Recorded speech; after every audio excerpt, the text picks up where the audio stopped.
Yeah. I get the lemon pepper every fucking time I go to the fucking. Okay. Nigga, I get the lemon pepper. Yeah. Yeah.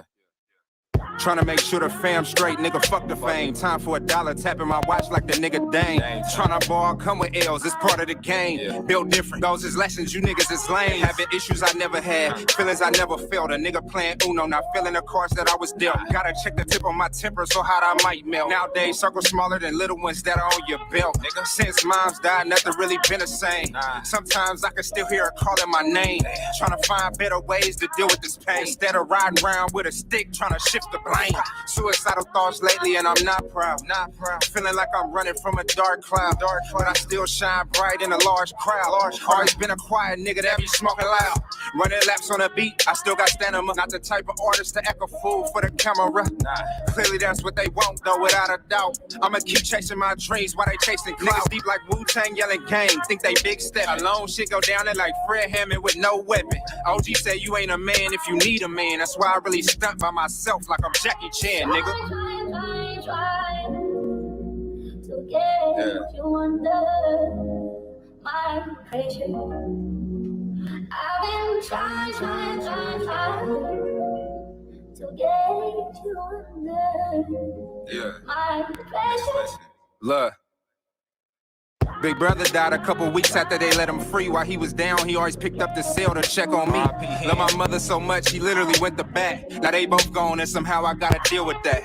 No baseball cap. Shit. I do it first and watch him copy like a yarn. Schooling you little niggas like LeBron. All my foster dads was bishops like Magic Dime Wine. So I hope we talking green, nigga, when I arrive. From a place where you OG at 25 cause you alive. A place where the wheels fall off and you still drive. A place where you strive and you still might take a dive. And that's fucked up. Damn, guess girl my dot was looking down. I guess I lucked up. Gotta say rest in peace, Lil E. My nigga knew what it was. Forever FMB, that's on me. Only thing that motivate me is my daughter. Trying to make her proud like Reginae Carter. Yeah, we gotta take care of these babies. Out of sight, not of mind. Man, you niggas is crazy. Man, you niggas is lazy, that's facts. I be with my daughter, nigga, every day, facts. Ask around TK, he don't play facts. All about my chips, no Frito-Lay facts. Nigga. Freestyle. Lemon pepper. That vibe. TK, here's the.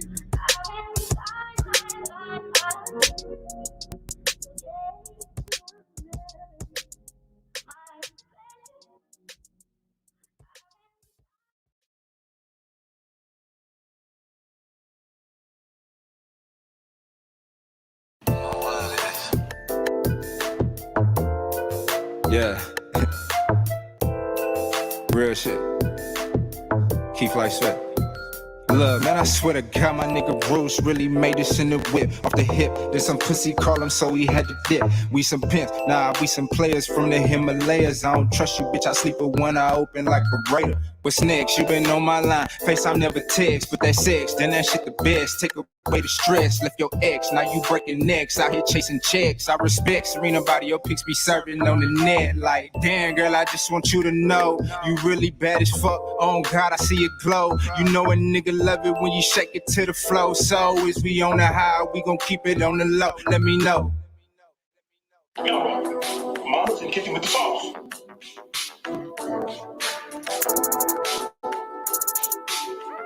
Yeah. Shout out my nigga Roos, man. Yeah, man. Keep like sweat. TK. Look, what the fuck you mean, bitch? I be going in. I'm going off this hen. Rest in peace, my brother hen. I yell his name to the end. That was my blood, was not a friend. He'll probably tell me, bruh, talk your shit again. So here I go, nigga. Oh, Ray Charles Shades can't see, dude. Yeah. Give your bitch the chills when I breeze through. Yeah. Most you niggas fake like see-through. Talking to the cops so much you probably bleed blue. You telling on people, fool, I can't fool with you. You be making it hot, I can't be cool with you. And your baby mama want me up her skirt. But we don't fuck with wet pussy, drop purse, that's first. So like a jet plane, how I skirt. If it's about some money, I'm gonna try to make it work. If it's gonna get me paid, then I cannot be afraid. Fly as dark skin nigga since Blade. Try to cut you, nigga. Come through like fuck you, nigga. Fuck you, nigga. I come alive in the nighttime. My life is like a movie, a premiere on Lifetime. If it ain't wrong, it's at the right time. Slide like a motherfucker. With my brother, professional sucker ducker. Hey, always on to something, you ain't on nothing. My niggas got my back, so I'm never frontin'. Hey.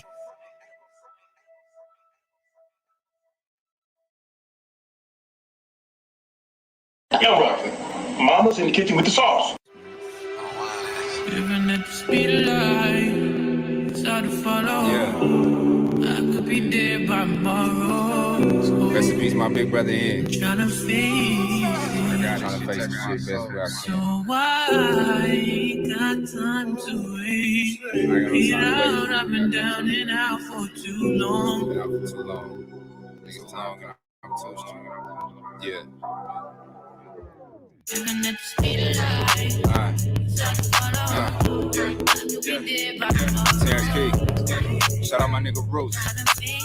Keep like sweat. That Mark was heading.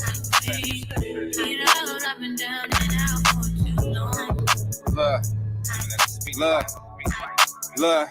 I'm living at the speed of life cause I'm just trying to make it. Shit is too real, nigga. I can't even fake it. Early morning moving too fast, but ain't got no time to break it. Cause I had to defend my life last night, a nigga try to take it. And I'm just trying to face it. Time ain't waiting, so I don't waste it. Gotta go get it, niggas tired of being patient.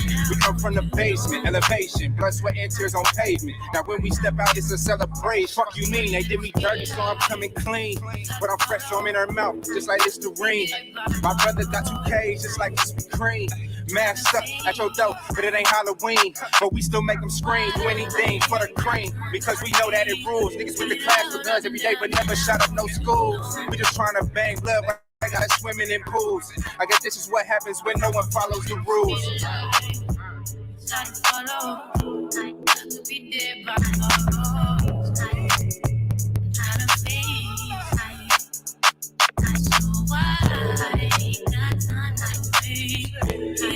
I've been down and out for too long. Love. Been a minute since Terrence got the pen. You a snitch, dog. We see your name on document. We on the go, you throwing shade like a great tent. And every time I shoot you straight, you get all bent. Out of shape, gotta skate, your body exercise. I need that shit organic. You be bringing up pesticides. You try to fix your book with your excessive lies. Me and in my bag like extra fries. I come from the bottom. She love my depth, my sweatsuits, and how a nigga rock. Loving hip hop, how bitches jock.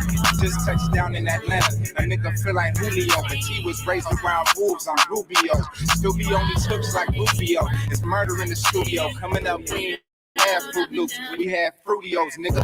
Probably grew up spoiled brat, silver spoon. I remember walking in the back and seeing my dad light a spoon. Stop playing. Somebody tell me where these new niggas come from. I don't love them, don't trust them. Should we mind as well rush? If I get my little nigga something, he probably gon' bust him. But I want the crackers to come and cuff him. See, these days, if you white, you can murder a nigga on TV and still get off. It's the same, but it's different like a spin-off. Cause when we do it, we just animals killing our own kind. When they do it, mental health, something is wrong with their mind. Goddamn. See, that's the type of shit that sound crazy to me. They play dumb, but it's simple like 1, 2, 3. A B and 1 an F, and I'm a letter A, B, C. Keep it 100, genuine. I'm the same old G. Yeah. Been down and out for too long. Nigga, I'm too strong. I'm gonna move on. Swagger on duh. Diamonds just Sakasha trying to pick my brain and judge me like a book. I don't got many likes, but I got a lot of looks. My picture on the news, they trying to label me a crook. They say I do too much, I say I'm off the hook. They ask me where I've been, I say I just came from the hood. Smelling loud off this good, the whole day out in jug. These niggas wanna go to war, man, I wish they would. Oakland like Baghdad in my neck of the woods. Rest in peace, my nigga Lil E, man. RP, my big brother here. Shout out my nigga J Martin, just let him on. Speed of life. I love you, Daddy, and I love you, Uncle, and I like your songs, and I really love you singing in a song. Love you.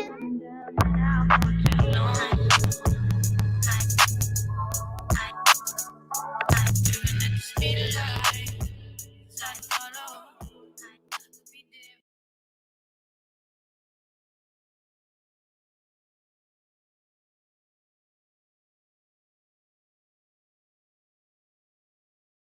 out the roots, he let the beats build, bitch. And we never switch. Even if I'm rich, I'll be broke like I'm Mitch. Niggas talking down, but that's headed in the wrong direction. But I knock that shit out like the boxing section. Cause they can't touch what they can't see. All I gotta do is be the same me. All I gotta do is keep it cheap. Always be the same me. While I'm solid, boy, they can't change me. No. What's going on? What's going on? What's going on, man? We live from the boxing section.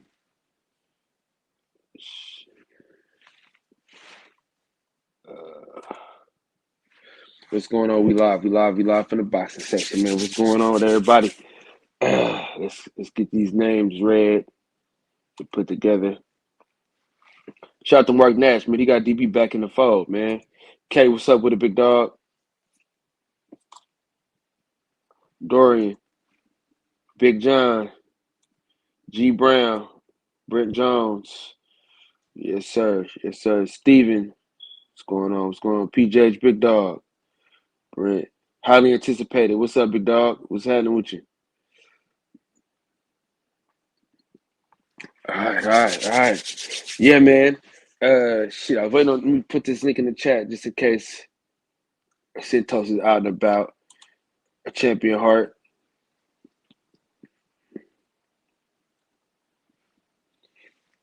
Big old 581. What's up with it, big dog?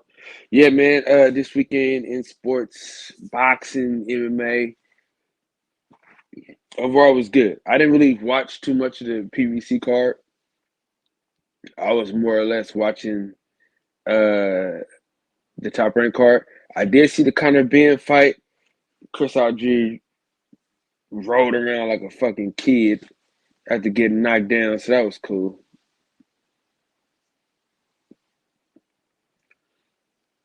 I think Jojo Diaz is better, bro. Like the pedigree that he has, he's been a champion before, bro. Like you gotta give it to Jojo Diaz, man.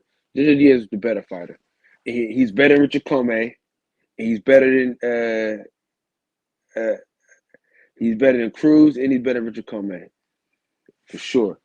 Shorty G, what's going on, man? What's happening?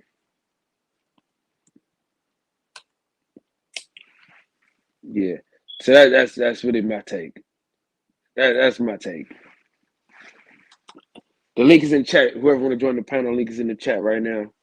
And yeah, we can go from there. Most definitely. But man, Keyshawn Davis looks sensational, man. I mean, good God almighty, that kid looks fucking great.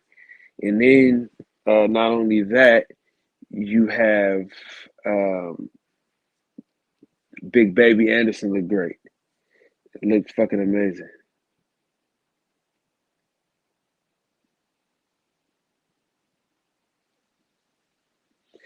Yeah, I think, dude, Cruz would have been in way more trouble with Devin Haney just because it's stylistically how they fight. But Keyshawn Davis was sensational, bro. Big Baby Anderson, sensational. You know, two great fighters. Keyshawn Davis put on a hell of a show as well. Got him a stoppage. Shit was amazing, man. Them young dudes, man. Boxing is in great hands. That's all I'm gonna say. Boxing is in great hands, and man, I'm loving it, man. I'm loving it. I'm loving what boxing has to offer, man. To be honest, boxing is looking good right now. I mean, they just look great tonight, man. You think about just what he was able to do with that type of fighter. I mean, he mixed some shit up, man. He mixed a lot of shit up. Moyo Sauce, what's going on, big fella?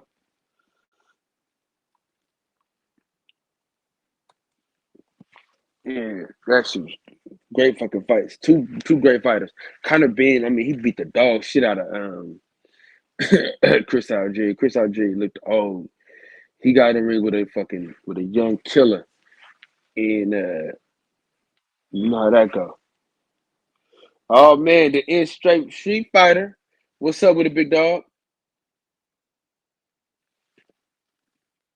You on mute? Yeah, I see you up here by your lonesome. I'm gonna jump up here with you right quick. See what's cracking. You good? Oh man, listen, man. For now, I am. We're gonna see what's happening. Man, listen, Mark Nash, man, he got DB over there, man. That was player. That was player. I was trying to get DB on for years. He got him on there. That's player. Yeah. What's up with that anyway? I know I hadn't really been watching Barbershop that much. DB not on there no more or what? They had some other shit going on. Okay, well, no, I wasn't trying to get the business, man. My bad. You know, I was just really No. It wasn't like it. You know, it's yeah. Man, you ain't been watching the Barbershop? No, not really, man. It's mostly just been TBS. I've been having other stuff going on. That's why I kind of be out of the loop sometimes when y'all talking about stuff. Man, I'm on Barbershop Conversations every day. Yeah, I've been catching that. That's why I said here lately, I noticed when I would clip in, you know what I'm saying? I saw you at the end. And I started saying, okay, I see Kyle over there doing his thing. Yeah. That's how I kind of heard like on another platform that Kyle be with Barbershop, you know. Oh, for real? Who said that? Yeah, when I like Ill Will and all that, when I bounce around from different channels, they'll make mention because they all follow Barbershop. So then they were like, yeah, Kyle did this. And I was like, what Kyle they talking about? So I hit up Barbershop. I said, look, Kyle posted up.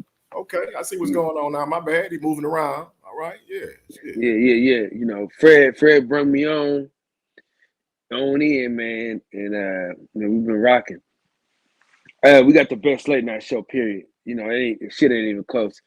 The shit that we be doing and talking about, man, it's fucking hilarious. We just got on Little Ellaby ass the other day. We got on Sean Porter ass one day. We just be getting on niggas, man. We don't really hold back as it pertains to that. But shout out to my nigga Fred, man. You know, always looked out for me, man. Since I got on this YouTube shit, that's somebody I can always depend on, man. So I always rock with my guy. Yeah, you said he was one of the reasons why you first jumped on there, huh? Was Fred? Mm-hmm. Absolutely. Yeah. DMing Fred, him telling me like all shit I need to do to do what I need to do. So whenever a nigga asks me how they get started on YouTube, man, I give him the game because the game was given to me. You know, it's enough money for all of us, man. You know what I mean? That whole game is to be sold, not to be told. Shit is over with, man. That shit's fucking dumb. You know, we got to build each other up, man. You know? Dude, it is cold as a motherfucker in my house, bro. It is so cold outside, dude. It's ridiculous, bro. It's raining and the whole shit. I'm fucking freezing right now. Yeah, there's been a lot going on with weather, boy. Kentucky got towed up. Speaking of weather, like you say. Yeah, all them damn tornadoes that was going on for a while.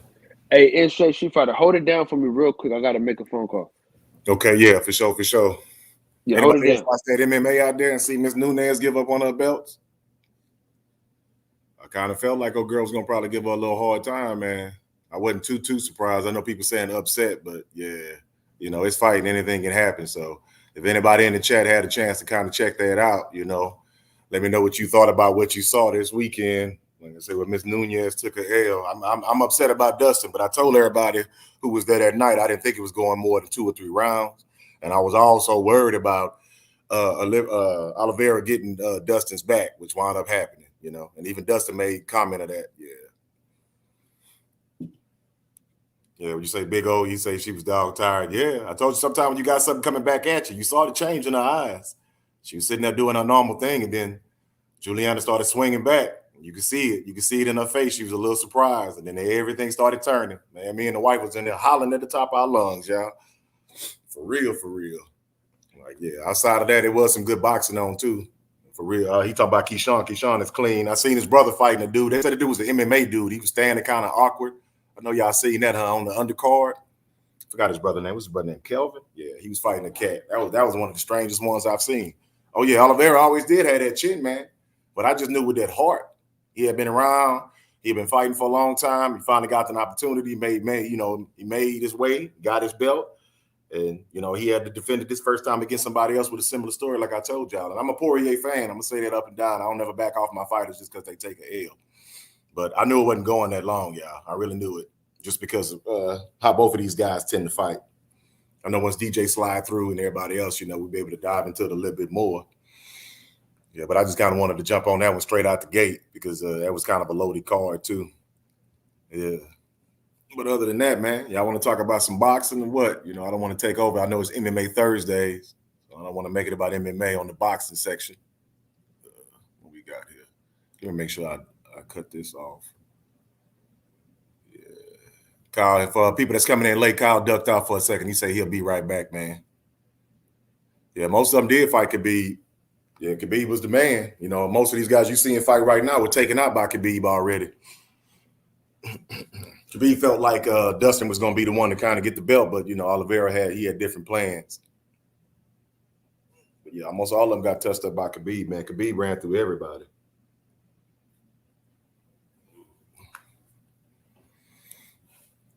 Salute to you too, Top. What's good? What's good? I see people just slowly coming in, man. But like I said again, if you just getting here, Kyle will be back. We waiting on other people to jump on.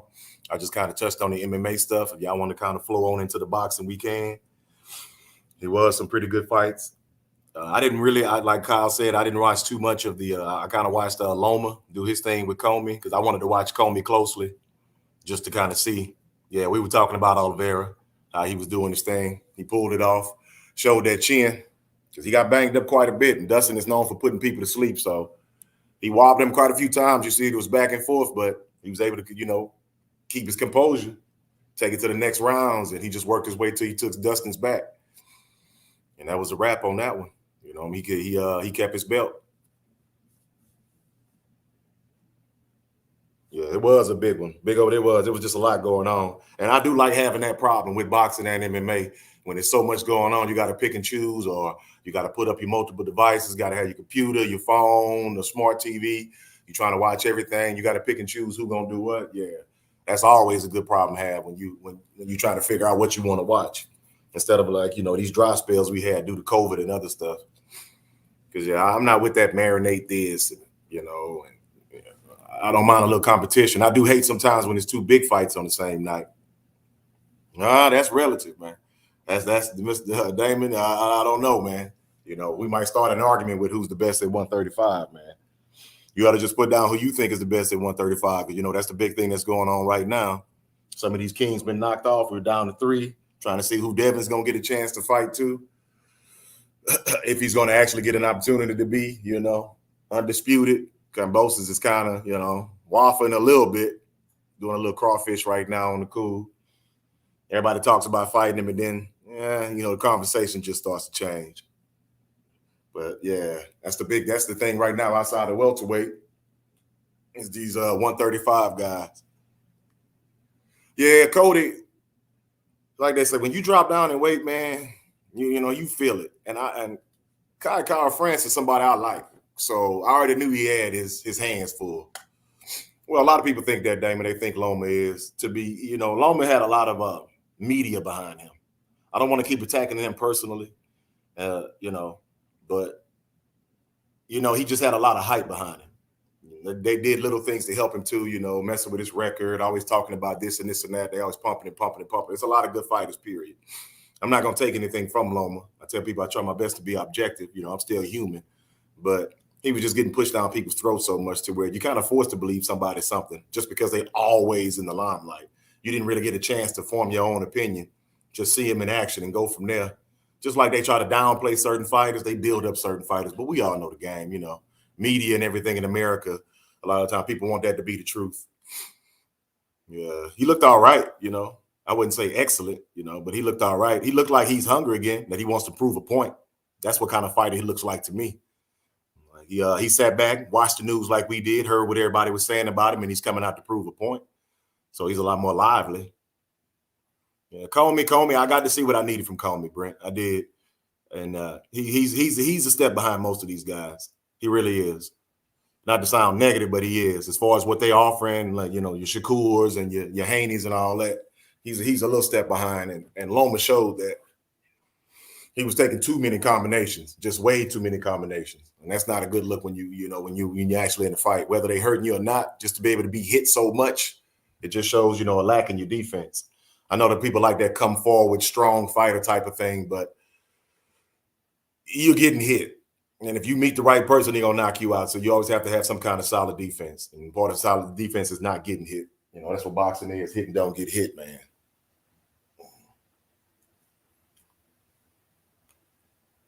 You say you think he will what? He will something, Devin. It said Brat. I think he will something. I don't know what you got there, big old 5'8". Yeah, he was more or less, and it's part of it's a little bravado. He was showing, maybe kind of thinking the guy in a roundabout way ain't on his level, you know. But that was unnecessary because you're in the middle of a fight and you're not dominating like that. Yeah, that was a little disrespectful towards the Warrior code too. Keep hitting him till he falls out. Period. And I didn't want to say that, David, the real Thomas. You know, the other day I kind of went down the road with somebody that I did find out about. See, people don't know that normally when I ask questions, I'm not really trying to win, but I want to know where you're coming from. But they do that. That is, I understand it. You know, people know that non-African American fighters, yeah, they love that when they do something similar to what we do, they just get hyped up, you know, jokingly like 78 said, when they can cook fried chicken or they can dance or they play basketball like us, you know.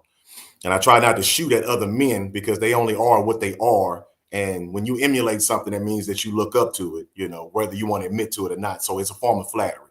So I do tend to like that, but I'm not going to pat them on the head for doing something that I know a group of people have always been doing. And like I said, guys, I'm trying not to go into the racial tone right now, but boxing is that. We can't rewind 100 years and remember that Jack Johnson wasn't allowed to knock a man down, you know. So that's an insecurity that you do see with a lot of folks. And Brent says, but they can do whatever I'm going to watch The Real Killers. The black fighters definitely need some type of lawyer. Yeah, the world is changing. When I called a young man the other day, the enlightened one, it was still some stuff that he was lost on because he made his experience about the experience. Because it all started with that, well, I'm tired of the race thing, blah, blah, blah, which was kind of disrespectful, you know, but he wasn't trying to be disrespectful. But you are right about that. Some people don't understand that your relation to what's going on is not what's actually going on. Like you say, Loma's still in the mix because he has a name and boxing skills to go with the name that would look great on any of these other fighters at 135. Devin, Gervonta, and Vasily are in the mix to fight George. Yeah. But, and like I said, Loma, he's slick. You know, his style is similar to what I like to use whenever I'm in combat. You know, the movement, the angles, you know, even standing like he stands. And it's the real thing. But there's other fighters. And you know that he's, quote unquote, like I say, watch film on great black fighters. It just is what it is, you know. And that's why I made Sweet Pea comments and other guys who were known for being defensively sound fighters. Yeah. And I did. Big old 501. I do, like you say, try to be objective with Loma because he is what he is. He's winning. He's able to make guys look regular. He has great footwork. You know what I mean? He knows how to get in and out of range, but they're kind of giving him credit for his DNA, how he was born. And in the same breath, you're taking away from another group's how they were born, you know. But I don't want to keep bouncing back into that. You said fantasy fight, Whitaker versus Mayweather. Who you got? You guys have to answer that one. I don't always do the fantasy stuff, but yeah, I would like to have seen that, you know. But I'm gonna be biased because just because what I think of Whitaker, you know, Mayweather still is the undefeated fighter though, who of course had some of the best defense that we know of. Period. He still can speak well. His face is not messed up. You know what I mean? He's running around right now with Tank, so he didn't take too much damage outside his hands being hurt. But I'd be biased in that one, Damon. I'm be honest. Yeah, it'd be like in the Matrix. David, he said they won't hit each other. It'd just be a bunch of shots thrown and nobody hitting each other. They would quote unquote call that a boring fight in today's language, huh? Salute to you, brother Cole. Yeah, I'm just in there right now. This in shape Street Fighter. I'm gonna keep repeating. Kyle had to get ducked off right quick. He had a little something he had going on. So I'm here. Okay, we're just touching on MMA and boxing right now. So if you got anything that you wanted to say about this week's fights, man, just go ahead and shout that out, and I'll make sure I read it and we can roll on with that. What were you more excited about, boxing or MMA? Man, I was a little torn. That's why I was trying to tell him, because I wanted to see what Comey looked like. I wanted to see because I hadn't really seen a lot of fights with Comey. I always catch the highlights. I heard what people were saying, and some of the guys that, of course, that your boy has beaten, I want to see what they look like on their way back. Talking about Tio, since Tio done took a L too. I got other reason why I look at fighting, but I was excited because I'm a Dustin Poirier fan. You know, so I wanted to see how he was going to do. I knew the fight wasn't going to go far, so I'd say I was about even. I'm gonna be honest with you, I'm about even. because it wasn't just like some super exciting boxing that I wanted to see. I wanted to see for my own personal reasons, not just the whole entertainment factor. I just wanted to see what some of these guys look like. That's why when they were talking about Loma, I'm like, yeah, I wouldn't take away from it, man. Yeah, he said, I have a mind state of not needing any persuasions to validate us. Yeah. And that's why I touched on it the other day, because I don't want to bring that man up because he's not in here to defend himself. But we kind of went down this road and these wound up falling asleep on us. And often when I ask questions, you're going to answer it in a straight or on a roundabout way. And I have a saying with my kids, I know where we're at from here on out. So you don't have to admit anything. You don't have to feel like you've taken a loss. But even by not answering my questions, you answer my questions. So to maybe some of the folks, it may have seemed like what y'all say, catch a body or take an L. And you may see me seeming like I'm taking an L, but no, I'm getting an understanding because I know at the end of the day what I'm trying to understand. He said, Devin Haney is the one who should get the first shot at George Kambosos. Sweet science, before I even finish that, in boxing, it's weird that people want to be champions. You fight. The main thing is to be the top. And you get that close to finishing with the belts and you don't take it, and that's understood. It's just weird to have 3 out of the 4 belts and you're talking about other fighters who don't have the belts. So at the same time, you're trying to dance around it, but to people who fight, you are afraid. Not afraid so much of a fighter, but what the media may say. You're afraid of losing. You're afraid of what the truth actually is, which is what competition is about. Who's the best? And we can only do it by competing. We can lie. We can write stories. You can run in interference like they did with Deontay. You can give another person a chance. You can do all these things. But even at the end of the day, it's going to be seen that you were inferior too. So when some people argue the point that Tyson Fury still is inferior as far as to Deontay Wilder, I understand that. Because in the room, in a vacuum with nobody around, they just had to bang it out. You know that once he fell, that was a wrap. So yeah, but that's another thing about objectivity and real, you know. He said, yes, I agree, Devin Haney should be the next one. It just makes sense to me. It just makes sense that you have the last belt and I can be undisputed. And the main reason why we compete is to be number one. Even if they say belts are not important, you want to beat everybody at your weight to prove that you are the best, which is the reason why you got into boxing in the first place. So when they get to dancing around and saying the belts mean something at this time, but then they don't mean something at another time, the moment you get away from what we quote unquote see as truth, we already start to see what's going on. You know what I mean? Like you have a problem with this fighter for whatever reason. And I ain't got no problem as long as you tell the truth. Right now, I don't want to fight Devin. You know, Devin is going to be one of my hardest challenges, I think. But, you know, you can't say that. You still got to play the bravado, excuse me, and be tough and all this other stuff. And at the same time, know when you go home, you're not trying to fight this person. He said, supposedly DeBella and Arum already got Loma and Kambosos fighting each other. Yeah, and, you know, sometimes they like the optics. They want people who look alike, you know, outside of us. Yeah, what's good, DB? Salute to everybody, too. Yeah, salute, champ. Yeah, Tyson Fury is without a doubt the best heavyweight right now. Yeah, that's why I said that could be considered relative. He's a good boxer.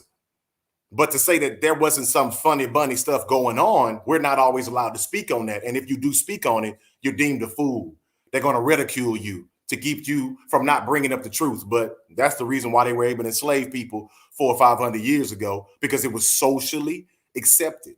And a lot of times we know in society, things that are socially accepted are not good. They're not right.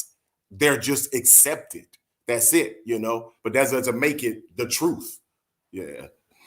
What we got here. Yep, they're going for the MBF undisputed. Yeah, you know, and I want because when I was trying to make that point the other day with him, it's like, we in a society where, like, I'm gonna rewind, you couldn't show a black man knock a white man down. So they know perception is important. But it's weird, and it shows your insecurity that you had to write into the contract to stop the cameras before this happens. So you're telling me that you know that in some way, shape, or form, I'm better than you. Because why would you want something like that not to happen? Because it's just what's going to happen in fights. Somebody gets knocked down. Because you can't deal with your feelings, you know. But I don't want to make this a religious and racial thing, you know. He said, did you hear the guy ask Loma about fighting Kambosos for undisputed after he beat Comey? He said, nah, because I was bouncing around. And sometimes I have the TV on mute. I just watch each other hitting each other. You know what I'm saying? Yeah, the truth means nothing when the lie is more entertaining. That's a good one, Brother Cole. Yeah, that's true. And most people just, you see yourself in other people. So if you come from this country, you're going to go from your countryman because he looked like you. He ate what you ate. He believes what you believe, So I understand it. Like they say, tribalism.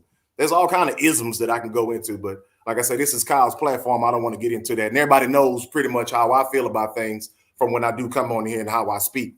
And I said it before, I'm not going to apologize for being black. I'm not going to downplay black. I'm not going to make anybody comfortable because they feel uncomfortable with whatever black has going on with it right now, whether you want to use black or African American or melanated or of Africa, whatever you want to call yourself.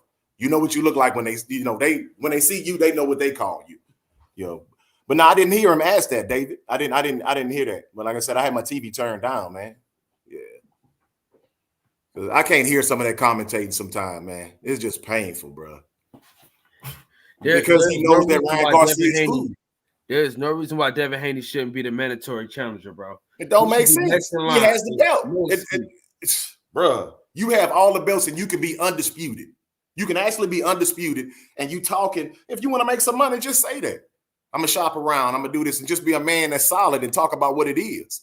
But yeah, come on, man. And you've watched Devin go through what he go through. I'm tired of the pillow fisted. I'm tired of he has to be exciting.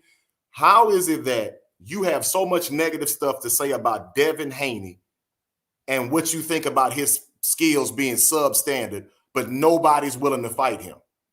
Does that make sense in the real world that you see him as food and you're starving, but you just don't want to eat that today? That's what? So now we know that he is the most avoided fighter, whether you like him or not.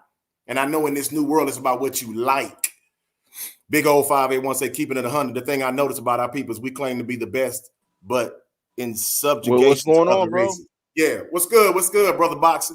Yo, Yeah. I seen that UFC card, and I remember I told y'all about Julia. I try to tell you, I try to warn niggas, man. I try to warn niggas about that UFC stuff, man. Yeah. And I told him that, like, she got dog in her. Me and baby was sitting there watching, and I said, babe, you know how sometimes you get that funny feeling, brother Boxer? And I said, I just got that funny feeling about this one. I made mention of her. I said that she's going to give her a little bit of business. And I told him that Poirier and then wasn't going past 2 or 3 rounds. And as long as he didn't get his back. I said Poirier. Yeah. See, Poirier, I don't think he just don't show up in the big moments like that, man. So he said that, hold on, wait. He said they're avoiding Devin Haney to the fullest. It makes no sense. Yeah. And they say it's easy fights to get made. Yeah, we all say that, but you wind up seeing Deontay and like we were talking about earlier, they came together and made a fight. So if the money is enough and it seems like their team is going to win, they're going to make that. It's only hard to make whenever you feel like you're going to take an L in boxing. You know what I'm talking about? Like, come on, man. Yeah, man. Are you talking about the Lomachenko? How the commentary was by? That's what you talking about, bro? Say again. Yeah, it's just a commentating period in some of the boxing, man. They we know, bro. Like, we know how they feel about Lomachenko, but we're not saying the dude ain't a good fighter, bro. It's just the bullshit commentary. If he's losing, they would say, "Oh, look how tough he is." If he's winning, he's the best thing since sliced bread. And they still don't talk about the other fighter. Making excuses about the low. Yeah, I just want be fair in your assessment. Stop being so connected to yourself personally. But in the in the second half of the fight, but you was throwing so many punches though. But you said your shoulder was fucked up though. Yeah, and it's hard to take a loss. It's hard to lose in front of people too. That's why I love fighting so much. Excuses that Loma gets, bro. You don't think Loma fucked up his shoulder? Yeah, the shoulder injury they had. No, but I'm saying you don't think he fucked it up? You think he went to just have surgery for the fuck of it? He ain't fucking hurt his shoulder. Half of the fight. We're not allowed. Hey, he didn't Manny Pacquiao that shit. He didn't Manny Pacquiao that shit. I think he did have shoulder surgery. I'm not going to say. Yeah, he did. But the benefit of the doubt is something that people normally get that are not people of color. You think he was so committed to his excuse that he said, "Fuck it, I gotta get surgery," so people think I. Don't y'all hear the volume? Why is the volume so low, bro? Mine? Why the volume is so low?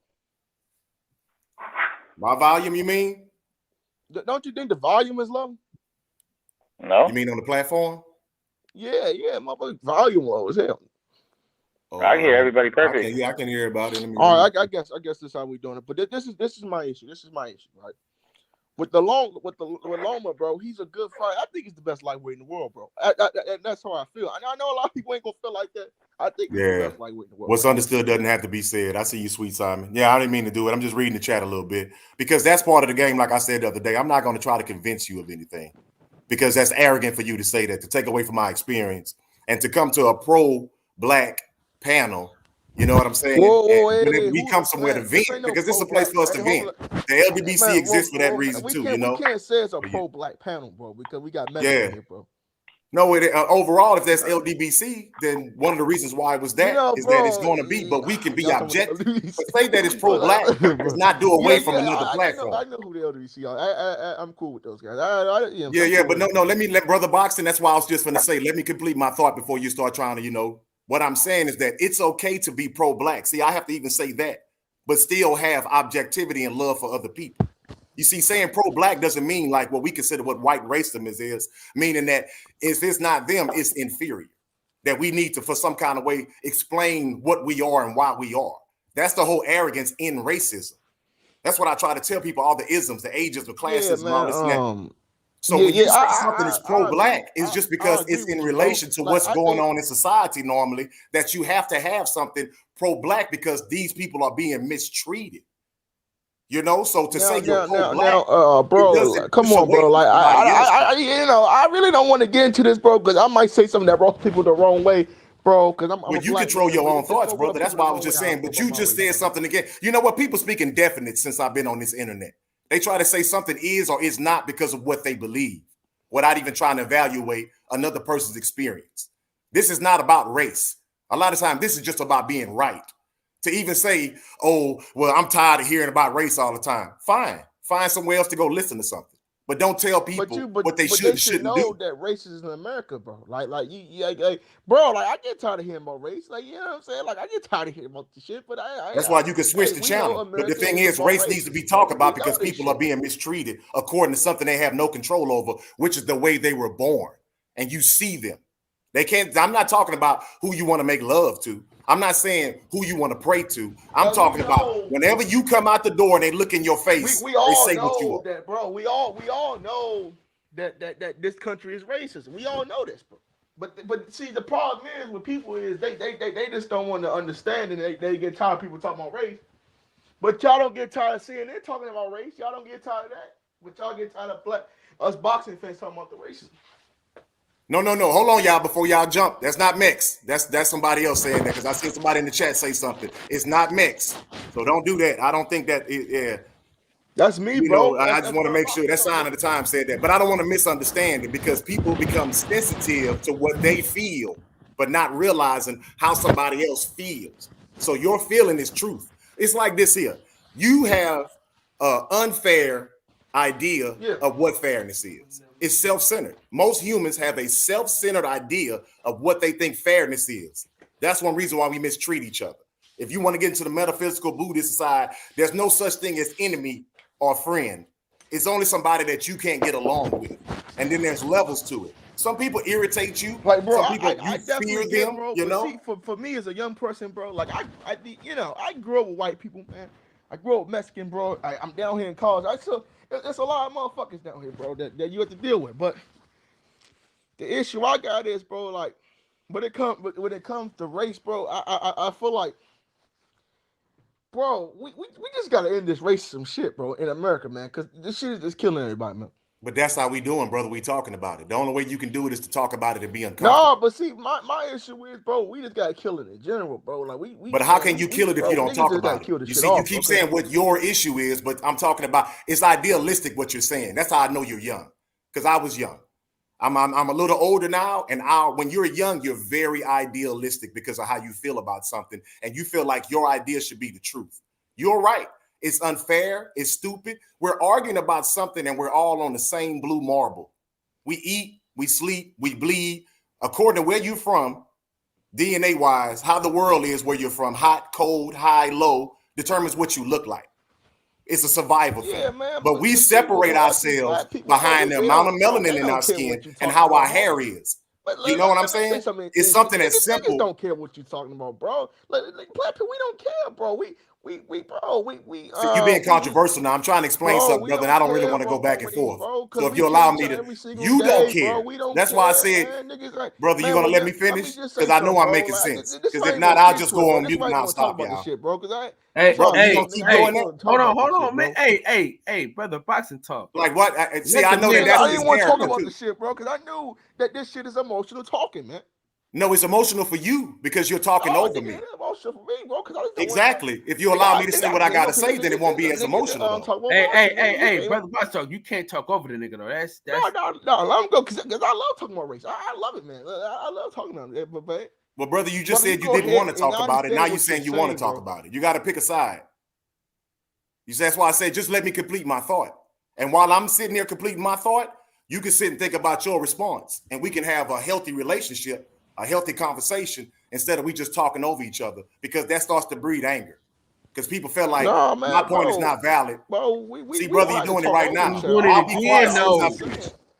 I really will be quiet. All I'm saying is, brother, how do you think that your words are more important than mine when I had the floor first? Bro, like, niggas don't care about race, homie. You keep saying you don't care. You can't talk about me. Food stamps, bro. When niggas begging the white man for this and that, but we want to talk about it. Come on, stop it, bro. This is the truth, man. Nigga, guys, come on, bro. You know it's the truth. Nigga, are you gonna let the nigga finish? Are you gonna let the nigga finish his thought? Go down there and vote Democratic. Nothing happening, bro. They lie. Are you gonna let the nigga finish his thought or no? Go ahead, bro. Go ahead, man. Go ahead. I'm just saying, I didn't want to talk about the shit anyway. That's why you can leave the panel, brother. You have that control over your life. That's the problem with all the isms. The isms are you want things to be the way you want them to be. That's what racism is. I just explained that. It's an unfair way of looking at what's fair. It's a self-centered way of looking at what's fair. You may want to enjoy where you're at, but you want everybody else to change the moment that you feel uncomfortable. When all you can control is yourself. So you don't have to speak over me. You can leave the platform. Because you don't want to hear it. Nah, bro. But the thing is, brother, I'm not saying that you actually have to leave. He just give you an example. Oh, wow. What I'm saying is that you have control over your own life. You don't have control over other people and what they're doing. That's what you learn as you become an adult. There are going to be times you're going to sit in situations you don't want to be in. Adult, nigga, I'm 20, nigga, 21 years old, nigga. Brother, why you keep attacking me and all? I'm explaining something. I don't know you personally. Let me say that. I give the same speech when I come on platforms and it's getting old because I know people want to win. Brother, whether I beat you and get off this computer, it's not going to pay my bills. It's not going to make my children go through college. I'm not going to get to heaven. So I don't need to beat another man. I genuinely come on here to speak with people and learn, bro. I know that's corny. I might come across as self-righteous or better than other people. Or I think I'm better. Like I've heard all that on these different platforms, but I know who I am and I know I don't have to explain myself. I care. So I said something that's the truth. Any place that I'm at and I don't like something, I can get up and walk away. I don't tell the people in the room, y'all should stop doing this because I don't like it. Then they're going to look at you like, who the fuck are you? Because now you're complaining about the same thing that you're doing to them. So that's all I was saying. I didn't want to make it about race. I kept saying I'm a touch and I move. But people come here to vent. And this is considered a pro-black format because that's how I found out about it. But being pro-black, like I said, part of the racism is that they try to say you're racist when you love your people. But everybody else can wave a flag and talk about what they are. And then whenever you have a conversation about race, because they feel uncomfortable, it becomes uncomfortable. But like I said, I'm not going to stay on all that. And it's a lot of people that are on food stamps. The brother touching on it now. Poverty doesn't care what fucking color you are. It just so happens that in our country and over a certain amount of time, it's one group of people who have always been at the bottom. And now they actually have a voice.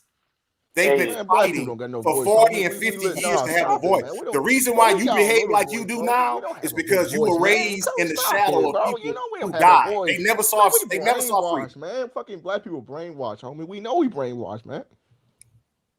Brother, you keep talking about I'm going to go ahead and go on mute, Kyle, because I don't want to start this, Kyle. Hey, please let this motherfucker talk, because he ain't going to let nobody finish their fucking thought. Please don't. Go ahead, bro. I thought the nigga already finished. No, nigga, he was still talking. But go ahead, bro. Go ahead.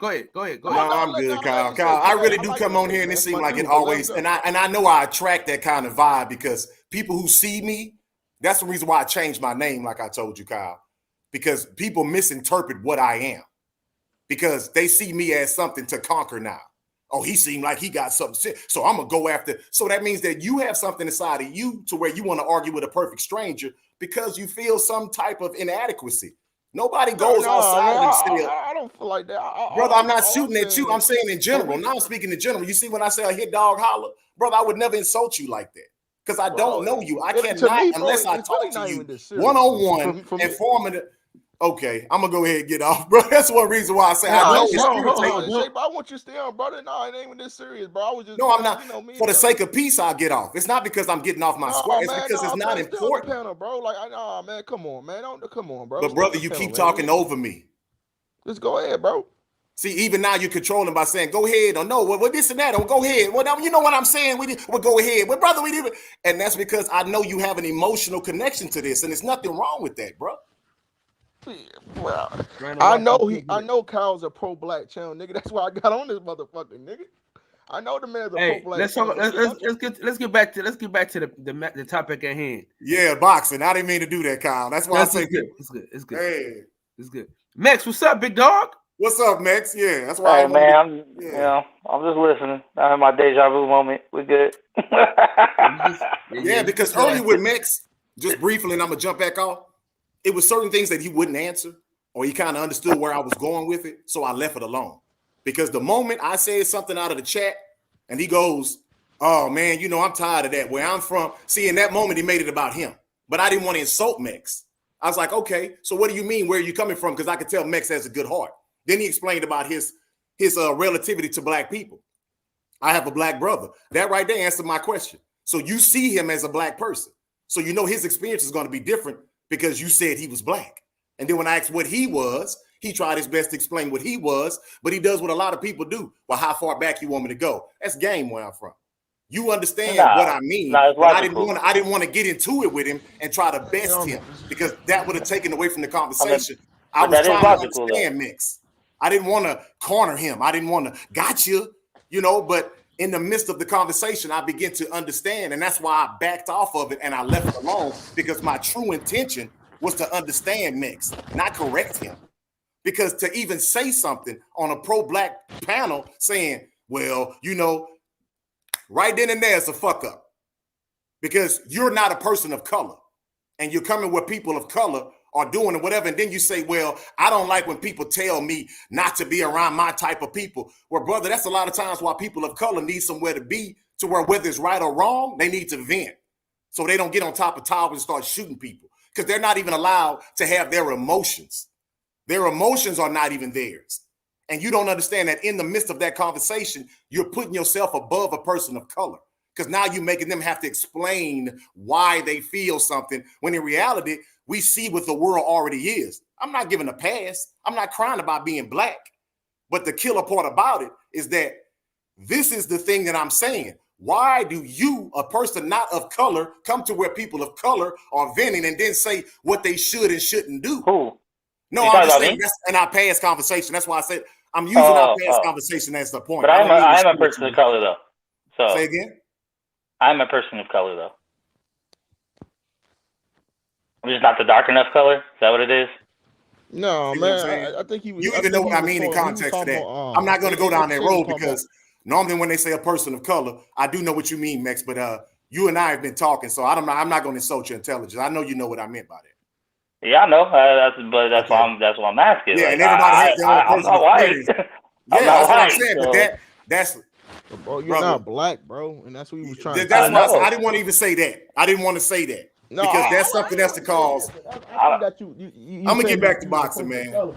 Yeah, I see y'all in the chat. I know y'all feel me, but I know how some people's personal experience. I just think it's kind of funny. I'm cool with it, man. I'm cool. No, I'm just saying. I think it's kind of funny that the main people arguing about race will try to like sit on that. You know what I mean? Like, I don't give a fuck about anybody's skin color, so I also don't complain about it. I care about what the fuck people do. I don't care about how they came out the mouth. I don't give a fuck about none of that shit. So that's why I can't subscribe to this shit. But like I said, everybody got different experiences. Homie, America is run off race, money, nigga, and white supremacy. But y'all don't know. Yeah, I haven't heard what I said. I'm not talking about what I hear about. The only thing I can talk about is my personal experience and the nature of the world we live in. the history of the country that we live in. You see, that's another reason why I said I'm a little older. You don't hear me say, I don't this and I don't that, and you should this. And the reason why I'm not saying none of those things. I base it in fact. I give an example, and then I ask I just want to get back to boxing, bro. You're right, and I did, but like I said, and let me finish this thought, and that's why I told you I kept getting off of it, because even when people think they're not answering the question, they're answering the question, and your behavior dictates what people believe about you. So you can say whatever the hell you want, but the way you behave, cutting people off, coming back, feeling like you've been attacked personally. That's the reason why I said that I teach, I've been around people, and I love all people. I can go into, my son's married to this kind of woman. My family's, to try to down, but that doesn't make a difference about being a black person with kinky hair sitting somewhere and they pull a pistol on. It just is what it is. Your personal experience is yours. But why do we have civil rights laws? Because of one group of people try to stop another group of people from just living civilly. That's what it was going on. Why did they do it? They have beliefs that they put in place. No, it was certain people, not a whole group of people, though. You just said you can't talk indefinite. All right, you're the one that made that statement. Yeah, but what I'm saying, if you understood what I meant by that, brother, of course we can sit here. Yeah, I know. Because if you really want to get down to it, it was a panel of all white people that gave people those civil rights. So obviously, not all white people were racist. Yeah, why all white people want to keep people down? We couldn't give ourselves civil rights, homie. It's just the truth, what we're gonna do? We're gonna talk about this boxing shit here. Yeah, we gotta talk about boxing. Thank you. Because this is gonna be this is a rabbit hole that I'd rather not. And I've been trying not to go down the route, but I know that when I come on, now I understand, and when I go to different platforms, that's what I was trying to explain earlier. Brother, boxing, brother, for real. You keep saying something's not bothering you, but you keep doing this, man. No, nigga, I'm not that tight about it though, bro. Like if I really wanted to fight, brother, I would be in a totally different tone. Just please let me finish, man. The fact that you are uncomfortable is up to you, brother. I don't control you. But if you let the uncomfort make you talk over people, then it's apparent. Okay, Kyle, I'm going to get off. All right, bro. You brought the racism, bro, and I said it was racist. All right, so listen. Where is DJ and DB when you need them to talk about fucking MMA? I watch that shit. Hey, how was that bare knuckle shit, though, Mex? Hey, I mean, like I said, they're not the world-class athletes, but I mean, you can never be mad at two dudes just throwing down bare knuckles. Max, bro, did you see Mike Perry get jumped? Hey, thank you, Brandon Washington. Yes, sir. I understand that statement for real. I tried to tell you, they was fighting in the crowd and stuff like that. They got.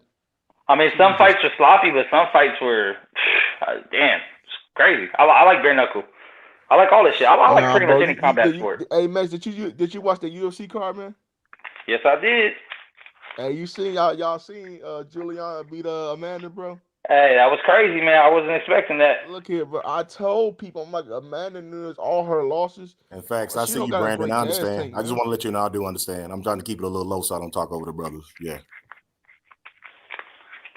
Yeah, nah, I mean, did you put money on her, though? Man. That's money. If you put money on her. Did you put money on her? I don't bet on nothing but Mayweather, man. That's it. And my apologies to DJ. DJ, you know that was never my intention, but you know your intentions are not always taken for what they are, bro. That's all. What's up with DJ? Where you at, man? We got to do MMA recap, man. I just went over the video, too, to see what my picks were, and I think I probably was about 50-50. But I had Oliveira winning the main event. DJ is working. Choking out Dustin. Yeah, man. That's the important, man. He just gets on my nerves sometimes, bro. Like, you don't show up in the big fights, man. So bad, bro. Like, dude, just get on my nerves. I told you, DJ. I told you. Yeah, Dustin's a good guy. He's a likable dude. He gave up his back. Hey, yo, Max. When he gave up his back, bro, I knew it was over, man. He didn't have no choice. Nah, man. Oliveira is the best submission specialist in the game right now, man. But I feel like anytime, bro, I'm not sure who beats him, man. It's just a bit. You think Islam Makhachev could beat him? I think he can, but I'm not sure, bro, because I'm not sure if he wants to take that fight to the ground. Bro, I'm not sure. I think Islam and Khabib just got a different kind of ground and pound, man. They always in control. Like, it's not just sitting on top of you. They got an arm pin. They always working from. it's just different. It's different. Hey, it's not the Tito Ortiz, Matt Hughes. Real quick, is anybody on the panel gonna step into a bad spot? Nah, man. I'm at home on Wi-Fi. Me too. All right, so listen, I'm calling it at night because I gotta be at work and shit. But DJ should be on and off. But listen, y'all can be on here as long as y'all want. Just be respectful. Just don't call each other no bitches and shit like that. And I don't give a fuck what. No Terrence Crawford versus Earl Spence talk and no bitches. Yeah, you know that was coming. I know you. All right, I got you. Well, probably, you know, I'm always respectful. You know what I mean? That's just who I am, baby. I ain't gonna call you out your name. If I ever got real problem with you, we can meet up somewhere. That's how I'm built.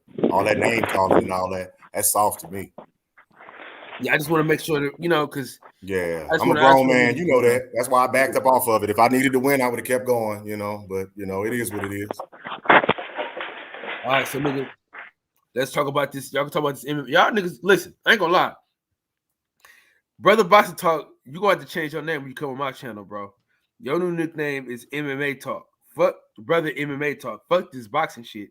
Because I know my boxing now. Hell no. Not like you know this MMA shit. So I need you to just. Now we're gonna talk about boxing, bro. I see the Coleman and Lopez. Yeah, that shit was weak. Listen, nobody thought he was gonna beat Lomachenko. You know what I mean? Nobody thought that.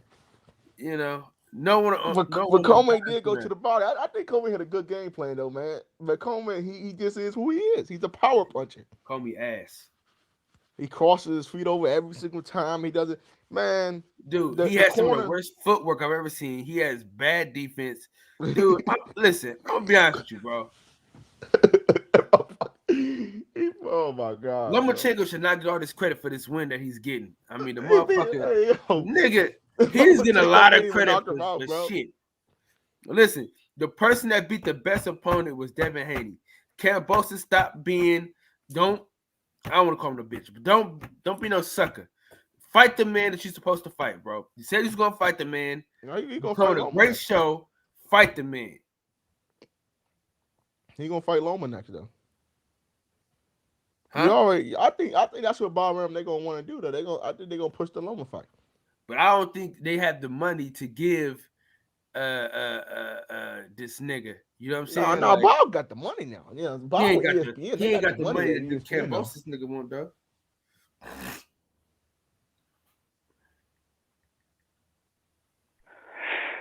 Bob will cash out for Loma. Devin got money. Yeah, I think Lomachenko beats Kambosos though, bro. I think it's a good fight. Yep. Hey, KP, I like the way Kambosos chat, baby. So just FYI, I'll let you know that I did see what you was cracking on, you and your boy. So you ain't really got to go into it. Like I said, I do want to keep some peace. Just FYI. I'm not saying that you're not kinfolk. I'm just saying what I'm saying.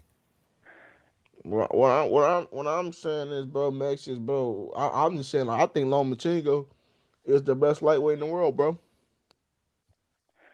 Outside, I think all of them can beat each other. So I can't. I'm undecided again, man. I'm not even gonna lie. I'm undecided. I think they all got weaknesses and they all got strengths. Listen, let's quit horsing around, man. Lomachenko, he hasn't beat anyone at 135 worth shit. He beat Jose Pedraza. He beat Linares, who's the world champion. He did what? He beat Linares. He beat who? Linares. Oh, okay. Go, man, bro. I'm just. Hold on. Hey, Kyle. By that same notion, though, I mean, Devin hasn't beat anyone at 135 either. No, we can't say he just beat Jojo Diaz.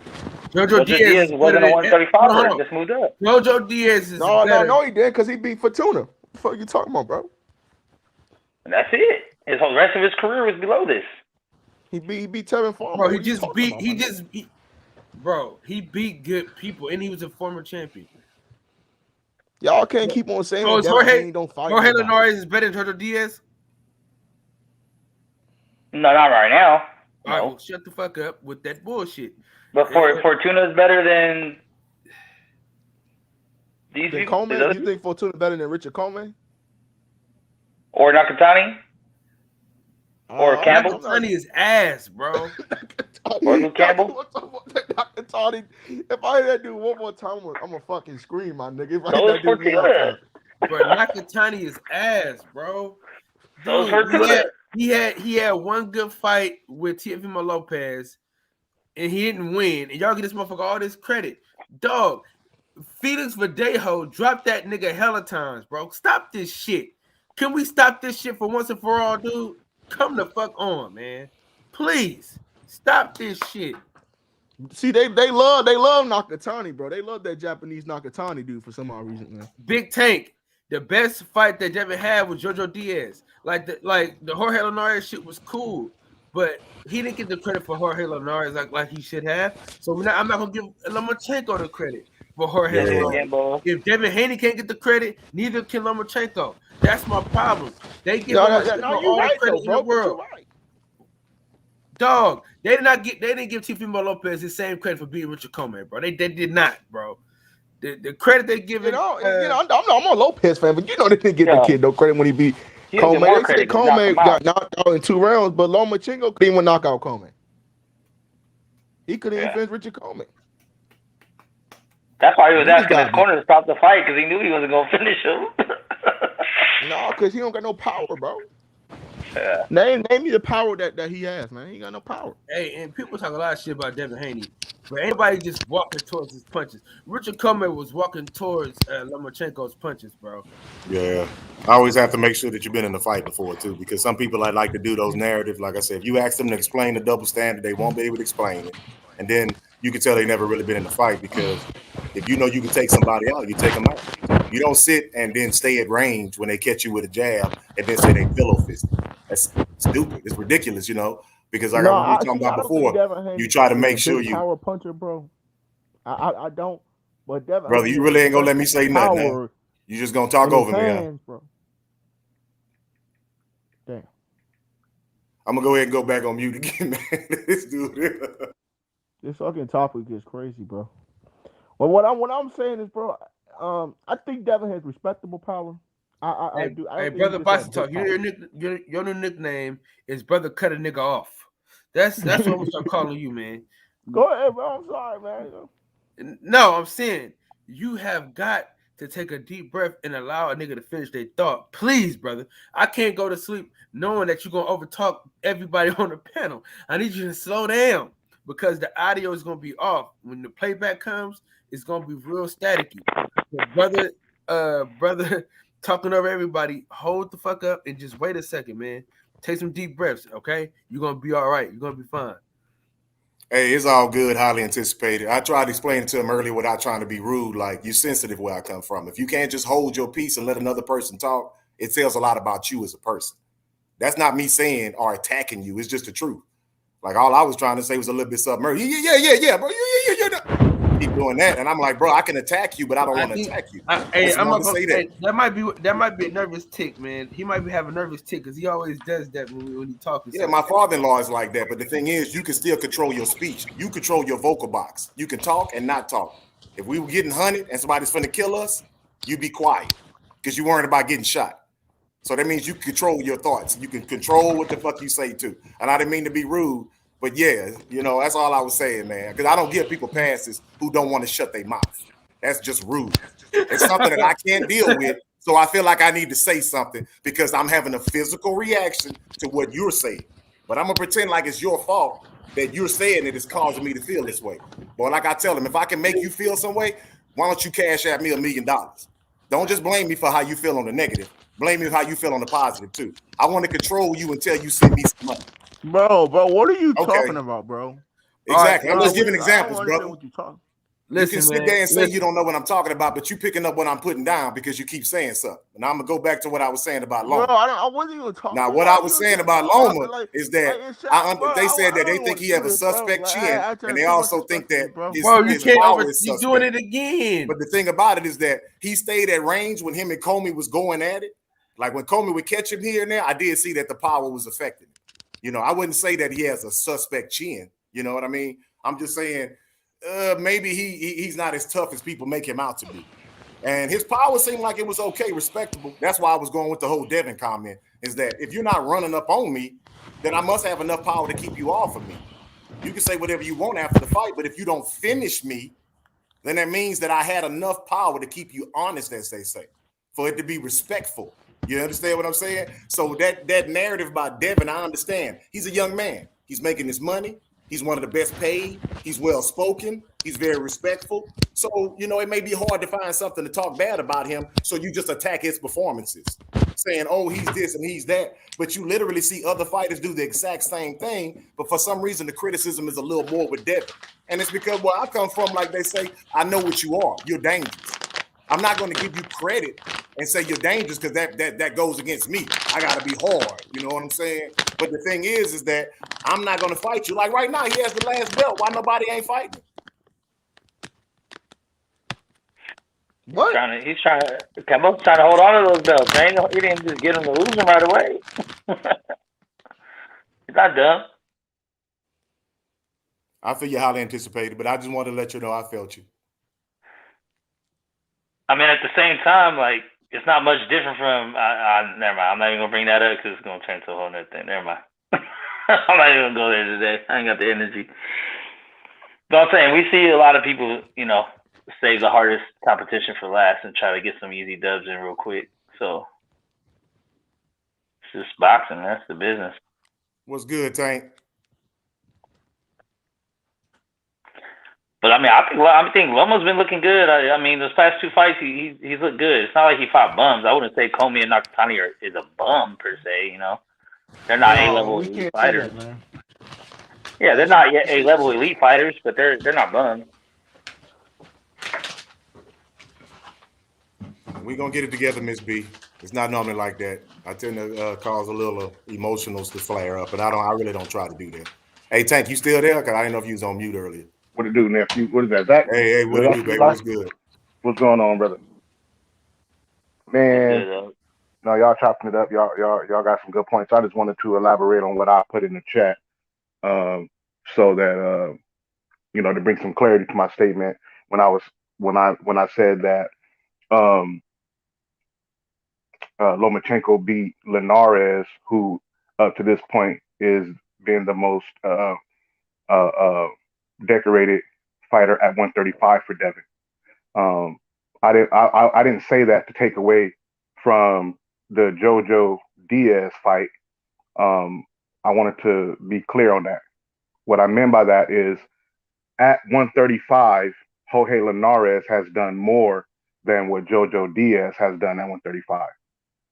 As a world champion, as defending his title at 135. So to me, even up to this point, including Joseph Diaz Jr., the fight versus Linares, I still give Devin Haney full credit for that fight. People always talk about, somebody got to mute their mic because I'm getting a lot of feedback.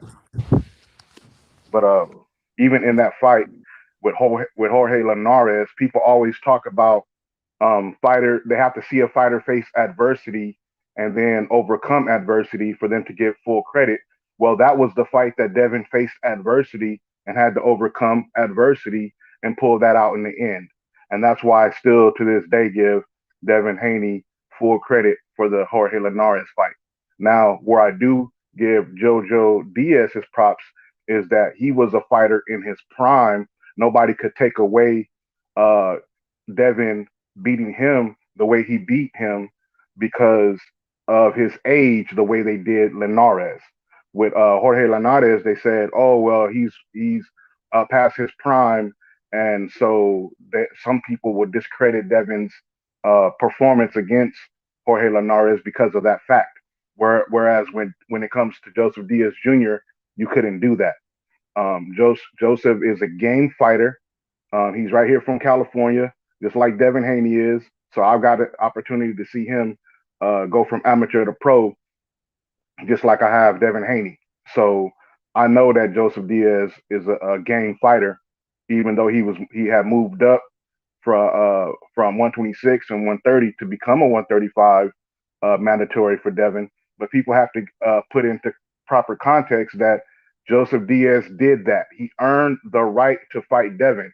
So you can't use the fact that he came from the lower weight classes now, because he defeated Javier Fortuna, which gave him the right to fight for the WBC World Lightweight title, and that's where I give Devin Haney his full credit for that one as well. I'm just saying that Jorge Linares has done more at 135, and that is why I gave Devin the full credit for that, and also why I say that Devin right now is the best lightweight in the division because when you talk about all the lightweights that are in competition for who's the top guy, whether it's between George Kambosos, Javante Davis, Vasily Lomachenko, or Devin Haney, or even if you want to throw Teofimo Lopez, even though he's just moved up officially to um, junior welterweight at 140, Devin Haney, amongst all these guys, has um, uh, not only has he held the a world title the longest, but he's defended it the most. You know what I'm saying? If you take Jorge Linares out of the conversation because he's literally not in the conversation at this point, he's what you would call a gatekeeper at 135 now. But between the top guys that I just named, Devin Haney is the longest reigning world champion, and he's had the most successful title defenses at 135, which is why I have him at the top of my 135-pound list, even though George Kambosos is the only unified champion at the division. But he needs to fight Devin Haney. Yeah, that's right. I agree with that. That's what I was meaning. Besides, just I didn't want to be too biased because I just really like Devin's fighting style. But yeah, that's what I meant by people with the double standards. When they were saying that, like you said before, Linares was doing his thing. He's a dangerous fighter. He this, he that, and then after the fight, oh, he's an older guy, blah blah blah. And it's like, man, what exactly does Devin have to do? But all in all, I don't know if somebody in the chat said something about it, Tank. That's why you're getting on here to explain yourself, or was it something that I said, or what? Because I just want to let you know that I agreed with you. No, I agree. Also, my point was, if people are going to say that Loma's win against Linares means nothing, then you can't say that Devin's does years later. That's all I'm saying. I give them both credit for both those wins. I mean, I like Devin's win against Gamboa. I like Devin's win against Linares and his win against JoJo. I think it showed his levels. You know what I'm saying? So, but I'm just saying I can't. It's hard for me to decide the number one dude because I feel like I think everybody can beat everybody depending on who shows up that night. Because I believe in Devin though because I think he's the hardest working one out of probably between him and Loma. But you never know. That's why we just need to see the fights, man. But that's why with me, then to answer your questions, Eli Zachary, that my response was when I put that in the chat. Kyle said he was the one that I think he kind of misunderstood the premise of my comment. That's why I jumped on, because Kyle made a comment based off of what I said in the chat.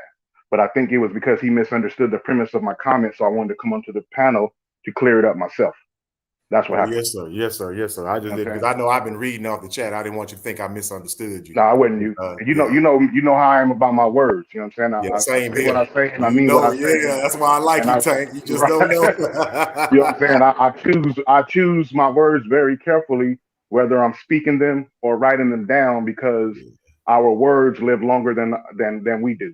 Yes, sir. I remember you said that in the chat before. Yeah, when I said something, you was like, "Yeah, this is gonna outlive us," and I really respected when you said it. I'm like, "Yeah, right." Don't know but what Mex said when he says that he, for him and his perspective, he can't put one of these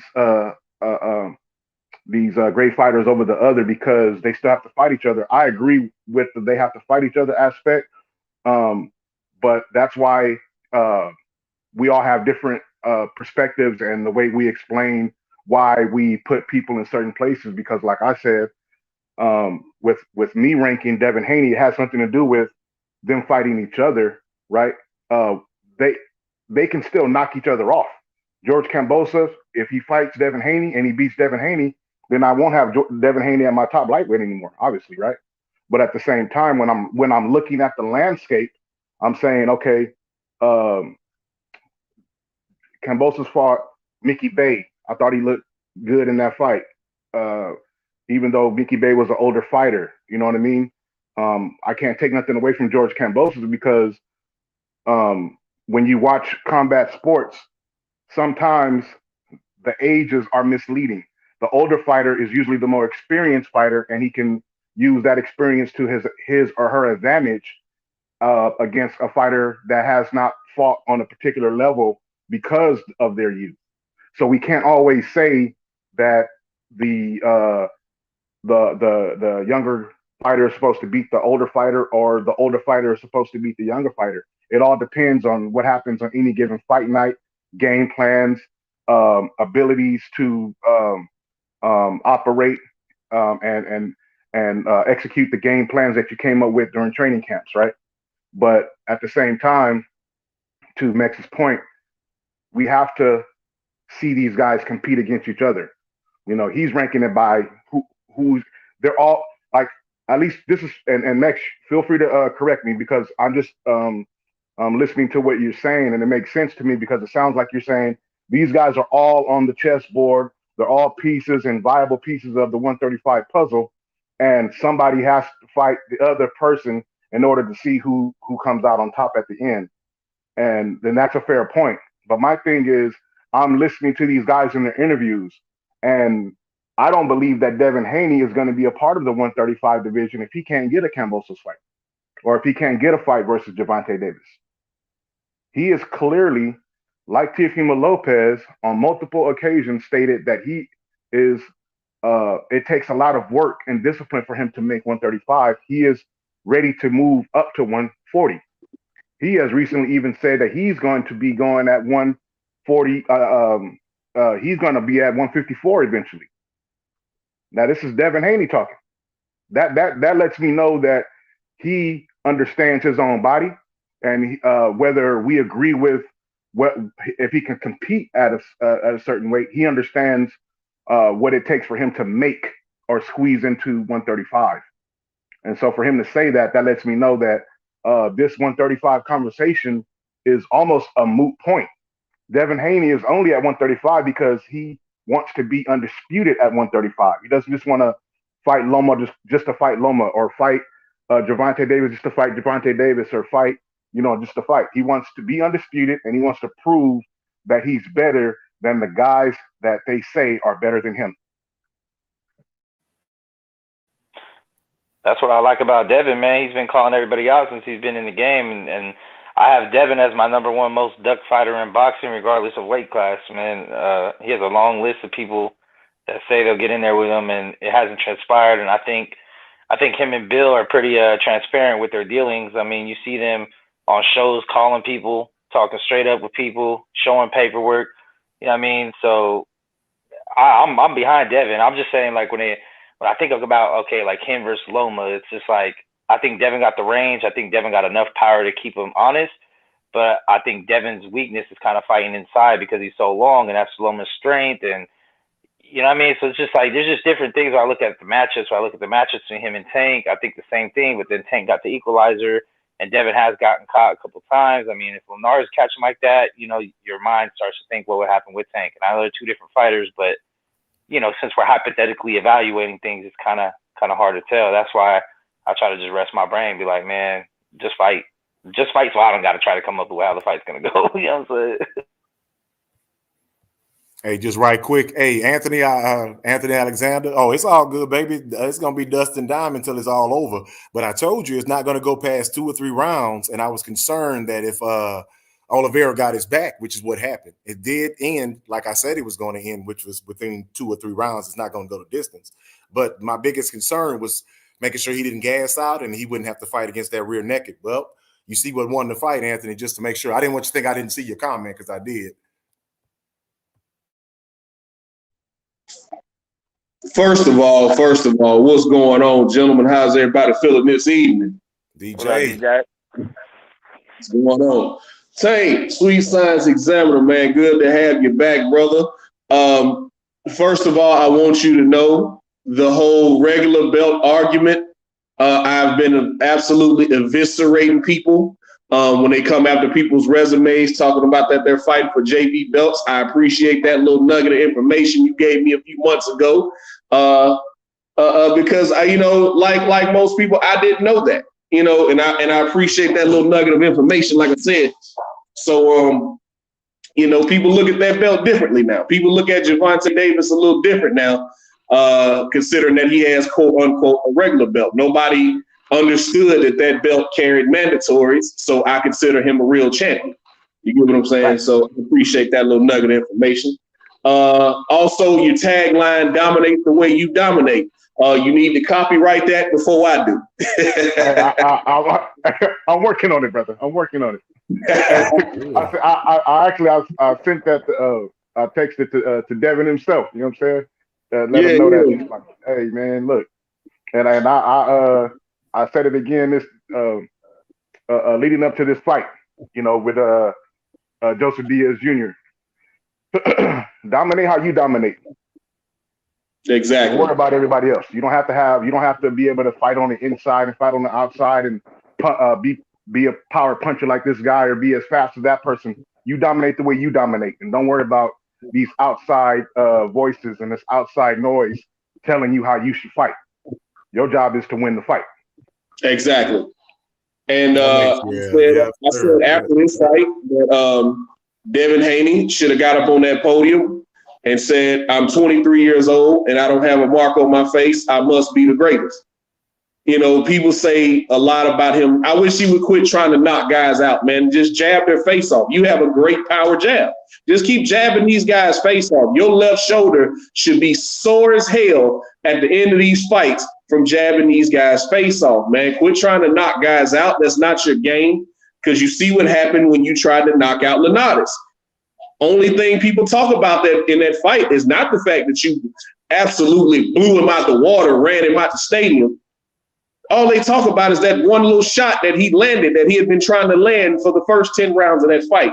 And he finally caught you with it. And all it did was buckle you. That same shot dropped Lomachenko.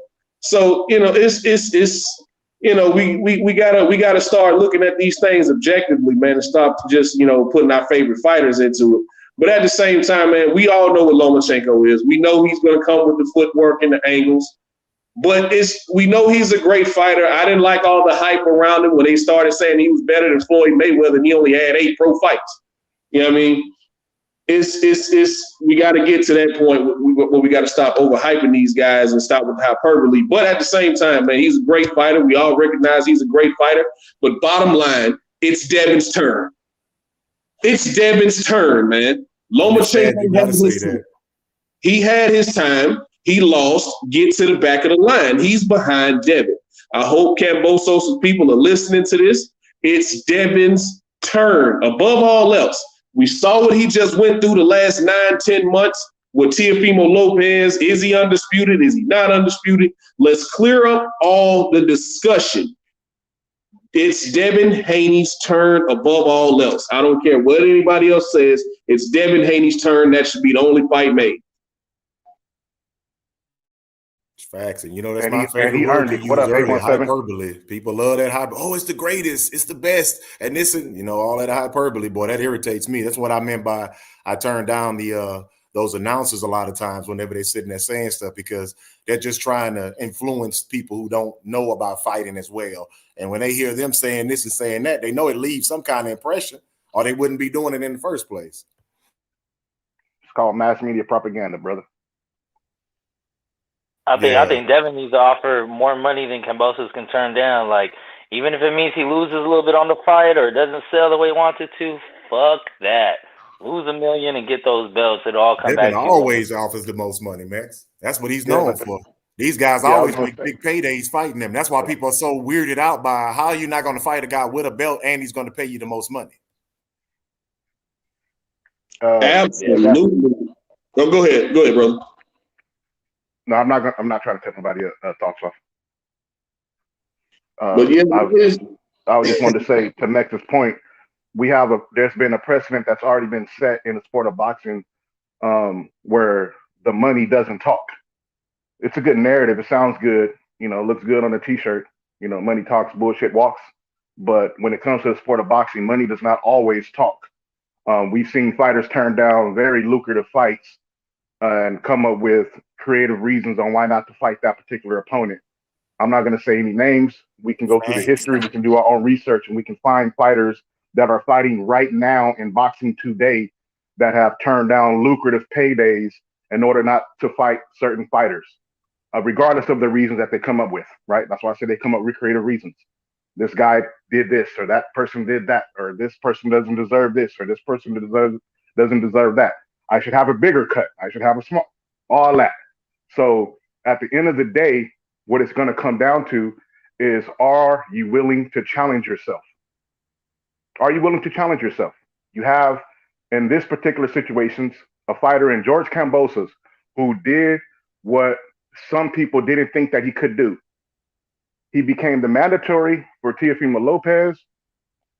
Most people didn't even like the fact that that fight was even a fight that was going to happen for the last year.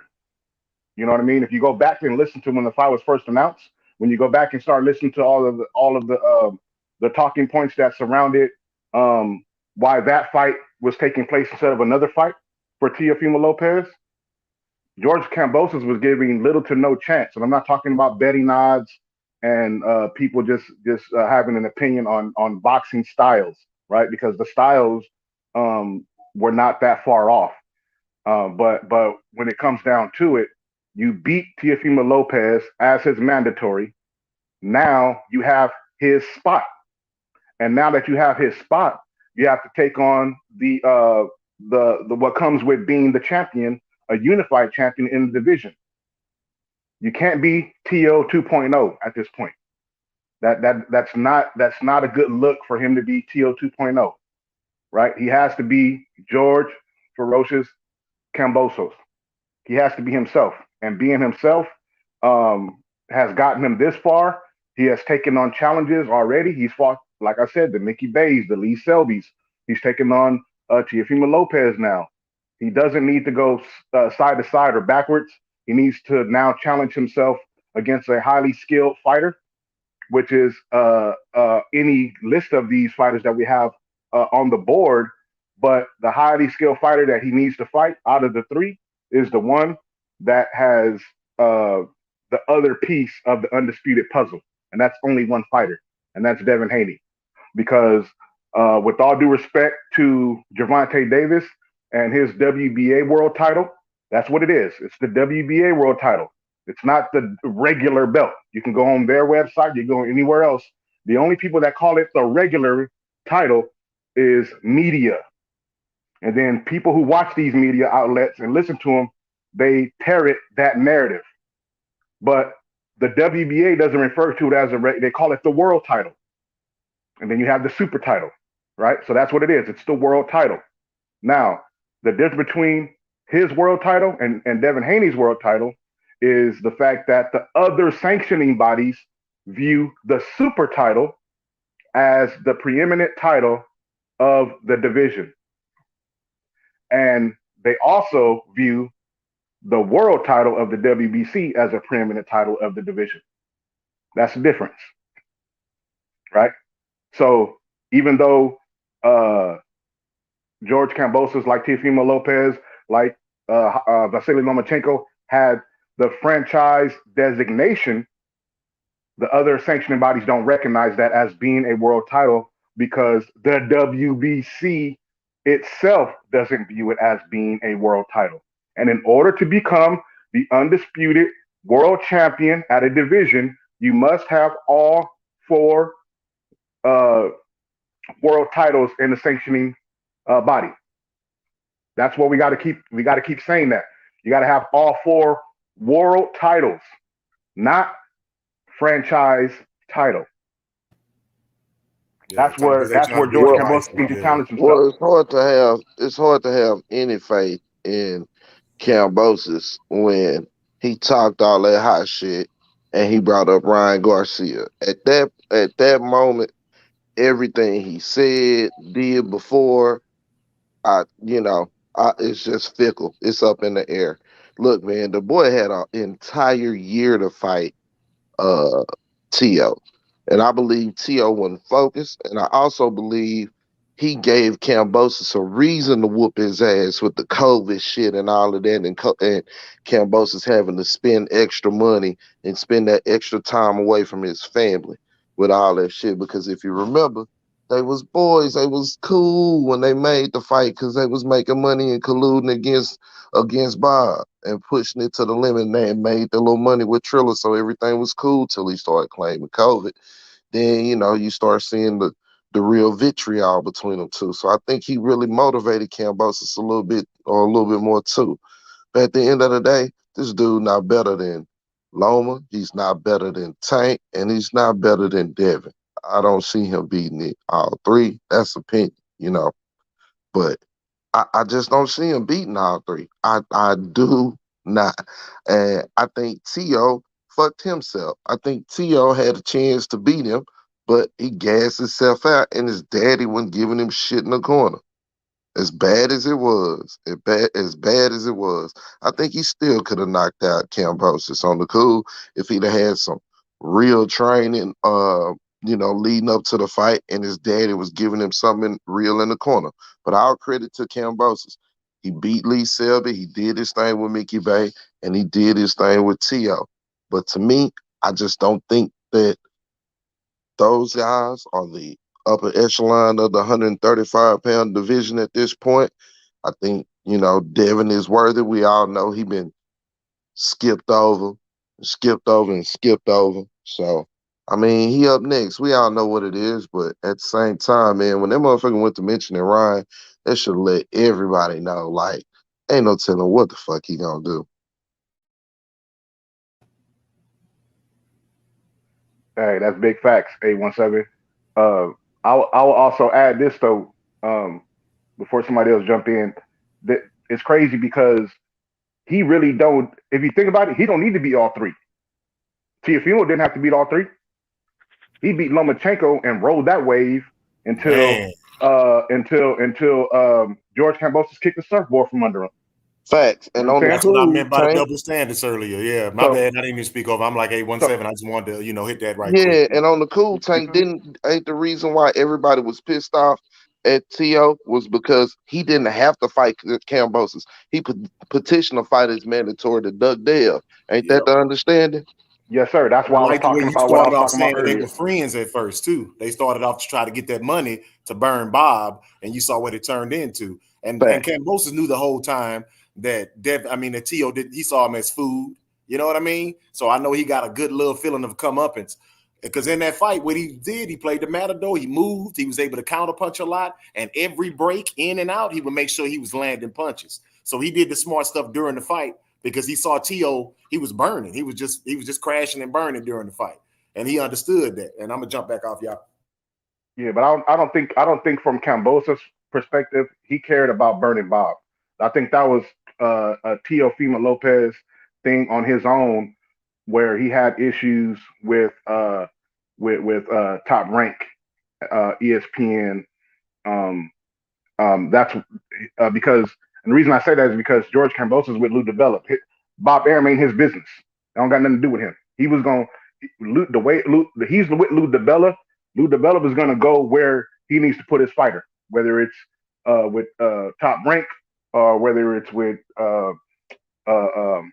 Matchroom or PBC or whatever. He's going to put his fighter on whatever show he needs to put him on to get his fighter the notoriety, and the opportunities, and the biggest money that he can make.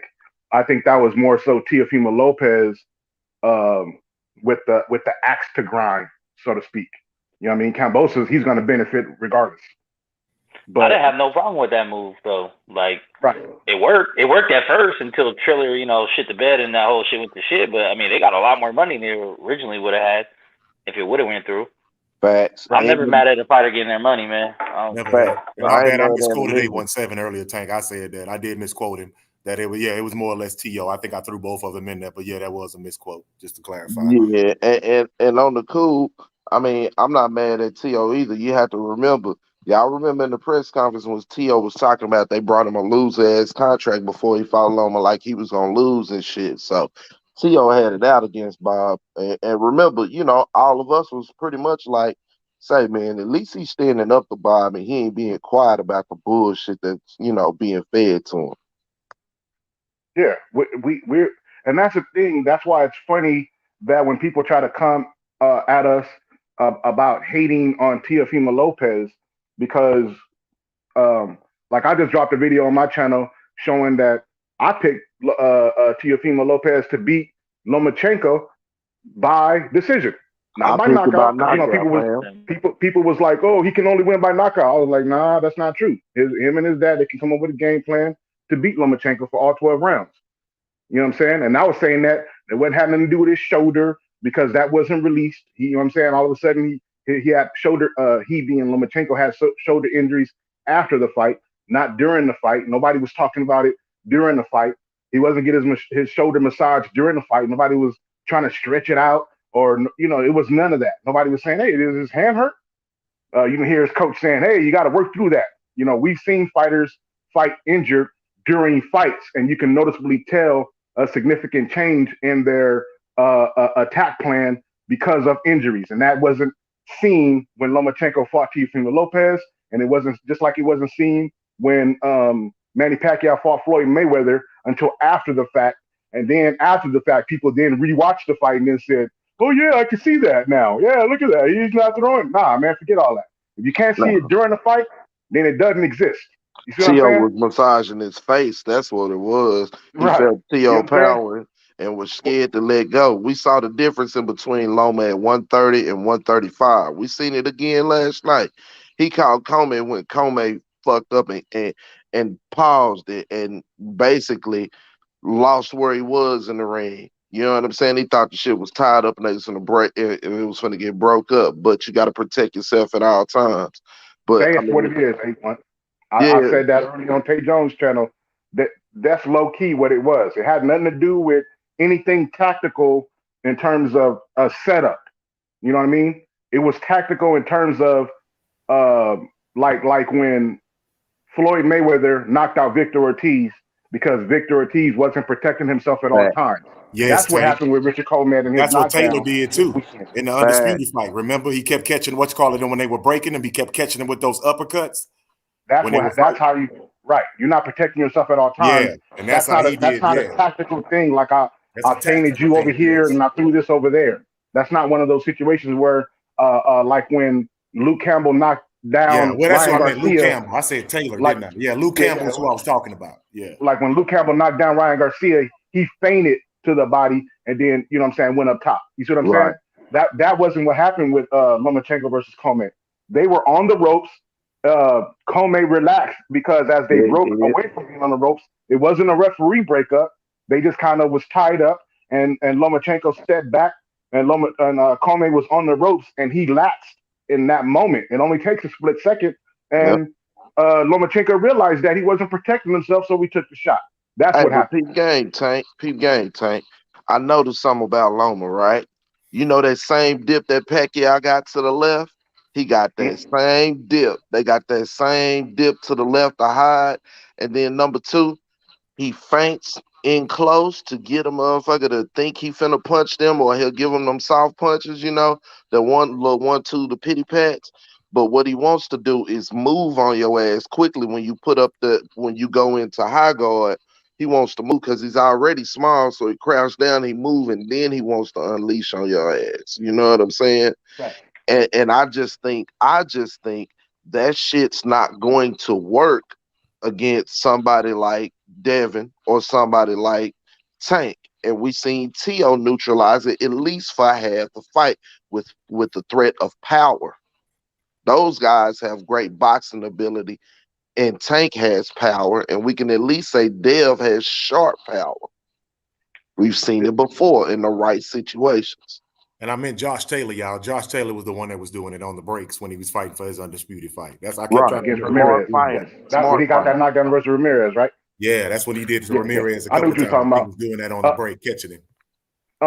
To 817's point though, when you're talking about the the the the mistakes that can be capitalized on Vasily Lomachenko, it takes a particular boxing IQ and then also the ability to execute what it is that you're seeing. Um, I know you said earlier, and I know you was joking, so don't get me wrong when I'm about to say.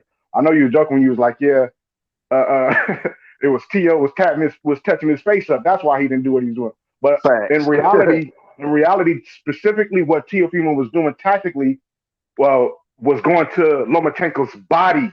That's what neutralized Lomachenko in that fight. Is Right. those straight rights to the body, those little shots, not little in terms of power, but those shots to the body were was moving Lomachenko around the ring early in that fight, and Resetting him. You're right. he Resetting made him his ass. reset everything that he was doing because he was catching his little tricks. I knew going into the fight that because I was listening to Teofimo Lopez Sr. when they were scouting the video on Lomachenko, that's what they wanted to do in terms of their game plan, and I think that it's gonna. That's what it takes to get on the fighting this weekend. You saw the same thing. What kept making Lomachenko reset, even though when he was getting loose on Richard Comey, was every now and then you saw Richard Comey land something hard to the body, and that neutralized everything and stopped everything that Lomachenko wanted to do. And what impressed me about Devin Haney's last fight is that body work. He was ripping to the liver with his left hook.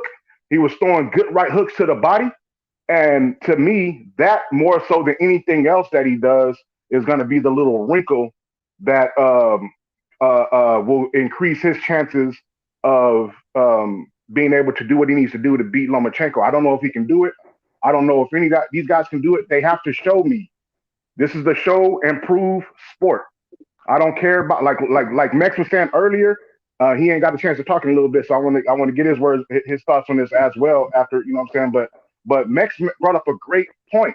Because I long stopped doing this. I don't care about predicting who's going to win, right? I don't care about well, this guy can do this and this guy can't do that, or he won't be able to do this against him.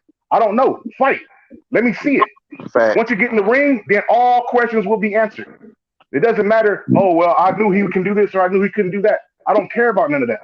Get in the ring and fight because everything else is duck talk. You quacking like a duck. You get fans to quack like a duck when you do that. That's why I don't like that kind of talk. I don't care about none of that. Oh, he can beat this guy. He can't do this. He can't do that. Y'all get the fighters to talking like that, and that's why fights don't get made because of that kind of rhetoric. All that speculation. Hey, let me slide in real quick. If y'all get knocked off, give me about 5 or 10 minutes here and there. I'll be able to come back and let y'all back on, man. But I'm gonna be in and out because I'm still working. But yeah, that's all I want to say, man. If y'all get knocked off, give me 5 or 10 minutes. I should be able to get y'all back on, man. And I'll keep dropping the link periodically. But y'all go ahead, man. Keep cooking. I'm listening. It's another reason why I don't like that "who did you fight" argument, because we know that stuff can be controlled. Who's going to fight who is not, and like Tank said earlier, it's not always about money. I've said that too. If you was really trying to get paid, then it's a lot of fights that you would take. But that speculating and hypothesizing, it does get old. You want to see these guys get in front of each other and get to punching each other. That's all I wanted to say. Like you said, I agree with all that. And I don't hear people often say that. They always say, who do you think would win out of such and such and such and such? And I don't always jump into that because they'll never fight each other, Yeah, I feel to that point, the other part, us as fans, of course, it comes natural to speculate and be like, okay, I like this dude's jab versus this dude, whatever. But for me personally, what I've noticed in the history of boxing, at least some of my favorite fighters and greatest fighters, that the main attribute I've seen that's probably one of the most important is who can adapt, when shit ain't going your way. I mean, from you all the way down in every era, the greatest champs have been able to adapt, whether it's a broken hand, whether it's some other shit, whether they can't get off or do certain things they're able to do. You've seen some of the greats just adapt a style or do something different that you've never seen them do before. So that's what makes the speculation hard, because we might see, okay, that Haney is just so good with the jab, but if someone takes that jab away or he can't do something, I think he has the ability to adapt and figure out another way to win a fight. So that's why I just want to see these fights, man. I don't know how much longer, because Loma's already, about to be 34? I mean, he only got a couple more fights anyway. I mean, the young bulls are still going to be here for a minute, but I don't know, man. I just want to see a fight, everybody. If I can jump in, so a piece of the panel, piece of the chat. Yeah, I also agree with the ability to adapt. Like, one of my favorite things about this is the ability to adapt that gets you the W at the end of the day, right? But there's some other things about like the politics and the business of boxing that also like sort of informs whether or not we'll ever even get to resolve those kind of like hypotheticals, or I guess imagine like I guess resolve what we think would happen in a fight, right? Whether you say what's going to happen with Devin Haney, with Haney and Loma, what I don't know. It seems to me like as good as Lomachenko's English has progressed, the guy still can't really pronounce Haney, right? Like the guy was the WBC franchise champion, and we all, and you know, as boxing fans, and you know, at least especially boxing fans that follow the politics of it. Initially, they were saying that the franchise champ, if you lose, then you become champion emeritus, and you're first in line to challenge the WBC champion for that fight. It seems to me that Lomachenko is willing to fight the Comeys and the Nakatanis and whoever the else Top Rank can come up with, and not really press his advantage in the WBC to get that Haney fight. Even though Mauricio Suleiman said that Haney is a bigger star than Devin Haney, like Loma is a bigger star than Devin Haney, and he's willing to bend over backwards to do what Haney wants, or Haney's team. What Loma wants, and what Loma's team wants. So I don't know. Like I agree with what the brother who was just speaking before me says, that Loma doesn't have very many fights left. And with these few fights, if these are the guys he's looking for, the Kamboses of the world and the Nakatanis and the Comeys, I just don't know that like all of our speculation on what would happen in the fight really matters at the end of the day. I don't think Loma's long for the sport, and I don't think Haney's long for the division. Thank you, Boxing Lounge, for making that point, because quite simply, right, when you pay attention to not just the fights, but when you pay attention to boxing as a whole, and when I say that, I mean go read the rules, paying attention to the rankings, paying attention to the moves. There are certain guys that have put themselves in position to remove the doubt and the questions. There are some guys that are willing to lay it on the line and have put themselves in positions to do so. But we have seen in this era of boxing a new way of trying to find a way around it and create that circle of speculation where we do this. George Kambosos has an opportunity to remove that from the conversation. Canelo Alvarez had opportunities to remove those questions from his situation. We've got others. I could go on and on. And then we have some, such as maybe a Deontay Wilder, that will bet on themselves even when the chips are stacked against them. Those are the things that create your legacy, not just in the ring, not just as far as your bank account, but as far as in the annals of boxing. And that's what purists such as I consider myself, or people that really love the sport, that really try to pay attention to the things that go on. Those are the things that we hold true, and that's what we hold these fighters to. So when you see somebody like Lomachenko, duck Devin, and fight Teofimo Lopez with the franchise situation. And you see Teo petition for the same fucking franchise belt, and Mauricio change the rules so they can get around him. And then you see Kambosos beat Teo, and then turn around and start mentioning Ryan Garcia and everybody else. As a purist of boxing and of competition itself, it goes against, the very core of who I am. So those are my issues, and that's where you start the speculation and doubt, because it's not just you doubting, it's obviously the fighter or the fighter's team doubting as well. Yeah, I think those are all good points. When it comes to Vasyl Lomachenko's route,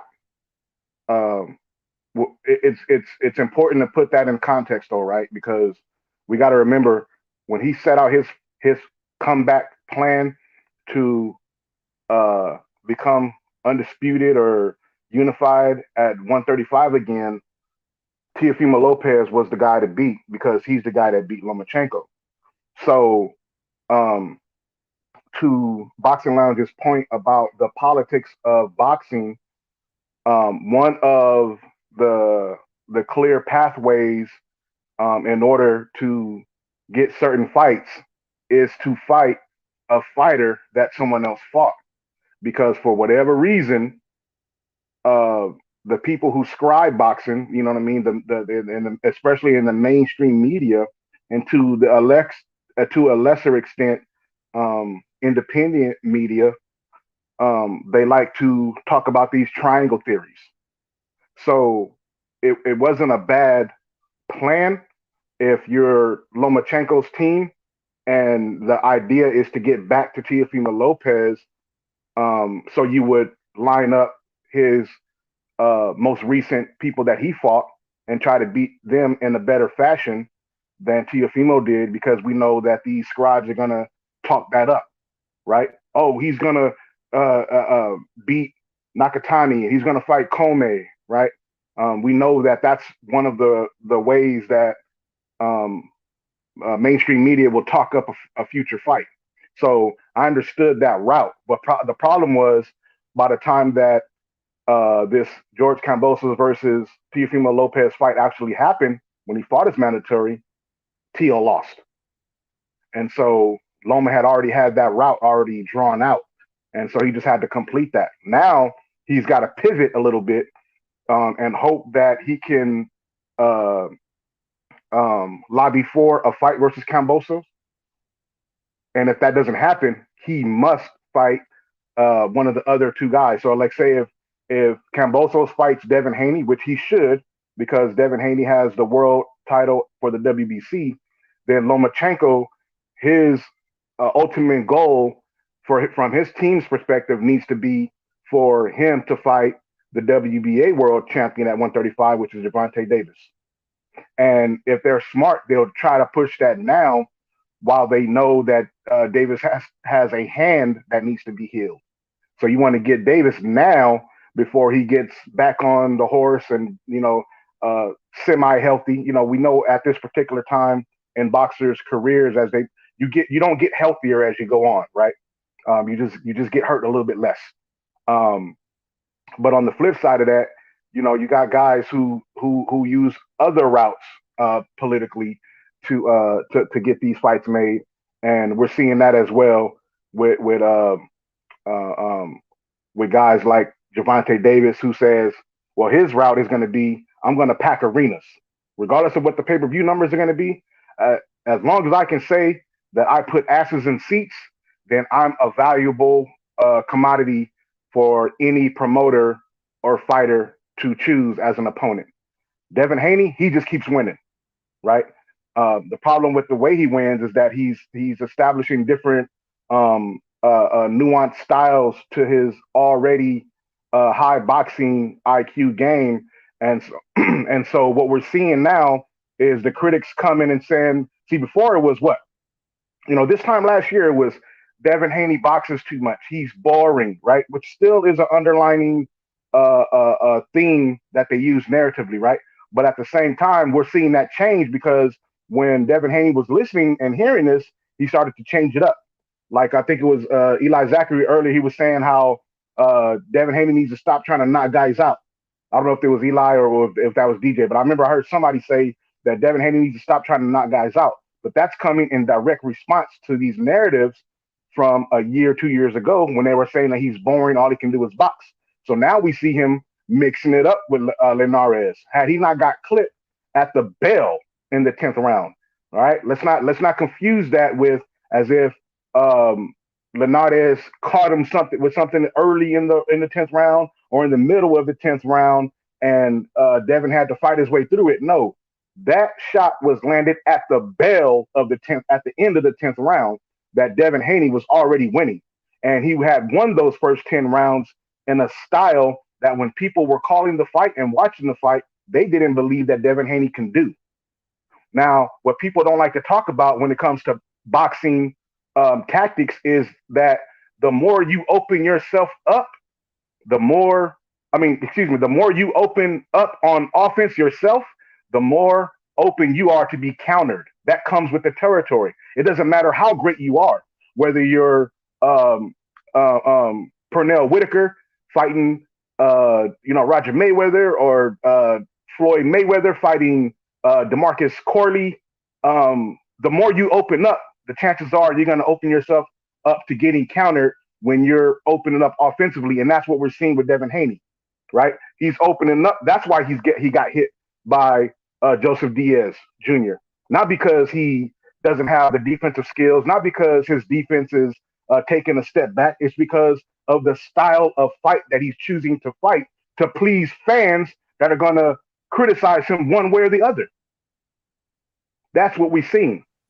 So to say, well, Joseph Diaz, his left hand was landing at will, or he got hit a lot, that doesn't mean that when and if um, Devin Haney fights Gervonta Davis, that Davis will be able to hit him with the same shots, because Devin Haney may not even choose to fight Gervonta Davis the same way he fought Joseph Diaz. He's that skilled where he can pick and choose how to fight between opponents. And to Mex's point earlier, he used the word adapt. I'm going to use the word adjust. The greatest fighters of all times have the ability to adjust from round to round. The greatest of the greatest have the ability to make in-round adjustments. That's when you get to the Andre Wards, the Floyd Mayweathers, right? They can make the adjustment within the same round. You can see a Sergey Kovalev hit Andre Ward in the second round with a shot that he was never able to hit him with in the rest of that round. You can see Shane Mosley hit with a shot. You didn't get to see him hit him again in that whole fight. You see what I'm saying? So the best of the best, the greatest of the greatest, are able to make in-round adjustments, and Devin Haney falls in that category from the eye test. It's just a matter of time before we see guys step up and take on the challenge, so that we can see him versus these other guys, so we can see if those adjustments can get made against the elite of the elite competition. Just to ride on the coattails, and I don't know if anybody else wants to jump in. I have a couple of points. I don't know if anybody has like quick points, because I wrote down what you were saying, so I didn't want to interrupt. But yeah, so far, nobody that Haney's fought has forced him to make those kind of adjustments. So I don't know that he's able to do those kinds of things yet. He just hasn't faced the level of competition that's made him that's forced him to make those kinds of things, to see if he is the Andre Ward or the Floyd Mayweather that's able to see what the person is doing well, that's winning around, and then turn that thing around. And then what I think he meant, though, right quick, boxing, not to cut you off, is that he can actually go from fight to fight and do it on his own. He's a skilled fighter. That's what I meant by people. They know what he is. I'm just saying that. So you're talking about once he's in adversity, can he do it? But we're saying that even though he's a talented boxer, jabber, he showed other aspect of his games that he doesn't really have to use, because he can win strictly just jabbing. And I'm gonna go back. I don't mean necessarily adversity. I mean, adversity is one way to put it, and I'm not saying it's not like unreasonable to call it adversity. I just mean that like what Devin Haney had, like his attributes and what he does well. If somebody is able to neutralize those things, what would Haney dig down deep and show us? It's just his competition, and it's been elite. Like, I'm not even dogging the competition. I'm just saying they just haven't had the ability to pull that thing out of him yet. I'm not saying that Loma will. I don't know that.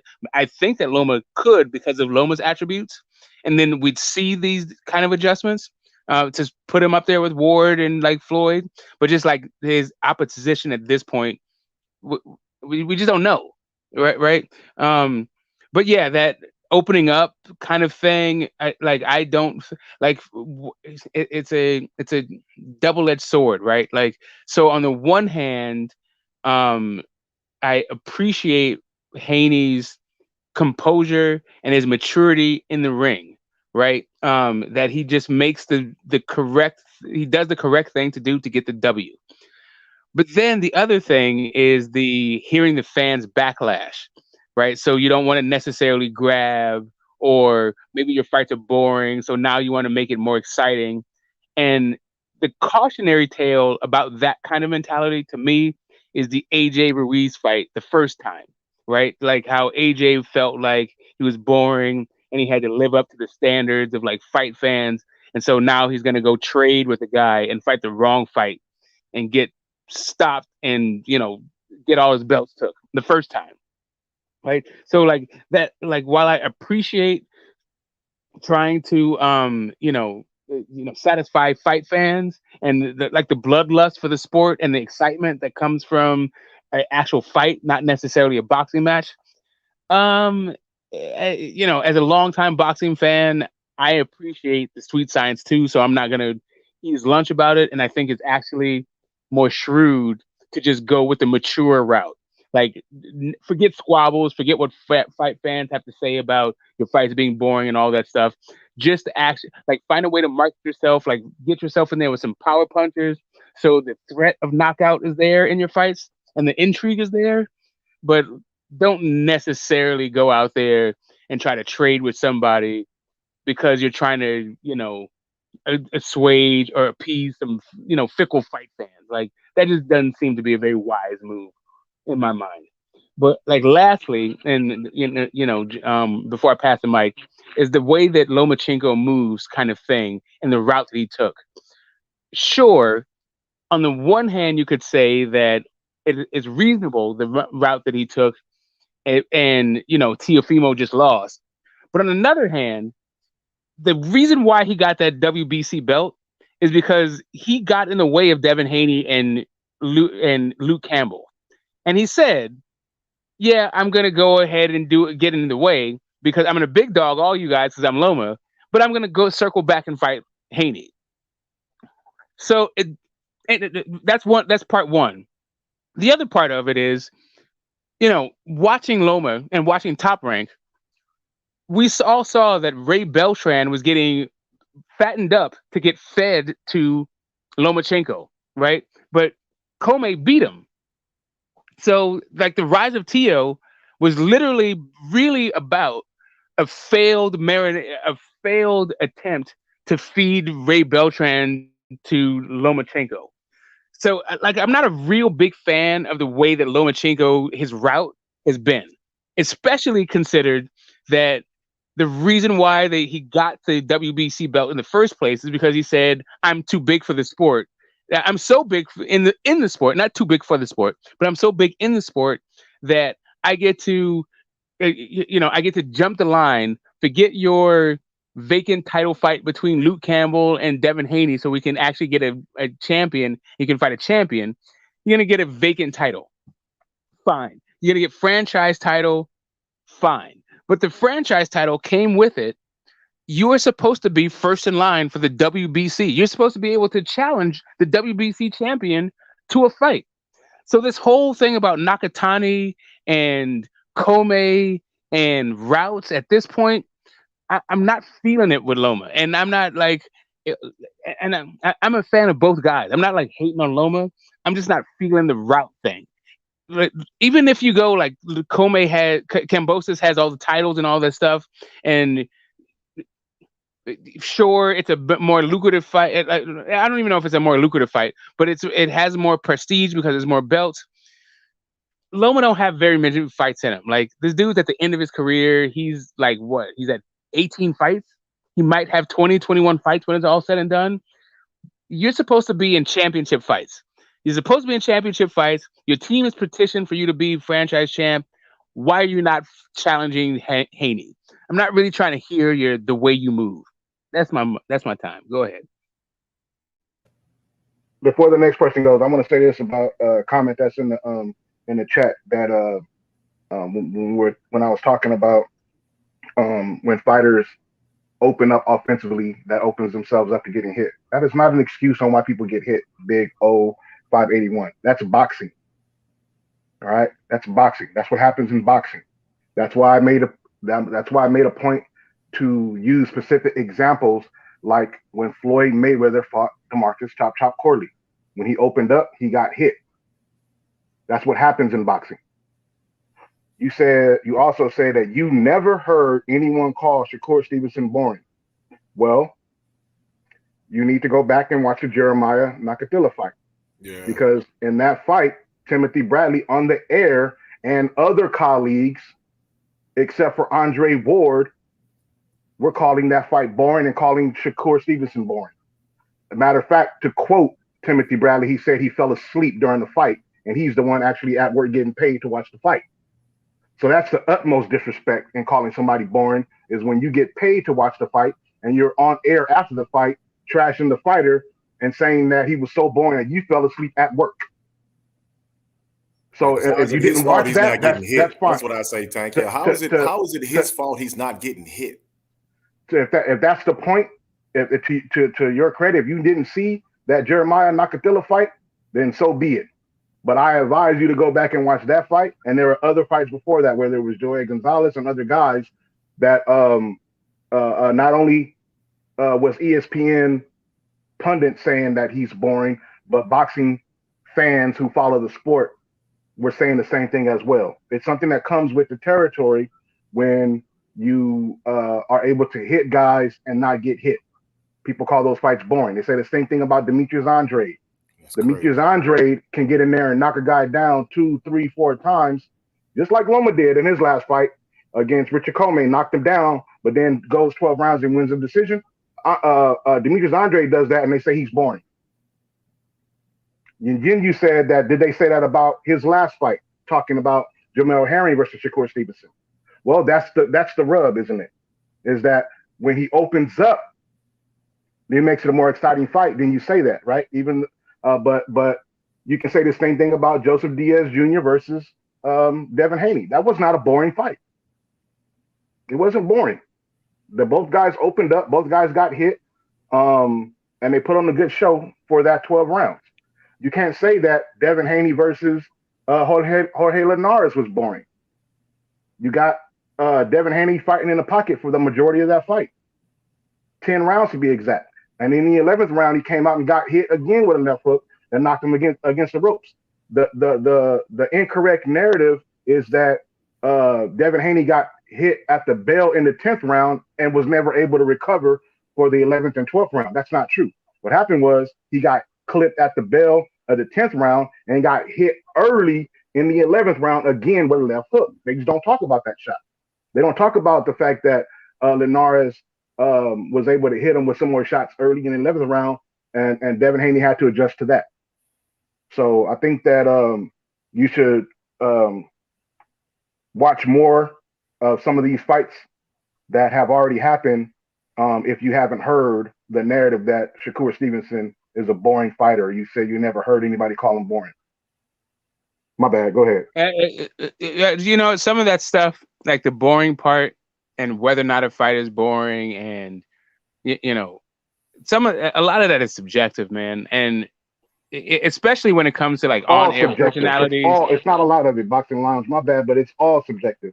Because what's boring to one person and what's exciting to another person is all relative to that person. No, but what I mean to say is, if you're a promoter, what you are interested in is more eyes, more views, and there's only a certain amount of hardcore boxing fans. So most promoters are interested in the spectacle and how do you get, like, you know, casual eyes in there. And the way that you do that is through like knockouts and like a whole bunch of punches being thrown, and not necessarily the technical aspect of boxing. And so I'm not necessarily, you know, like even if you get two technicians in there, really, like if you listen to like the Loma's rise to prominence and Rigo's rise to prominence, you know, both guys were in boring ass fights. But the whole Loma thing was how great he was and how many amateur fights he had. Where Rigo is just like, he's boring, right? So like there's some of it is politics and some of it is the push and the marketing and the promotion that you get. And some of it is just like Yeah, it's hard. It takes a while before you can actually understand what's going on in the ring, and you can tune out all the noise.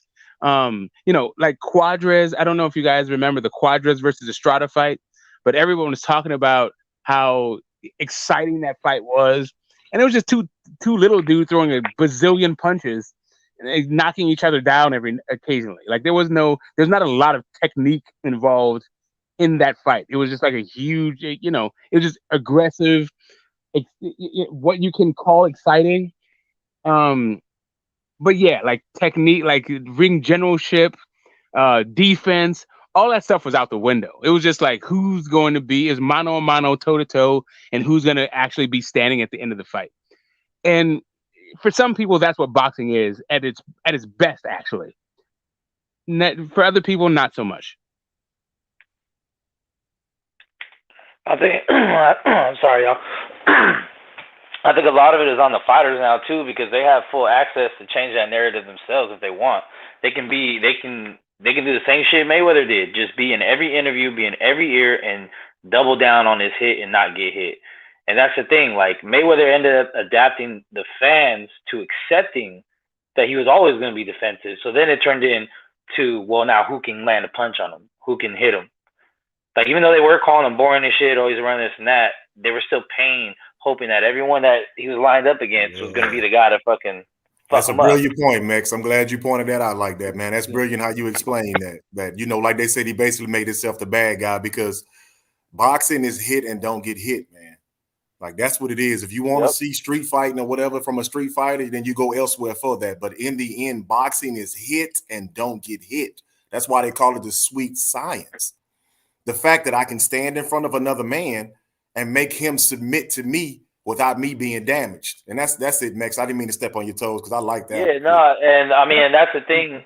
That's another reason why Mayweather is one of my GOATs, other than just, the boxing part of it, is because he was able to change the narrative even when everyone, or a lot of people were hating, including networks, including commentators, including the same shit these other fighters are dealing with. But what did he do? He went back and forth with everybody that said something. He was very confrontational about the fact, you call me boring because people can't hit me. But at the same time, it's like when you look at the physics of it, if another man punches you in the face, unless he's fucking Dolph Steam, like you have a chance of punching him back. He's within your punching range also. Thank you. So, like, it's not like this motherfucker got a John Jones reach and he's fucking just, no. Like, if he punches you, you have a chance to punch him too. It's just he's too nice at defense. So when he started marketing that, then every fight turned into, is this going to be the guy? Is this going to be the guy that's going to break the code? But then when everyone else is like, all right, we're going to keep the same narrative where everyone else that just boxes. But all these other pure boxers, if you notice, I mean, from Boo Boo to Andy Laura to Ricky now to all these like pure boxers, when they're doing interviews and shit, they're not sitting there and getting confrontation like, what are you talking about? I'm nice as fuck. They're just like, well, that's how you feel.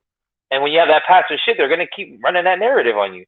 So right now it's up to the fighters. They can definitely change the narrative and be aggressive and make sure that every interview you do, when someone even slightly even suggests that that's what it might be, you jump down their fucking neck on it. Like, see, they feel like they're going to get picked on. What it comes down to is that they really worried about the pressure. They're so concerned what the media is going to say, and they feel like they're going to miss out. So they're going to be punished. They're going to be punished for just standing up for themselves. We saw that with Devin. But there's something else happening though. Also, like the thing is that the casuals want to see a knockout, and Floyd Mayweather is not that big a puncher. So what you have to do is sell the knockout. But Floyd Mayweather is actually he's brilliant defensively. So we understand that he's not actually going to get knocked out. But you have to put him in a space where it's reasonable that he could get knocked out. Right. And that's when everybody shows up. You also have your entrenched fans. Like the biggest Mayweather fights happen against fighters who already have a fan base. Right. So he's picking fighters who are already popular, who already have entrenched fan bases, and then guys who also may have the ability to knock him out, because we understand that a Floyd Mayweather fight is probably not going to end in a knockout. And then you can antagonize, right? Because you have to sell the intrigue of the knockout. A lot of them guys are not going to fight them because they can't knock him out. Linares is a knockout artist, and what did they say? Linares Right. had That's what I'm power. saying. That's what I'm saying. You have That's to what I'm sell the saying. So he intrigue. did You have have to that, but the sell the thing is, intrigue of the people with knockout. knockout power But then, don't want to fight a boxer. They don't want to fight a boxer. well, All that's right, that's the whole thing. So there's that point of it. But that's how you become the A side, right? So that it becomes financially, and you get the financial incentive to fight the guy, even though he's going to make you look, basic. So yeah, you may have to like do something with your career afterwards, but you're financially incentivized to take that kind of hit. But Devin is paying really, them right now. He's one of the highest paid guys at the that thing that's weight. being What sold though, Mex was the saying thing that's is being what sold, made sense. but the I thing, can't. I can't hear. I can't hear both hold on y'all a second, talking bro. at the same time. Hold on a second, bro. Let I'm almost Boxing done. I'm finish gonna land this his plane. point I'm gonna land this plane. I'll be like out, and then I'll mute myself. The thing because that's I being want to sold respond to though, that some of that too. Go ahead. the thing that's being sold is the knockout. And what Floyd was doing was antagonizing the people, so they wanted the knockout. So not only did you want the knockout, but now you provided someone who could actually maybe deliver the knockout, and now you have yourself a lucrative fight. There's a lot. There's a lot to unpack between what Max was saying and what Boxing Lounge was saying. A lot of what they were saying was pretty much on point. Um, I think that what Eli was trying to say, and he'll get back in and he'll speak his own words. I'm not gonna put words in his mouth, but I just wanted to share some thoughts because the times I was able to understood him, he made some good points, and they were in kind of in line with some of the things that I was thinking as you guys were talking. Is that um, some of that or most of what you guys are saying is 100% facts, but some of that stuff is what was how do you say circumstantial, right? Because Floyd Mayweather didn't do anything different than most other boxers did when it comes to fighting guys who have built-in fan bases.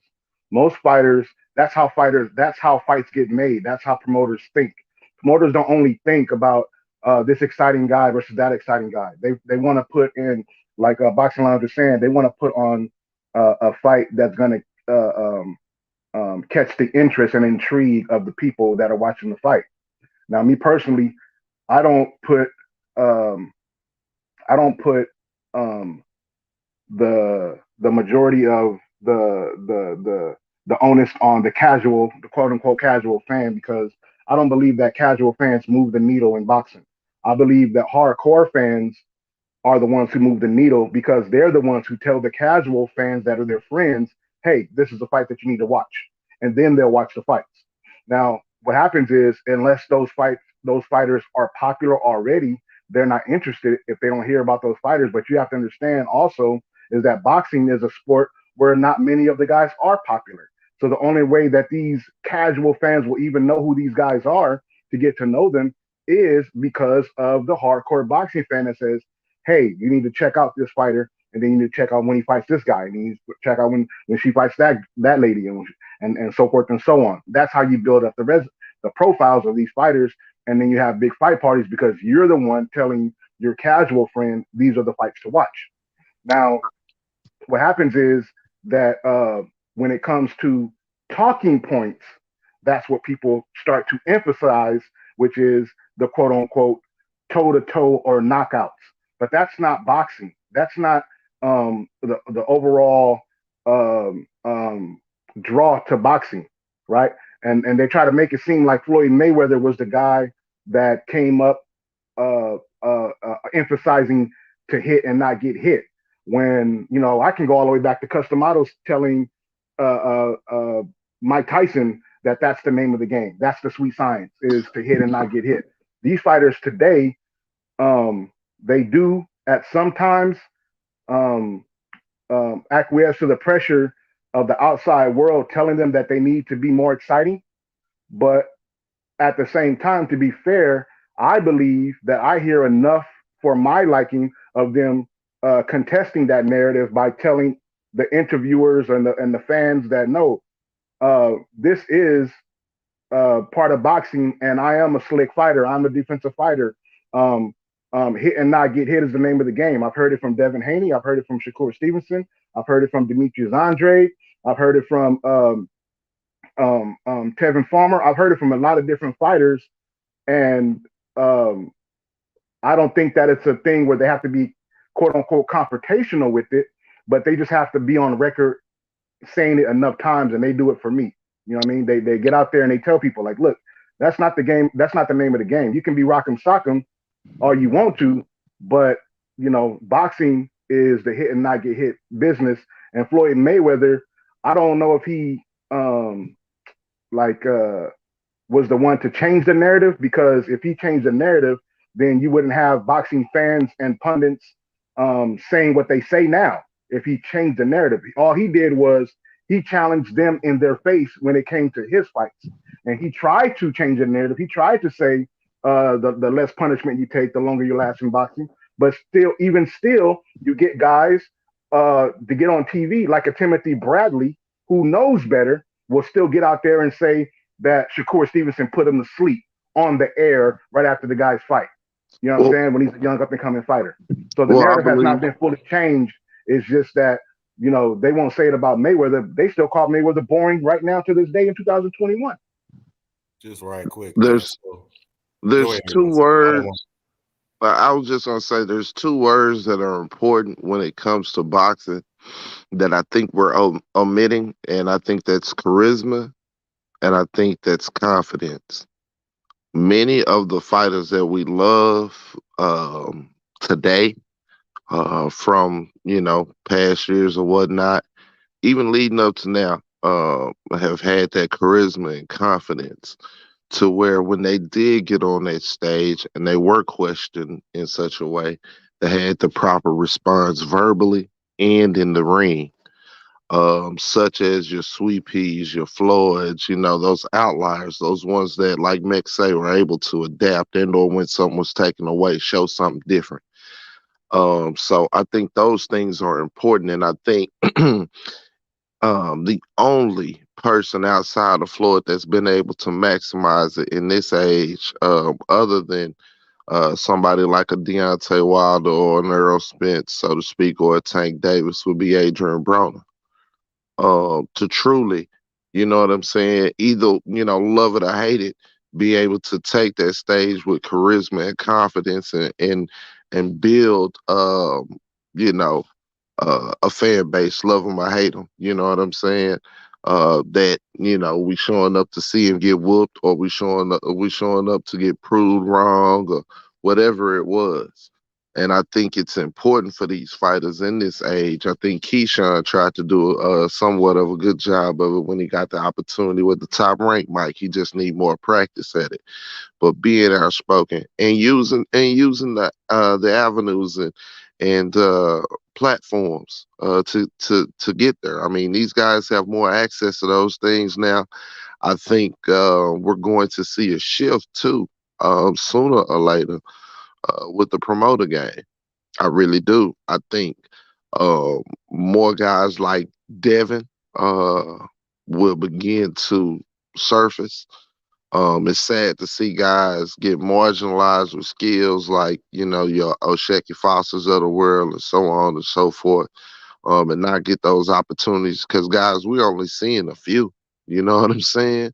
They was talking about Big Baby, but, hell, salute to Pac-Man Tay, with him having, an insight to Deontay. He's seen a lot of these heavyweights. He's seen a lot of young heavyweights. So the guys that we think are the cream of the crop or the ones that's going to be next is actually some guys that we hadn't seen, hadn't been able to see, that he believes, will be able to do some things. And I've been able to go look at a couple and be like, damn, they, maybe do some work. So we all just need to understand, and I think these fighters need to understand more too. And when we have access to them on these platforms, and I mean, at these fights, taking pictures of them, buying merch and things of that nature, man, I just think we need to be more vocal as fans, because now in this age we have the ability. We have access. We have more access than you believe. They see more things and hear more things than you know. And I just think we need to, have more forums like this so we can get more uniform on things and then deliver those messages, you know what I'm saying, to the proper parties, because I'm telling you, they listen, and they listen with dollars too. You know what I'm saying? But the thing, I don't mean to step on your wisdom or okay, cut it short. Go ahead. Just to add some thought to the whole Timothy Bradley boring Shakur kind of hey, thing. before y'all go down that road, can I touch on the boxing thing? Because I know earlier you said I was stepping on your toes, but you just keep jumping on the mic, and I don't want to be rude. Oh Because no, go ahead, bro. Go ahead, bro. yeah, because I got what they my were thing saying, written down, so what I I was would just going to jump say right back about in. that is that, so what was Deontay Wilder? You know, you hear the same argument about certain fighters being boring.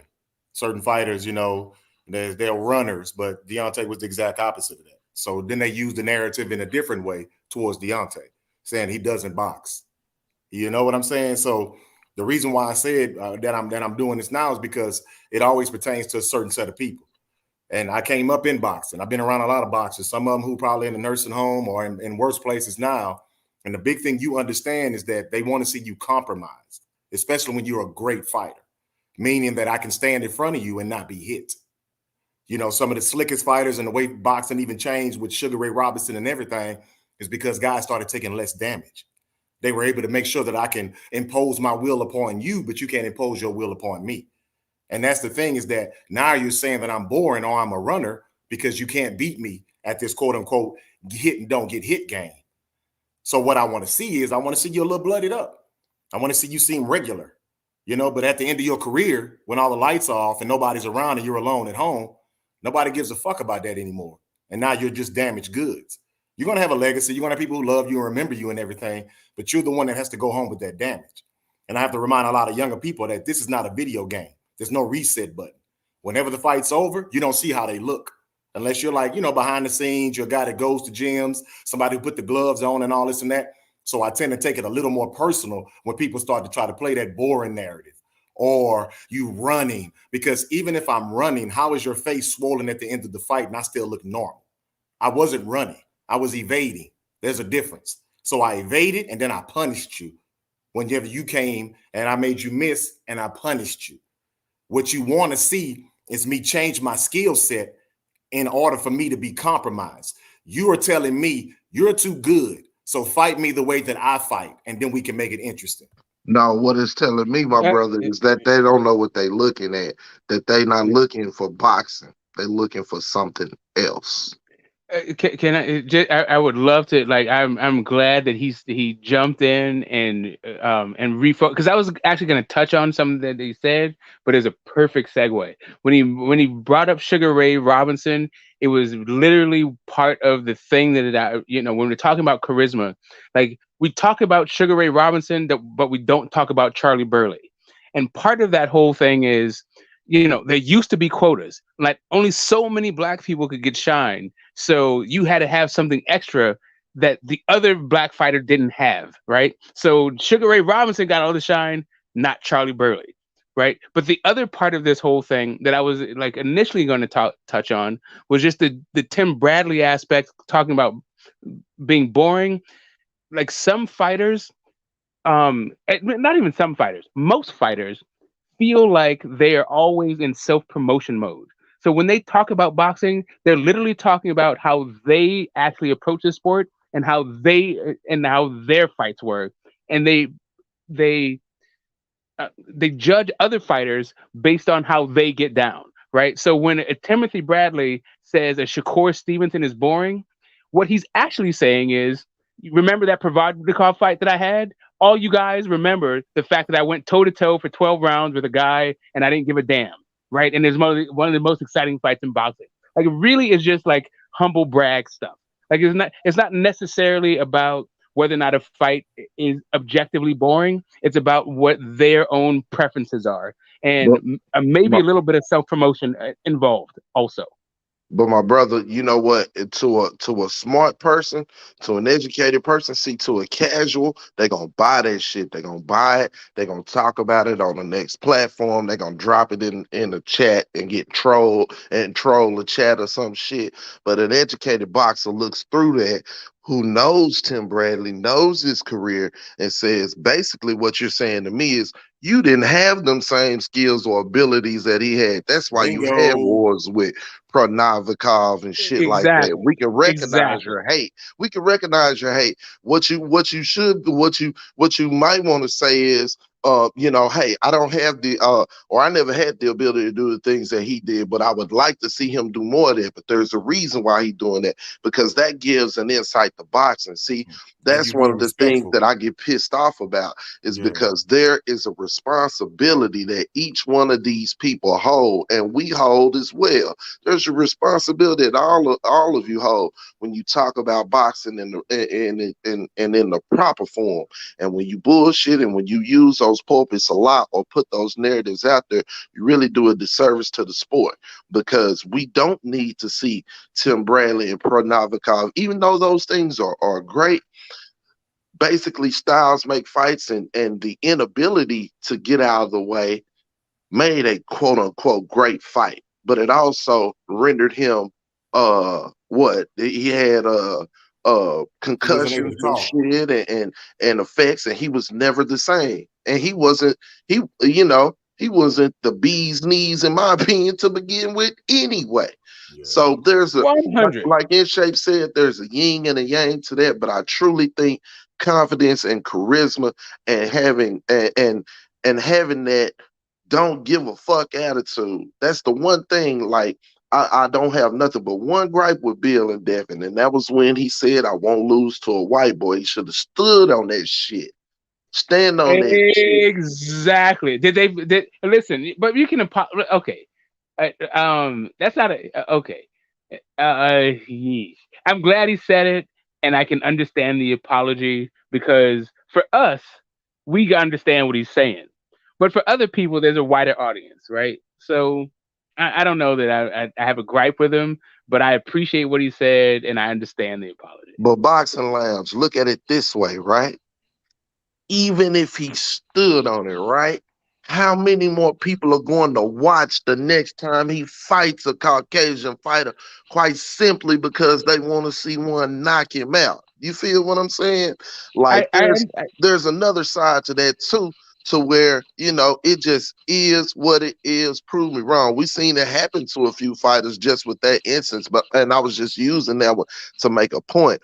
AB, that man say, until the can man couldn't, he could. You feel what I'm saying? And everybody watched, man. Everybody watched. All I'm saying is, when it comes to stuff like that, only we care about that. Like, it's not just that's not even just his sentiment was like an American descendant of slaves sentiment. It wasn't even just like black people internationally understand that sentiment, right? Like, that was a down home thing that he expressed to the entire world. And if you like, Wilder, I appreciate the guy for taking the hits for the fam, right? He went out there and said what we say around the kitchen table to the entire world and was unapologetic about it. If you are apologetic about it because you've offended some people who are listening to what you're saying that aren't privy to our heritage and our experience, I'm not going to eat your lunch about it. Like, I get it. I get why he said what he said, and I also get why he apologized for what he said. You know what? Well, I he just think apologized. sometimes some shit is out there. You know what I'm saying? I don't care how you retract it. That's just like you apologizing to your girl after you cheat on her. You know what I'm saying? Like, yeah, she might need that apology, bro. Yeah, and you she might need need that girl. apology, but She she might might need need that that girl. She apology. might need that apology. But that next time, goddamn me, Jamandra hit her in the DM, she ain't gonna Well, think about your apology. well, to be fair, we got to put that in proper context, and we can't put our own understanding and perspective on that situation in terms of what uh, the reason was. Devin Haney came out and said and addressed his comments in regard to that because Bill Haney himself came out and said what really happened. And what happened was, it wasn't about a larger audience. It wasn't about people who were spread out and the rest of the diaspora understanding or feeling them or being a homegrown thing. It was specific that a particular promoter reached out to them and addressed his uncomfortability with the statement. That's what happened. That's on record. You can find it. That's Yeah, why the statement was made. It had yeah. nothing. It's the Listen, same. it had nothing. It's the same thing. Hold on. I didn't say nothing when y'all was talking. That is a specific thing, and we need to speak to the specific of that situation. Because if we just put our on and be like, okay, well, if they said it, then they were speaking for this. They was not doing that. That promoter was speaking for himself, and that promoter was respected by the Haneys, and that's why they said what they said. Facts. Other I'm other not people, rebutting what other you. people, other people in other countries that are quote unquote a part of the African diaspora would totally understood what Devin Haney was saying. Just because they didn't understand the lingo, That's maybe facts. quote unquote white boy, that can be an argument that can be said. That's more of an Americanized term that quote unquote American blacks or African Americans or American Africans would use. No different than when you hear Cornbread Maxwell saying on video that when he went to the Celtics, they was like, ain't no white boy gonna be able to do to me what he's doing to these other dudes, and then Larry Bird be busting everybody ass. You know what I'm saying? That's just the way we talk. That Facts. that situation to me had to do more with uh, independently owned black media not coming to the defense or not being heard when they did come to the defense of Devin Haney. Because just like Lomachenko can get up there and he has a grasp of the English language, but he needs an interpreter so that he doesn't get misunderstood when he does speak English. Just the same way as Saul Alvarez has an interpreter, even though he has a pretty good grasp of the English language, but he wants to make sure that he's not misinterpreted. Many, you know what I'm saying? Many other boxers do the same thing. It is uh, incumbent upon us to speak up on behalf of Devin Haney to let them know he didn't mean that in a racially insensitive way. He said it, and we understand that it can be taken as racially insensitive, but that wasn't his premise of his comments. But what we saw was people who got on these media platforms and either doubled down or try on the fact that it was inappropriate to say, or they were allowing the people that were interviewing them to co-sign that narrative that it was inappropriate to say. I was just That's about what to we say saw. that, Saint. And that's another issue too. You speaking, who you speaking to, what you speaking about, and the platforms that you put yourself on. You know what I'm saying? Like, I think sometimes, fighters are fighters. You know what I'm saying? There are a few that can do both. And sometimes they get goaded into shit that they back up on. You have to understand dancing is the platform we fight on too, and that's the international platform. You know what I'm saying? So a lot got to play with it. The money got to play with it too. But you're Yeah. right. And Bill did explain it. I had no problem with his explanations or factually what you said as far as what went down. I just said personally myself, once it was said, even a retraction or anything in that regard with the subject matter here in America, having the history of America, there was no sucking it back in or whatever. You know what I mean? I understand why he did it. I understand why he did it. And like you said, Bill didn't hide from it. He explained it. But I'm just saying, with the climate or whatnot of this country, right? And the very things that stirred him to say that, even snatching it back at this point here on this in this climate wasn't going to lessen the impact. You know what I They mean? always there In because my it can be opinion. taken out of context. So Yeah, so here's really the like I hear what both of you guys are saying, and I actually agree with what you're saying. I'm just saying that I understand, regardless of whether or not it was a specific promoter or what the situation was. There's a thing where we are at home and dealing with family and family issues, and we understand the language, right? We don't need to explain what it is that Devin Haney was saying. Even within the black media, they may understand it, but they only have so much impact. And at a certain point, if you are Devin Haney and you're in a global sport like boxing, the culture and heritage of Black people in America it may be important to you, but it may not be important to like most of the people who are buying tickets or buying your pay-per-views or buying subscriptions, right? So that's just a completely like separate issue. And so I understand on that issue, on that for that reason, why he would say, "Yeah, okay, I apologize to you people who I've offended unintentionally," right? But on the other part of it, I feel like what you're saying is correct. That whoever it is in the Black media should have caught that dude's back on a completely different level, even if it didn't cross over to the mainstream narrative, right? Like, still, we need to be explaining to people, like, yo, yeah, it may sound like this racial thing to you, but this is our truth, and this is where it's coming from. It's not anti-you. It's just that there's a certain thing about what our experience has been on Earth that has us speaking this way. It's not even about you. It's not about racism. It's not even about other these whatever insecurities you have. There should be people that should have caught Devin Haney's back in that circumstance, not necessarily Devin Haney being responsible for standing on that particular square. Like, if he does stand on it, cool, but I understand if he wouldn't, because I've seen what happens to people who stand on that square, and it's not necessarily a positive thing. It's not necessarily like a beneficial thing for those people's lives or their careers. Facts. I agree. That's why I respect Deontay, because even though you try to blackball him, he didn't care. That's what we're talking about. See, what you're talking about is the political side of it, meaning that even though what I say may be from, like you said, my life experience, and even though we actually see what's going on in the world, since the powers that be have the power, they wanted to humble you a little bit to stay in your place. So even if you are telling the truth, we still run everything. So we want to show everybody that we run everything. So we're going to humble you a little bit to remind you that we are the ones that are in authority. And if I feed you, I can starve you.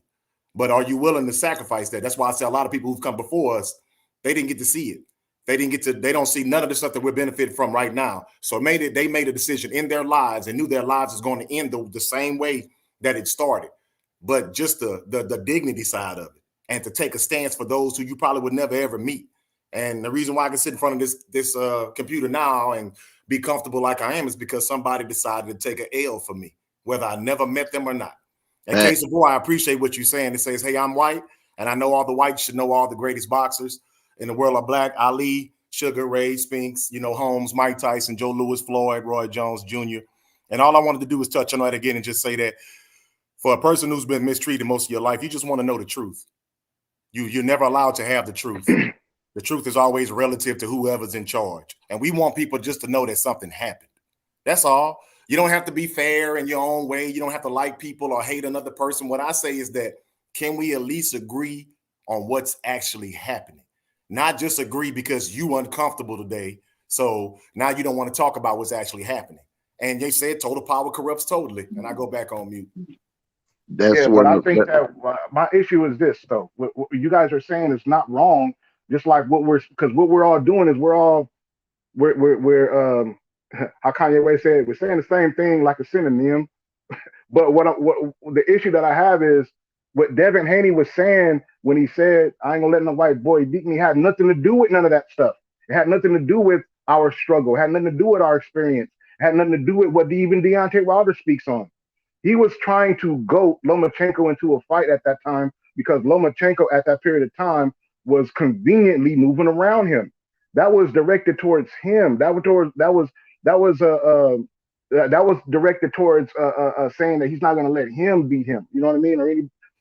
Yes, sir. I understand that it was directed at him, Tank. But what is it? I'm not speaking to you exactly. I'm making clear. But I'm saying it has a background to where it landed hard because we know about the history of where we're at. So when he used the term white boy directed at him, we all was like, ooh. Yeah, no. He was talking about Loma. He was talking about Loma, but the thing. Yeah, go ahead. Y'all talking over me. I'll let y'all talk and get y'all go ahead, bro. So I can specifically speak to it. Because when people listen to this on the replay, they don't want to hear us talking over each other. They want to hear somebody say something. They want to hear somebody respond, and vice versa. Right? I understood completely what y'all were saying. What I'm saying is what Devin Haney said had nothing to do with any of that. And it's incumbent upon us to speak that out so that they don't change their narrative, is what I'm saying. We should have immediately jumped in there and said, listen, what Devin Haney said had nothing to do with race. He was talking about Lomachenko. Now let's talk about why Lomachenko is not even fighting him. Let's talk about why Lomachenko is petitioning to become franchised.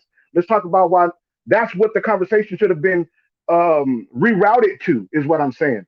Because we know that that's not what the conversation was about as it pertains to Devin Haney. It shouldn't even be, and this is just my opinion. This is Tank.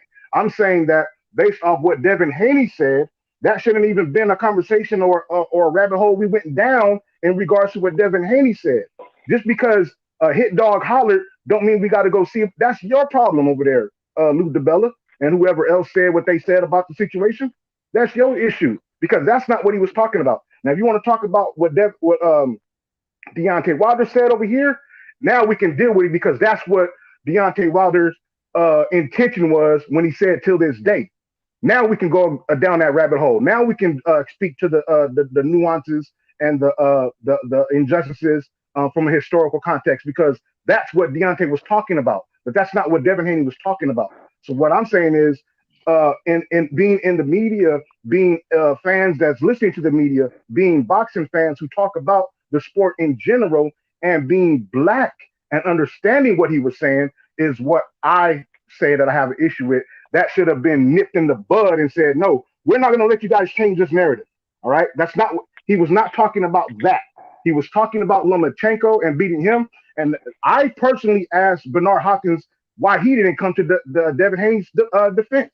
I asked him, I said, you said the same thing, but you're letting everybody attack him for something that you said as well. You see what I'm saying? So, and you know, it wasn't about racial tensions or anything like that, right? Now, on the other side of that is the boxing aspect, right? You have people who find ways to not talk about the boxing. They want to talk about all this other stuff when it's not applicable, and that's my issue. When it's applicable, talk about it. All right, that's what Deontay Wilder said. This is where we're going with it. Boom, let's deal with it. But if Devin Haney didn't say that, we're not dealing with it, because those same that made international news. The WBC made Devin Haney apologize. They made all this other kind of stuff happen because he said those things. But on the flip side of that, you didn't hear any of these same outlets, these same media outlets, take any issue with Teofimo Lopez telling Devin Haney on the Zen media platform, I'm gonna knock this nigga out. I'm gonna knock this nigga out. Right? Those same people didn't say nothing. I'm not going to name no other platforms, but the platforms know who they are because they came out in droves the moment 78 had that 78 Sports TV had that interview with Devin Haney. Right away, they came out and was like, "Oh, Devin Haney said white boy." Right? It wasn't that he said he wouldn't. If he would have said I wouldn't lose to some Ukrainian, it wouldn't have been an issue. It wouldn't have been an issue if he said I won't never let Lomachenko beat me. It wouldn't have been an issue. The European beat me, right? Right. But the thing is, I understand what you're saying. Right? I understand what you're saying. I understand what you're saying. That we should get. What am I saying? That you're saying that I'm telling you. I'll say it. That we should talk about what he actually meant versus necessarily what he said. But I think that both things can happen. I think that we should talk about what he meant and also talk about what he said. Right. So sure, what he meant was I'm trying to go Lomachenko into a fight, and that's what the whole context of that what he said was. But there's an underlying thing. There's a reason. There's a thing about us in our community why we use these kinds of words and these kinds of motivating factors. Right? I'm not trying to interrupt. Can I get next? And all I'm saying is I understand the context of what he was saying. I don't think that we need to. I don't think we need to highlight one over the other. It would have been. I personally don't. I'm not looking to judge Haney on his his apology or lack of apology, or whether or not people should have just focused it on Loma or not focused it on Loma, because I think all of it is like actually truth. Really, when it comes right down to it, like it would be great if the media writ large cared about us enough to figure out what it is we are trying to say and where it is we're coming from, but they don't, right? So I get where Haney is like, I get where Haney is in a tough spot, or any fighter's in a tough spot, and what their particular choice is when they're faced with that spot. I'm not gonna necessarily like judge them and like denigrate them for it. Like it's just it's a really tough spot. I didn't I'm judge fine with anybody either or one, denigrate man. anybody for doing that. What I'm saying is they didn't keep the Hey, Nick same. said Nick. I They ain't trying to didn't be keep the rude. same thing when they dealt with Teofimo Lopez. So that means that lets me know what really was going on. I didn't say me personally in my comments. I didn't say nothing about uh, putting one over the other. I'm just saying you can deal with what he said and what he meant at the same time, just like you said. But we I know mean, what it was. unfortunately, What I'm talking about is unfortunately, going that's down that rabbit hole of talking about something that had nothing to do with what he was saying. No, I agree. I agree. But unfortunately, like, this is the climate we're in. Like, it's been like this for a minute. As soon as you mention anything about race, it turns into a whole, like you said, going down a rabbit hole, no matter what it is. So, Not true. I mean, I know. I grew up in these environments. I know what it means. Oh, white boy dunked on you. Oh, white boy crossed you up. Oh, white boy, I know what it is. Same thing with Mexicans. Same thing. Like, I mean, it's I guess, I don't know, just lingo. But I would say, even though that may be true, Loma is not from America, so I'm pretty sure they don't talk like that in Ukraine. So, like, I think the better option would be is, I'm not gonna let a little European beat me. You know what I mean? Because then you could do the America versus Europe type shit, or the styles, of European fighters versus.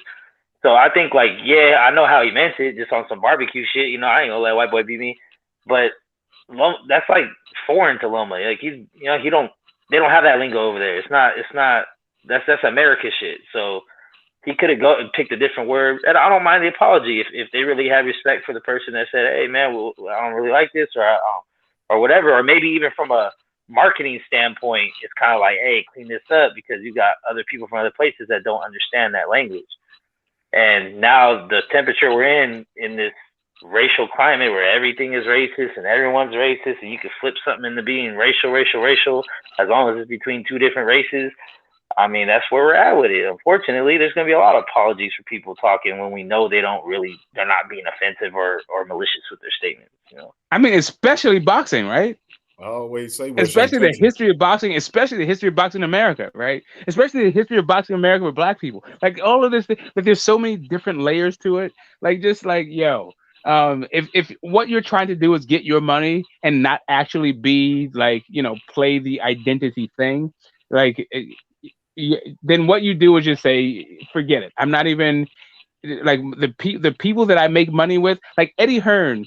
If one thing we can all agree with about Eddie Hearn is that, like, AJ is his cash cow, right? Like, that is the dude that he walks to the end of the earth to promote, is Anthony Joshua.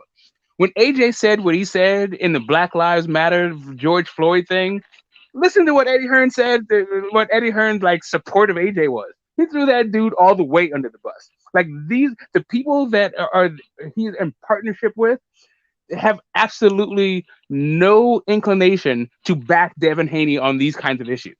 Like, it's just kind of like, we can talk about it. We can talk about it to the extent that we talk about it as fight fans. And we can say, hey, why aren't other media outlets who mirror our sentiments coming to his aid? But I think that's more about the popularity of boxing in 2020, 2020 or 2019, whatever the hell he said it, more than anything else.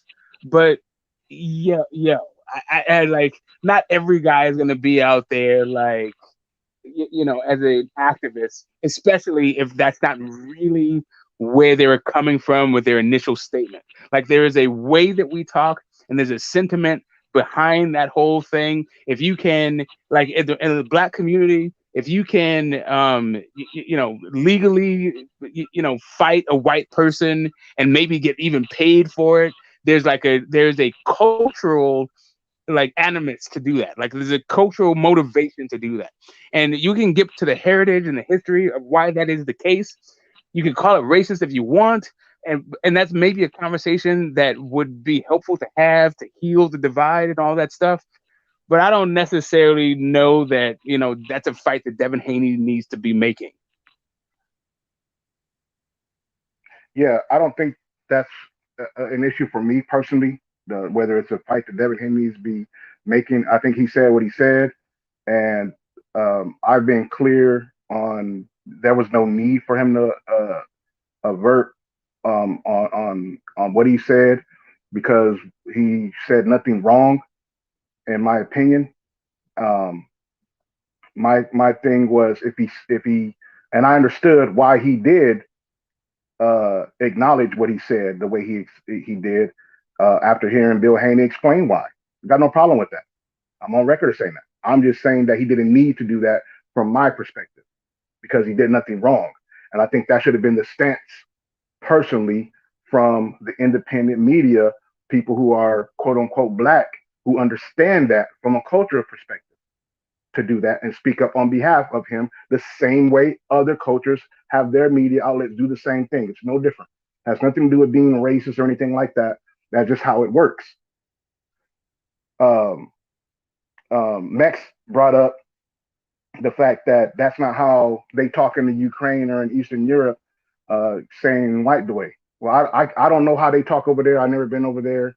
The only thing I know about them, I know are through political and history stuff that I study.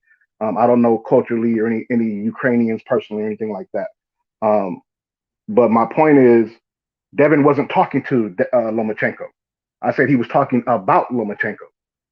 Devin Haney was not talking to mainstream media. He wasn't talking to Ukrainian media. Devin Haney was talking to his own people in terms of culturally speaking. He was talking to his own people, his own culture, and we understood what he was saying. So it was important to me that we were the ones to stand up and speak on what it was that he meant when he said what he said. That's what I'm saying. 100. We don't have no problem with Saul Alvarez coming out here and telling Danny Jacobs, "Chinga tu madre," or telling other Demetrius Andre and his father calling him motherfucker. But then as soon as Caleb Plant says motherfucker to Saul Alvarez and gets pushed, and then people say, Saul, what happened? Why did you push him? Oh, because he said motherfucker to me, and in Mexico it means something different.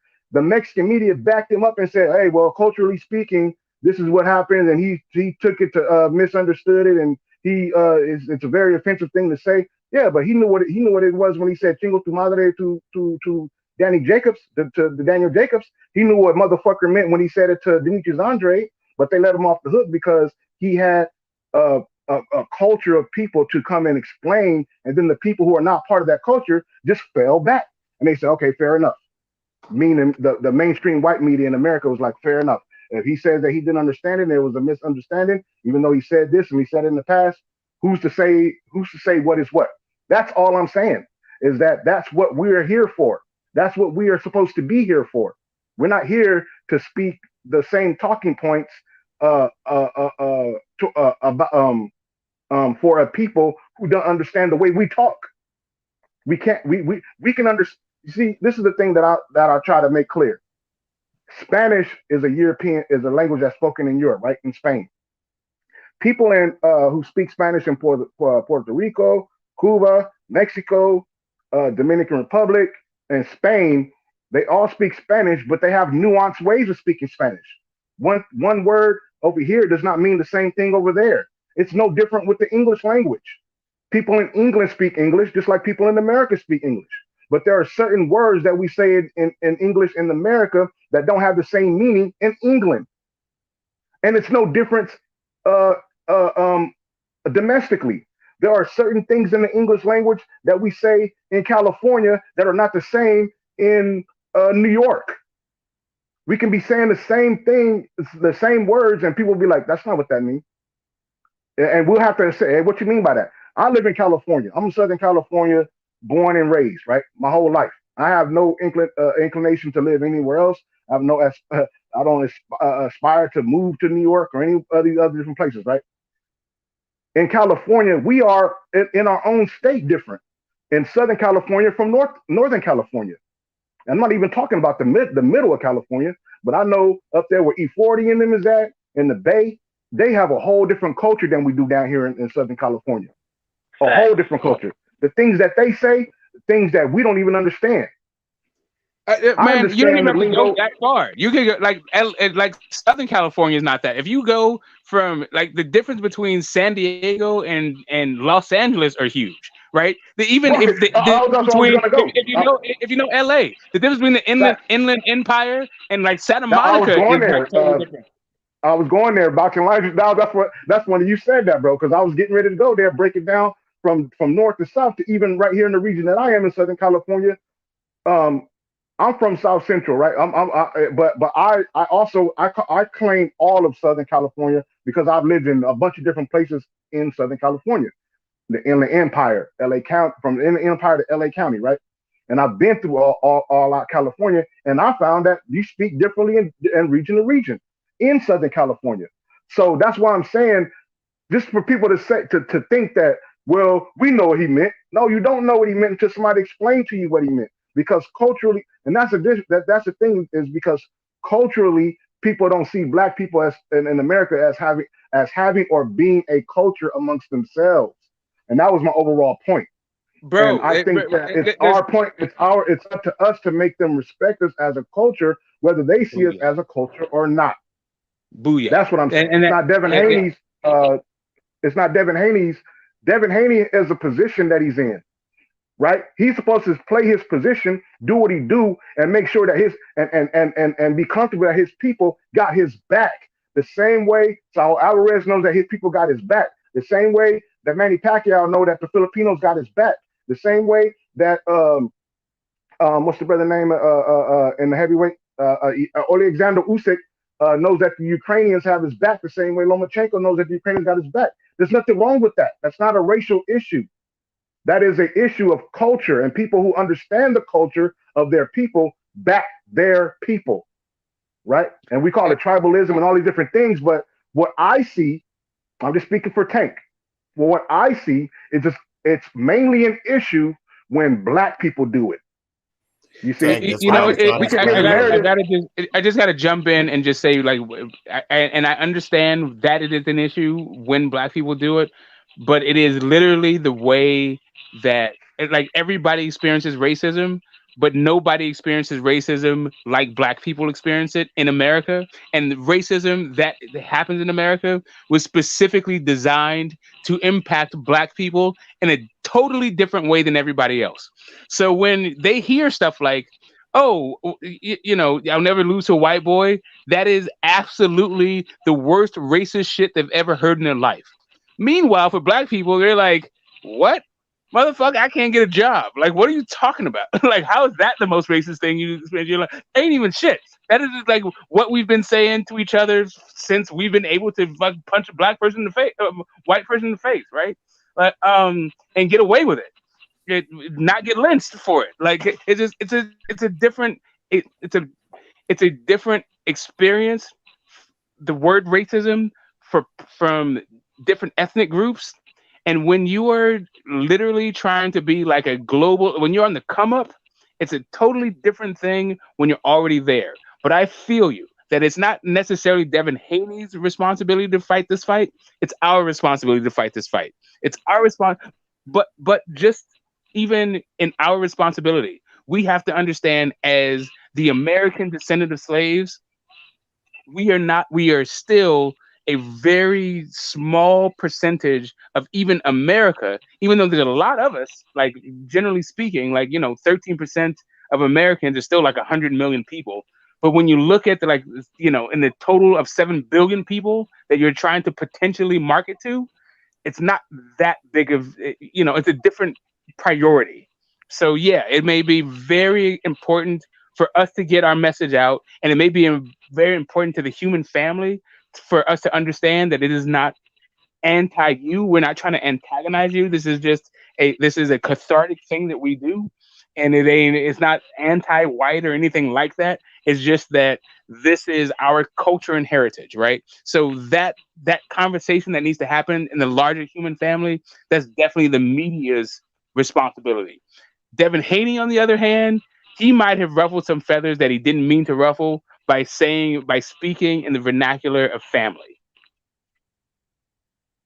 Yeah, I think that me personally, I uh, obviously associate with the American descendants of slaves or ADOS or FBA, foundationally Black Americans. But through my studies, I have also understand that we are just a part of a diaspora of people because the transatlantic slave trade was a worldwide phenomenon. The majority of the people that they brought over went to Brazil and Mexico, not even Northern America. So I don't only associate with the Americans here or the Black people in North America, right? That's just me personally. I associate and relate to the struggles of the Blacks that were in Mexico, Fiji, Belize, Jamaica, uh, Haiti, the Dominican Republic, the UK, India, and wherever else that their boat actually ended up. So that's just me. So when I'm speaking, I'm keeping that in mind. I don't just speak for just North America's perspective on that small uh, specific percentage of quote unquote Black people. Um, just for the record, those who know me know that. I'm just saying that so Yeah, yeah, the people listening to this on the people like listening to for this on the real, playback will understand where I'm for coming real. from when they're listening to it on the playback. That's where I stand.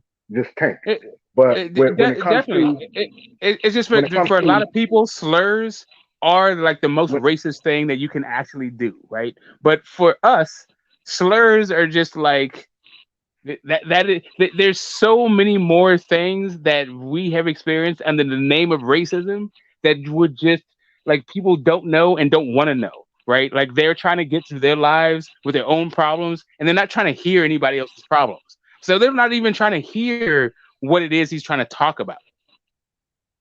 it depends on who you're asking because when that happened, I spoke to Caucasian Americans that I've known for years, and they had no issue with it. So it depends on who was No, saying what. I don't Because mean Caucasian come on, man, American.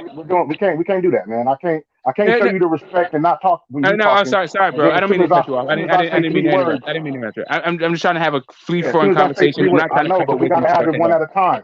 We I can't hear have you. a free I flowing don't by want you to talking feel over each other. disrespected, bro. I I don't don't feel mean any disrespected. disrespect.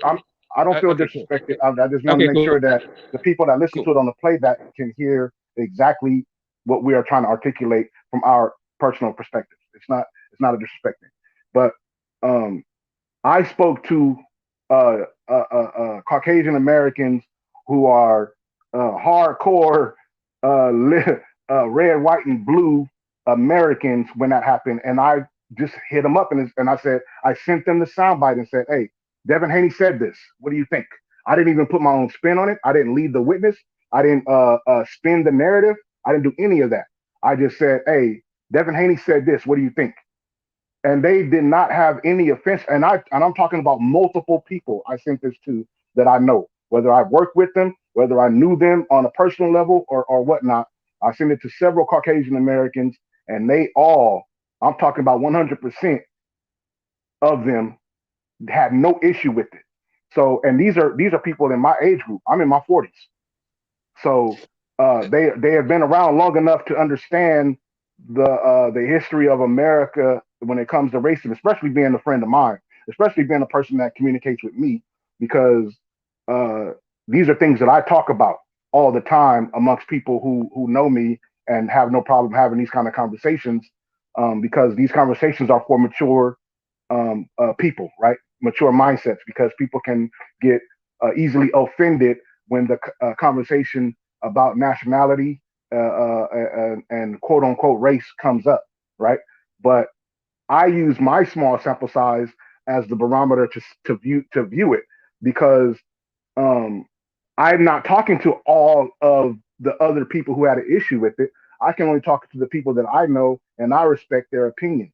When I hear other people talking about it and in the media when it happened and their response to it, that's when I was like, that's interesting. When I heard black people talk about it, I was like, that's interesting. How come nobody's talking about what he meant versus what they the narrative that they want to spin it to. That's why I specifically drew the correlation between years later where you have Teofimo Lopez saying what he said and them not keeping that same vitriol and that they had towards Devin Haney saying what he said with what Teofimo said when really white boy is not a slur. It's a lingo. It's a thing that people say when you want to call it in urban communities, but it's not a slur.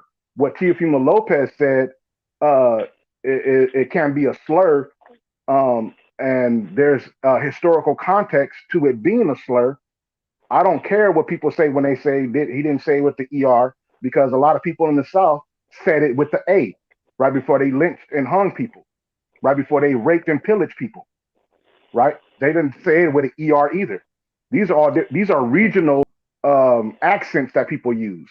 So I wanted to see the people have the same vitriol, the same drive to saying that there's no place for that in boxing and all these other things that they were saying when it was Teofimo, but they didn't do that. So that let me know everything that I needed to know.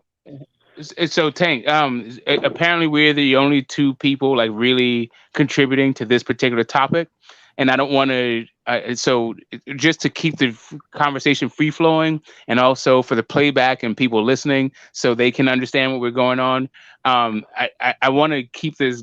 I want to keep it going. Please feel free if I go too much, if I digress or I ramble, to like jump in and like just to keep the conversation going, because I want to like a lot of things that you say I agree with, and it inspires me to go into deeper places, and this may be like way too deep for like what you're interested in and having the conversation, or maybe what people are talking about in the chat, which I'm not monitoring. Yeah, I've been monitoring it a little bit. I appreciate that, right. Dobie. So I'm monitoring it. Earlier I I wanted to tried to comment say on something. Big O's comment. Right. So I'm gonna go here with it. Right. So, like I was saying, but we did want to say like, a little something, brother. even in y'all America, saying not even to in talk over nobody, but y'all really are dominating the conversation. I'm not known for that. I had to learn to jump in like they taught me. So I'm still learning to do this jump in. you like have a Tank point? said. Please, if you have a point, Yeah, that's what I was saying. But every time I try to jump in, it's like I'm talking over somebody, and I'm not that type. Go ahead, bro. It's like double dutch. Just jump in. Like, go ahead. Yeah, but you see, people keep saying that, but then y'all say that somebody's talking I'm on over mute. somebody. Make your point. But yeah, you see, now I'm being controlled. I'm being told to. I just wanted to make sure Mex didn't have something to say too, because it started getting like that. You two guys was just having a conversation, and a few times we tried to jump in, but like I said, I'm still new to this. I keep saying it over and over on the platform because how I normally go about things, you allow a person to complete a thought, and then you say what you say, and it's But I know that this social media thing is a little different. That's all I wanted to say, because I have been wanting to say something, but for the sake of not arguing or coming across as like I'm trying to dominate, I'll just be quiet.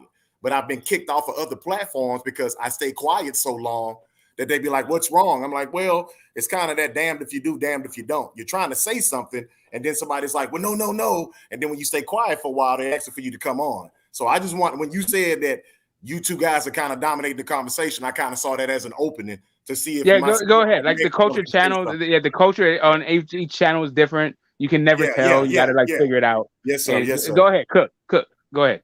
Yeah, but that's it. I just wanted to make sure, Mex, you had anything to say? Because I'm going to go use the restroom right quick. I just wanted to say that because I did want to say a few things in regards to Devin, and what Tank was saying is about the double standard. People use this stuff to be divisive and taking things out of context. That's all I wanted to say. All right, Mex. Nah, I mean, I think I've had more than enough conversations on here when it comes to race and stuff, but I mean, I feel the same way y'all feel. Like if you were someone that had a problem with what Devin Haney said, then yes, you should also, by the same standards, have a problem with Teofimo said. But I'll probably fall in the other category where I don't got a problem with either one of them motherfuckers said. So, you know what I mean? I've been around both lifestyles of being around African Americans, if you want to go there or whatever. I mean, it's just the places I grew up in, the family I grew up in. So I've seen what the lingo's like. I know what it means with the whole, like I mentioned earlier, with the whole white boy conversation. And I've also been, you know, at least here in California. I'm also in California, north, south, everywhere in between. And I've also seen non-black people, whether they be Asians, white, Mexicans, Indians, or whatever. You know what I mean? Use the A, never the ER.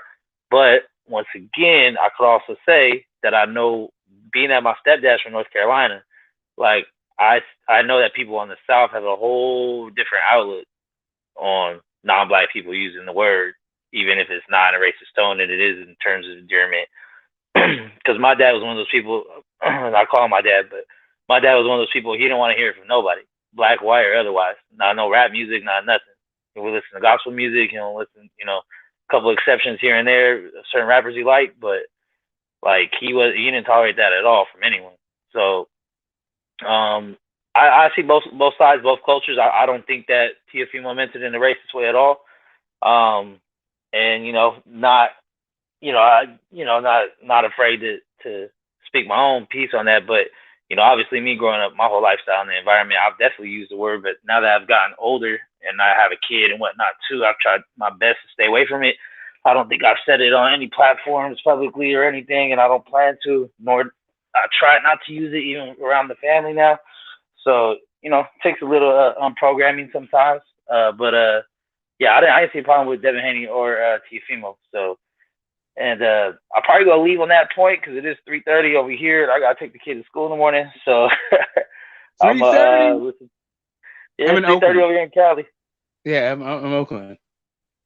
So yeah, I'll let y'all get to this, and I'll watch the rest in the morning, man. Y'all have a good one. For sure, Max. Peace. Yeah. Yeah. Let me respond to something in the chat real quick, if you don't mind, Boxing Lounge. Unless you want to say something real quick. No. My thing it'll hold. Like it'll be true after you say true in my in my perspective, from my point of view, after you're done doing whatever it is you do.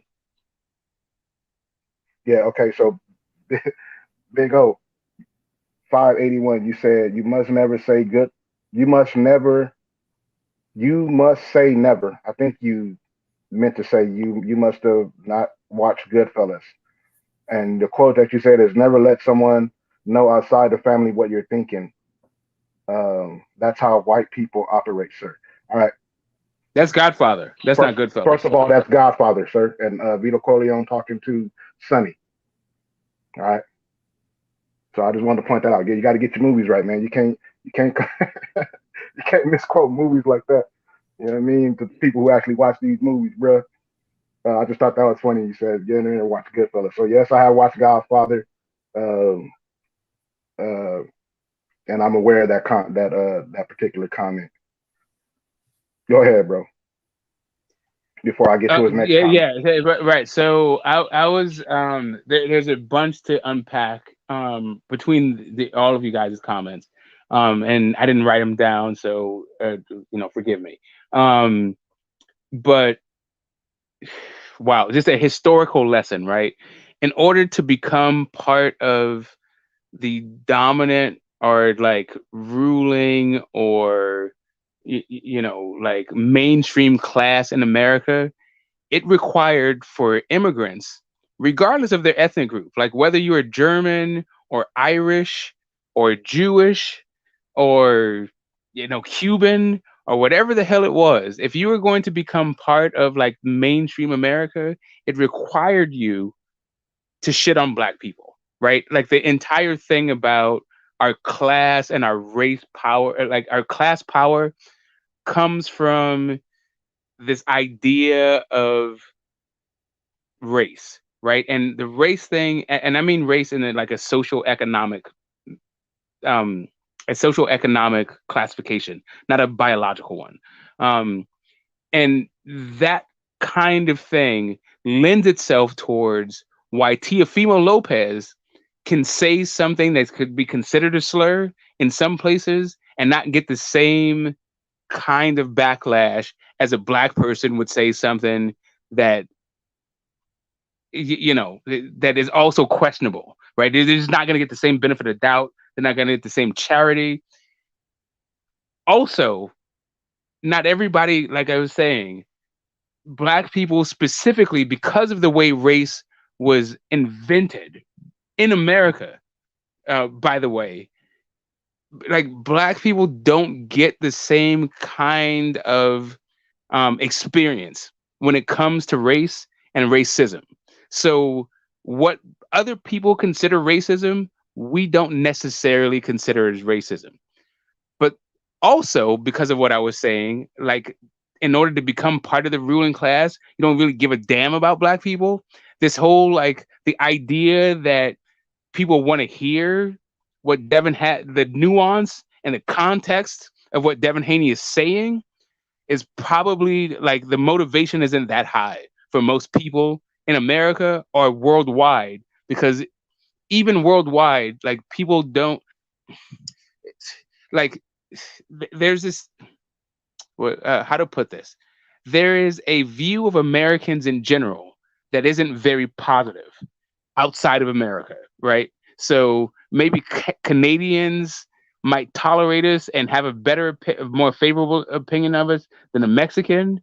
But if you go to like Europe, they talk, and I'm speaking generally. Mostly they just think that like we're ignorant and loud, right? So like the idea that they're going to be interested in the nuances of America or the nuances of a Black American as a subcategory, like those, like the motivation for the will to even understand where we're coming from is really low, man. Like I don't even. It just is what it is. At a certain point, a whole bunch of people are going to say what Devin Haney said is racist because of how they view racism, because of how they experience racism, and it has absolutely nothing to do with Black people. And even if you try to tell them, they won't give a damn because they don't really care, because they actually are only interested in their own personal experience and worldview. Yeah, don't be And discouraged by part of their language. I motivation understand what you is mean. part of their I understand. motivation Yeah. is they're actually incentivized to not give a fuck what we think one way or the other. Yeah, you talk about being devalued. So that's why I say I'm following you. I don't want you seem like you're getting a little discouraged. No, keep talking your talk, man, because I know what you mean by that. Like you're not even No, valued. I'm just saying it's going to be a little bit deep, right? Like it's just kind of like it's like how do you unpack Devin Haney? Sure, like whether or not he was using a slur, that's one way to unpack it. Whether or not his overall concept was discriminatory against like white people in general, that's another way to unpack it. Whether or not he was specifically talking about Loma Chingo to promote a fight, that's another way to unpack it. But it's all under the purview of like how American racism works. And if you don't give a damn about that, if you don't care about Black people, then what are we talking about really? So at the end of the day, like you can take the bullet and stand on your square and wind up like Deontay Wilder, which every single thing he says and does is mischaracterized and put in some like sort of racialized light. Or you can just say, you know what? I'm sorry for whatever it is you guys felt like I offended you about. It wasn't my intention. I'm just gonna move on and be a fighter. Yeah, because the big thing is that people were trying to be divisive. That's one reason why I always start with what's your intention. When it came to Devin, clearly understood what he was saying. I understand what both you and Tank are saying. Clear. But the thing is, where's my heart at? Do I want to demonize this man? Do I want to just keep pushing the same agenda because I'm somebody outside of people of color? Because that's the big thing, is that I think they just wanted to use something against it. That's just my opinion. They knew what he meant. They knew that it was being taken out of context, but they also knew that they can sell it to be divisive. That's why I was saying earlier about people just trying overall to be divisive, to keep, preaching what they want to preach. Because when you watch how Devin carries himself, his behavior is the proof of what he is. That's how I believe with everybody. Your behavior. I don't give a damn what you talk about. I'm going to sit back and watch you. And you can tell by the way Devin carries himself, he's not that type of individual. But they didn't care about that. We need to demonize or disregard in some kind of way. And he gave us an opening. They saw it as an opening. They jumped on it and they pressed it, And that's all I wanted to say. That's why I said I do feel both sides of what you guys are saying, really flat out. They just wanted to cause some type of problem. And he left himself open. We're going to use boxing terminology. And they took a shot at him. And you know, that's all I say about that, man. Right. And that thing, that sentiment, that vibe, that energy, you know, that momentum has been around since like the late 17th century. This is you're talking like 300 plus years of cultural and material capital built on the oppression of Black people, right? And like the invention of Black people in order to like be a group that is a permanent underclass, and how we can monopolize and capitalize on marginalizing these people. And I don't, you know, I'm not trying to go here with like anyway. I'm just saying I get it. I get why Devin Haney said what he said, and I get why people would say what he's saying is racist, and I get why he would say, you know, this is not actually my job in order to figure all of this shit out for you people, because it's just a bunch of loaded terms. Like it would take his entire life. Like he would have to cease being a boxer and start explaining to people all of the different cultural biases and the historical makeup of like why they've come to the conclusion that they come with, and like whether or not they are compassionate enough to see somebody else's perspective. Like why go through all that? Like Eddie Hearn clearly does not care. Like his cash cow, he's willing to throw. Like the guy that makes Matchroom relevant, he's not willing to back that dude up on some like fairly innocuous and not really controversial statements. Like if you know, if that's your business partner, yeah, chances are, unless you're gonna pull a Colin Kaepernick, like where you're not really trying to you know, be involved in your sport anymore, and you're just going to be a lightning rod for like social issues kind of thing, then it's probably I don't know.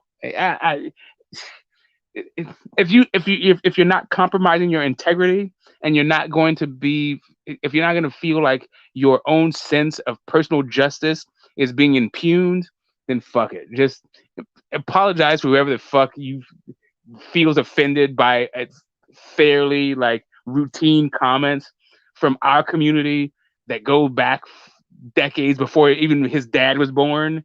Then what, you know, what's the point?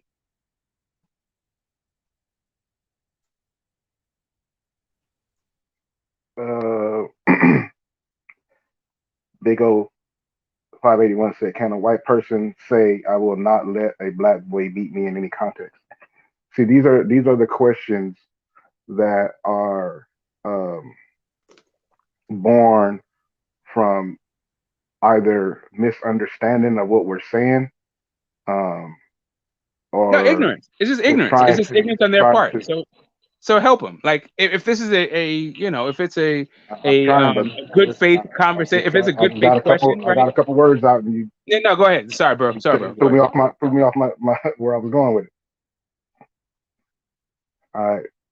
He said, "Can a white person say I will not let a Black boy beat me in any context?" And what I was saying is these are questions, or that particular question is birthed out of, as my brother Boxing Lounge said, ignorance of knowing um, what it is that we're talking about overall and what we're speaking about. You see, I specifically was talking about culture. I specifically went through how the English language and English words are used differently geographically. Boxing Lounge has completely and eloquently articulated the experience, the Black experience here specifically in America, and all these things. If you're listening, not anyone in particular, but people who are listening to this on the playback and people who are listening to this in the chat room today, if you're listening, you would understand what we're saying. That's not a question that should be asked unless you're trying to be a lightning rod, or you just ignorant of the fact of where we're going and where we're coming from, right? Because white people say slick things all the time. Caucasian Americans, European Americans, people from all walks of life say slick things and in response to quote unquote black people all of the time. And whenever we bring it up, because we know these things, because and when I mean we, I'm referring to people who have studied the history of the behaviors of the people who know how to use the language to their advantage by saying slick things, right? We know what we are hearing. And whenever we point it out and we say, hey, what you mean by that? All of a sudden, people will come at people that bring these things to the forefront or bring the light to them and act like they the proverbial throw a rock and hide their hands, right? They act like they just don't know what we're talking about. Oh, I didn't do nothing. They didn't say anything. I was nothing. What if this would have said this, and what if this person had said that? That is not the conversation. You cannot convolute the conversation by throwing these quote unquote reverse racism ideologies or into the conversation, because we all know that they already say slick things. All right, we're talking about how black people talk, right? White people don't talk like that, generally speaking. I'll never let a black boy beat me as you say in any context. They don't talk like that. They have their own way of saying things that is offensive. They wouldn't even say boy because they know the history in that. Yeah. Go ahead. I think that was boxing. Was that Eli or Boxing Lounge? No, I was just gonna just co-sign your initial point about when the history of white people saying that, like expressing that sentiment, equals black people don't get a shot at the fight, right? Like if you say I'm not gonna let a black boy beat me, what you're saying is I'm gonna not let that black boy's family eat. Or they're right? boring. It's a completely different thing. Like if you say like it's the difference between saying black power and white power. Like those two things, changing the like just changing black to white have completely different connotations and concepts behind them. Yeah, because besides wanting to admit it, they already feel or believe they're starting from a position of authority, of being over you. So that's what I know what you mean by making that statement when you said I'm not going to let him eat. That's because where I live at is possible because of his race that I can use that against him where he won't be allowed to eat simply because I am a white man. I'm saying like those two historical statements. Like if you say both, if you look at both communities, that sentiment has come from both communities. Yes, I'm not going to let a white boy beat me, and I'm not going to let a black boy beat me. Right. Yeah, but I was so just co-signing what you were saying. When white people say that about black people, what they're talking about is was denying them access. What That's what I'm saying, black because people are it's talking about is I like the pride that I have in my own people. I'm going to have something extra for that person so they won't get the W. Yeah, that's what I'm saying. I just wanted to, kind of finish what I was saying. Right. And so to K Savoy, or I think I said it right. To K Savoy's point, where he says in the chat, he says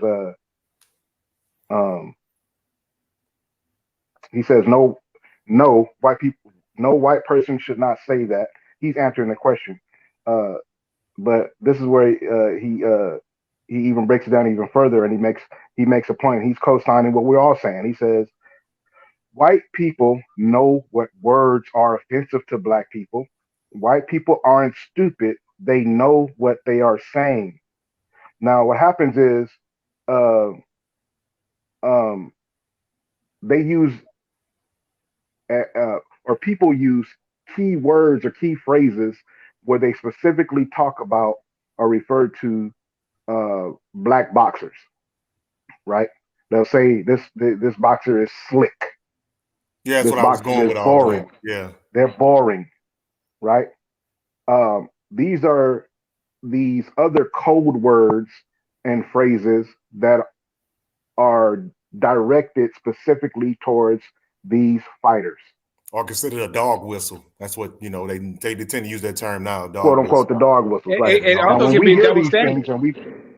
And when we hear these things and bring them out, because the general boxing fans start to repeat them, and they may not be privy or understand these nuanced code words and code phrases. Yeah. So they're just saying, well, yeah, he's boring, but they don't understand that that's specific towards who they're talking about, right? So when we that to us is the same thing when you say, oh, they'll never let a white boy beat me, when they're saying you're boring. It's the underlining racial tone, because who are they saying? Which fighters are they saying it's about? Right? Yeah, they try to be subtle with it. I was going to They give try some to be more examples. subtle with it. Yeah, I was going to give some examples just for my own personal, like I normally tell people. Big, he said, saying white boy in any competitive aspect, we do not mean it in a positive way towards people. We look at them as weak and we are above them athletically. This is a term that is very familiar. That's one way to interpret it. So I can't say that that's incorrect, because that's a way to interpret it. Yeah, it can But be used as derogatory term. Overall, it's not a lightning rod, because that's what. And I'm not saying this because I'm a quote unquote black man, a so-called black man. I purposefully pointed out that when Devin Haney said what he said, I sent it to people whose opinions that I trust will be objective, and they're not the Caucasian Americans, or what you call white boys, who are the ones that be like, all right, huh? I say tapped into the culture. They're a little more. They're Caucasians. They white. Yeah, They're that's what I'm saying. they're In a nice Americans. way, yeah. They're not those kind I of didn't where want to you say be like, oh, wannabes and all that other derogatory stuff people the say. people that be like, well, I got friends who are black, and I grew up around black people. These are not these kind of people. You know what I'm saying? Yes, sir. These are not these kind of people. So that's why I respect. That's why I respected their perspective, and they have had these conversations. Whether it's going to school and playing basketball or football or whatever the case may be, and that's how they talk. They understand that's it's just lingo. They don't take it to being that they're inferior or they're weak or whatever the case may be. These are things that are quote unquote understood by all people who are not even quote unquote black or so-called black, right? Bill Burr, the comedian, makes reference to this in his stand-up. Yes, where he talks about the coach, the basketball coach, who said that we need to get more black players in here. The college coach, right? When they were losing, or you hear people who talk about basketball, they'll discredit Bill Russell's era and say, well, he played with a bunch of white guys, or he played against a bunch of white guys. So this is not something that is unfamiliar, right?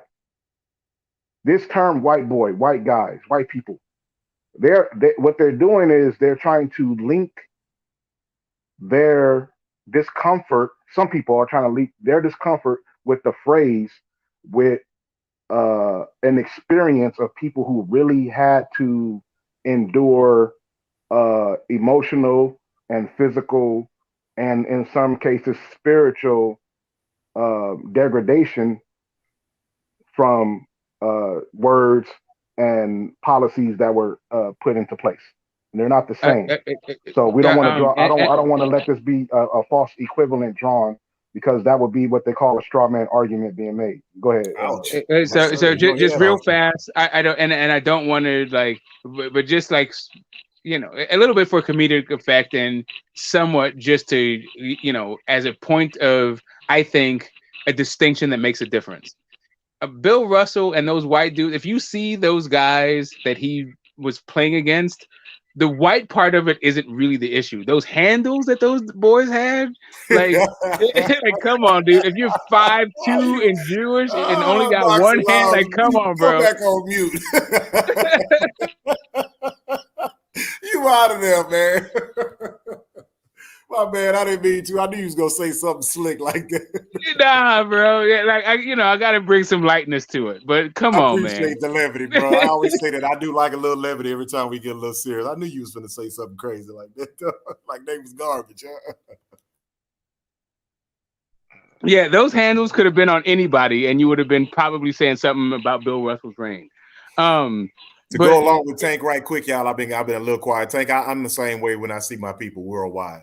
You know, I know that a lot of folks don't tend to feel the same way because we all like to be from where we're from. But when you were saying that earlier, Tank, that's how I see just overall, period. No matter where they're from and what language they speak, they can be whatever nationality, but you still are a descendant of those who came from Africa. So I just wanted to put my little cosign on that. When I do think about the struggle of our people, as they say, I'm thinking about worldwide. Because, of course, fact again that most of us were taken elsewhere besides just North America. You know, North America is just such a superpower right now that we kind of get a limelight on our struggle. And there's people who drew even during the apartheid from our struggle also. Some of my brothers who are Middle Eastern and from elsewhere, they even know that their parents were allowed to come over because of the civil rights movement that Black folks started and suffered through. And even those who want to talk about their sexual preference, they were able to receive some love and be able to get what they want because of our struggle. We just often don't get any shine at all.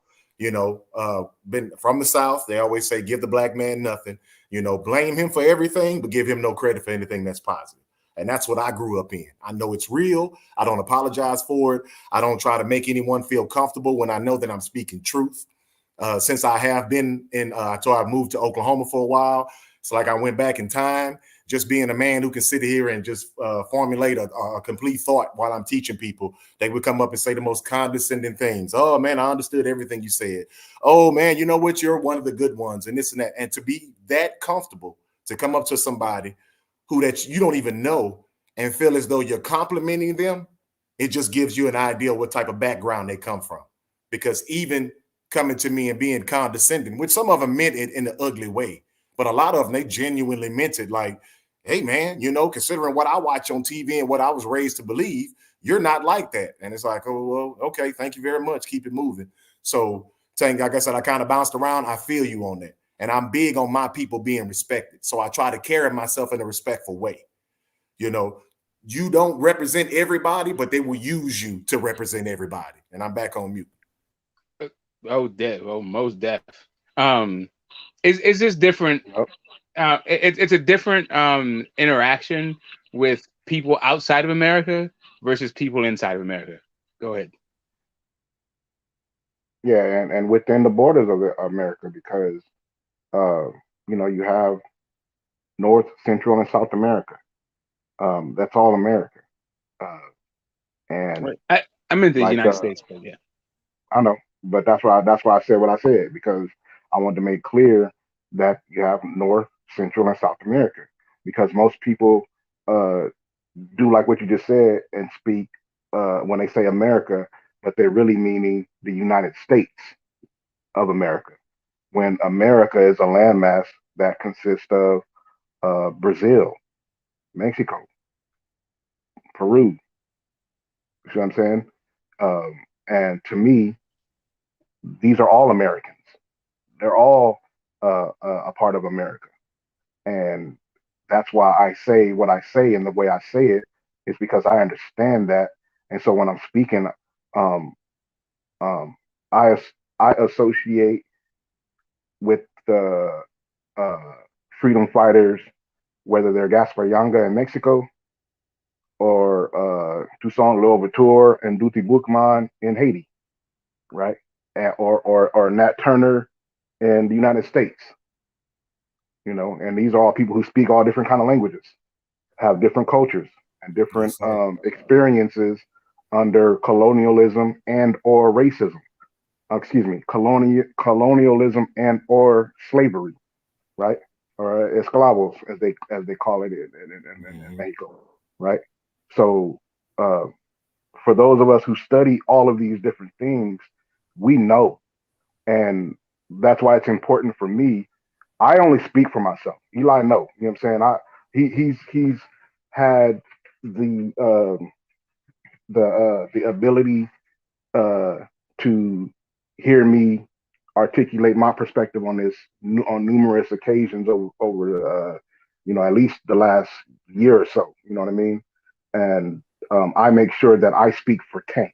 I don't speak for all Black people. I don't speak for all Americans. I don't speak for all of anybody. I can only talk about the things that I've researched, that I've taken the time to study and look into and research the research and cross reference the different research that I have looked into. And I don't expect that someone did that, and I don't put it past that someone else has did that. So I never really speak for them because everybody uh, is on their own journey when it comes to um, learning about the history of the world, the history of uh, civilization, and where we are today. And so I just kind of listen and hear what people have to say, and then I respect it from where they are in their studies, and I understand where they are in their studies by listening to them talk, and then I may speak on or respond to what they're saying, as opposed to trying to say they don't know what they're talking about or whatever the case may be, because I definitely respect people who are intelligent enough to know that they don't know everything. And just right quick, Tank, I know, and I'm gonna tell you something. It's flattering that you consider me Eli Talks. You know what is it? Eli Zachary Talks Everything, because I like Eli. But this your boy is Street Fighter. This ain't Shape Street Fighter. I know we tend to confuse each other on these panels. I thought I heard you say it 2 or 3 times, and I was wondering. I said, I wonder if Tank talking about me. But now I realize you thought that I was Eli. Yeah, Eli Zachary Talks Everything, and that's my dude. He a nice guy, man. Yeah, But yeah, yeah, because because you sound similar. That's why I kept saying that, and yeah, then we just and I country. keep You just forgetting. trying to say we country, Tank. That's all. Hey, look, and then I keep looking at the screen, forgetting to say Insane Street Fighter. You just try to call us country on the cool, Tank, but I can roll with it, baby. My Yeah, bad.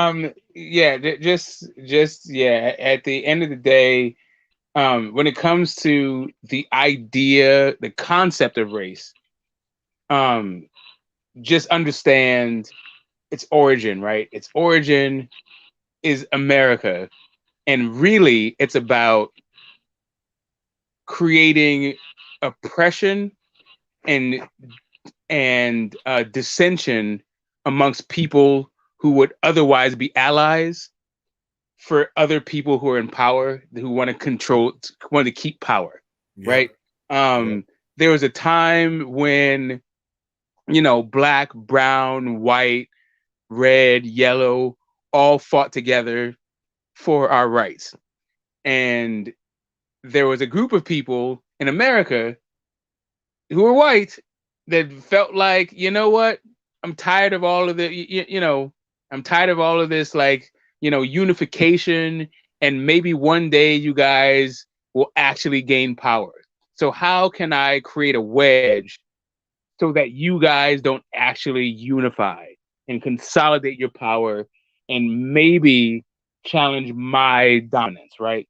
And yo, that concept is very prevalent in the United States. But when you talk about the world writ large, those kinds of concepts, some of the sentiment can be universal. If you start talking about like ethnic discrimination, maybe with like the Han and the Uyghurs in China, or like some weird group in Japan or whatever the hell, right? But it ain't racism.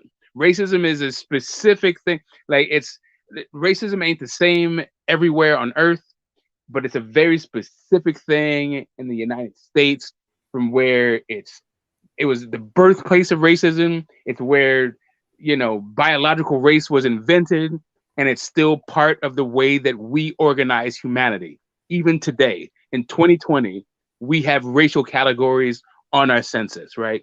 So it's just the way that our society is organized. But when it comes to us, the reason that I know it's brilliant is because they know we can be identified all over the world simply because of how we look. So well, when people that say is that, I mean, there's different cases. Like in my family, I have a family with Creole background, so some of the women kind of look, and then some of the women kind of look, So some of them can quote unquote pass, But in the grand scheme of things, that's another reason why they knew that it would be easy to do this, because of your dark complexion, because of your kinky hair. You know what I'm saying? And they also weren't about, like you were saying earlier, about keeping certain things pure. They didn't want races interacting with each other, which would lead to love, children. You know what I'm saying? And they think that it's going to eliminate another race. So when you were saying the socioeconomic, yes, it's for all kind of different reasons that they did this. It exists. Yes, sir. All right, so let's go back. So we're all dealing from the same page, right? So what I was saying was there's a point when there weren't very many black people, right? And so the idea that the people, like black people, got on the bottom, it wasn't necessarily because of the way that we looked, and how discernible, like how scalable the idea was. Like really, it was just like who, like, you know, the idea that shit runs downhill, and there weren't very many black people. So like the idea that you're going to oppress a bunch of Native Americans in like 1676 was probably not going to be a very good idea for a bunch of white people where they were outnumbered, right? So it's just kind of like there's not very many black people, so we're having these labor issues and we're trying to colonize, so let's pick on the most vulnerable people. Like you have black people, you have Africans who are so far removed from anything that is, known to them. We can impress those people. We can put them on the bottom, and everybody can get on board with that kind of thing, right? Like the idea of like biological race being like an inherent thing and all that came later. And even like the whole one drop rule and passing, that wasn't the initial idea. The initial idea was, how do we stop these labor uprisings, right? And who needs to, like, who is going to catch the shit into the stick in this system that we have, right? And that's the kind of thing. But on top of it, it's just sort of ballooned and gained a life of its own. Now it's like whether or not your potential for success is part of your genetic makeup, that didn't come for like 100 years later, right? Or the I wasn't just idea. speaking about it in the America's Brother Boxing Lounge. I'm talking about overall, because I can quote. Yeah, no, that's what I'm saying. I'm just saying, like the Caucasian skull in itself. I'm just saying, like even the global aspect, the ideas of beauty. It started as like a really local thing, but now has a global characteristic. The first right? time that the term itself was brought up was around the 1500s. There's an actual. The man said that the Caucasian skull was considered more beautiful than most skulls when they started trying to sit here. So right, when I was saying that's what I but, meant. Now it's going to be more than, I can't say it's the end all be all. I didn't travel through time. I can't tell you every specific. What I was saying is that just overall being borrowing from other cultures too. It's not the first time. Even in Islam, it's even quoted that they said you should listen to a person even if their head looks like a raisin. Meaning darker people. This is thousands of years ago. And okay, so I just mean race, right? Like there's a different thing about ethnicities and like skin color, because even that skin color thing gets deep when you start looking at like, Chinese, and not even Chinese, like Indians in like the South, or Aboriginals. Like the skin tone thing is a different deal, and like even the idea of race wasn't even about that. It wasn't even about the way people looked. Then that's my point. Is that all that stuff came later? It has a little something to do with it, brother. Yes, it does. Because even in India, you got social classes that go by skin color. The brighter somebody is, the higher they are in birth. I'm almost done. I'm gonna land this plane. But brother, I didn't want to be rude, but I do want to get a chance to kind of expound, because I know you got a lot to share, but it's at times. I'm gonna land this plane, and I'm gonna land this plane, and I'm gonna go on mute. Okay, I get you. All I'm saying is that the racial. You get me, but you're not really letting me say anything, because I know I know, because I want to finish my point. I want to finish my point, and I'm going to finish my point and then go on mute. Okay, that's it. I'm almost done. I got like 2 more sentences, and I'm going to go on mute. Right. So, like, really, to land this whole thing, all I'm saying is racial classification is not uniform in the entire world. It means something very specific in the United States, and it may not even. I don't even think like the way that we understand race in the United States of America has anything to do with the way they understand race in Mexico or Belize or Uruguay or Cuba or Brazil, right? It's just it's just different. It's a when I said it was a social economic classification, I meant it. And by social, I mean societies, and societies change depending on the nationality, depending on the region, all of that stuff. Go ahead.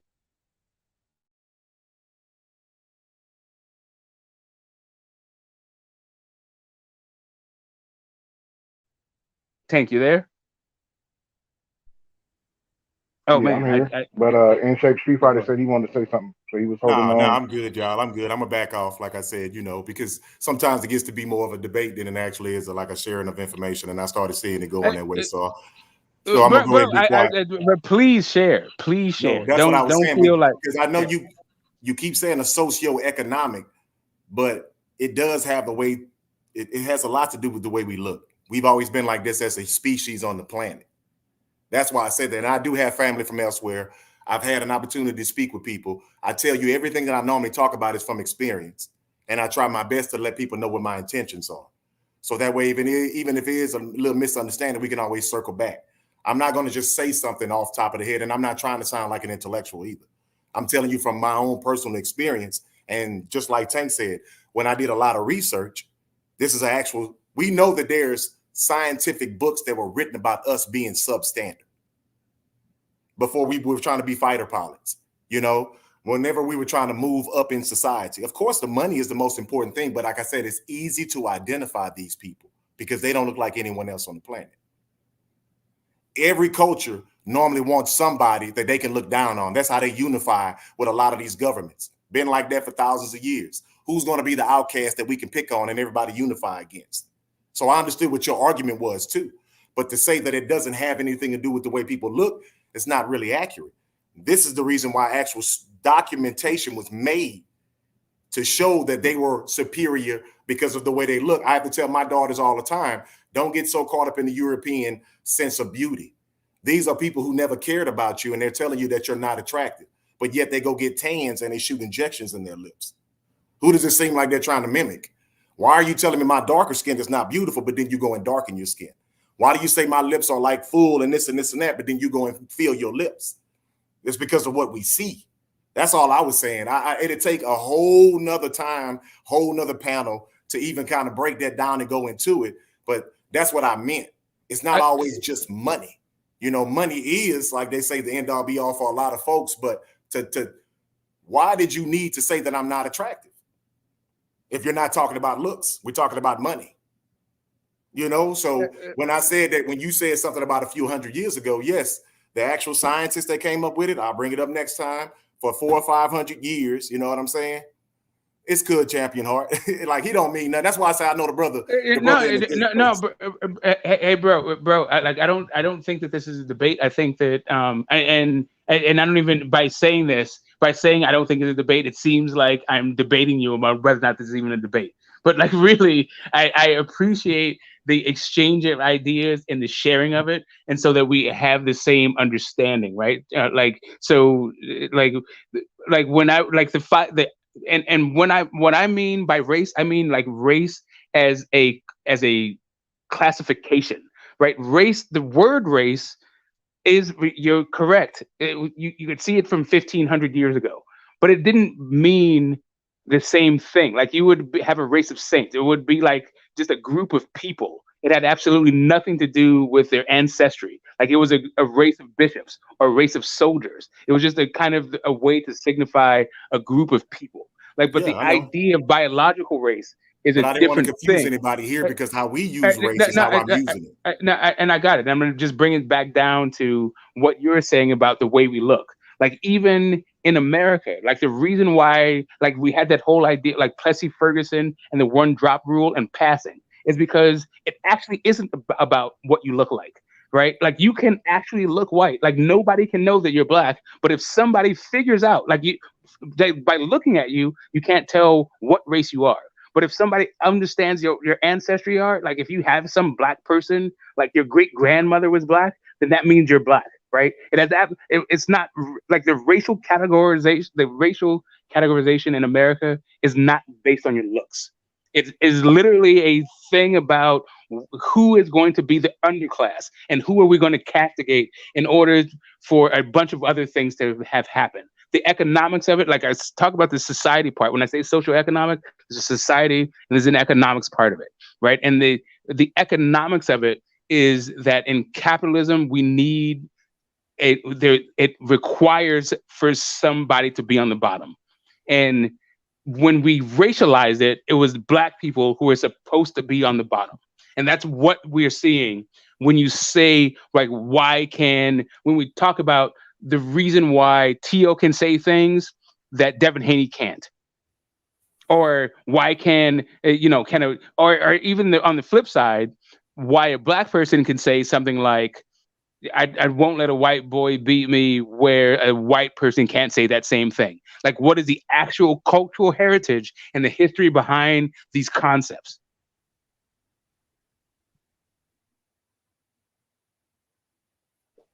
Sorry, that's my time. Go ahead, knock it out. I don't want to make a whole bunch of points because you may want to rebut. You may want to say something, not rebut necessarily, but like add. You're missing my point. I know you misunderstood me. That's why you keep saying about what you believe as far as is only socioeconomic. So, like I said, I'm gonna leave it alone because if I feel like I'm not explaining myself well enough, brother, I'm gonna go ahead and go on mute. Okay.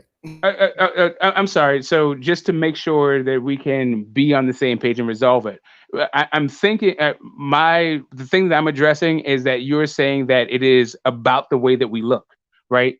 And I'm saying that, like, even there was the one drop rule is not I based said it would on be easier to identify these people as a result of that. That's why I started that, but you kept jumping in and trying to tell me that it's based on more than one thing. I don't know the end. I'm not a white person. And I do understand that there's a lot of people mistreating each other in the world since the beginning of time. And I do understand that people have emotions, what makes them behave certain ways, because a lot of it is emotion. It's all emotion. So what I was saying is that one of the things that made it easier for them to do A, B, C, and D to us is because we look so different. And then I was going to go into some. He's like, oh, no. It's not about that. See, what it's about is that, and I understand, and that's why I even co-signed what you said and said, yes, in all societies, they have often tried to find someone that we all can beat up on. And I thought you kind of felt that. And then I was going to go back into what I was saying. But then you went back and you started talking about the socio. So I was like, go ahead, not important even now, brother. That's why I say, brother, I'm going to go ahead and be quiet because I really haven't been enjoying you two cats for real, man. I don't get a lot of I'm enjoying you too. And I'm enjoying you too. And I don't want to make it in. It'll be easier for me just to stop. That's how I'm taught and listen. And I'm going to do that. That's what I'm saying. I'm going to go on mute. Go ahead. I literally, I'm not trying to cut your wisdom short. And I felt like it's becoming a little bit more antagonistic than I even thought it was, or that I intended it to be. Right. So I wasn't trying to like undermine what you were saying. I was just trying to make the point of the origins. The origins versus what it came. I would tell you to your face if I felt uncomfortable. That's not what I'm saying. It's just that it's hard because you keep interrupting. I know that your intentions are good. That's why it's not bothering me, because I know that when people get excited, they actually have something to offer. I can keep putting myself to the back to just be quiet and listen to that, because since I've been on these different platforms, I see how things can get misconstrued no matter how well off I try to start off. People are going to come at you just the weirdest ways. And before I let that happen, it's always easier just to stop talking. And that's what I'm doing now. Oh, okay. Awesome. I feel like your voice is as important, or if not more so, than mine. So I don't want you to back off. I want to have this interaction, but I don't want necessarily for it to be contentious. And I certainly don't want to offend you, but I don't want to give the idea that the concept of race is based on anything other than like what is it? A means of social control. Like, it literally, there's not a biological function. All of that came as a later justification, and you can tell how that reality still plays out, right? Even in today's society, when it comes down to like, Barack Obama, even, right? Like, it's just.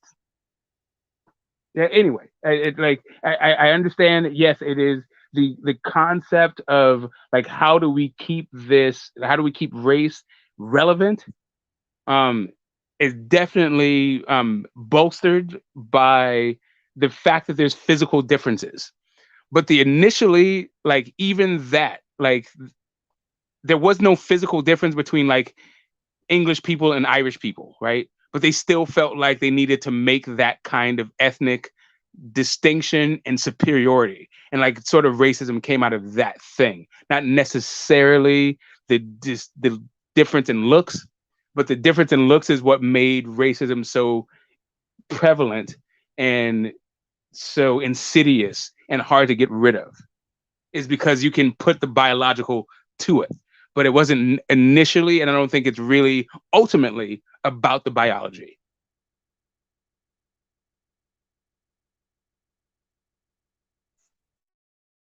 I'm done. I don't know if you want to add.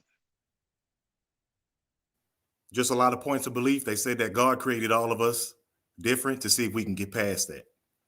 And you kind of co-sign what I said earlier when you said that there wasn't really any difference, so they couldn't tell. That's another reason why I said it was easier to oppress the black man, because he looks different. That's all I was saying. It's and when you said it was insidious, yes, that's what I'm talking about. Because once you do that, then anything that's associated with that color can be deemed less than. That's what I was saying. And I told you I don't have to be right, because I know what I'm saying is something that was passed on to me from people that came before me. So that's all I'm saying. Champion Heart, you crazy, but the brothers good people, man. I'm not trying to like contradict. I'm just trying to add to the entire thing so that we understand what we're talking about. Like when you say when we talk about the one drop rule and Plessy versus Ferguson, what we're actually talking about is the way that societies like how the American society classifies and defines race initially throughout history and its effects today, right? And it's not necessarily about that. Like that guy, Plessy versus Ferguson, one drop rule came from a guy who was used to passing, but somebody knew what knew who his family was and knew that there was a black person in his family somewhere, right? And so that's where we got the whole like, yeah, like we like the idea of like legal segregation, like how we are actually going to make sure that black people are like second class citizens regardless of how they look, even if we can't tell if they're black, right?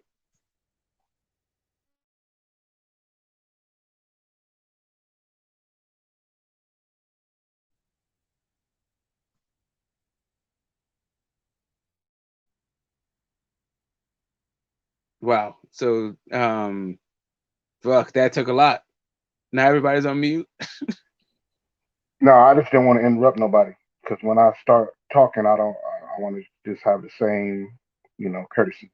So I want to let y'all finish y'all dialogue and your build, because when people listen to this on the replay, it's good. It's edification, and it's always better to be able to hear one voice at a time and one complete thought at a time.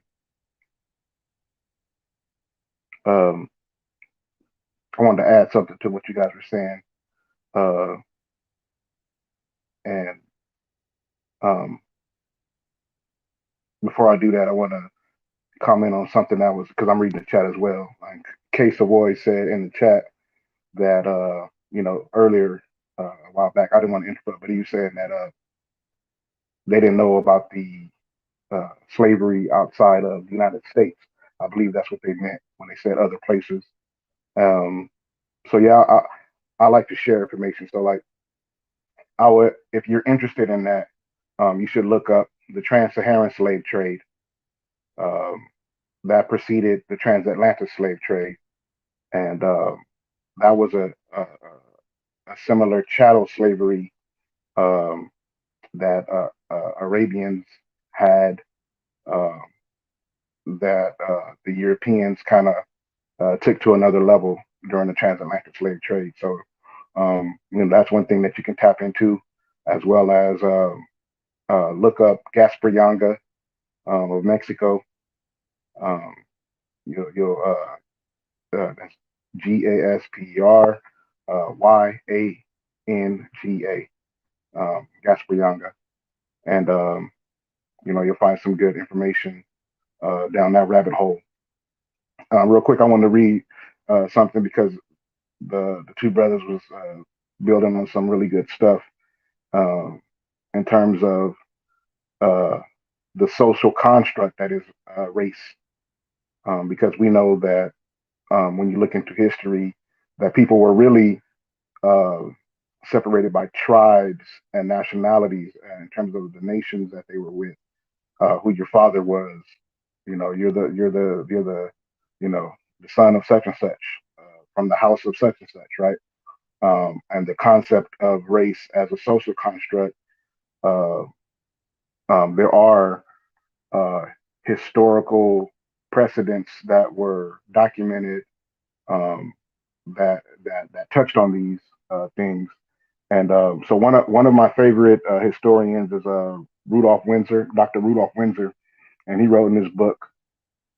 He says in the 17th century and later, Europe began to emerge out of the slough of ignorance, and certain Germans and others conceived of themselves as belonging to a superior race. Johann F. Blumenbach, a German from the year 1752 to 1840, was the first to divide humanity on the basis of skin color. Up to this time, no such attempts have been made. His classification set up a color line to the detriment of later generations. Mr. Blumenbach classified five chief races of mankind: the Caucasian, the Mongolian, the Ethiopian, the American, meaning the natives, the native Indians, and Malayan. Moreover, he considered the Caucasian to be the original race. Blumenbach, the anthropologist, named the whites after the Caucasus Mountains. These mountains are situated between the Black and Caspian Sea Yes, sir. because he thought that the purest white people originated there.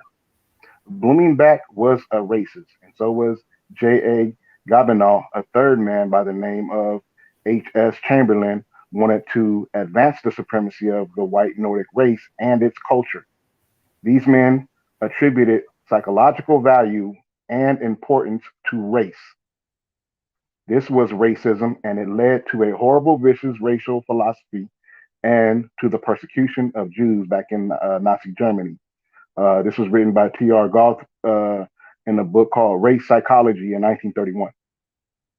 Any disposition on our part to withhold from some race the right to a free and development must be taken as an indication of rationalization on the account of race prejudice. And such an attitude is inexcusable in an intelligent populace. And I brought that up because a lot of people um, are not aware of these things. We have conversations about certain things, but we don't really study the origin on what some of these concepts came from. And knowing these historical facts about the Johann Blumenbachs of the world, who created these social constructs based off of our appearances, the J. Gabineaus of the world and H.S. Chamberlains of the world. These are things that we have to know about if we're going to have these serious conversations on an intellectual level, because we'll just be saying anything, and a lot of the stuff that we say are things that we either heard someone say, um, or some people just make up stuff off the cuff, But there are historical precedents and documentations that other historians and doctors have gone into looking up and researching for us to build ourselves up in today's time, and that there's a misconception that these racial components uh, are an American problem, whether you're talking about North, Central, or South America. When in fact, as I just pointed out, these were This was a German that was doing this. So that's over there in Europe. You know what I mean? And those are key things to understand, because, like I was talking about earlier, the diaspora. You have people who have been all over, who are from other parts of the world, who have spoken up on their experiences with racism, um, um, socially, psychologically, uh, phys- philosophically, and scientific racism. And a lot of these things were um, projected onto people based off of their appearance. You know, um, when we bring up uh, in general, right? Not just because Boxing Lounge brought it up, but because I have these conversations often with people, and we bring up the one drop rule, um, as the brother pointed out. And these concepts were uh, were put together so that they can further discriminate, uh, and subjugate their opinions, and policies on, the people who had a particular heritage, a particular nationality.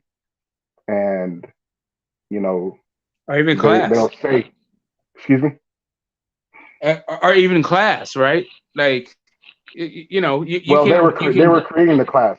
They were creating the class because, where I'm getting at is they were creating the class, right? Because they had classes, but it was more of a caste system that the rest of the world used. It was Yes, like India did. That's why I was going with it. Yeah.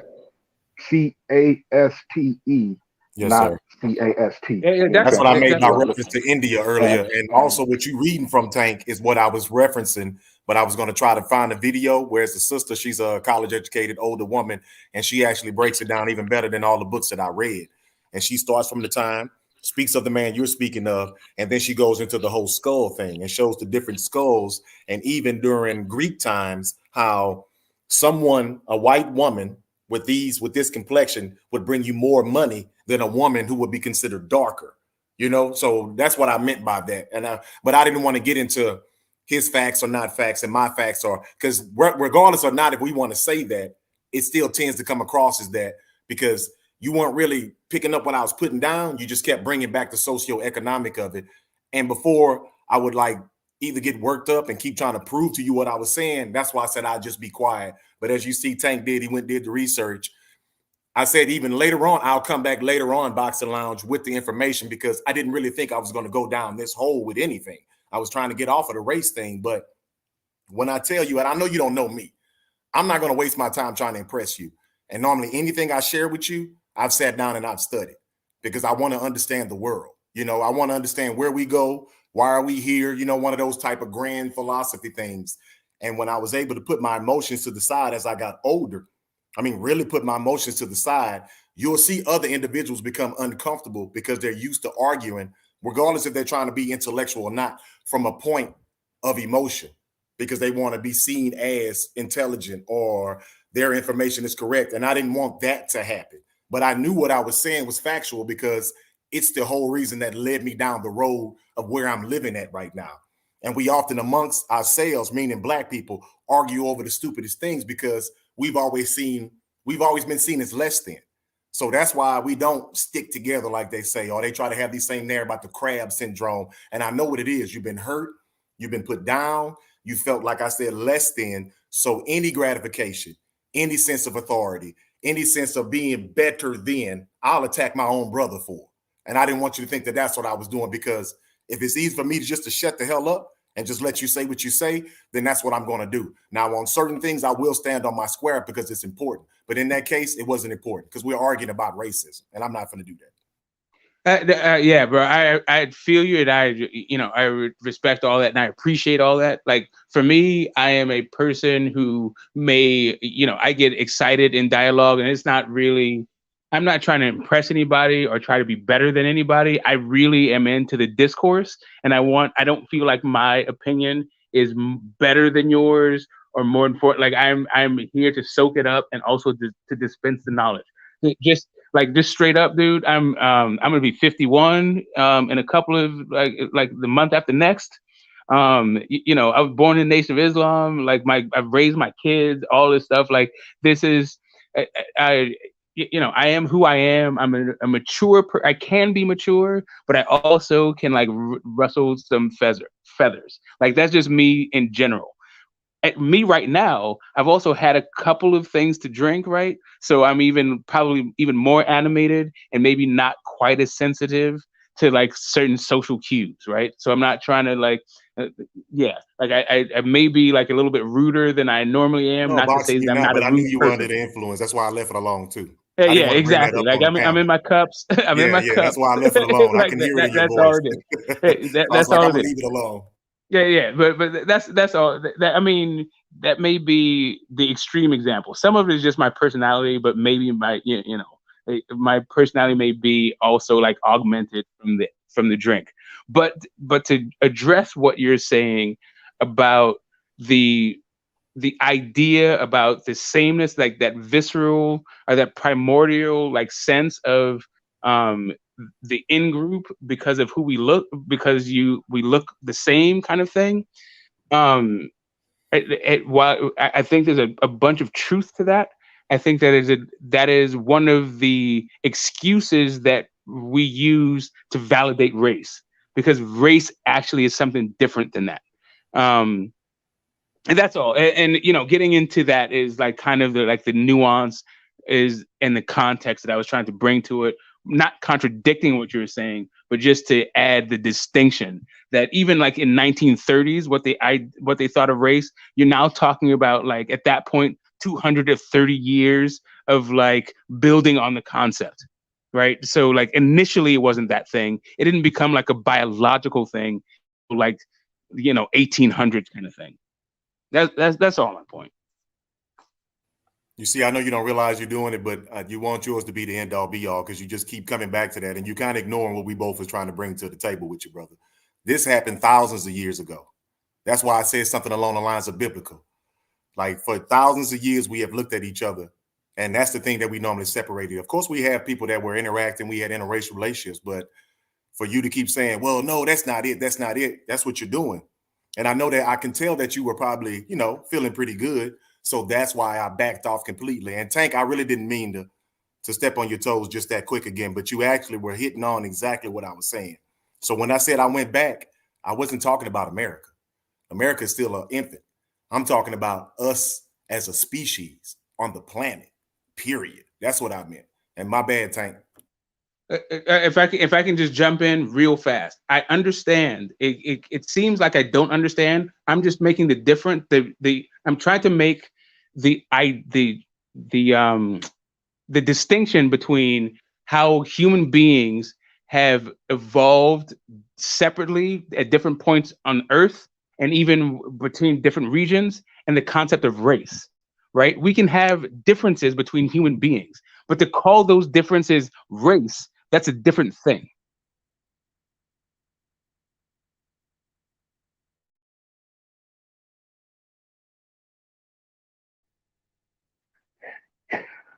Yeah, that's why I read what I read, is because that touched on the construct that is what we call race today.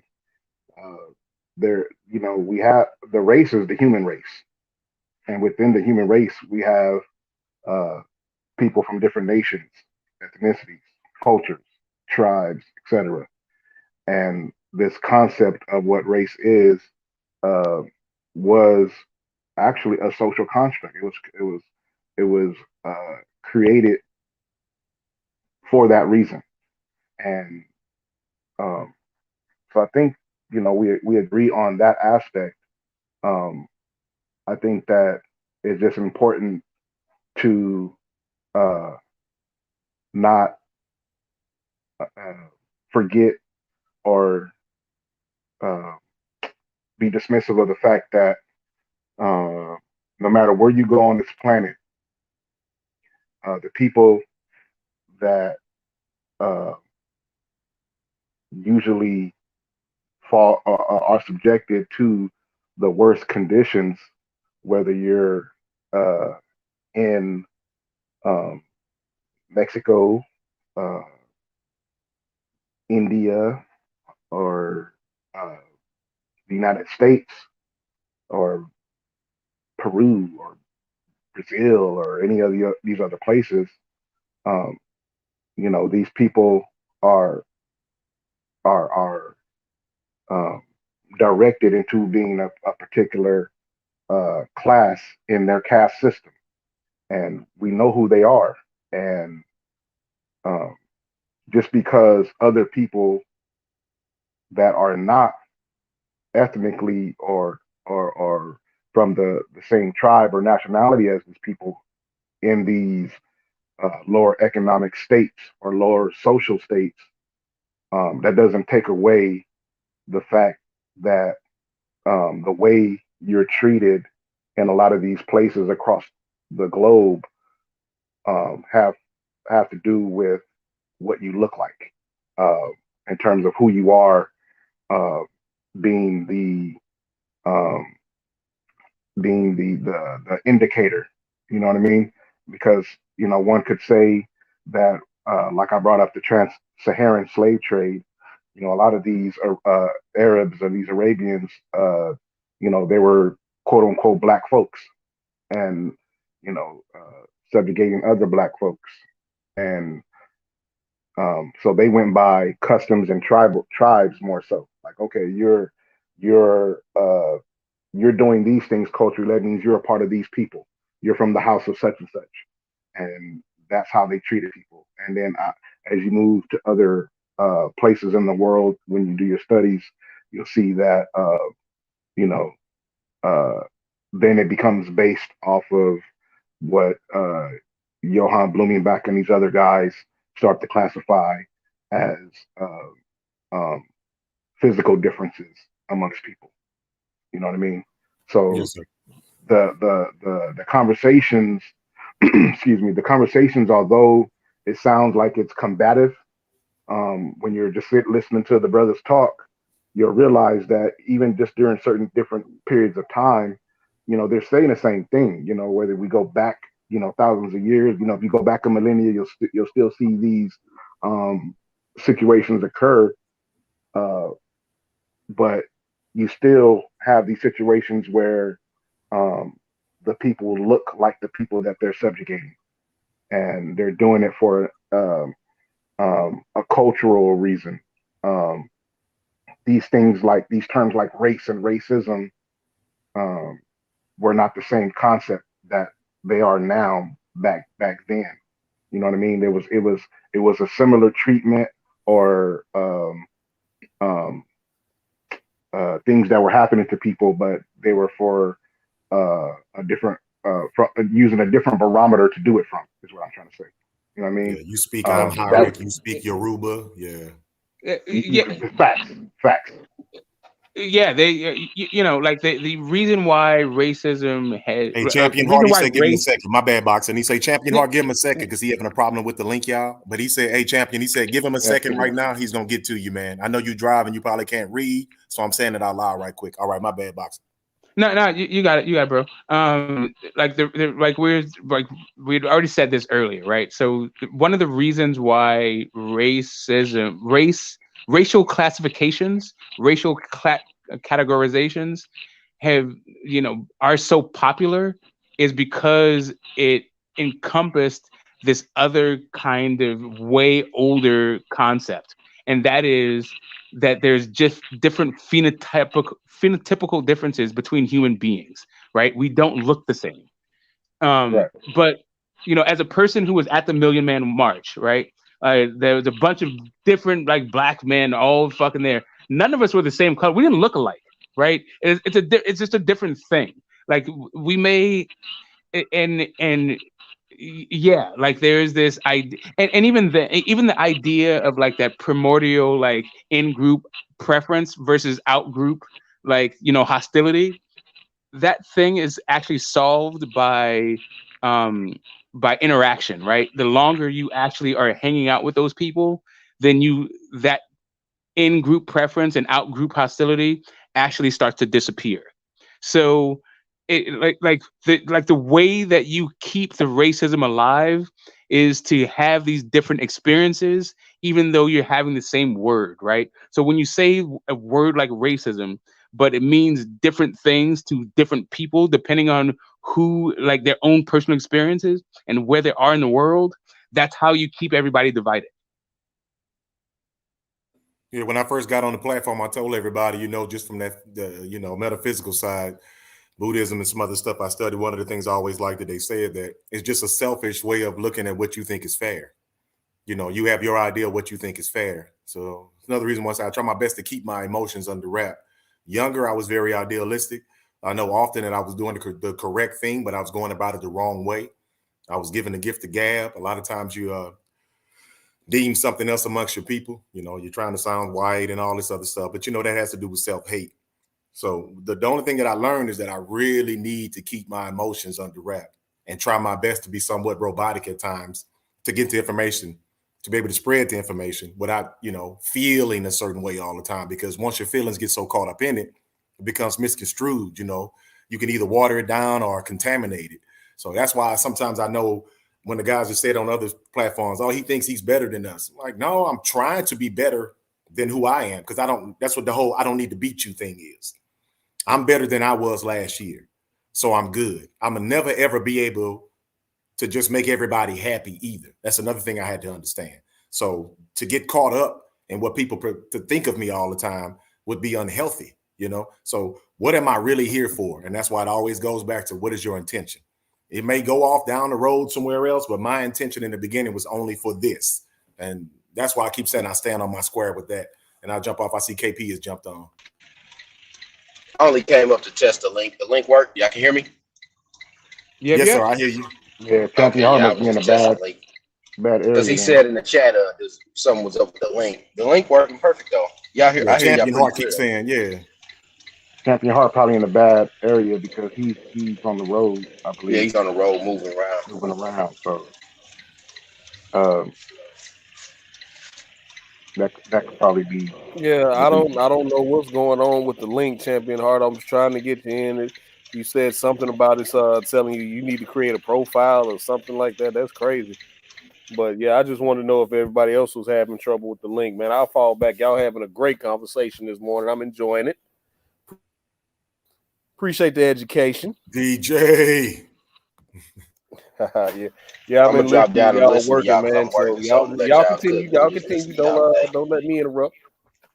What's funny is how we can we can actually jump into boxing and have it be relevant to the conversation at any point, right? This started actually from Devin Haney, and we can jump right back into the same conversation, whether you're talking about Barbados Joe Walcott or Jack Johnson or Joe Gans or Boots Ennis, and maybe he may have to get hated in order to get his cash. Well, that's because the global system dictates that. So it's just starting to get so uncomfortable now because we're starting to really get to the nitty gritty. And I know the brother jumped off earlier. He's saying how people are tired of race, but it's normally people who hadn't really been, I guess, oppressed. I can say yeah. Because you would be excited about people speaking up on your behalf because you just know your existence is going to be this. So you kind of learn to accept it as a human. But you always have that yearning in the back of your mind to be more, to be respected, right? To be allowed to just exist. That's what I tell my kids. Just people talk about rights and who did this. And no, it's about existing without any other flack. You're going to go through sickness, pain, loss, and all these other things. But when you have on top of that another group of people on your back telling you what you should and shouldn't do, what you are, then it just adds to that. And that's why people are so unhappy. And the sickness runs rampant in our group. You know what I mean? We work till we're damn near dead. We never had higher education. And when you look at history and you bring that up to people and they just kind of brush it off, then you kind of know where they're at. And that's when my conversation normally stops. Because I'm always hoping that, just like with what's the brother name or the lady, K Savoy in the chat keeps saying, I didn't know that. And the reason why I know you in a good place is because you want to know. You're not He's judging. inquisitive, yeah. Yeah, you're not coming with your preconceived notions. Well, black folks just, they baby making bud, smoking basketball, playing violent people. That's what I know. Oh, y'all read books? Oh, y'all can swim? I didn't know, all of those things that you've been programmed to believe. Instead of just sitting across the table and saying, tell me about you, man. I really want to know. Like, I really want to know. And I'm not going to pretend like the world is not telling me something else about you. And every time you say something that might infringe on my feelings or my belief, I'm not going to just dismiss your claims because I've never seen that. And the police would never do that to a person. The police are here to protect you.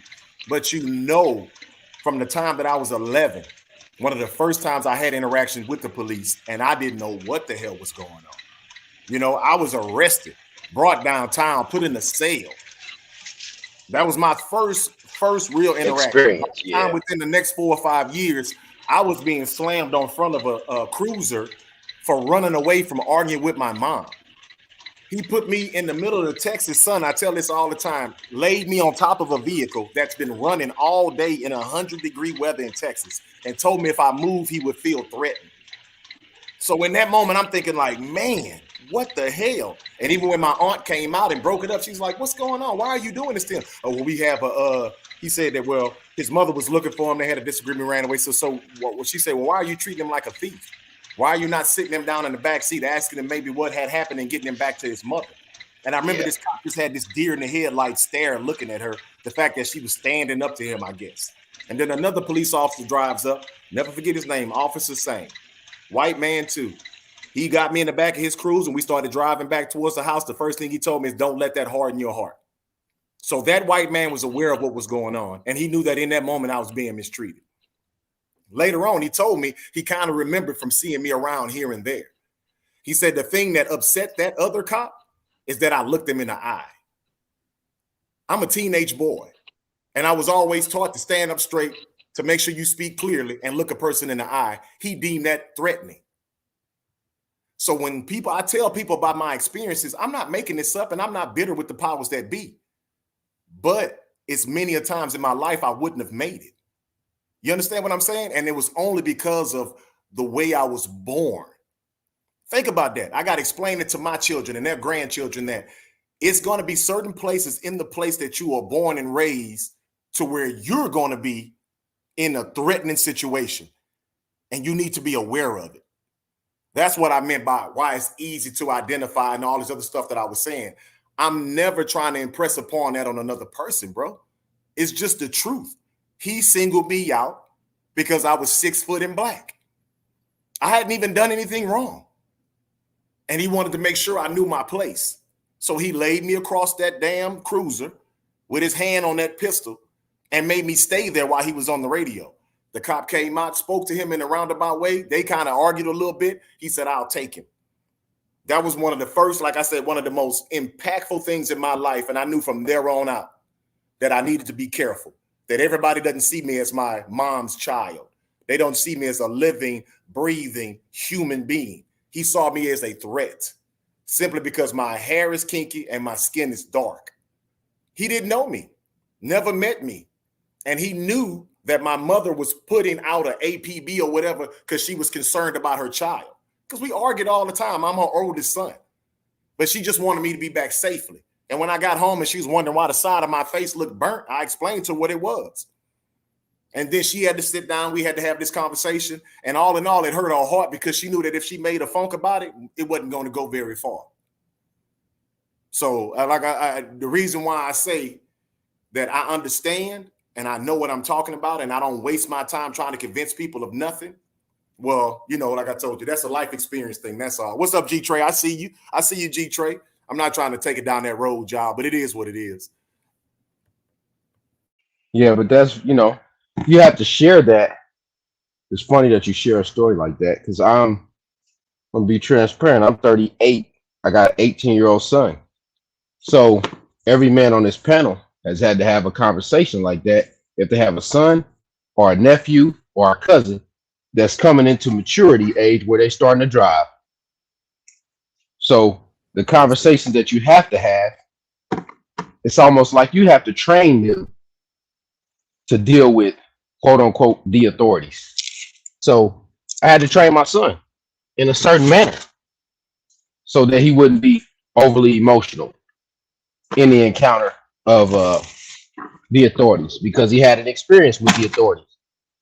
So it's like people can try to nullify the experience that you've had all they want, but it's amazing to me how the American social order tries to make I'll say it like this: make African American men feel the plight of everybody else except their own. So I'm just a champion for us. I Yeah, can't be a champion for somebody else because I know what it's like to be me. yeah, and it's happened more times here recently too, KP. When I Yeah. relocated to where I'm at now, my wife was tripping, and she saw me get stopped 6 times within like maybe a year, and the last time they drew out on me, and I was coming off of the what they call it, the Beltway or the Turnpike. I'm so used to moving around, everybody calls it something different. And we were getting ready to pull into a gas station. I was going to visit a friend. He stays in the town right over. And we had just got finished lifting weights. And we was like, baby, well, we're not going to be able to make our normal little smoothie. Do you want me to stop to the store and get some protein? She's like, yeah, we're going to stop and get some protein. So we all know as black men. I hit the corner. I come off of there. I see the cruiser sitting over there. So I kind of look at him out the corner of my eye. You know what I mean? And I just keep it pushing. Now in front of me, there's a lady in like a white Buick or something. She has 2 children jumping up and down in the back seat. So my wife is like, boy, look at that. You know how women are. She need to put them chairs in there. You know how women are. So we pulling up behind her. And we both happen to be going to the gas station. Well, the lights hit up behind me. So, in my mind, first thing I'm thinking is like, let me get over, because evidently he saw this woman with these kids out of their seats. Because we all had to pass by him. She passed in front of him. Then I passed next. And then we make another right. And then we're right there at the gas station. I pull up into the gas station. I look over at my wife. I'm like, man, this is going to be bad. He's going to write her tickets and this and that, just mumbling. And I'm asking her what flavor she want. All of a sudden, step out the vehicle. I'm like, damn, he ain't got to do her like that. In my mind, I'm still thinking this. Sir. That's when I go, what the? I happen to look back through the back window. I see him standing at the back of the car with the little microphone telling me to step out the vehicle. So now I'm right then and there, I'm flashing back to all the other times that I've been stopped, because this is the final time. I just sat there and I was like, sir, no, sir, could you please step over to the vehicle? He didn't know what to do. He just stood there for a second, because I knew what he was trying to do. He was trying, of course, he's posturing. He's letting everybody know at the gas station. And this is right after Terrence Crutcher is getting shot. He wants to impose his authority on me. And I understand that because of the insecurity that they deal with, which is a lot of bases, whatever racism is, you really are insecure and you need to put somebody else down. So he puts that down, gets the shotgun, walks around to my passenger side of the vehicle, and I never broke eye contact with him. I was like, good afternoon, sir. How you doing? I need for you to step out the vehicle. I was like, no, sir. Again, just like that. So now he's really looking like he's just bewildered. And I'm just letting my wife, I hold her hand because she's starting to get afraid. She's on the passenger side, and I just put my hand over to her and say, baby, calm down. Because in this moment, what you're going to learn, you're going to see me as a human and not a black man. So once again, he said, step out of the vehicle. I say, sir, how about this? I will say, hello, my name is such and such and such and such. I see you're officer such and such. Could you please tell me why you stopped me this afternoon? I see him start to calm down. So he puts the shotgun up, comes back out to the vehicle and say, sir, I still need for you to step out. I say, sir, once you identify who you are and tell me why you stopped me, we can go from there. He walks up to the window, takes his hands off the pistol and leans up there and says, sir, do you mind stepping out and getting in the front seat with me? My wife tripped out. She tripped out how he went from so hostile to leaning in because he still wanted to save face, because he's drawing a crowd now. And he says, do you mind, come and sit in the front seat and let me and you talk? I say, yes, sir, no problem whatsoever. And what is your name? Officer Williams? I say, yes, sir. We both step out. Now everybody's freaking out at the gas station. My head is still on the swivel because I don't trust it. He gets in. I get in on the passenger side in the front seat. I'm looking in the rear view. You can see people at the gas pumps talking like, what the? He and I start having a nice little dialogue. I explained to him about a few things, what's going on, but I knew in that moment he realized he had fucked up, y'all. He knew that he was racially profiling me, and I wasn't going to accept that. I was willing to stand on my square and let him know that I'm tired. I'm a 40-something-year-old man.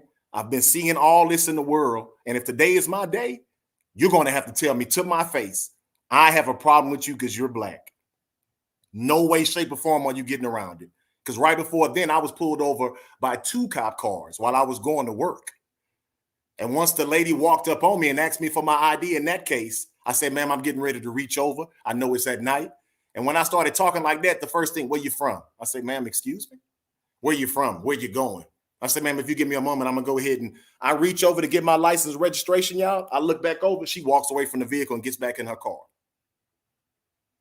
So when you tell me all these little weird scenarios that I'm running through and I'm in a truck, I'm a black man or whatever. But when he and I started talking in the front seat, he's like, man, you know, you kind of had me shook there. I said, I don't know how I had you shook, sir. You had a shotgun and a handgun. I hadn't met you until today. I said, from where I saw things, you were going to win. Quiet again. He's like, well, you know, do you know why I pulled you over? I said, I can tell you my opinion. I said, but that might change our conversation.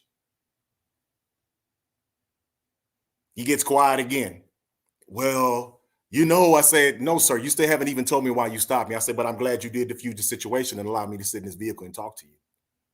I said, what exactly happened? Long story short, he finds out about my background. I found out about his. I get out. Even when he was getting ready to, I'm just going to give you a warning and let you go. People are still looking. He tells me, well, because he's already looking at the truck now. It seems like you got a crack. And I say, so we're going to leave it at that. Because I didn't want to hurt his ego anymore. Because that's what it normally ends up being, that we hurt their ego and they want to punish us. Because he knew that he was afraid of me. And especially once I stepped out of the vehicle and I'm towering over him, I saw his demeanor change again. Because at that point, he didn't know who I was or what I was or nothing like that. So when I say I'm speaking from experience, that's what I mean. To where even in that moment, just making a decision to go visit a friend and get a bottle of freaking protein. How did he not see the woman in front of me with 2 children jumping up and down in the back seat? And even the woman, she parked on side of me, guys, while he's sitting there with his shotgun. She's parked on side of me in the parking lot. And the kids are still jumping up and down in the back seat. And I guess I'm going to leave it at that because I'm not looking for a pity party. When I say I can go through so many different scenarios that's happened recently, not just me being a young man, but recently.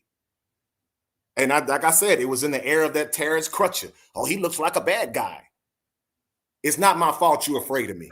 That's the last thing I told him before I got out the car, too. And I didn't mean to be so long-winded, y'all. Nah, that's cool. That's cool. Damn, I missed the comment. Hold on to the comment. Yeah, Somebody asked. being black in America, right? Like everybody understands what the judicial system's like. It's not just the intensity and the severity when we get pulled over, but it's also the frequency. And that's what other people don't understand. Like everybody gets pulled over, but black people get pulled over a whole lot more. And there's like empirical data, right? Yeah, you're right, because that was crazy to me. That even when I showed him my background, because one of the other times they stopped me, my wife again was with me, and they said that my license plate was out. But I already knew what it was. They had someone else stopped on side of the road. When I drove by, I was trying to get around them, so I got around them and looked. They hurry up and busted U-turn and got behind me and pulled me over at the gas station and said my plates are out. And I'm like, dude, I do safety for a living. I'm always checking my vehicle, so I already knew what it was. So when I asked to step out, we talked for a few minutes, and I got back in the car and everything. Even when I showed them proof of residence, all the stuff they asked for, they still followed me all the way to the store that I said I was going to. And once I pulled off, I waved at them and everything. They stomped, accelerated, because it's just that disbelief. And the fact of the matter that I can sit and hold a conversation with them, because they always say it in a roundabout way, and Tank knows what I mean when you are articulate. You don't sound like you from around here. Like, wow, so you're going to insult every black person here and also insult me, huh? So simply because I'm sitting there talking to you. I've had it when I was teaching class, like I told you. You don't sound like you from here. You don't sound like you from there. And once again, this is not for me to give I'm not trying to give a pity party or nothing like that. But when I say that it's an experience thing, I'm really telling you the truth. And I'm talking about within the last year, some of this stuff has happened. And it's different in different parts of the world, different parts of the country. But from my own personal experience, this is why I started coming on these platforms. To speak up, to talk to people, because I was even told that folks who saw me go through these things said, Man, you should do this. You should do that. You should talk to people the way you handle that, the way you handle that. And I was like, you know what? Okay, yeah, cool. But I was like everybody else. I was just living my life. I didn't really want to get into it, but I understood that those who came before me afforded me that. Even though I could have still been shot. Back in the day, I would have just got hid. You know, so even though we don't win in court, the eyes are on it. It's a little bit different. Things are getting better. So I'm going to try to do my part from here on out. And I've also said on jobs with other Black people that I've come in contact with, I'm not going to argue with you in front of others because that's still a big thing that you deal with. They're the only Black person. Then you get to be the other Black person there. And for some reason, we got bad blood between me and you. But we ain't arguing with nobody else on the job. That's what I mean by the Willie Lynch chip, about us even hating each other. That we think that we're better because now we can sit at their table. And I've always said, like Malcolm, I want my own table. I don't need to be associated with you. You can't tell me my self-worth just because you vote me into something or think that I'm whatever you think I am does not change how I feel about myself. Because the moment I need that means that I think you're better than me. And I don't think that. Right on to the real depth to the fakers, man. I'm on you. Go ahead. K Savoy, yes, that KP from KC was right. I said trans-Saharan slave trade. You can look that up. Yeah, that's what I meant. And somebody earlier. Yeah, essentially the Arabs taught the Europeans how to do slavery, but the way slavery was practiced amongst the Africans and the Arabs, you could get your freedom. There was social mobility.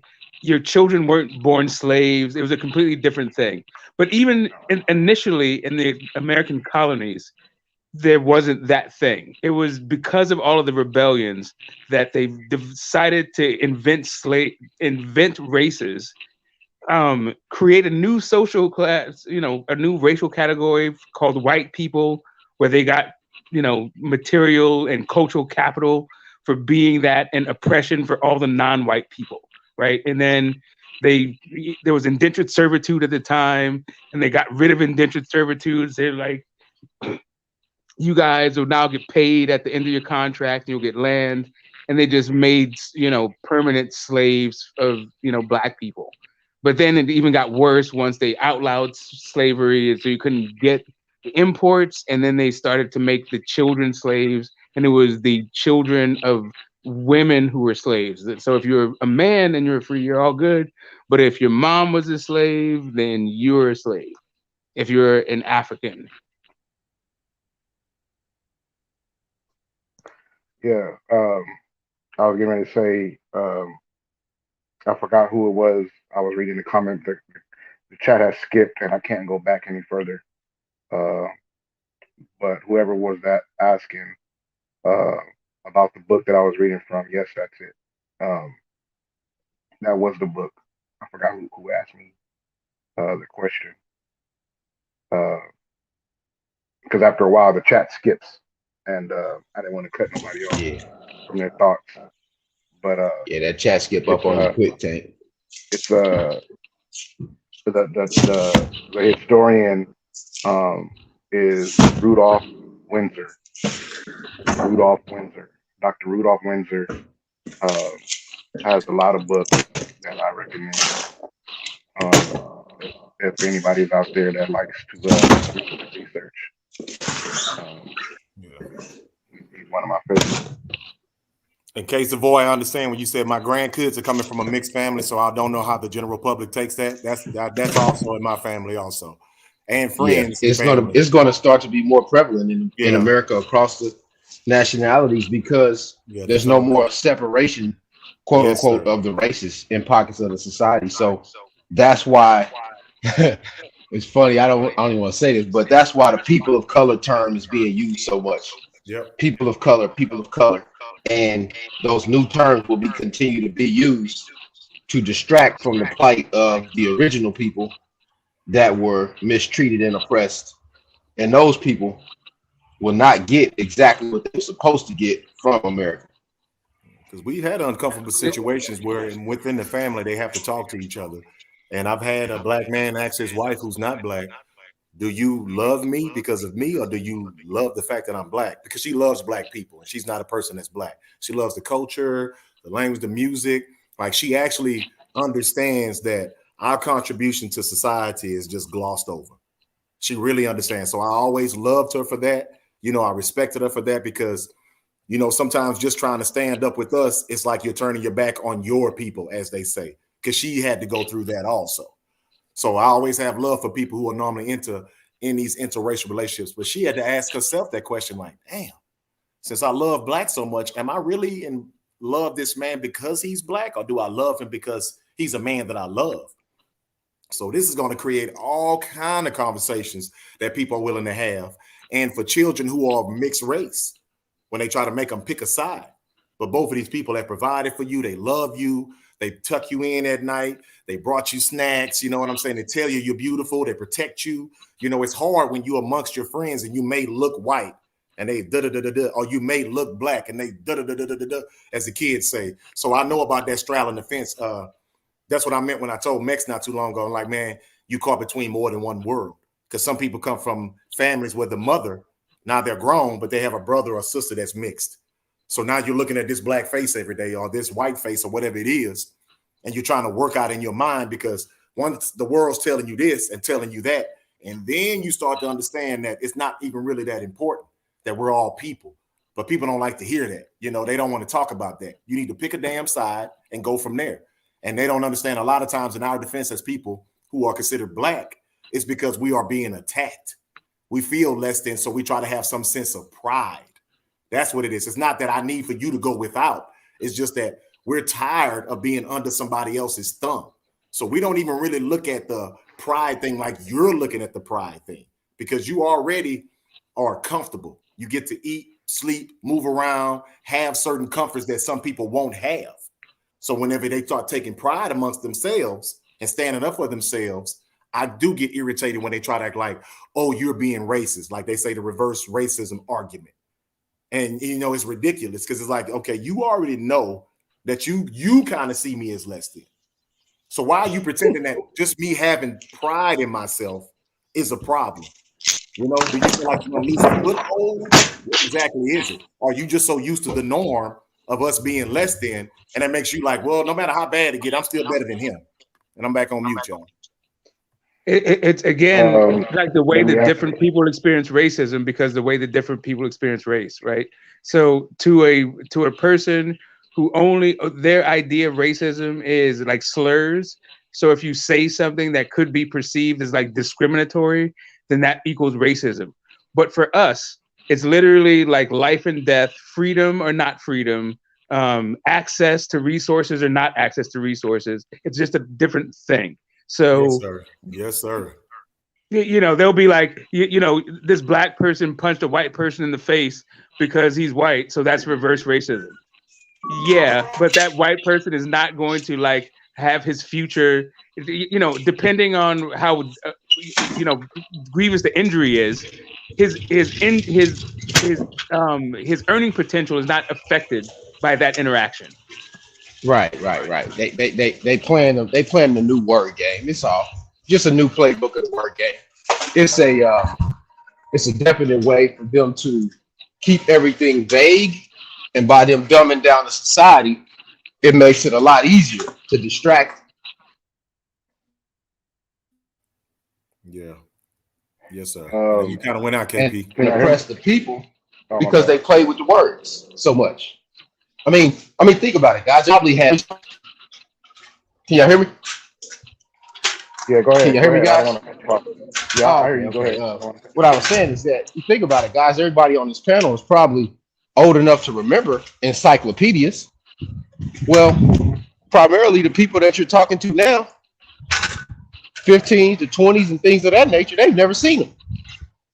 So they've never had to put the labor in to read those encyclopedias. You get in trouble, hey, you got to write all these damn words from this encyclopedia. Things of that nature, things that we had to do coming up. So all their information and sources comes from maybe a YouTube channel that may just be reciting anything and they believe it to be true. They don't research it at all. They just go based on how they feel today. Everything is about feelings. It's not about facts. It's all feelings. Oh man. I've been trying my best to deal with that. I have, KP, because I didn't realize that I was going to upset so many people. You know, I'm pretty savvy when it comes to certain things, but man, when I first dove into this right here, man, just talking to people, I had to come up with a whole speech every time. Like they say, an epilogue, a prologue, and be like, hey, I'm in shape street fighter. Yeah. It's not my intention to, because they will Yeah. sit and feel violent towards you. And they don't realize that the same way they're trying to come across as tough or strong, it really shows me how weak you are. Because you're so concerned about me out here in the internet sphere that you'll never meet about what I think. And that's just not healthy. You know, I came on here to, like they say, exchange ideas. And the big thing is the infighting. Like we were saying amongst ourselves, I don't want to do that. And I didn't want to, and it started with various shows. I always bring up Fred because that's one of the first ones I ever called in on and talked. And you guys will remember when I kept asking, what do you do with the pain? Because we good at complaining. We good at that. Everybody want to complain. Nobody want to ever explain that. You know what I'm saying? And that's how we were taught in the house. Like, no, you explain to me what happened, blah, blah, blah. And don't always chime in. Yeah, the right man, this and that. I want to know what exactly can we do to better our station for the next generation. So I've been trying to clean up around my front door, trying to make sure that my children understand that financially I'm more responsible, that I learn more as far as trust and different things like that to leave something for them. Because initially I was too young and I didn't care. I only cared about my experience. But after having children, like you learn, you start to understand about legacy, posterity. So you don't want them hating you when you're dead because you couldn't get out of your own damn way, and just do some basic stuff to make sure that they had some type of future. Because I'm complaining about the state of my people, but the state of my people is that way because some of them, once they got something, they leave the hood, as we say. You know, and nobody really, because we've been so programmed, really look back and help each other. We'll get in church and hold hands and get to talking and all this other stuff. But what exactly did you leave as far as legacy? And I'm trying to be better with that because I don't want to just be on YouTube griping all the time because I really can't deal with stuff in my personal life. You know, let me get on here and attack a bunch of strangers or sit here and be bluster and bravado, but don't really have no substance, and then get off of here and I didn't even get anything from it. You know? So when I said I'm happy, I enjoy talking to you guys, man, I didn't even know that the brothers was online like that. Besides the monetary side you get when you make money and all that, like they say, exchange of ideas, Timbuktu type stuff. Travel to the other side of the world to get this education. And now I can do that from my living room. You know, so I've been seeing the same names like the Sweet Science Examiner, Boxing, KP. You know, you start seeing certain individuals, and that's why I started kind of radiating towards. Because I've been watching y'all before y'all even knew. And I just had to change my government name. I'm an old head. I don't know no better. I'm just all on here with the government doing stuff. People getting on here and taking my name, and I'm getting called. Remember, why did you say such and such? And I'm like, I didn't even say nothing. I don't even be on here like that. And then I started understanding that part of the game, playing, trying. So I said something on one platform, and it made them mad. So now they're going to take my name and try to, you know, burn my name up. And it's like, I didn't mean that. They're like, oh man, you got to learn on here, man. These YouTube streets is different, you know. Oh, okay, that's what's up. So now I know, you know, I know how to move a little bit because eventually I do want to have content on here. And I just recently got an Instagram. They laugh at me because it's one picture on my Instagram. My kids think that's, you know, that I finally came into this and started even trying to be into social media. Because once I watched it, man, it shook me, man. It's some, man, people go at it. But think about it. It's Shape Street Fighter. Think about it, bro. Like, we laugh because we are living in this age now. But in 20 years, you know what I'm saying, our kids are saying something crazy to us about us not being up on some things. Man, they gonna be the same damn way, just like our grandparents and parents was the same way. Oh, yeah, this technology is going so fast. It's like we grew up watching the Jetsons, but now we really watching electric cars and shit. You know what I mean? Like, that shit is real.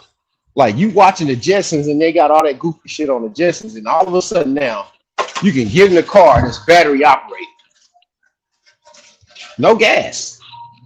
I feel you. I pick it. I'm like I said, I'm picking up what you're putting down. So even with Tank, I like Tank's approach on stuff because he's from the school of my family. that Yeah, so there's so much go that ahead. people are trying to be right and put each other down. How about I just hit you with these facts? I can bring you some documented stuff, and if it's it needs to be updated, I even got the updated version for you. So I'm aware of this might be old information. So let me get you because in this day and time, man, that's the only way, because there's so much confusion and separation, bro. People just try their best to just separate you. It's not really about getting to the root of anything, which gives you peace. It's just about clicks, or what they say, clout, or you know what I mean, trying to get people to believe something about you, whether it's truthful or not. And I'm not naive. Like I said, I didn't get to be this age being no fool, but it's so much time that people put into it. That's what gets me. Like, what's really going on at home, man? Yeah. Very good analysis of it. Go ahead. Go ahead. Can y'all hear me? Yeah, we can hear you. Okay, yeah, Tyrone Yeah. Spencer. That was the person I was thinking of. I'm glad you got back in the chat so that I can remember your name, who you was, so I can give you credit there on the book Babylon, From Babylon to Timbuktu. He said I love that book. Big O 581. He says that if I'm not mistaken, I do believe that there are starting to teach in some schools that slavery was a choice. I'm going to touch on that in a second. But before I do that, you made a comment about chattel slavery, and how that is the form of slavery that was used against us in the Americas, as opposed to indentured servitude, right? You said they did something completely different with us. Chattel slavery, not even considered a man but a beast. I believe that's what you meant to say, and that's why I brought up the trans-Saharan slave trade, because that indeed was chattel slavery. Uh, and a lot of people don't are not familiar with that. They don't know that the trans-Saharan slave trade was chattel slavery. It wasn't indentured servitude. That's why I brought that up as a reference point, so that you can research and look into that. Um, uh, as far as chattel slavery goes, and you can see, the whole nine, taking a person's, a people's culture, um, spirituality, language, the whole nine. Had people speaking Arabic. Even to this day, we see that. So yeah, that's one of those things that you can look into. K Savoy said, oh man, chat. Not just Arabic, but Swahili. Let me see, where's that comment at? Damn. Uh, my bad, Savoy. I'll find it later. But yeah, y'all, y'all, I appreciate everybody always in the chat being interactive and listening to what the brothers are saying. Anybody that can get something out of it, listen to it on the replay as well.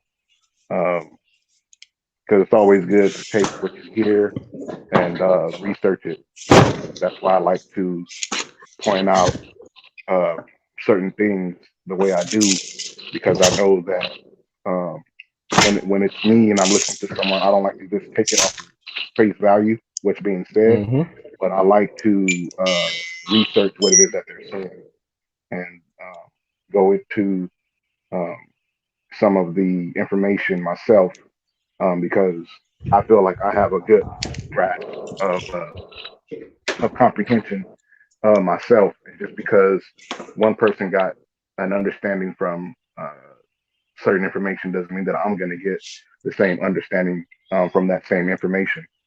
And I don't think of people being beneath that, you know what I mean, in their own right. I think that people, like I said earlier, are in different on different levels of their studies, and they got to learn and research based off of where they are in their studies. Some people are more advanced than others, and some people are less advanced. But everybody should still be able to have a respectful conversation amongst each other, and not make another person feel inferior or superior than them just because they have uh, m- uh, different information than someone else does. You know what I'm saying? Me personally, I don't mind separation or division because I understand that it's part of life. It's a part of the world. Um, my thing is, um, don't. It's not okay for me, in my opinion, to uh, treat you a certain way because of that particular division. You know what I mean? Whether it's through language, culture, music, whatever the case may be, you know, it's okay to learn from other cultures. It's okay to uh, interact with and trying to get an understanding on where they came from and how they got to where they are. You know, I don't like to compare uh, the plight of my ancestors with the plight of other people's ancestors. You know, I just like to say what I like to say, what what I'm talking about, or present um whatever it is that I'm speaking about, and then defend my position. You know what I'm saying? As opposed to like Street Fighter was saying earlier, I don't need you to agree with me, and I don't care if you disagree with me. I just want you to understand why I say what I say. Yes, sir. And that's what I know when y'all was saying earlier about you can just tell when you go into certain places, people are looking for division. Then what is your intentions? I keep saying it over and over. What do you intend? What do you intend? Because sometimes you can intend the best thing and it still turns out bad. But I knew in the beginning what you were trying to do. So I can respect that because you can't control everything. But you can try your best, like they say, to put your best foot forward. Because I don't like the way I feel when people try to, take a chunk out of me or put me down or say that and you keep hearing me say the same terms less than, to try to sum up certain, aspects of what people are trying to do. When you come to a group and you sit down and you speak, I'm always hopeful of learning something. And in this day and time, I know that people are used to just chaos. So you come across as self-righteous, just trying not to do no harm. I've had it since I've been here. Oh, this dude here, look, he reading books and shit. You know what I'm saying? He think he better than somebody. And I'm like, no, bro, I don't. Why does that have to be the thing when you first talk to me?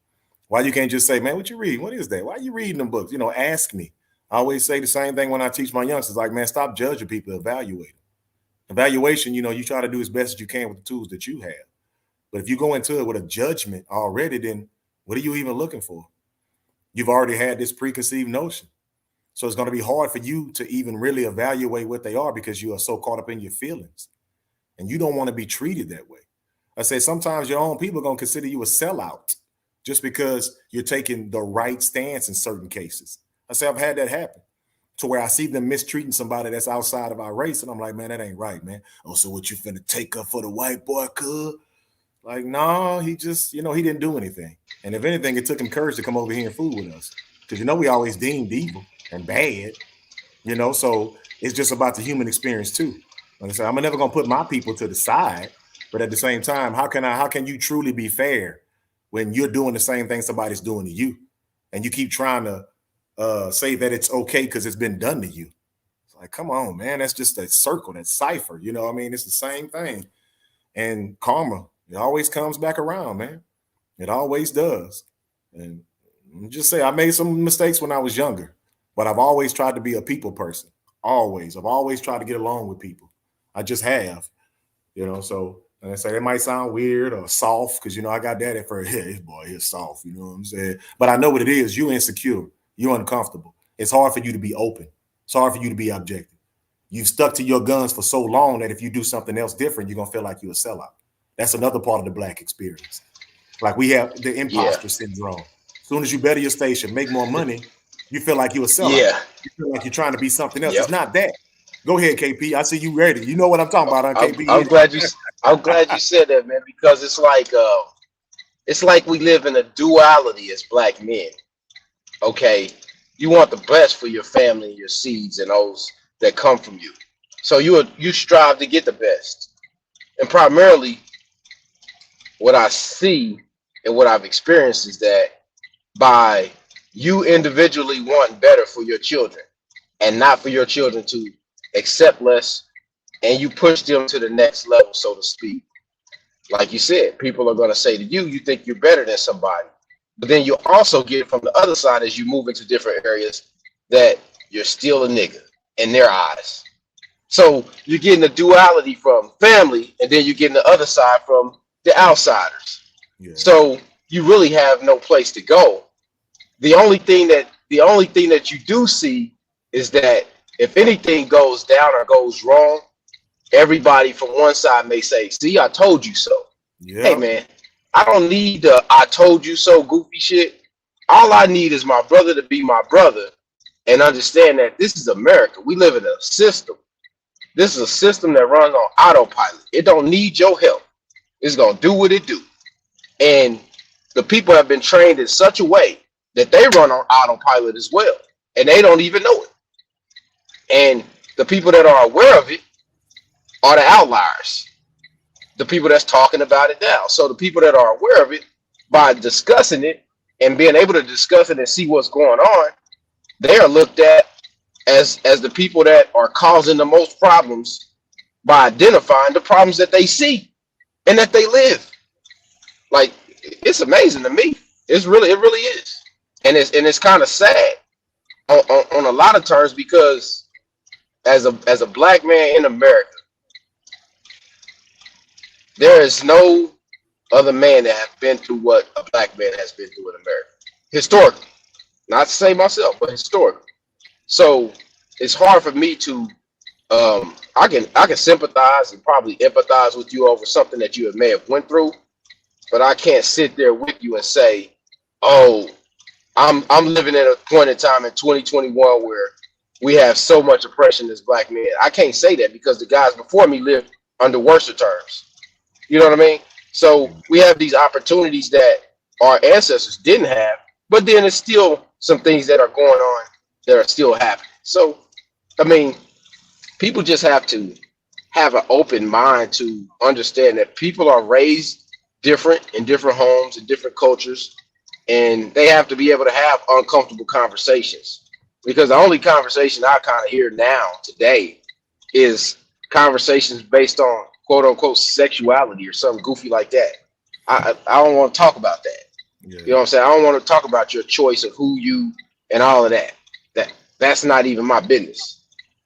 Yeah. They want to outstruggle you too. That's another thing. My struggle and this struggle and that struggle. I was like, I'm not trying to do that. Oh, the victim Olympics. Yeah, the victim. I'm not trying to. The gold medal victim Olympics. Yeah, I'm not trying to outstruggle you, man. I'm not trying to say that you didn't go through what you went through or nothing like that. You know what I'm saying? That's not really at the top of my list. You know, when my ancestors went through, it's like, nah, bro, that's not what I'm trying to do right now, man. Yeah, let me get back up. Yeah, that victim Olympics is like on steroids right now, man. You stepped on my shoe? Well, somebody stepped on both of mine. That's what I meant by I don't need to win. Okay. And it's normally my younger brothers that's trying to find themselves.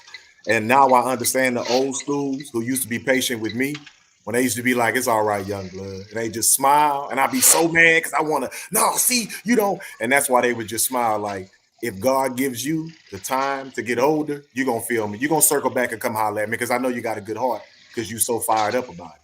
If you didn't care about it, we wouldn't be talking about it. You may have a wrong idea. You may see it wrong, but at least you on the road to where you're trying to get to where you need to be at. And I'm very humble in that now. And I really, really am so happy with a lot of these men who came before me and just gave me the game.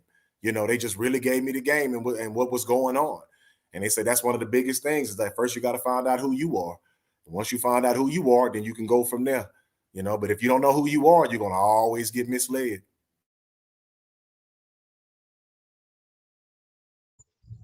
Yep, that's one of those things, man.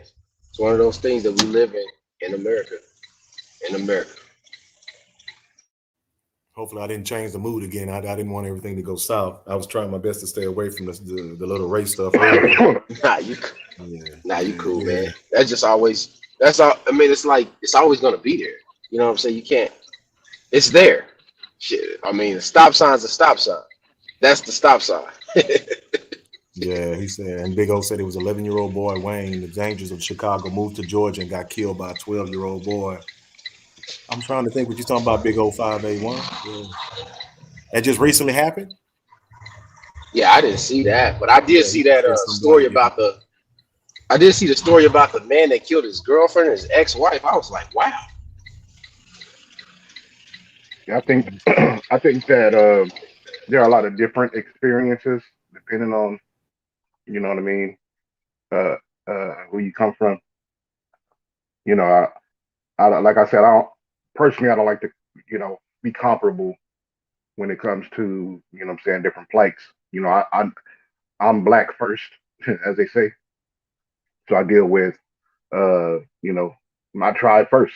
Then after that, uh, the the the rest of my nationality. But there's, there's a lot of the disconnect that we have comes from, people who don't acknowledge those other plights, right? Now, some could say, "Well, I don't care about them," or "I don't care about them as much," or some will say, "I don't care about them as much as my own people's." But those are different. That's different than saying that it doesn't exist, right? Like I point out, when a so-called Mexican person will say, try to be racist and say, oh, this person, these black people were hung from a tree. I point out how their people was hung from trees at the same rate as black people, at a particular time. They just don't know these histories. They don't know these. They're not aware of this information because it's not put out there like that. They talk about police shooting armed black people. And I try to point out to them, what about the unarmed Mexican people that get shot? You know, you need to understand that this is an issue, that we're dealing with. The police are out of pocket. Period. I don't. I personally, I like to point that out because a lot of people will, do their soapbox standing and try to make it seem like, you know, well, you picked cotton, or your ancestors picked cotton. Well, your ancestors picked oranges or strawberries or something like that. You know what I mean? We have a lot of similarities in terms of how we were treated. My people, my ancestors were forced to speak English. Your ancestors were forced to speak Spanish. England and Spain are in Europe. So if anything, you're doubly oppressed because you speak two slave languages. You speak English and you speak Spanish. Ouch. So I like to make sure that it's the conversation is edifying more than it is contentious, because I know what they're trying to do. You know what I mean? They're trying to get me out of my character, Yes, and sir. I try my best not to do that. You know what I'm saying? Yeah, because that's expected from you. Be the violent, like they taught us when we were young. Black man, fire yourself. We're gonna get him Right. angry on the job. We can't really fire him, but if we can get him, and then we can deem him a threat, because people already naturally see you as a threat. Especially when you're a larger black man. Nothing against any smaller black man, because you're still black. I don't mean it like that. But they try to play that up. You know what I mean? That you need to, get him angry and this and that, because I was Malcolm Farrakhan on my job. I never got out of contact. I never was rude to anybody. I stayed to myself, but they expected for me to be some kind of crude, like I told you, baby making, bud smoking. And that's on a lot of different jobs. Not knowing I'm from the bricks. I never act like I'm better than. There's no silver spoons where I come from. I'm not going to just take pride in my struggle like that. I take pride that we made it through it. We understood what was going on, but I'm not going to fantasize about it and act like it was all that, like some people do, because it's not something that I want my kids to be having to deal with. But at the same time, I tell them that, why does the worst of behavior always have to be dictated or given to my people?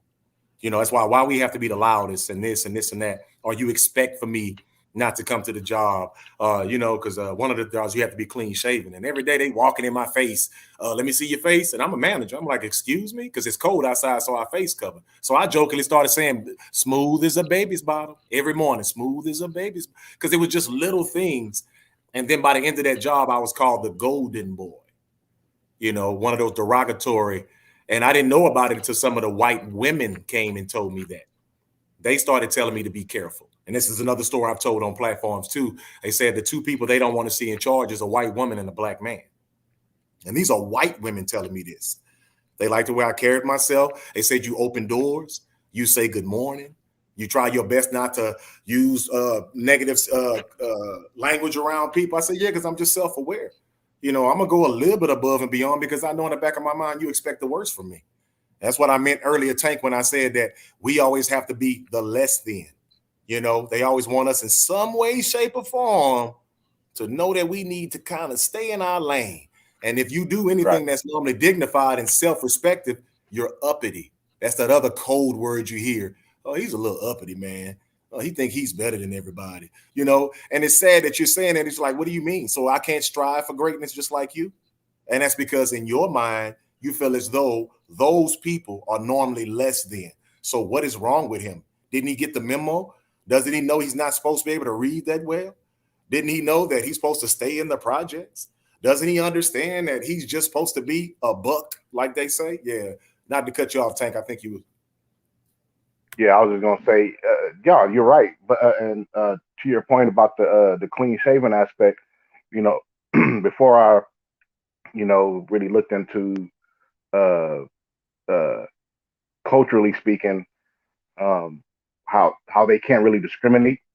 You know, uh, I remember I used to have this particular job and this gig. They would always ask, "Hey, is are you shaving? Is that shaved?"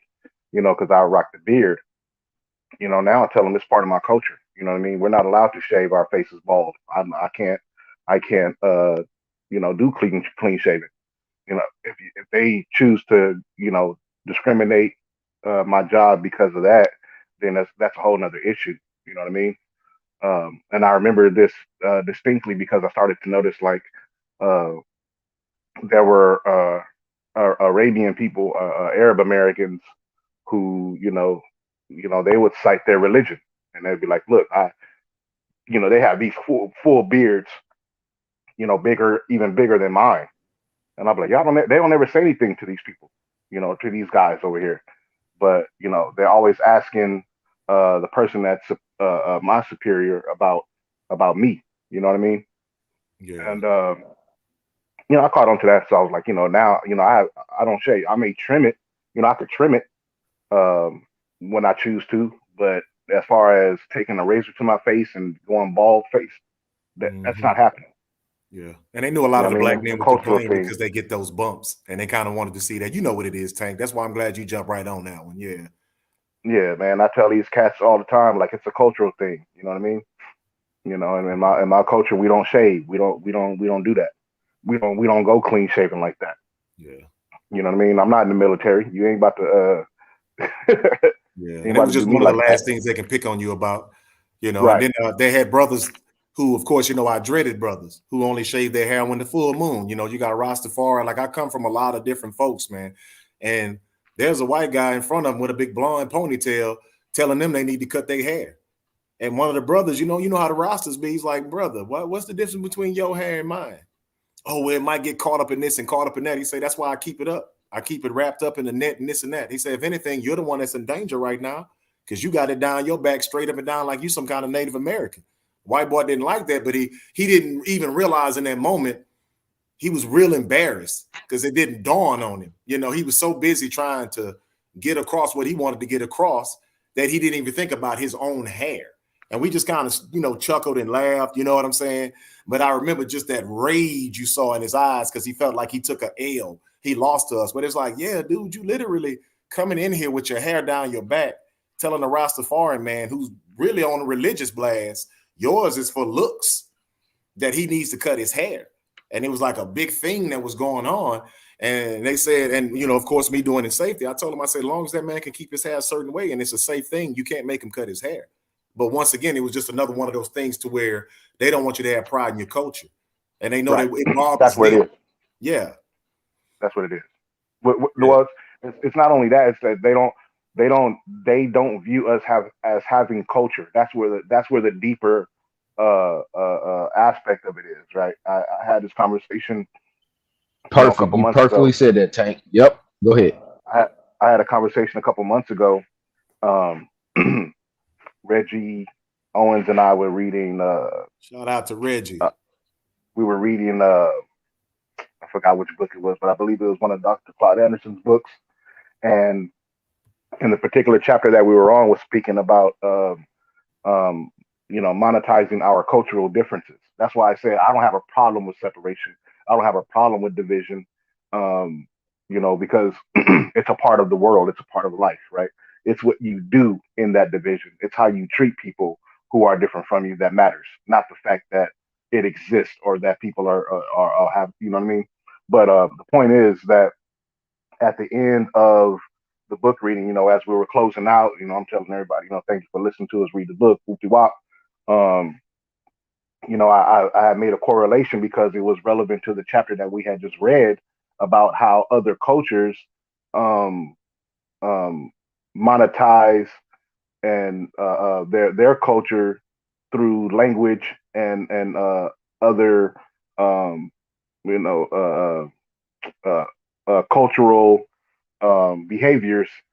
And you know I was pointing out how in boxing, like I don't personally like when these so-called black boxers continuously come out here wearing what they believe is Mexican attire. You know what I mean? Sombreros, wearing the Mexican flag and things like that. When you have your own culture, you know what I mean? I point out how Daniel Jacobs came out with the RBG, red, black, and green. Even though Floyd Mayweather did the sombrero when he fought Oscar De La Hoya, when he fought what's the guy's name? Marcos Maidana, he wore the red, black, and green trunks. So, it's okay for us to, tap into our own cultures. And I was having this conversation at the end of this live that we were doing.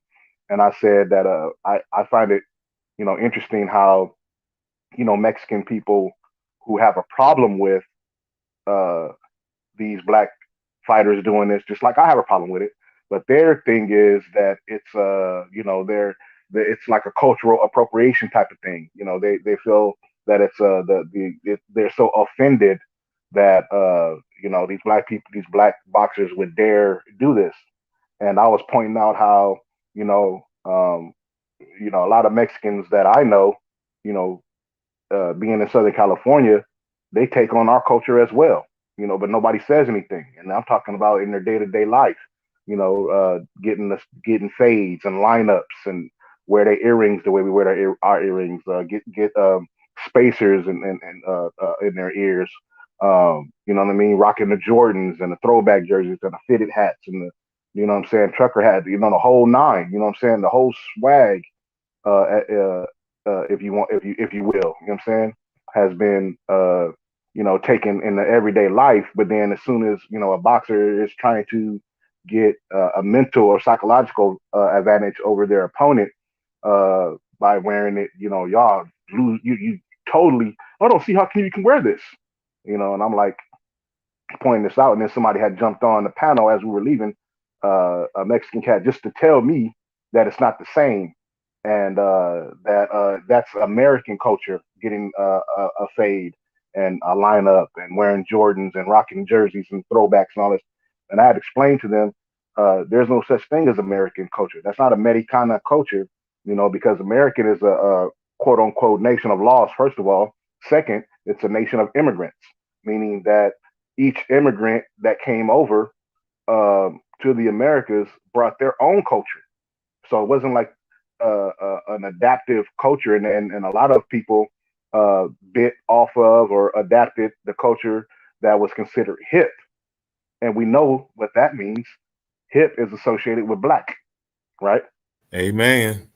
So we already knew that. So when you see certain things and you hear certain talk, they used to call it jive back in the day. You know what I'm saying? Now, I believe even earlier, Max was talking about how they use the N word in certain ways that they talk, and he says that when he's bringing up like Asians and other non-black, not people of color, but non-black people, use our lingo when they talking to even each other. You see what I'm saying? And what I realized automatically was that this person didn't that jumped on the panel with us to tell me that that's not that's not the same thing as wearing a sombrero. Is that he, like many others, don't consider American black people as having a culture. So he couldn't possibly see my point in that. You know what I mean? Talking about how like for even like we just watched Lomachenko fight, right? He just fought Richard Koenig, and in that fight, Lomachenko had a fade and a lineup, right? But if you go back to earlier in his career, Lomachenko looked like a Eastern European with that bowl haircut. You know what I'm saying? with the full head of hair.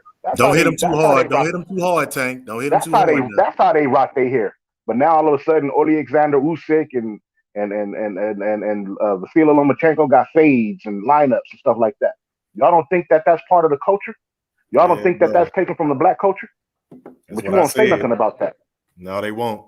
That's why I say don't hit him too hard, Tank. I had to come in and throw an amen on that one because, brother, when I said it on another platform, I've never heard the word simp and woke so much outside of people, non-black people.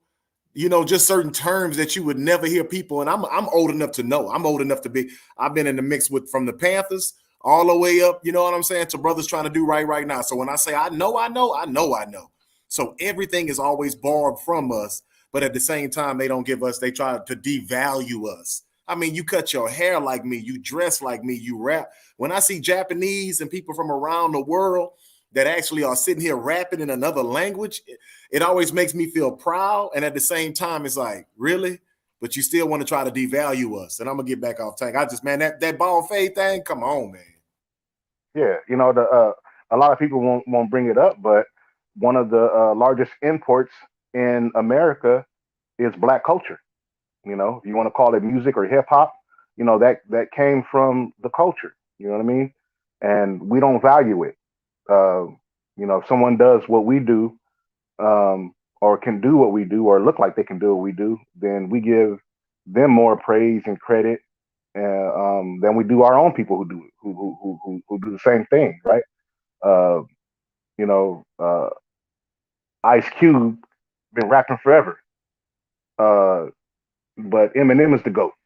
You know what I'm saying? Because he can rap fast.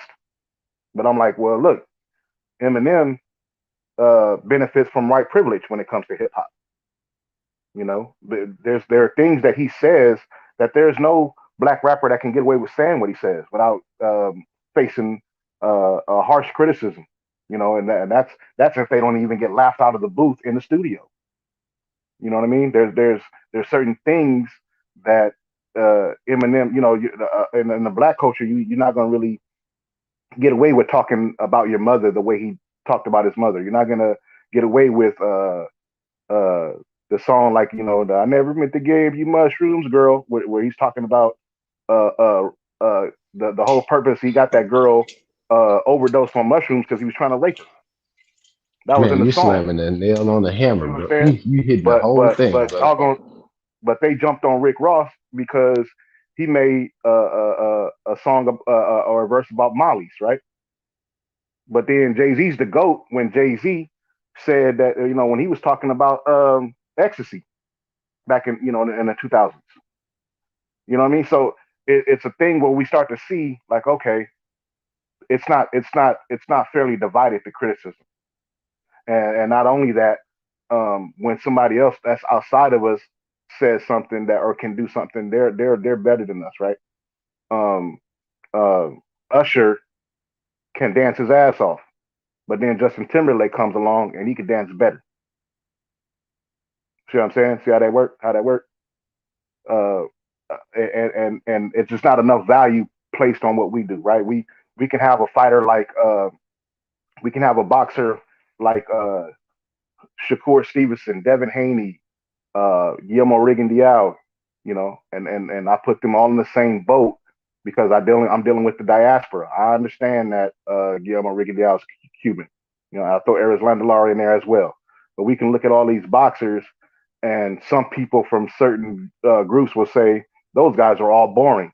But then they'll look at Vasily Lomachenko and Alexander Usyk and be like, those guys are highly skilled. Billy Joe Saunders, those guys are highly skilled. Caleb Plant, those guys are highly skilled. And it's like, wait a minute, those guys are mimicking a style that comes natural for the guys that I just named. Yep. You know what I'm Some saying? people don't even like you using that word diaspora. That kills me. Any way to connect each other, huh? Because that diaspora is something that I take a little pride in that now when people say that, because we are connecting all of us together to understand, what is it, Peter Tosh? No matter where you come from, you're a black man. You know, that's one of my favorite songs by Peter Tosh, man, because he like, no matter where you from, you will still be considered that.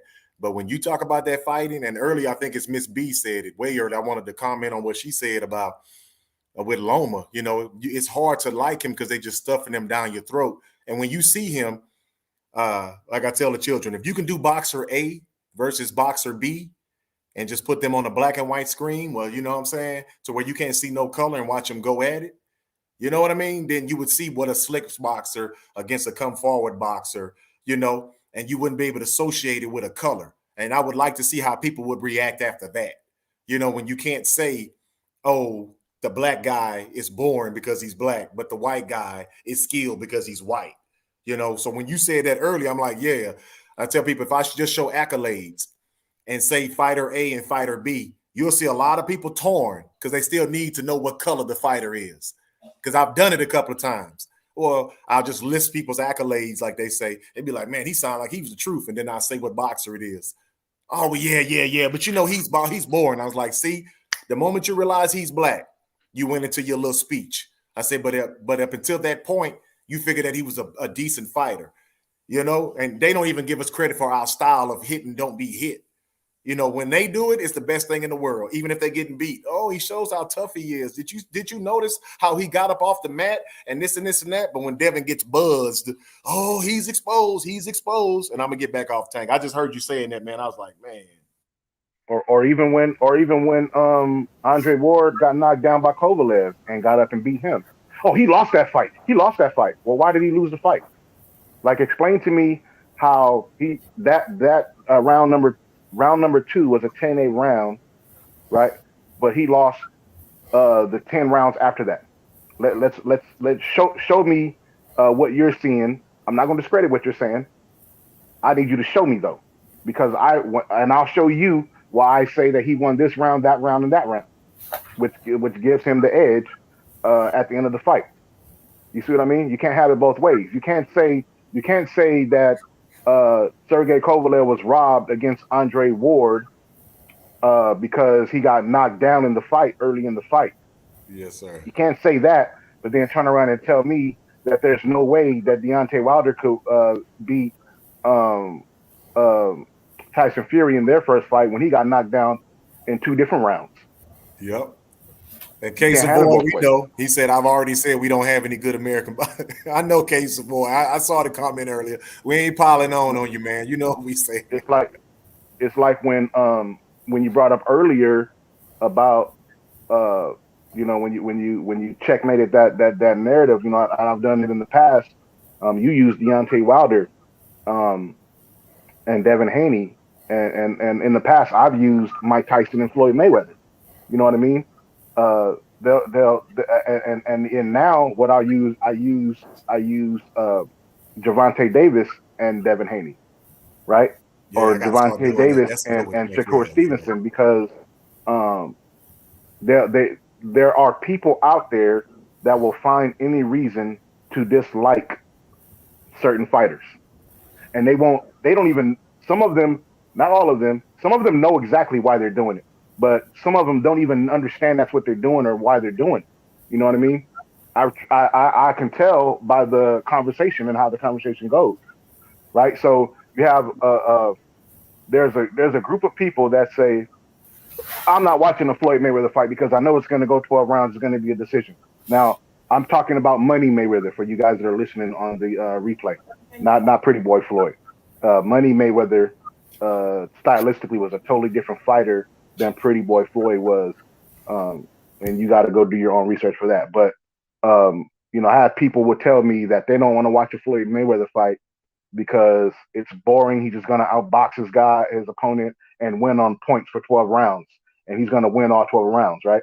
But then I remember hearing the same thing about Mike Tyson when he had his run. And they were like, oh, I'm not going to watch a Mike Tyson fight because it's only going to last 1 round. I can't even go to the bathroom. I can't even go get a drink out of the kitchen. The fights don't last long enough.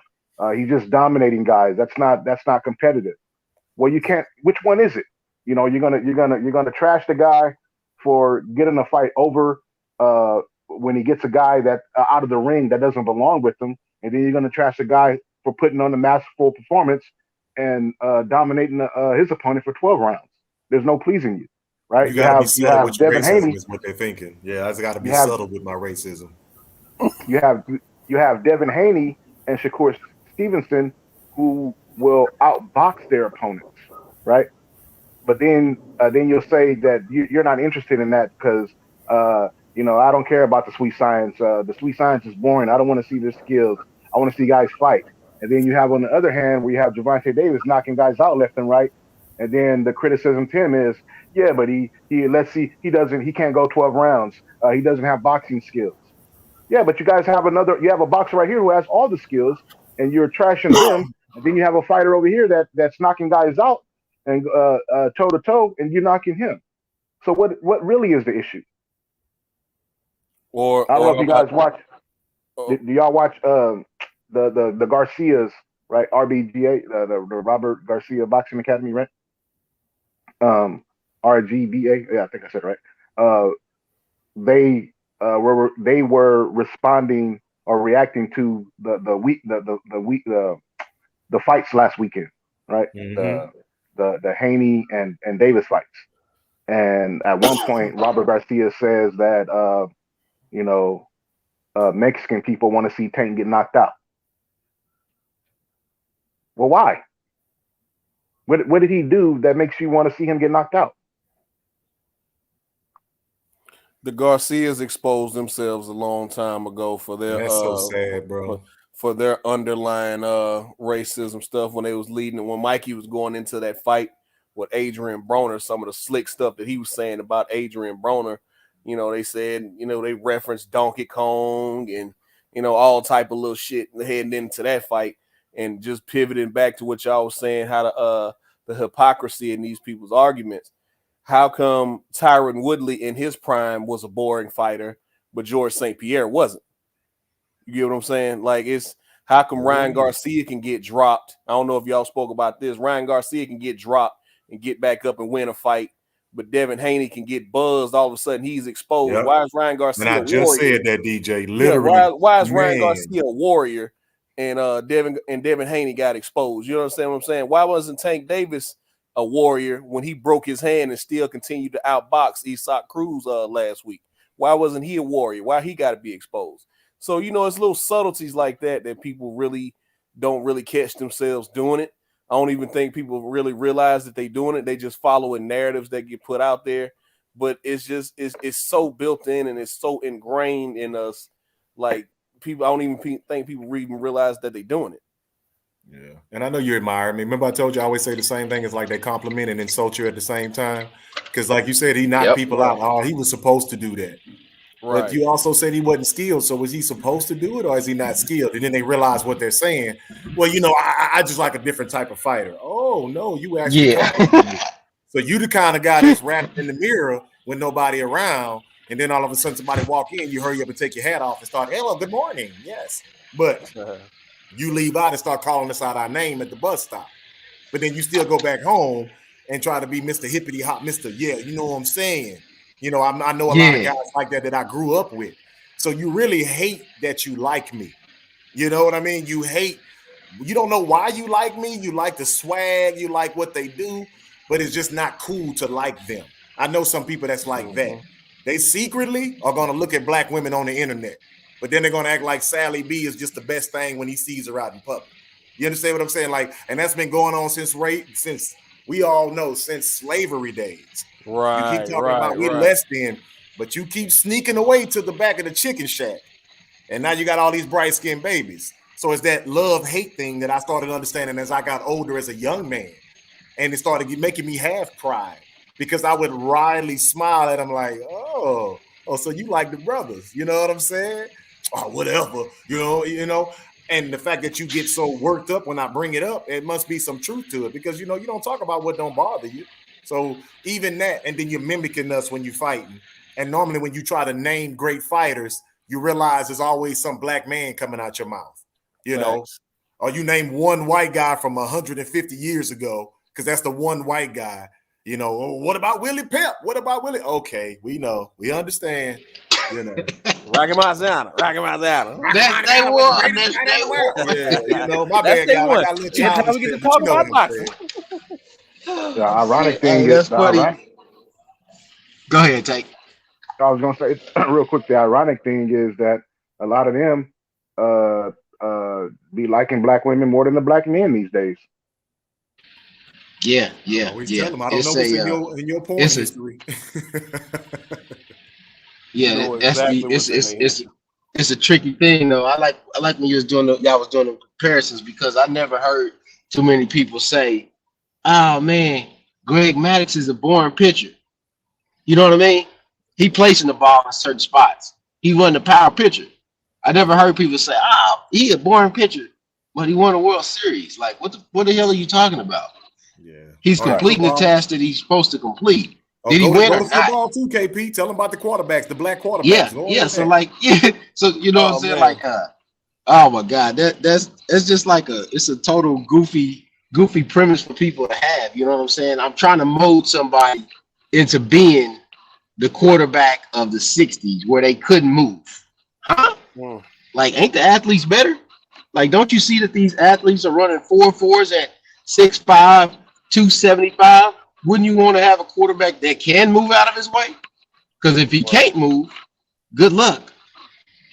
And like, go ahead, my bad, KP. I didn't mean to cut y'all. It's just one of the dumbest things, you know what I'm saying, to even still be hearing to this day. But that's why I don't really watch a lot of ESPN or whatnot anymore. Like, ESPN is like totally irrelevant in my mind. You know what I mean? I might check for the scores, but otherwise I'm not cutting it on because it's goofy talking points that they're using every day instead of something that's really constructive to make you really think about the game. They're trying to sway you in certain instances to keep you in a certain predicament. Yeah, man. I mean, just to speak on the black quarterbacks, now you're in my realm. See, how come every black quarterback that come out of college is a quote unquote project quarterback, but this guy is a prototype? You know, I go back 3 years ago when everybody was talking about, oh, it was all about Sam Darnold. Everybody was raving about Sam Garbage Darnold. truck juice. Garbage. He was like, but Lamar Jackson, who had won the Heisman, was a project quarterback. See, Lamar Jackson came out of he was the most pro ready. He ran a pro system under Bobby Petrino. But yet you got Sam Darnold, who played more backyard football than anybody, turning the ball over. Every time you looked up, he was throwing a pick or he was fumbling. But yet he was the prototype. He was the one everybody wanted. He was the one that was supposed to go top 3.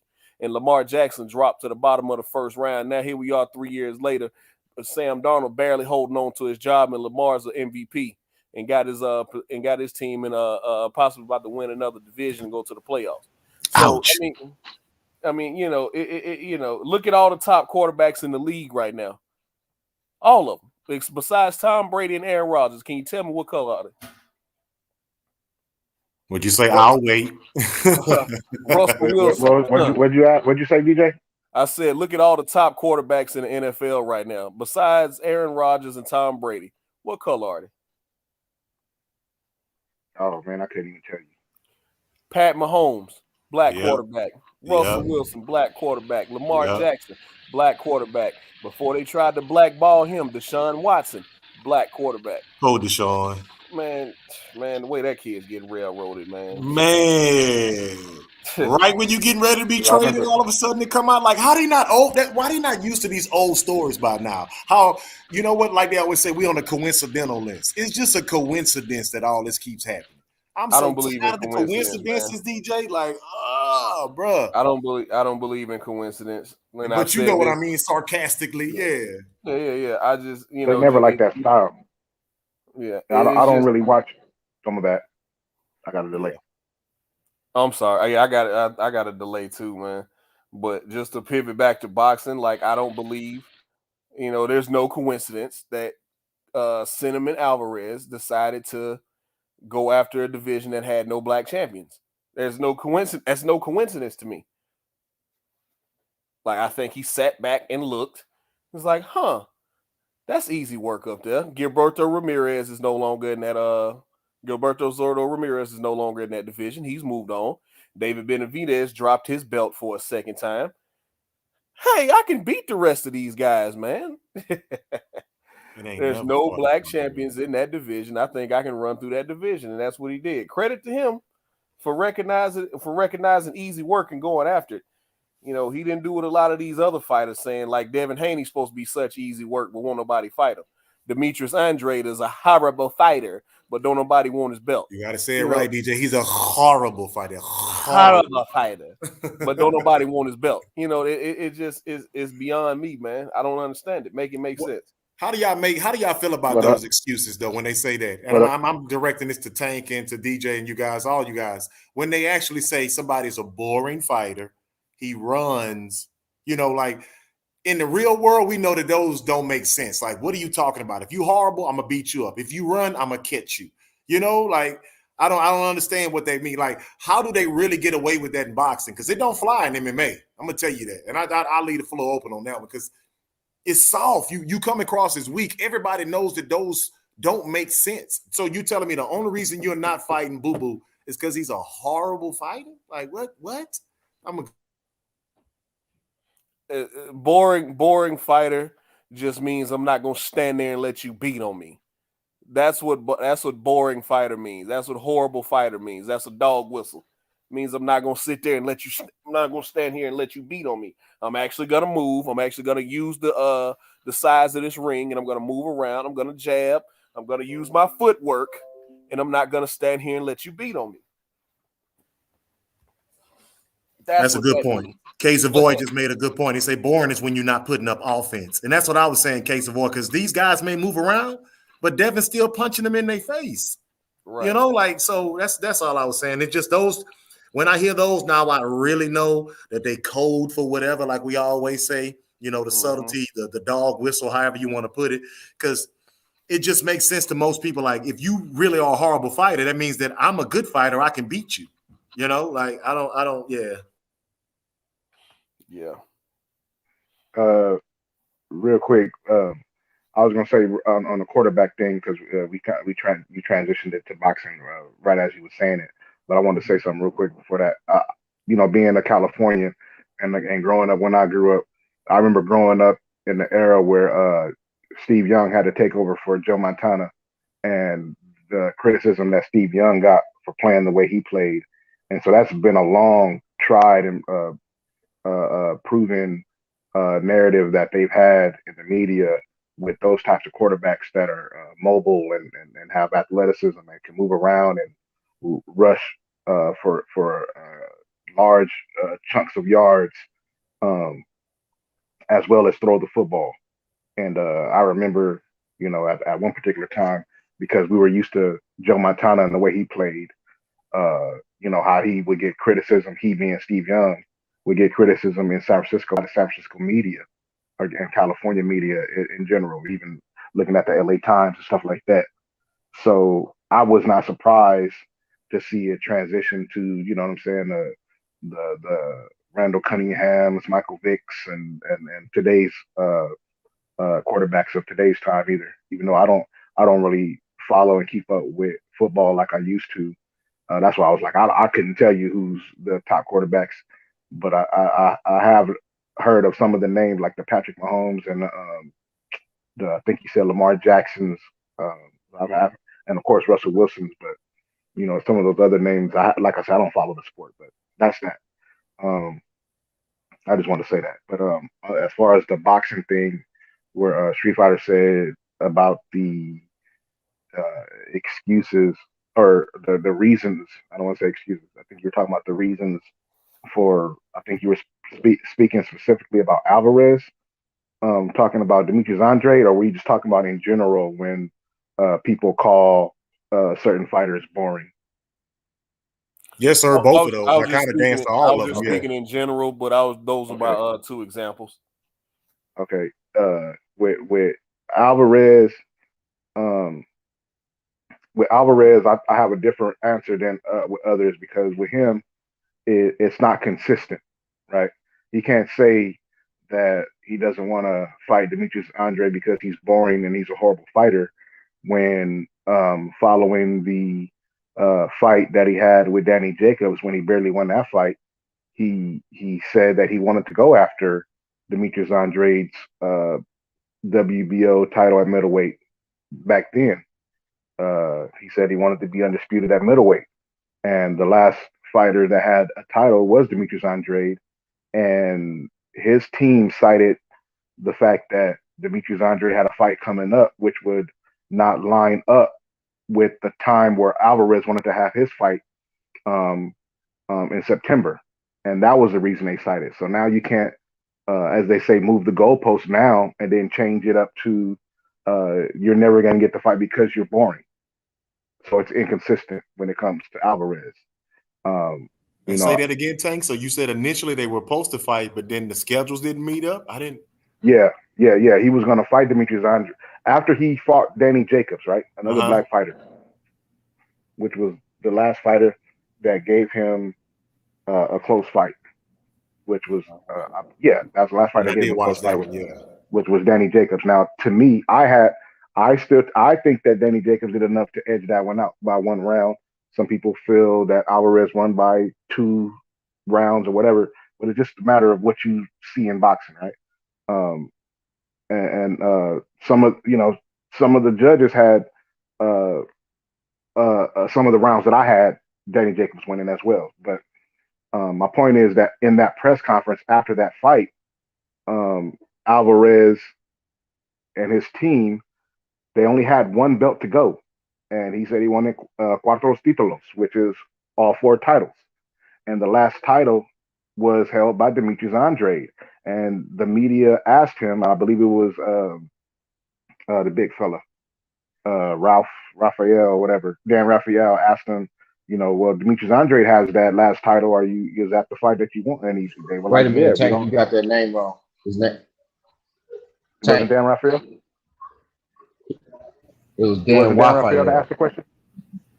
It wasn't Dan Raphael to ask the Dan Raphael. Double waffle. Dan Raphael. Double waffle. You say double waffle. Yeah. I'm just messing with y'all. Go ahead, Tank. Oh, okay. Yeah, so when Dan Raphael asked him the question about what would you be interested in fight Demetrius Andre for the WBO title, they said yes. It doesn't matter who had it, and if you say it doesn't matter who had it because you wanted cuatro títulos, which is all 4 titles, then that was the fight to make. They then his team got up there and said that Demetrius Andre has a fight at a particular time that wouldn't line up with when Alvarez wanted to have his next fight, and that's why the fight didn't get made. So you can't now then say now that it's because he's boring, or because he's horrible, or because he fight nobody. You see, there's an inconsistency there. So that's the issue that I have with Alvarez saying what he says. And you know what I'm saying? I don't think that he's I think that if he challenges him, he's fought black fighters before. You know what I'm saying? They give him troubles, but they don't all fight the same. You know what I mean? Danny Jacobs doesn't fight like Irizlandi Lara. Irizlandi Lara didn't fight him the same way that Floyd Mayweather fought him.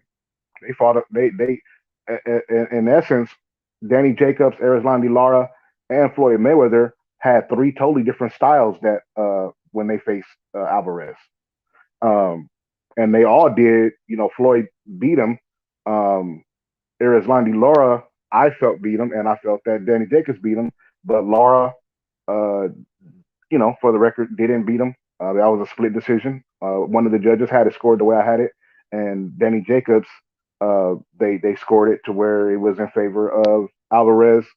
But to me, they fought him. There was 3 different styles. It wasn't just one style. There's not just one particular way that you can beat the guy. I think that like most boxers, he has holes that can be exploited if you do it. You know what I mean? On different ways. It's not just doesn't have to just be one style that could beat the guy. You just have to be able to execute your game plan. That's it. You have to be able to execute your game plan. But when it comes to other boxers saying that guys are boring, like when you hear, or even fans, right? I was watching, I can't remember whose video it was, but they were at the fight for Gervonta Davis and Isaac Cruz, and George Kambosos was in the crowd taking pictures with fans.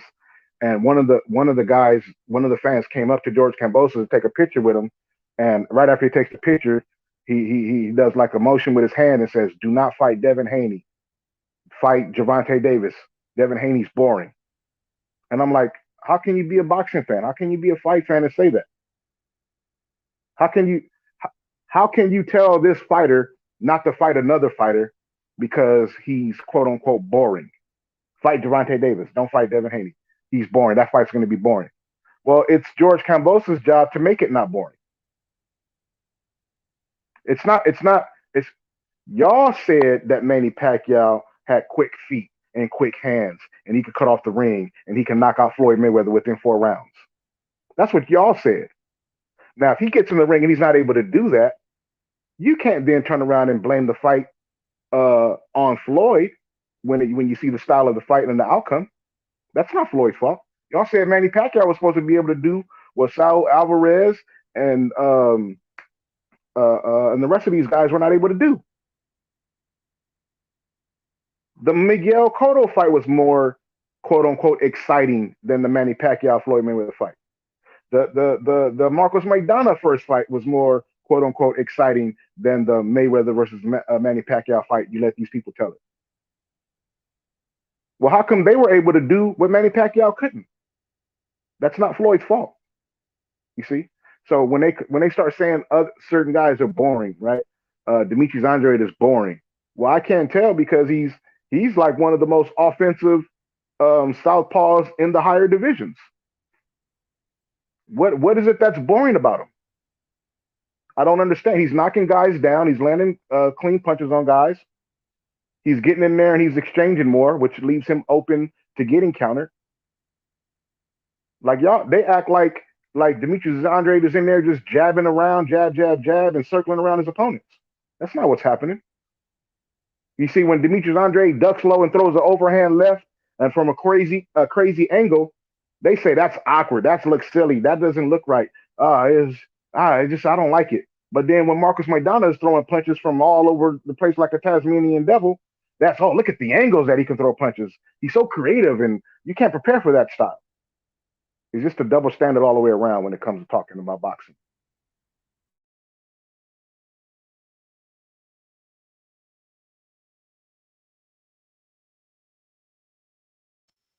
Yep, and it's always going to be that way. Boring to me by fans saying that is akin to basically just saying somebody from the diaspora. That's all I take from it now. It's no different than the way I hear people say thug. That's what I take from it. They said Aristotle Law was boring. Triple G never fought him. Right? That's another fight. They said Andre, they keep saying Andre is boring, right? They won't fight him. They keep saying Haney's boring. They favorite fighters won't fight him. Hey, check this out. They said Sweet Pea Whitaker was boring. Their favorite fighters didn't want to fight him. Go ahead, Kay. Hey, KP, why they do this? Look, this is how you can tell it's all bullshit, right? They'll say Alvarez shouldn't fight Demetrius Andrade. Demetrius Andrade is boring. He's a horrible fighter, right? Triple G doesn't want to fight Andrade. He's boring. He's a horrible fighter. Those same people will say, but Charlo and Andre need to fight. Wait a minute. Y'all just got you making the case why guys shouldn't fight them. But y'all are going totally go full court press on the fact that Charlo should fight him. Hey, Tank. Make this make sense. Hey, Tank, it's like us watching the NBA or NFL games, right? And then we like, okay, let's take it back, right? The Bulls shouldn't play the Pistons because the Pistons don't score enough. Huh? The Pistons don't score enough, so the Bulls shouldn't play them. No, they shouldn't play them. They should be able to skip to the next round. What? You're right. That's the type of logic they use, man. Welcome to this brave new world we live in. Y'all saying Where that up isn't up and Alvarez fighting at down isn't 190. down. Who's fighting at 190? Because the WBC says that Mukabo's fighting somebody else. He's not fighting Alvarez. So who's he fighting It's at 190? amazing how fighters can gain like 40 pounds and still be shredded.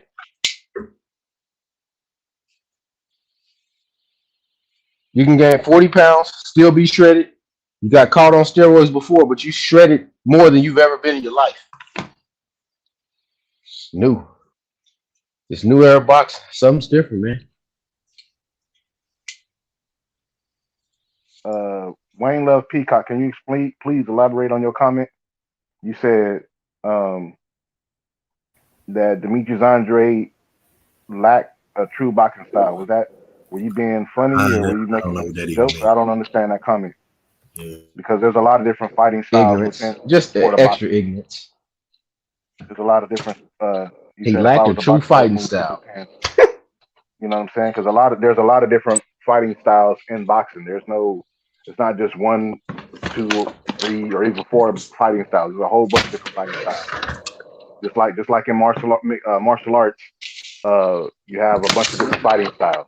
Jiu-jitsu, yeah, and all that, yeah. Mm-hmm. Right. This boxing is the same way. You have brawlers, you have maulers, you have defensive specialists, you have power punchers, you have boxer punchers. You got guys who know how to do both. You got guys who know how to, you know what I'm saying, they don't have a lot of punching power, but they have enough skill in order to win more rounds than they lose, so they can win more fights than they lose. So there's a lot of different styles in boxing.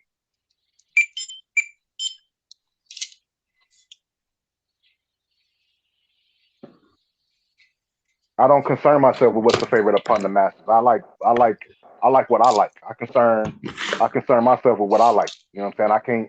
I can't like that's why when I get on these panels, I talk about my thoughts. I don't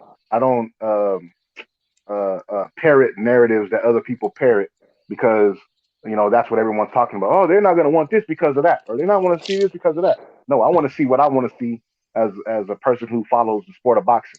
There's no reason. There's no valid reason, in my opinion, that Ryan Garcia shouldn't fight Jorge Linares when they're both Golden Boy and they're both under the Dazian app fighting. There's no reason for that not to happen. Jojo Diaz versus Ryan Garcia. There's no reason why Dazian hasn't put Ryan Garcia in with Devin Haney. That's not a valid reason for them not to fight. You know what I'm saying? Not to have made that fight already. You know what I'm saying? I don't just go because what people say. Well, it's because of this or that. That's what they think.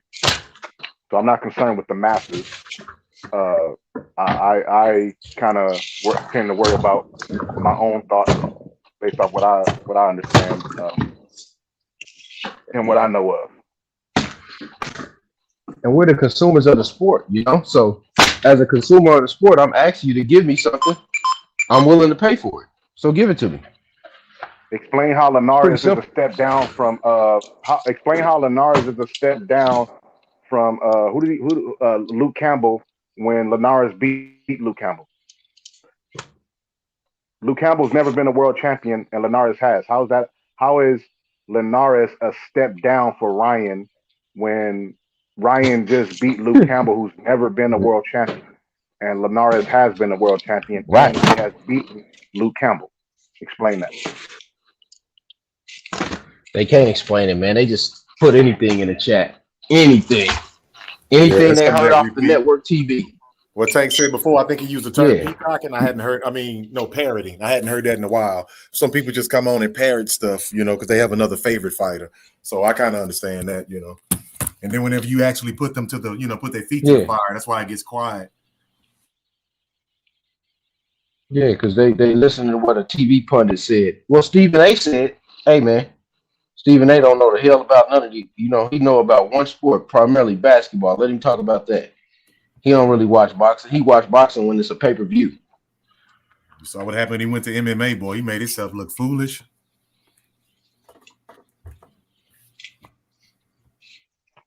He says, Mm-hmm. no one knows him but you. We knew Floyd Mayweather because he marketed himself the right way.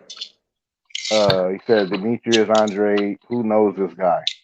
We knew Pac-Man. Who is Boots? Only you know Boots. Well, no, actually, um, um, Mayweather said he knows Boots. He just Who spoke knew on it. Yildirim? Who knew Yildirim? Tank, who knew Yildirim? Um, Do we know Yildirim? uh, man, lost my train of thought. Oh, Sean Porter was on Blue Blood Sports TV, and he knows who Boots is. Hey, Tank, did you see they made mention of him too during that dancing call? Who was that? Connor Ben? Yeah. That's why. They kept talking about who was next, and I forgot the white guy's name, but he corrected Parker, the boxer, because he was like, "Oh, this guy and this and that," and he only named Errol Spence and of course Terrence Crawford. And then the white guy was like, "Oh no," he said, "You can't forget about Boots Ennis," and he also talked. What's the other? Virgil Ortiz. He started naming people off. I was like, "Huh, give them a shout out right quick." So yeah, even across the water, they know of these guys. Yeah.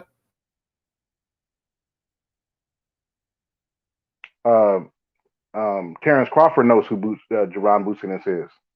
So the people who are and all of the promoters know who Jerron Boots Ennis is. The sanctioning bodies who have him ranked in the top 1 through 3 and all of the major sanctioning bodies know who Jerron Boots Ennis is. So that's who knows who Jerron Boots Ennis is. The people who know Demetrius Andrade is Danny Jacobs knows who he is. Um, Saul Alvarez knows who he is. Gennady Golovkin knows who he is. So the people who Jamal Charlo knows who he is. The people who need to know who they are know who they are. That's how boxing works.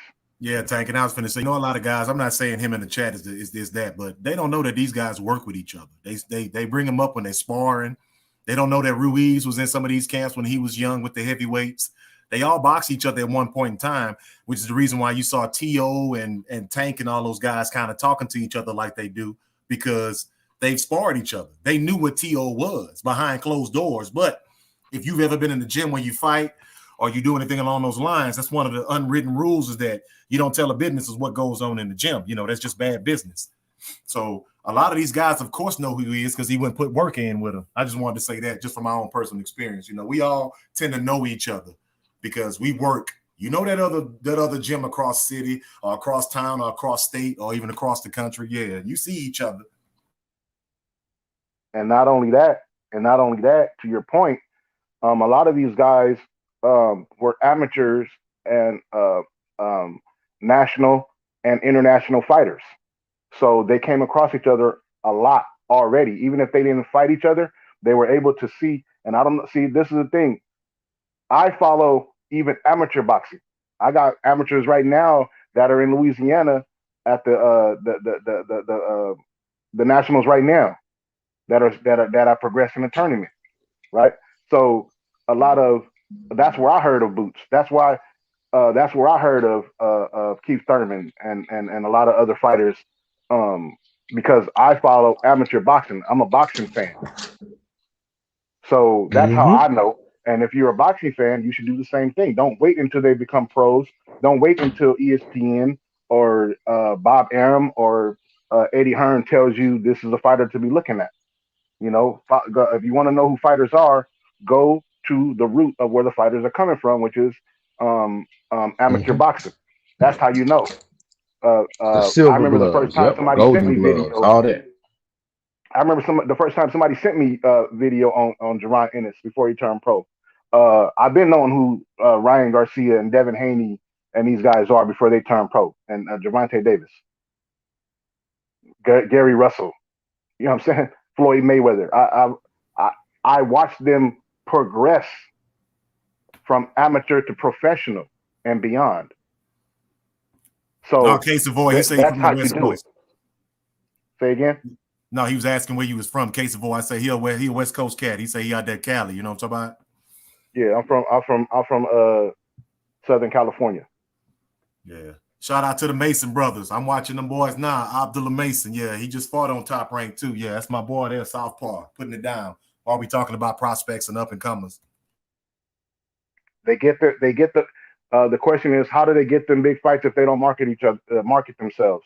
The same way that Callum Smith got the big fight, the same way Rocky Fielding got the big fight, the same way Makabu was about to get a big fight, the same way Daniel Jacobs got a big fight, the same way a lot of fighters. What happens is promoters um, will find a fighter that will take a particular split purse or purse split, or the fight has to be competitive in a way that they feel can sell stylistically.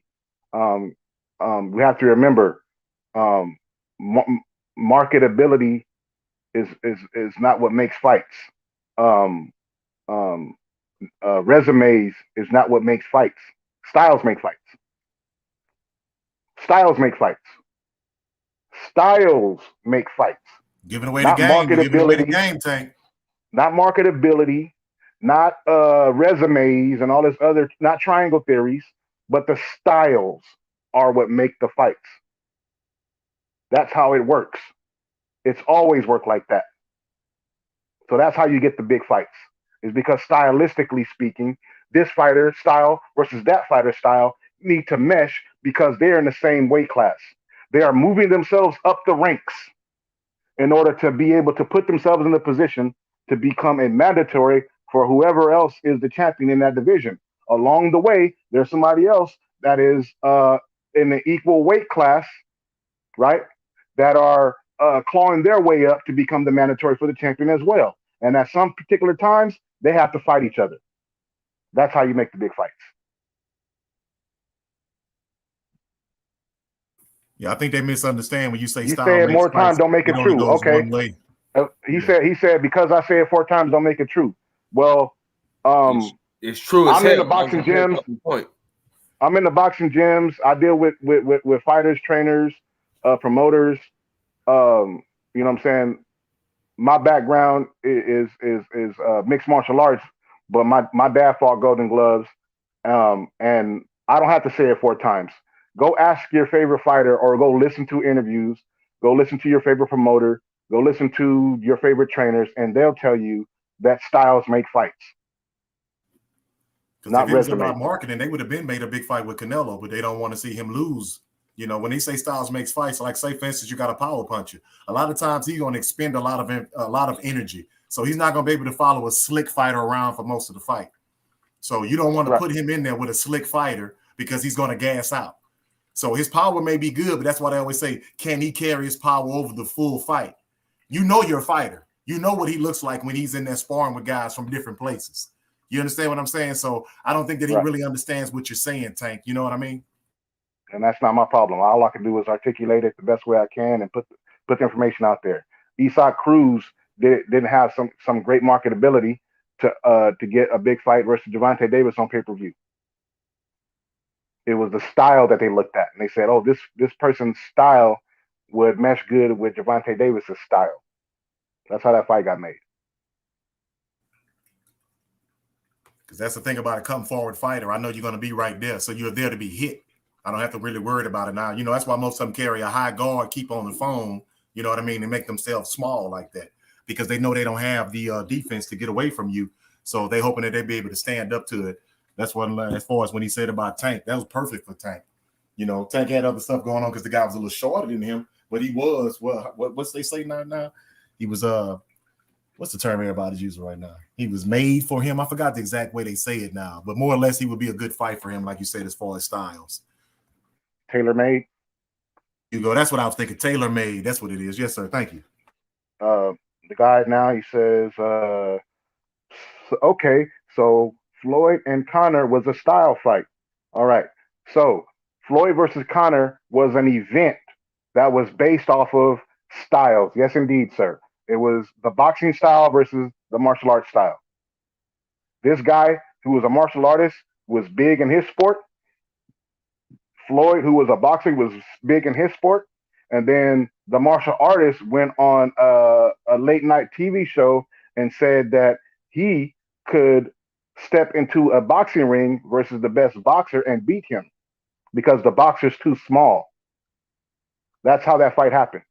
And it became a big fight because, stylistically speaking, one was a martial artist and huge in the UFC version of mixed martial arts, and the other one was the biggest star in boxing. So that's how that happened. Now, when it becomes marketability, that is talking about the overall the numbers and the business aspect. But the fight was going to get made um, because I mean the fight was intriguing because of the styles,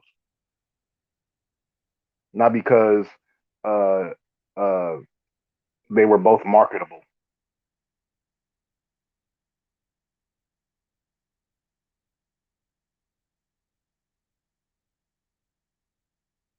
You said nah marketing. Well, you didn't you didn't ask yourself. You asked me.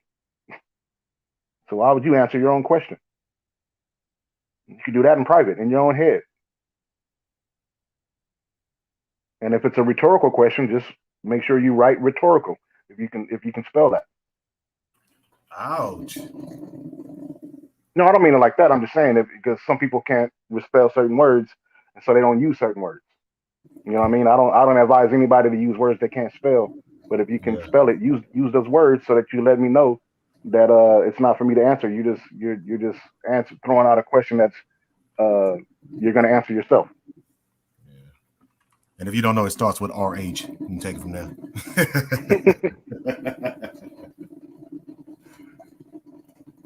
Connor was taking L's in MMA. Well, that doesn't matter in MMA. It really doesn't matter in boxing. It only matters when people want it to matter. So L's are irrelevant. It's the styles. You see, nobody cares that Sean Porter had L's. They wanted to see him fight Terrence Crawford. Nobody cared that Manny Pacquiao had L's and he had been knocked out 3 or 4 times. They still wanted to see him fight against Mayweather with those L's. They wanted to see Crawford fight against Porter because of Porter's style. Let's not Right. play. They wanted to see what was he going to do with that style of fighter.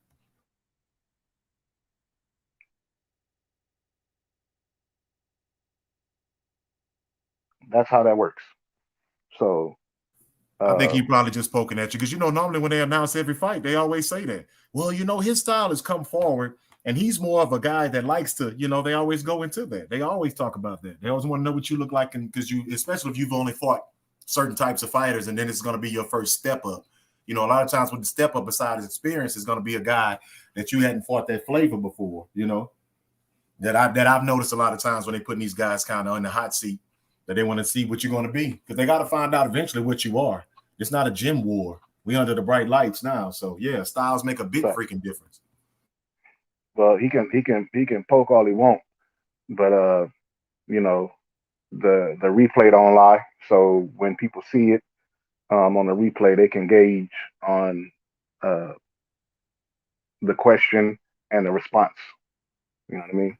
I think I gave very valid responses, and the people who are in and around the sport, I don't gamble like that, but I would in this case I would bet that they would agree with me. Yeah. And you're right, Case Avoid. He only had one loss. So I don't know what he meant by taking L's, Tank, because at that time he only had one. Look, Case Avoid just put it in the chat. He only had one loss, and they made buku money off that fight. Yeah, he only had one loss. Yeah, that's what I'm finna say, because I'm an MMA guy. I was like, what do you mean he's taking L's? He was still a hot ticket right then. And then Floyd knew that. Floyd knew he was the hot ticket. Yeah.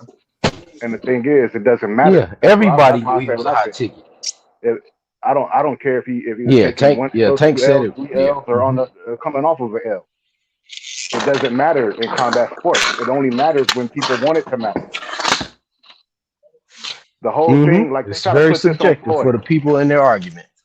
They try to put this They try to put this on Floyd Mayweather and try to make it. Well, Floyd made it about his. Oh no, Floyd said that in response to media who kept trying to say that this guy can beat him and that guy can beat him and this style can beat him and that style can beat him. That's where the O came from. That's what Floyd talking about. Floyd didn't come out saying any. Well, undefeated is where it's at. You know what I'm saying? You got to have your O. That's the only way you can be great. That wasn't what Floyd was doing. People in the media kept throwing out names and styles, and this guy gave you a tough fight. and that guy gave you a tough fight. And Floyd, in frustration, he just started saying, "Yeah, and I beat their ass. I beat them, and they lost. They lost. They lost. None of those guys beat me." That's where that came from. Floyd didn't. Floyd's contribution to the sport long term is going to be two things. It's okay to hit and not get hit, and um, random blood and urine testing in boxing. That's his legacy. Random blood and urine testing in boxing is Floyd Mayweather's legacy. Because since then, now you see even sanctioning bodies applying it to championship fights. Somebody got to go on mute. I'm about to ask for paper or plastic. Yeah, I don't know what that is. Sound like he checking somebody out. That Man, was don't me. put my bread in that bag. Hey, that was me. I ain't putting no bread in no bag. Y'all crazy. Paper and plastic, my brother. Nah, but that's funny that you said that though, Tank, because people are very easily moving the goalposts. That's how they like to do so. But I've noticed a substantial amount of people like to ask you a question and answer their own damn question. Right. That's what I mean today's by day and learning age, to play man. the game on this social media, KP. Like I take stuff literal, and I see Tank is serious like I am on certain things. I'm trying to be a little more jokey, jovial because I can be pretty. Like my family says that I can get pretty intense because I'm serious and I don't want you to think I'm playing. I'm not trying to make a mockery of anything. So I like how Tank stays on code, but a lot of people might misconstrue that for aggressive. But no, he's just solid. He knows what he's talking about. And when you tend to be around foolish people, they like to keep that foolishness up so we never get to a resolve. Because it's not about the resolve. It's just about causing discourse. You know what I mean? I'm going to jump back off. Yeah, Keeping not the only that foolishness is going up to 10,000. Yep. Go ahead, Tank. And Tank, I don't mean to speak on your behalf, Tank. My bad. I don't mean it like that. I was gonna say not only that, but you know what I'm saying, I have a brand and a platform. So of course I'm gonna take it to a particular seriousness about it because um, these are reflections of that platform, right? Uh, these things that we say on the internet are recorded, chopped up, and put out on other people's platforms sometimes. And if you are not responsible with what you say, how you respond, you don't have a certain decorum in how you respond, then they'll take that and uh, show you in the particular light that they want to show you in. Yes, sir. So I make sure that I don't go off code, as you just said. You know what I'm saying? I stay on code. I make sure that I'm answering the question. So the person that's asking me, they can't say that I was rude to them. They can't say that I was, at the most they can do is disagree. And I appreciate that. That's fine. Like he said, no, it's marketing. That's that person's opinion. I don't know if it's a he or a she. To be fair. Oh, that was Wayne. I'm sorry because I keep getting them mixed up. I don't know if it's Wayne Love because I'm going back and forth. But yeah, what up, Taylor Bell? But yeah, so with me, that's how I approach it. You know what I mean? It's a business. You know what I'm saying? The Sweet Science Examiner is a brand, and a part of that brand is talking boxing. And I have people who I deal with behind the scenes in boxing who, um, even if the people on the internet don't value what I say, they value what I say, and I got to make sure that at all points in time, when I'm under the brand of the Sweet Science Examiner speaking, that I'm responsible with my words, so that if whatever I say ever reaches somebody that's in the sport that I deal with or that I may aspire to deal with in the future, you know what I mean? It'll be like, okay, yeah, that's on point. The guy knows what he's talking about, right? I look at these as not just conversations with homeboys and chilling and talking and shooting the breeze. I look at them as these are all digital resumes, digital accounts, digital records of what it is that you can do and what it is that you do, and people pay attention to that. You know what I mean? I don't talk no different on here in terms of the content than I do when I have when I'm on Fox Sports Radio. You know what I'm saying? Um, it's the same thing. Or if I'm having a interview with Mikey Garcia or at one of his training camps or at a fan event. You know what I mean? Talking to Mikey Garcia or somebody else. Um, and I'm consistent that way. That's the most definite. I remember once I made a comment myself about that, and it was for my own personal, pride, and also, like I say, from when my children see this, I'm gonna be who I am. So you were in the chat that night, and you said yes, everything that we have is gonna be recorded. I remember, and I noticed things like that when I speak with certain individuals, and I knew you were a serious individual. That's what I meant by it earlier. Not like that's a bad thing. It's nothing wrong with that at all, because I tend to be around people who are more or less like that, because people who joke too much, a lot of times you just want to kind of be coddled, and you don't want anything about you to be challenged. You become uncomfortable. So that means that you're not going to be a person that's going to eventually have some type of growth. You're good where you're at. And I'm not really that type. I'm always looking to see more. So that's why I made sure I hurry up and said that earlier, Tank, because like you said, I'm not going to speak on your behalf. You're a grown man. It's just from what my observation. That's what I noticed, and I enjoyed it. So whenever you even made a comment about me, I was like, well, see, this brother sees what I'm talking about too, is that I'm gonna do my best. Because initially I started seeing people were trying to make it like I was some type of I was rude and I was attacking people, a troll killer and all that. And it wasn't that. I had to kind of sit back and, like you say, look at the replay on certain things and was like, okay, I see how that was taken out of context. That's not my intention. I need to polish this up, and then I need to also know that who I'm speaking with, what their intentions are. Because some people are just on here, like you say, they saying it in the chat now, it's fake. They're looking to cause issues and all this and that. And that's not what I'm trying to do. And I'm also not that concerned about what somebody thinks of me, because you have to be an independent thinker. You can't always think about what people think, at least not in a negative way, But Tank, I feel that. And I like the way that you explained that and said that, it's your brand. And it's also not like I'm not concerned about a job coming back and seeing any of this stuff, because I know who I am and I know what my intentions are.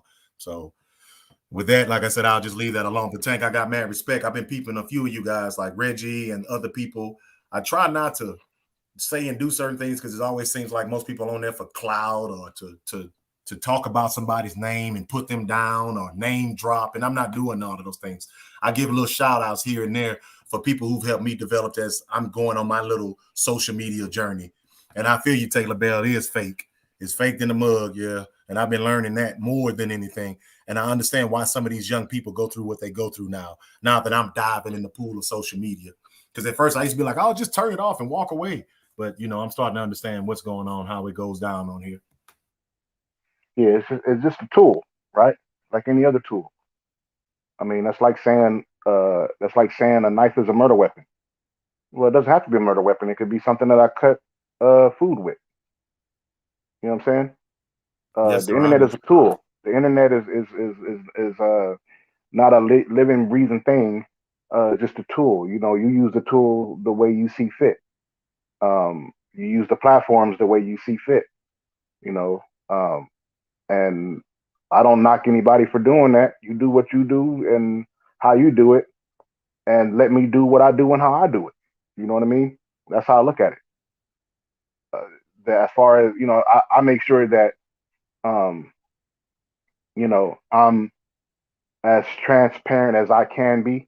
I'm as forthcoming as I can be on the internet, because what I know is that whether it's the internet or the newspaper or the yellow pages back in the day, date myself, but uh, the more of yourself that you put out there on a personal level, the more that ammunition or an avenue that you give people that disagree with you access to you. And so I try to make sure that um, I pick and choose what I say and when I say it and what I talk about and the things that I choose to divulge on the internet, because I'm aware that they're going to be that this world is filled with a lot of undiagnosed people who are suffering from mental illness, and they don't know how to um, um, control their impulses. and an impulse could be to physically harm somebody that they don't agree with, or physically harm the family members of someone that they don't agree with, or they may interpret something that you say um, as in a conflict way that requires them to be violent because that's the way they were raised. And I'm really aware of this because I worked in the mental health field, you know, for as long as I have. You know what I'm saying? And that let me know what I know today. And so I apply that in different aspects. The Sweet Science Examiner is just one brand. I have another brand I deal with TV and movie talk. You see what I mean? I have another one that deals with mixed martial arts. So it's just one of many outlets that I have based off of the interest that I have. I have another outlet that deals with historical, social, and political aspects of the world. I'm not just all sports. You know what I mean? Yeah, I might have to follow a little bit of that example because I've been trying to find my little niche too. A big thing is I told you a lot of the people have been telling me that it'll be better for me to do something along this lines because it's foreign to me. It was always strange because mom raised us to be very private. You do your best to keep what's yours. And then when all of a sudden the internet took off, man, people were taking pictures and being naked, and it's just a lot of stuff that you didn't think that a lot of people would do. But then you got a giant snapshot of the world whenever folks had some way to put themselves out there because normally you had to be a star or you had to do some sport or be in movies or something. But now you can just pick your phone up and put yourself out there live, like they say. And I just wanted to make sure that I took my baby steps because I'm still late to the game. Like I said, I have a friend, he works in technology. I'm not naive or anything like that. I told you the social media side is what I'm on. But I had to get out there and test the waters and see what's going on because I've always listened to a lot of these different platforms. I didn't know about the like what they consider the gossip shows. I didn't realize that was a big thing on YouTube. I found out more within the last 2.5 years of following boxing about social media and things that I didn't even know existed just through boxing. I'm still doing my MMA stuff and all this other stuff, but by doing boxing, by like just following boxing, boxers, and people like yourself, this has opened up a whole new world for me, So I know about the being careful side and kind of like what we say, circumnavigate all this because I would like to make a little money off of it. I was honest with people about that, but I also want to reap some benefit besides just financially. Because if money was the end all be all, then the world would be a happy place. You know what I'm saying? I just want to and to also keep saying the same thing. If your grandkids come behind you, they'll be like, "Damn, boy, Papa was tripping on here," because that's important to me. Yeah, Hey, I you wanted feel to me? drop this in on y'all because I think the internet has really played a role, especially for African American males that don't have access to, let's say, quote unquote, other African American males that may be higher educated, that's willing to impart certain levels of wisdom to them. Let's say PhDs. There's some PhDs online. There's lawyers online. There's a lot of people online in YouTube spaces that you may not even know about that could, point you in the right direction on any other thing like tech industry, trucking, all these other different things that you wouldn't have access to in your local area, possibly. That's what I think the internet has really done for a lot of us as far as African American men. With and KP, that's why I said what I said about the internet is just a tool. You know what I mean? It's what you do with it. What do you do with the tool? I don't look at it like I remember people used to tell me the internet is the devil, or Facebook is the devil, or Instagram is the devil, and YouTube is the devil, and all this kind of stuff. And I'll be like, it's whatever you do with it. You know what I mean? If you want to use it uh, in a way to be fake and uh, uh, put out a bunch of talking points that you yourself in real life don't even align with, then that's up to you. But I don't see it as being fake. It's just a tool. You know what I mean? The people on it can be as real or fake as they want to be, and you don't even have to go live to what Street Fighter was saying earlier. A second ago, Like I don't like going live, just me personally. You know what I'm saying? I don't like going live. That's why you notice that I haven't been on lives. I just got on tonight. I had been drinking some coffee, so I stayed up, and I had some free time in my schedule. So I jumped on and ended up just staying on this whole time. But I haven't been going live. I haven't been jumping on panels and being live uh, purposefully. Um, it takes a particular discipline, excuse me, to edit yourself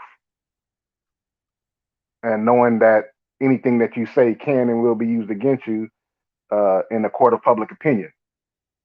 And like I was saying earlier, that when you are using these platforms or being whether it's my Instagram, my Twitter, my YouTube channel, or just my brand alone. Like right now, me talking this, I can chop up any. That's why I'm so big on let each voice be heard one at a time, because I may say something that I may look at later on the replay and be like, oh, I need to chop that up and put it on my channel because it was a valid point, and I like the way I articulated whatever it is that the thought that I had at that time.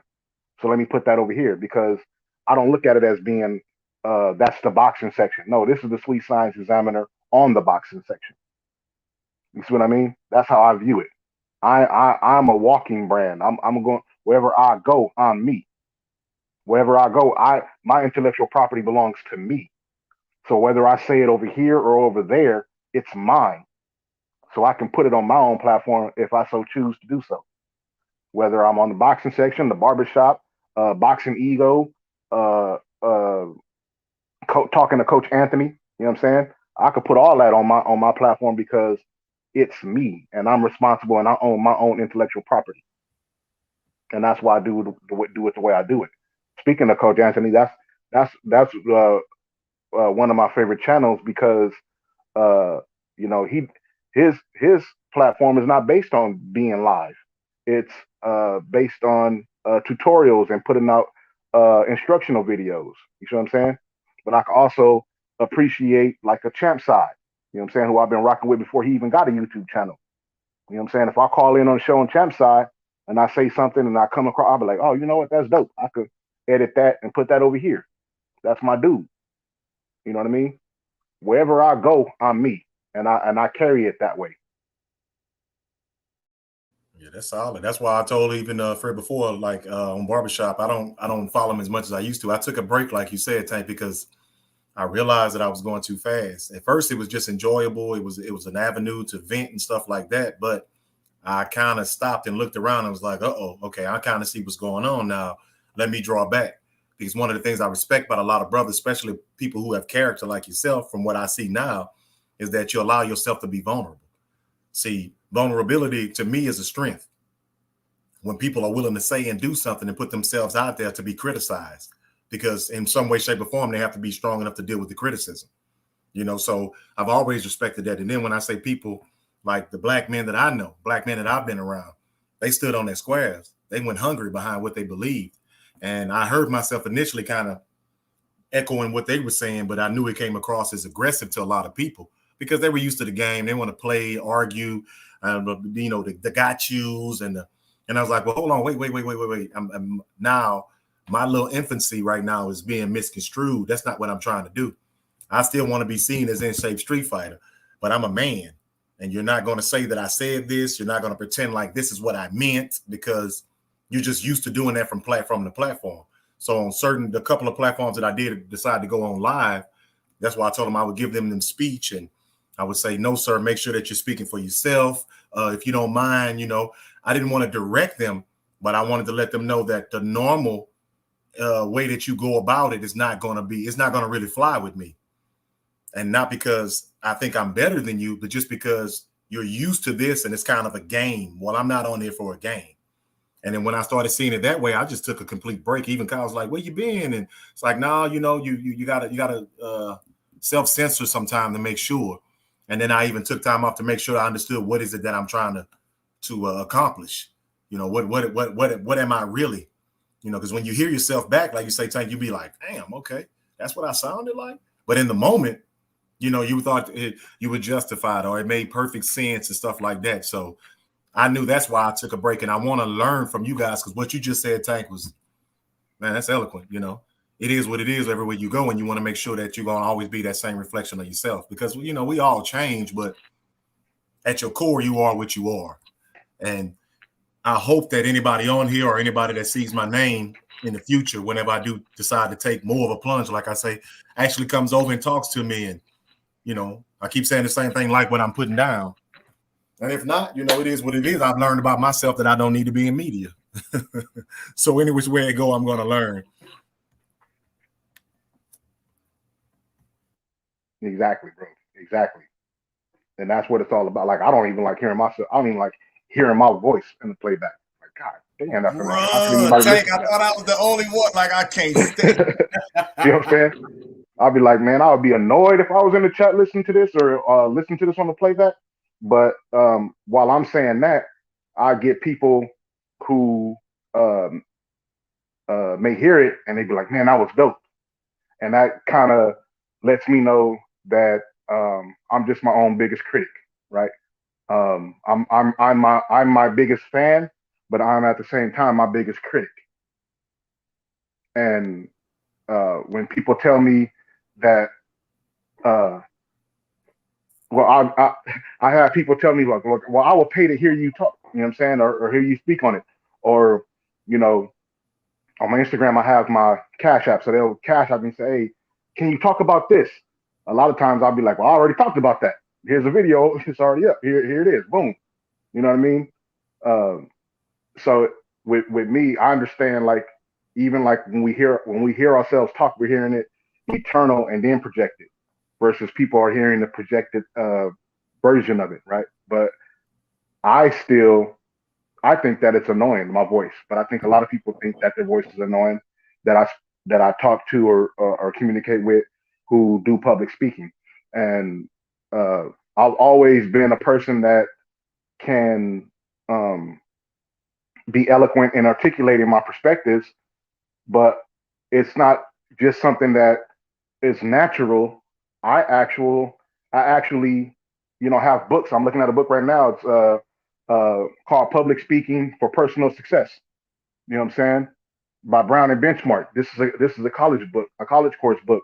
You know, I like reading. I don't think that it's something that should be looked down upon. That's why I started the idea of you know, reading books and reading them online and things like that, because you know, I wanted the narrative to change, because I would tell my students that you know, they need to read more, and these students were, you know, this is a high school class with predominantly Black and Mexican young men, uh, whether they're from ages, you know, from freshmen to super seniors. You know, I've had students that were up to 21 years old at times, because, like I said, and you know, when you work in the mental health field, it's different. You know what I mean? And sometimes kids get locked up and their schooling gets set back, so they have to come back, and in order to progress in their life, they need to come back and get high school credits. Um, so I remember that I would often be like, look, reading is cool. Don't they looking at reading like it's a square thing to do. It's a nerdy thing to do. It's soft. It's this and that. But I could tell by their conversations that these young Black and brown men were intellectuals in their own right. But what they lacked was more information to go with what it is that they already know, or what it is that the information that they already have, and it would make them more well-rounded. And a lot of the stuff that they like to talk about is actually in books. And so I would kind of trick them into reading. You know what I mean? I would come to class, and when it was time to do reading, I bring my own book from home, and to the point to where they was like, "Well, what are you reading?" You know what I mean? You know, and I started to let them know, like, "Look, this is how you expand your vocabulary. You see a word, you look a word up. Y'all got all these smartphones, put them to use.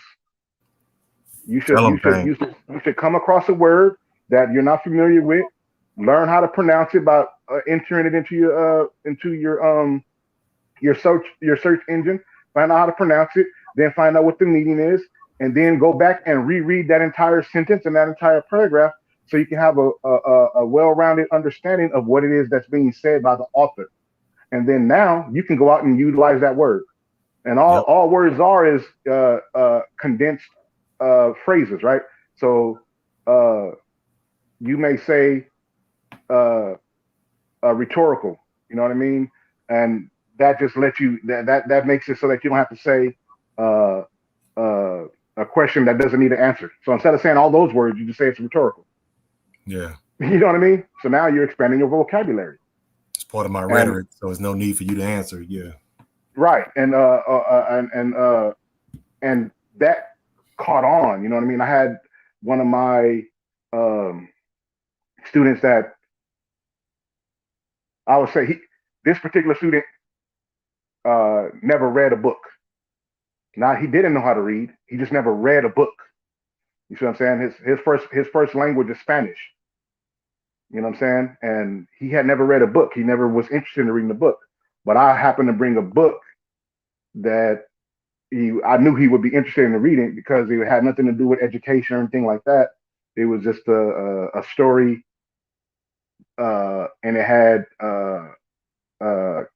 content in the story that I knew this particular student would be interested in. And once this student got to reading the first page, wanted to read the second and third, and he just, before he knew it, he was reading chapters and chapters and chapters. And he was like, man, I never knew that reading could be so interesting. I'm literally picturing everything in my head. And I say, yes, that's the beauty. Now you're exercising your brain, just like you can exercise your muscles and your muscle memory, and when you're doing shadow boxing or lifting weights.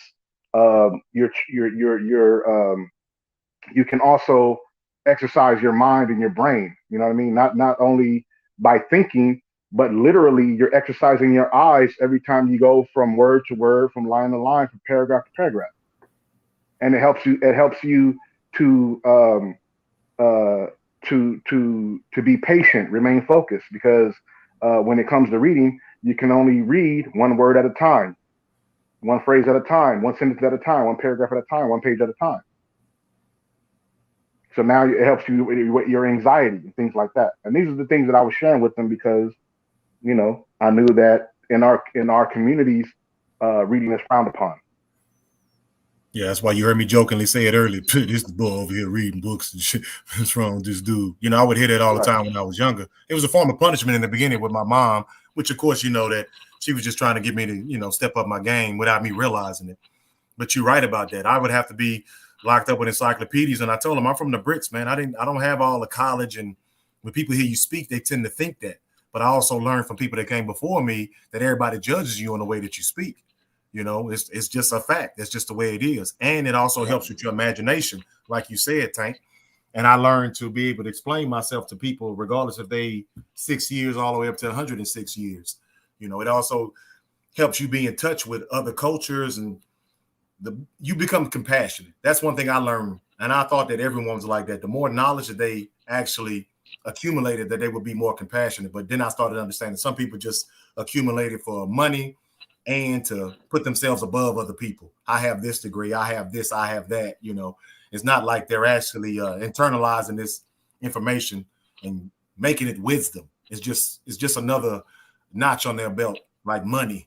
You know, I'm just lining up all these degrees, but because I've met horrible people who are highly educated, and I've met people with what we consider poor education, some of the most compassionate. So, yeah, but all in all, that reading, even with the lady that I'm in love with now, who I'm married, she was tripping on that in the beginning about reading. And I said, babe, do you realize that they would kill us back in the day? And, you know, you go into the whole story and you know what I'm talking about, Tank. And I was like, why do you think that it would be a punishment of death if a black person read back then?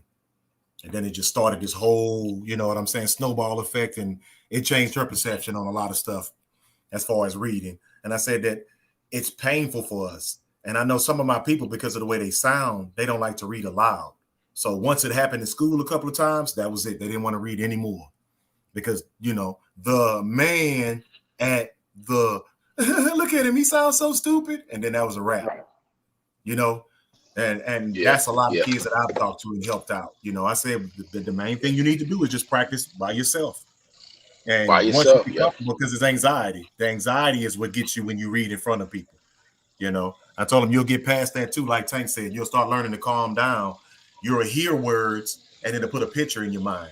You'll be passing by signs and just briefly look at the sign and be able to read it. Because that's another thing I noticed with a lot of folks where I'm from. It could be one sentence with 4 words in it. And we'll pass by, I'll look, I'll be like, man, you remember earlier when we passed by that sign and said, oh, I saw the picture, bro, but I didn't read it. And at that time, I'm like, man, I cannot not read.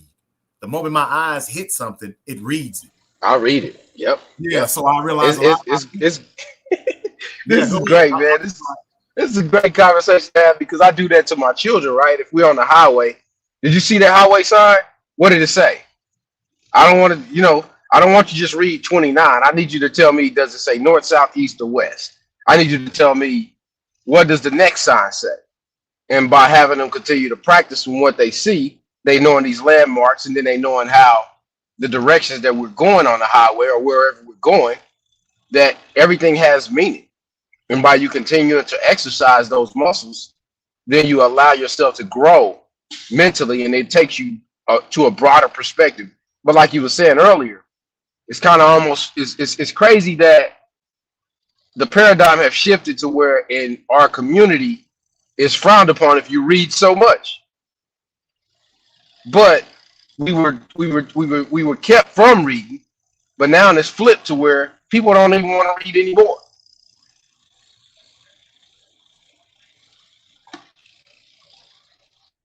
Y'all watch that TV show called Power? Have you ever seen that? The Power, the original Yeah, one. I watched it. Mm-hmm. Do y'all remember the character Jukebox when she came into the series? Kanan's cousin. I don't remember that character. Okay, you know who Kanan is, right? Yeah, it was 50 Cent's character. Yeah. Correct. So, damn,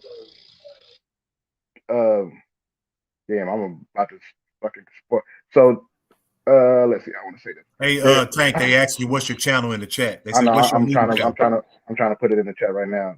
Okay, Terrell yeah, I got it. didn't know. All right, go ahead and put it in the chat, Tank. We'll keep talking. Go ahead and put it in the chat. So there's a particular time. There's a particular moment in the series where 50 Cent goes to he needs assistance from his cousin, and his cousin goes by the name of Jukebox, and 50's character is called Kanan, and Jukebox and Kanan grew up together, and the main character of the original Power, James St. Patrick or Ghost, came up under Kanan and his crew back in the day when they was kids, and there's a scene where Jukebox, because she knows who Ghost is or James St. Patrick is from when they was kids, she tells Kanan, she says, "You let that book smart nigga outsmart you. You know what I'm saying? Get the best of you." So that goes to your point to where you were saying how in the community it's frowned upon. You know what I mean? They even put that out in that show in dialogue. It's a throwaway line, but it's really A little snapshot of our culture. Yeah. It's a snapshot of the culture, exactly. Yes, it is. Yes, a snapshot of our culture. It's wait. I'm gonna tag y'all in this one. I want y'all to think about this though. The only part of our culture that shames the educated is the male educated. The female educated don't get shamed the same. Right. And it's very Oh no, it's I very feel you. I wanted to be disheartening. quiet. I thought you was going somewhere else with it because It's that's what I've been. Go ahead. Yeah, no, I was going to say in the beginning when of course, like I said, not a lot of college. The fact that I would know and do certain things would make a lot of people like distrust me. They associated with being white. And I was like, brother, what are you talking about? Like, knowledge is knowledge. It doesn't have any color to it. Well, that's how them white boys be. And I was like, bro, do you realize that you're demonizing everything that's going to better you? Like, do you understand that? they're doing this whole reverse confusion, like what's good is bad, what's bad is good. Like, I'm gonna show you something, and then you'll be able to pay your bills easier. I'm gonna show you something, and you'll be able to explain yourself next time you get pulled over, and you know. And I saw, like I always tell you, I watch people's facial expressions, and he just looked at me, and you can tell it was registering. But what I said earlier, he still felt like he was selling out. So you can make your children's life easier, but it's like you just can't get away from this social construct. You're making that knowledge is bad. And that's one of the things when they say that the black man or the black people are sick. And when I would go places, and when I say I just do instruction and safety stuff, they would always quote unquote consider themselves complimenting me. You know, like your people should be proud of you. Remember, I was saying all that stuff earlier, and it's like, what? Yep. You know, because they've even been convinced that if we're trying to make ourselves better, we're trying to be like them. I'm trying to be accepted by the white culture, which is the reason why I educate myself so I can raise myself up to them. And I'm like, no, bro, it ain't got nothing to do with that. This is just what every human on the planet has a right to develop themselves, to become more knowledgeable. It's a sin in a lot of different religions not to seek knowledge, like I tell people. And why is that? Because they know knowledge is going to develop you as a person. So when you're telling me that, you're basically telling me that you don't want to develop. That's what this is. You want to just, and I used the expression earlier, you're just good where you're at. But to actually be made fun of, but then secretly they come back around and ask you to help them, you know? So when y'all were talking about the reading thing, that's the first thing that started popping in my head, that I was young. I'm older now, and I hadn't ran into it in so long until I started instructing again. And people just walked past you when I was in there training because they couldn't even imagine that this black guy is running this class. And I've even had people, like when they do surveys at the end of the class, a friend of mine actually, he's another brother, they wrote down the white guy was cool, but the black dude was stupid. You know, little stuff because they were so irritated about how well you did in the class. People were looking for you. They asked you to do other jobs for them and stuff like that. But the black man is always deemed, like I told you, less than. And even your own people make fun of you for reading, just for reading. And like you said with the young man, once he got a foothold and started reading, you see that brightness in their eyes, how excited they become. And you're like, yes, this is what I was trying to share with you the whole time. I kind of waffled there, y'all, you know what I mean? But because I was doing something else and I just kind of caught the end of what KP was saying. I'm going to go back on mute right quick. But yeah, that.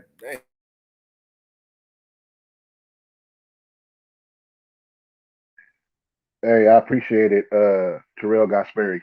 I appreciate that, man. It's coming. Like I was saying, the TV and movie talk channel, it's gonna come. The content's gonna come. Please follow me on Instagram. Follow me on YouTube as well, because you want to be there on the ground up, man. It's gonna come. The same way I could talk about boxing, the same way I could talk about. And if y'all don't know, I'm Tank Obadiah TV. You can also follow that. I got some other content on there where I have, you know, video on there, conversations about. It's titled "Black Blood and Brown People," and that one is about the African presence in Mexico from a historical perspective. You know what I mean? I just found your channel. Subscribe right now. Which one is that? The Tank Obadiah TV or the Sweet Science Examiner? I told you, I just put your name in the background and pulled it up. I said, yeah. Okay, yeah. Do all of that. You know what I'm saying? I don't like to be pigeonholed no more than anybody else. Like Lord, please don't pigeonhole me. Yeah. Because you know, I spend a lot of time with the research that I research. You know what I mean? The books that I read, the lectures that I listened to. So, you know, I don't want to be just the boxing guy or the guy that talks about movies or the guy that talks about he's only talking about history and social injustices and things like that. You know, I'm a person that I have a unique sense of humor, but I have a sense of humor. You know what I mean? Don't take my quote unquote seriousness for lack of personality or anything like that. You know what I'm saying? Hell no. I hope you I didn't just think that I meant that earlier. no, no, no. I'm not saying I'm. That's why Oh, again, okay, like I yeah. say, I always speak. Whenever I speak, I try to speak in general because I know that the listeners or viewers of what's being said on social media go way past the people that are listening to it live. So a lot of times Yep. that I'm speaking to them, like how they have audiobooks or things like that, where you can just listen to it as you go. Like for example, Champion Heart, if he's still listening, he's on the road. So I got to make sure that I'm talking to him, just like I'm talking to you, just like I'm talking to Terrell, just like I'm talking to Kay Savoy. You see what I'm saying? Like I'm talking to everybody in general when I'm talking because everybody is tuning in at their own uh, Level. particular time. What up, B Cherry? You know what I'm saying? That they are. That's why, and because we're not going to be able to see the chat, or the chat doesn't exist when it's on the replay. I always refer to them as those of you listening on the replay. You know what I'm saying? I try to do that on purpose. You feel me? So unless I'm saying you, usually I'm not talking directly to you. You know what I'm saying? Unless you hear me responding directly to you. Uh, I do that on purpose. You know what I'm saying? I learned that Speaking in over general. the period of time to learn how to communicate on these airways. Even DJ at work right now, but I know he listening. You know what I'm saying? I know he tuned in. You know what I mean? Um, Yeah, I so remember that's Tank when how we roll. you and Reggie first started doing the books. You know what I'm saying? Reading the books live and doing those books, and I think it was Claude Anderson and some other books. I know you see my avatar because I had just Yeah. got He a changed it up. Renoko Rushidi. I see. I was just reading Christopher Columbus and the African Holocaust by Dr. John Henry Clark. Mm-hmm. I had got that book back from one of my partners because I buy a lot of books and then I'll give one to somebody. Then I make sure they check it back in because I almost got like a small library. My wife hates to see a book come. She orders something from Amazon. I order books from Amazon. Right. So it kind of worked like that. I just ordered a book called the Empire of Cotton. So I'm about to read that book. Yeah, B Cherry, not just to like that Tank. I understand when you say you were speaking in general too. I tried to make sure that I bring that same, but the reason why I said earlier I changed my name is like people try to be their best to be so divisive, man. So I had to start making sure that I understood that whenever I go in these different areas. Just like when I go into a building, I had started realizing that the internet is the same way. You know, when I'm in here and I'm doing whatever, and B Cherry, you on another level. Mine is mostly just coordination and instructing people in health and safety. And the thing is that anything that I've learned on my own. I didn't have the college degrees, and most of these men that I normally work with, these are people from well-off families with a lot of alphabet soup behind their name. So they do tend to be intimidated by me because I'm a rogue scholar, I guess they call me before. When they start to understand that I didn't go to none of these established colleges, they tend to wonder, like, well, how do you know that? I say, well, on the job, plus I do a lot of research. I've always been that way since I was a kid. Mm-hmm. So I didn't think Myself, that I yep. was anything special. You know what I'm saying, KP? I didn't think I was anything special until I started going out and speaking with people and just moving around. And I was able to do the same jobs that these individuals were able to do. You know, Mm-hmm. and I'm not trying to toot my own horn, guys. That's not what I'm doing right now. I don't keep bringing up the instructor thing to brag. It's more or less to say that I'm always dealing with different personalities, different backgrounds, different, social, different financial. And I tend to be able to get my ideas across to them. And they always love that. I leave impressions on people because they always come back and find me, from young kids up to older men when they see me out in the streets. Hey man, you that black safety guy that such and such and such and such. And I'm like, yeah, I remember that. Man, you remember them jokes you were telling and blah, blah, blah. And you were right what you said about fall protection and blah, blah. I was like, yeah, man, I'm glad. And it does make you feel good because like I tell them, I say knowledge goes well beyond your skin color and stuff, man. It just does. So I just wanted to make sure I clarify that because, like you said, it's on wax now. And it's a lot of that, told you, posturing. And I'm just not comfortable with that because if that was my thing, I would have had social media a long time ago. I would have had the selfie in my face every day. So I wanted to make sure I kept who I am, but also be able to develop and still make your way on here. But I didn't want to feel like I was selling my soul. So listen to people like Tank, KP, DJ, bunch of other cats that's normally, you know what I'm saying, on here, you know, you just had to pick and choose who you were following. So when I give you kudos, man, I really mean it. Because Tank, I've been watching you off and on for a while. You know, I see how you move. And that's another reason why when you came on tonight, I was like, okay, that's what's up. Because I know I've been off for a while. I'm just coming back. And even earlier when we were talking about race, like you said, I try my best because my son's married to someone outside the race. I have other family that's like that. And I don't want them to hear my voice because we all talk. They come to me and ask me questions about Black people. So these are not just the only conversations I have on this internet. I'm the older gentleman, you know, in the family. So they tend to come and ask me because of my past, and they know that I'm not bitter. That's the main thing that a lot of my friends who are outside of our race say, you don't come across as bitter. When you do tell your stories, you can hear the pain or whatever they say, but I say no, because it made me develop as a person. And I know that one individual does not represent a whole race of people. Just like I'm not one individual that represents a whole race of people.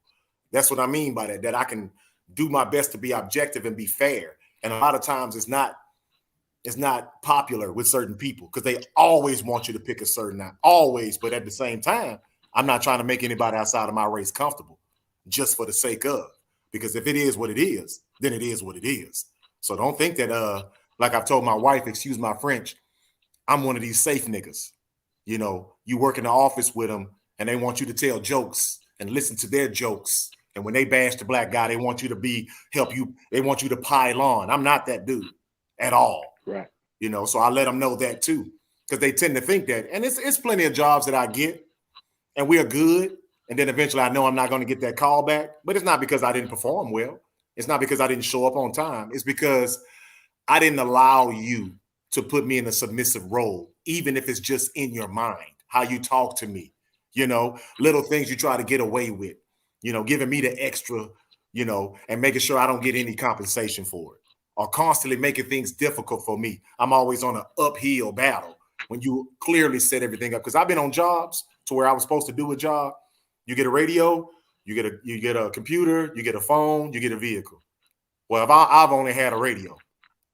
And when you go to some of these plants, man, they miles, they big. And I was still able to accomplish my job because like I tell them, I draw strength from my ancestors. This ain't nothing new to me. Like I tell them. And I know that's intimidating too, is that you more or less are showing me where we at now because you really think that I keep saying the same thing, less than. You know, not to keep making it about me, Tank. My bad. I know I keep doing that, circling back. No, you got it. Oh man, KP fell off. No, you got it, bro. I'm listening. This is the content that we create. You know what I mean? And this is a part of your content. That's why I'm just sitting back soaking up the game. Is it worth it, Tank? Now that you've sat here and how long have you been on the internet doing this, if you don't mind me asking? Doing what you mean, like the social media, creating content, being on YouTube, like your first channel. It's all different. It's all different. You know what I mean? It's all different. So it's like because I'm like you. I was hesitant to get on social media. I like my anonymity. I like my privacy. Yes, I do. You know, I for a long time I didn't even have an email. But what happened was in I believe it was 2009, my brother had died, but before he had died, he and I he had came to visit me for like a week, right for my like a birthday week around the time where I turned 30, I believe, 31 or 30, I believe, something like that. And we were talking, and you know we from South Central, so you know we Compton kids, so you know I was sharing with him some information that I had recently come across in the last 3 years leading up to that point, around 2006, 2007, somewhere around there, and I had been studying some information, and I was sharing with him the information that I had studied, and he was like, man, you need to share this with we need to talk to some of the kids in the hood. He still lived in Compton at the time. I was in the Inland Empire. I had already been out in the Inland Empire and lived in San Bernardino County at this particular time. Um, he was still living in Compton, and he was like, man, you got you got to come to the hood and talk to these kids, man. You got to. And at this time, I didn't work with kids. I wasn't in that. I wasn't in that field. I was in the industrial field and industrial manufacturing field, and uh, you know, I didn't think that there was value in the things that I had studied and the things that I said, even though I had been talking the way I talk since I was in grade school. Um, but it was him. He was like, "Yeah, you need to go. You know, the kids in the hood need to hear you say this. People, all these, there's a lot of young people that need to hear what you're talking about."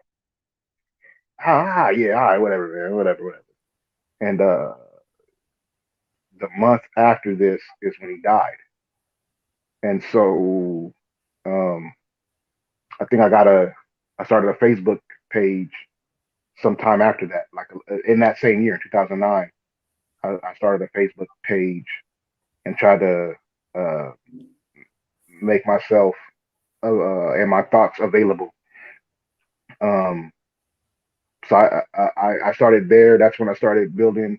Like I've always, uh, like I said, my background is martial arts and combat sports, and so I've always had an affinity for combat sports in general, and uh, I followed um, amateur boxing real tough, right? And so what I would do is when a up and coming amateur boxer or something like that would come up, I would see on the national teams and nationals or trying to make an Olympic team. I would look at their name. That was, whatever. If I was sent a video or sent some footage, or if I seen them on TV on the amateur trials or whatnot, I would look them up on Facebook. That's how I started out with the whole Sweet Science Examiner and stuff like that is because I was getting guys like Keith Thurman, um, Mikey Garcia's, and I can't even think of all the names, but like Yeah, you know, that's a good name off too. of I rip, like your name. off of That's rip. catchy. You know what I'm saying? Off rip, I was getting building these relationships behind the scenes. Now I got it's crazy. You know what I'm saying? I got all these relationships with these people, and I, have been in these gyms and talked to these trainers and talked to these promoters and talked to these owners of gyms and these fighters and from amateurs to pros. You know what I mean? From you know, I don't know if y'all know who Carmel Moten is in the amateurs or Shirai Maru or Yeah, well, I've some of been these watching him. That boy people. got pop in his hands. Right. He a West You know what Coast I'm saying? kid. That boy hit hard as hell, man. I met him at the Silver Gloves in Compton years ago when he was a little kid. You know what I'm saying? He big now Yeah, compared I to seen what some of his what I latest see. sparring stuff. Man, Yeah, that dude. Yeah, I went to his channel. He got a little YouTube. Yeah, that yeah, dude. That guy's he yeah. got an IG and YouTube, all that. So y'all know who Fernando Vargas' son is, Emiliano Fernando Yeah. Vargas. Yeah, I seen him sparring too. Yeah. He's a young prospect. Like I interviewed him. If y'all go to the channel, Sweet Science Examiner, I put it in the chat. Y'all go see. I did an interview with him years ago. You know what I'm saying? At the Silver Gloves, that same tournament that Carmel was in. Okay. You know what I'm saying? One got the fighter a knockout of the tournament. The other one got fighter of the tournament. So, and I was invited there by the Maru boxing team out of Albuquerque, New Mexico, with Yoruba Jr. and then Shirai Maru. So, I've been building these relationships over the years, and um, they kind of panned out. You know what I mean? By the time I um, wanted to step out there or whatnot, but on my Facebook, I had started like I would put like the boxing interest out there, and then I would put my political, social views, economic views, or whatever out there as well. So I kept getting in trouble with Facebook after a while, even though I wasn't using any rude language, no profanity, nothing like that. I was um, I was getting blocked and kicked off of Facebook because of I was sharing information, videos, books, book titles, images, memes that were being viewed um, in a negative light. You know what I'm saying? But I figure I know if I was putting uh, naked chicks on there, I wouldn't have got messed with. But because I was putting stuff on there that was thought provoking, I was getting my channel blocked, and um, that's kind of how it started out for me. Um, one day at a, I was either at an event, I was at a gym, and Ellie Segback, y'all know who Ellie Segback is, right? Uh-huh. Ellie Segback was like, "Man, Tank, you should start an Instagram channel." And I was like, "Man, I don't even like being on Facebook." he was Man. like, he was like, "Nah, man, do Instagram. That's the new thing." This is years ago, right? He's like, "Nah, Tank, do Instagram. That's the thing." You know what I'm saying? That's the lick is Instagram. He's like, when I started my Instagram, I'm able to reach this many people and blah blah blah. Because I was telling him how, I had shut my, well, I didn't shut it down, but because I got locked out of my Facebook, Yeah, I because had lost a IG lot of is the Facebook, content. huh? Yeah, I learned that. At this particular time, they were separated. You know what I'm saying? Okay, Because later okay. on, Facebook bought IG, but at this particular, they were separated, and I had got locked. I had got kicked out of my Facebook permanently. I got put in Facebook jail so many times, and I was telling Ellie we was there covering Mikey Garcia, right? And he was at my gym, in my boxing gym, and uh, Ellie was like, and Ellie had interviewed me back when, I forgot what year it was, but when Robert Guerrero fought Andre Berto out here, that was years ago, right? Yeah, throwback. Yeah, that was a while ago, right? So you've been in the game then. Okay, yeah. Yeah, Yeah. yeah. That Ellie had interviewed me then, so he ever and he had remembered me because he has to edit his videos. You know what I'm saying?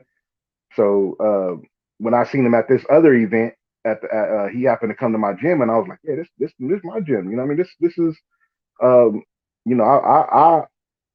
I donated my heavy bag to this gym. It was the first heavy bag in this gym. I was in here before there was a ring. I had a relationship with the owner because he's a Mexican guy who was about the community. So I used to send. I was the head of a boxing program at the school that I worked at, and I would get the at risk minors uh, to do something constructive. So I had built this relationship with a local gym, and that's kind of how all that started. So now that's how I got to meet. Well, I hadn't met a bunch of guys at like weigh-ins and fights and things like that, but people really got to know me because of the gym. You understand? Because now it's like I can talk to you off record, behind the scenes. You know what I mean?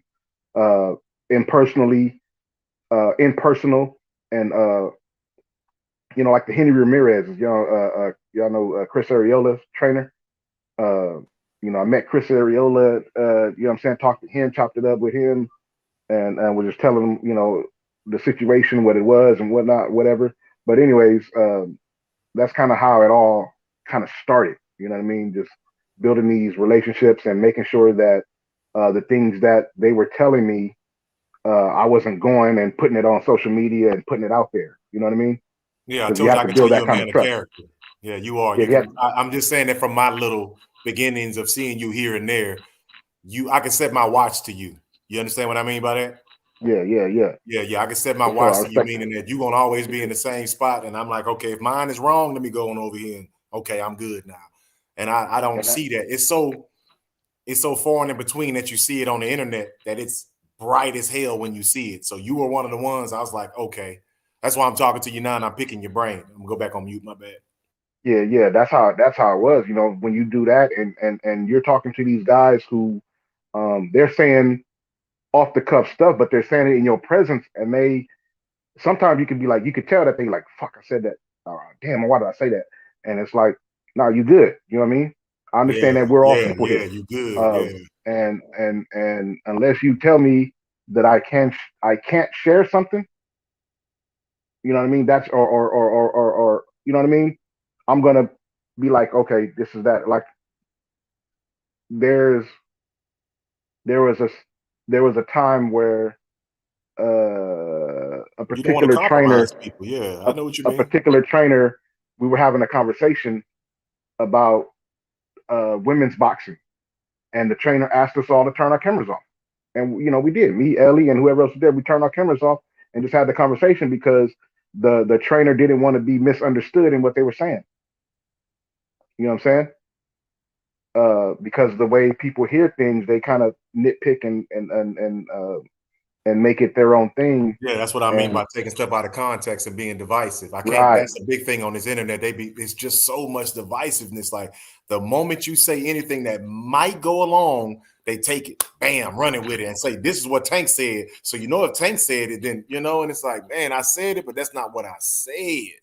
So when you was that's not what I explaining said. about Devin, man, I was like, see, I understand what he's saying. I'm gonna sit back. I don't, because I knew exactly what you meant. Like, but it's hard because they're going to say, well, he should have just never said it in the first place. Cool. But what I'm telling you is what was meant by it. We can talk about Right. shoulda, coulda, wouldas because the shoulda, it's happened now. But not so much as damage control, but just for you to understand. So if it does happen again in the future, you at least understand and you don't just take it from the way that you understand. And I'm back on mute again. Yeah, like to that same in that same vein. First of all, real quick, Terrell said, "From Babylon to Timbuktu was the first book my pops told me to read." Man, that's a good book to start out with. That's a really good book. And I And wanted to and thank somebody if earlier if too. Was that's not Case Boy, I think. Yeah, Case Boy. yeah, Thank you. Case He of said Boy he was in enjoyed there. talking to us. Yeah, I wanted to say Yeah, that earlier. I forgot. sir, appreciate you, Kings and Queens in the chat listening live and on the replay. Um, yeah, I have on my Instagram. I gotta find it's an old picture, but I have pictures of some books. You know what I'm saying? Some titles that I shared. You know what I mean? Sharing what you read. I mean, there was going back to your I'll get back to the boxing thing, but going back to your thing where you was talking about it being uh, against the law for us to read um, as Black people. There was also, later on in my lifetime where uh, they would uh, for you young people, you don't know nothing about this, but once upon a time, in order to get like our information, we used to have to go to something called a library, and you used to have to check out books. And they gave you this card, and you had to fill it out and all this, and then your card was on record, and that's how it worked, right? Just for some little, we didn't just punch it into our phone and get access to everything we wanted to know. So we had to go to this thing called a library, right? And so at one particular time, the government, they knew that certain books contain certain information, Yeah. and so they would red flag these books. So if anybody Get him, checked these Tank. books out, they Yeah. would know who's reading what. In case something ever happened later on Yeah. in the future, you came up with a particular thought process or even committed a certain act, they would attribute it to you reading a particular book that they had on record by your library card. All right, and so I said all that to say I'm very picky on the books that I release that I read.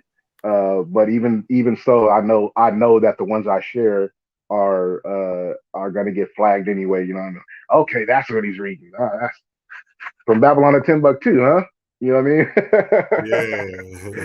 What the hell you know about powernomics? Why are you reading Black Labor, White Wealth? You know what I'm saying? What do you who told you about uh, uh, uh, Dirty Little Secrets by Claude Anderson or Medical Apartheid by Harriet Washington? You know what I'm saying? Who taught you Octagon? Yeah, it was something I was reading at one of this last. I worked at a dojo for a while, and it was some book he called Black Heart something. And I asked, could I read it? And I remember this white man pulled me aside. He's like, well, you want to be careful reading. And I'm looking at this dude like, man, I'm in my 30s. I'm not a kid. I'm not going to be that influenced by something. But after I started reading what it was knowledge into his world. So I said, I should have known that initially. He thought that I was going to use those same principles in the business that he and I were together. And it just kind of blew my mind. It's like, wow, still the same. I remember he made this comment one time, Tank. He said, because of course he was an Australian man. He said, why can't the Aborigines be like your people? And just get over it and blah, blah, blah. So just to let you know what type of individual I was around. Man, I just looked at this dude and smiled like, wow, boy, y'all be so out of touch. But I remember how he acted when I asked to read that book. It's like, man, he thought that was just gonna. So you still wanted to leave me on the outside. You thought that I would use basically what you're using against me against you, just to say that. Yeah. You're gonna start an uprising over there based off his information. Yeah. And he made that comment a little bit after that book, talking about, well, yeah, why don't your people, and he was always acting like he was so inclusive. But when people get to talking, you're just like, dude, you don't even know what you're saying right now. You just insulting the hell out of me. You know what I'm saying? But yeah, eventually, get back to the thing. Eventually, I started, like I said, I took Ellie's advice and started an Instagram because my Facebook had been shut down, and I started a new Facebook, right? But I was trying to remember. By this time, I had so many, people on it. I had, so many people on it. I couldn't even remember who all I had on it.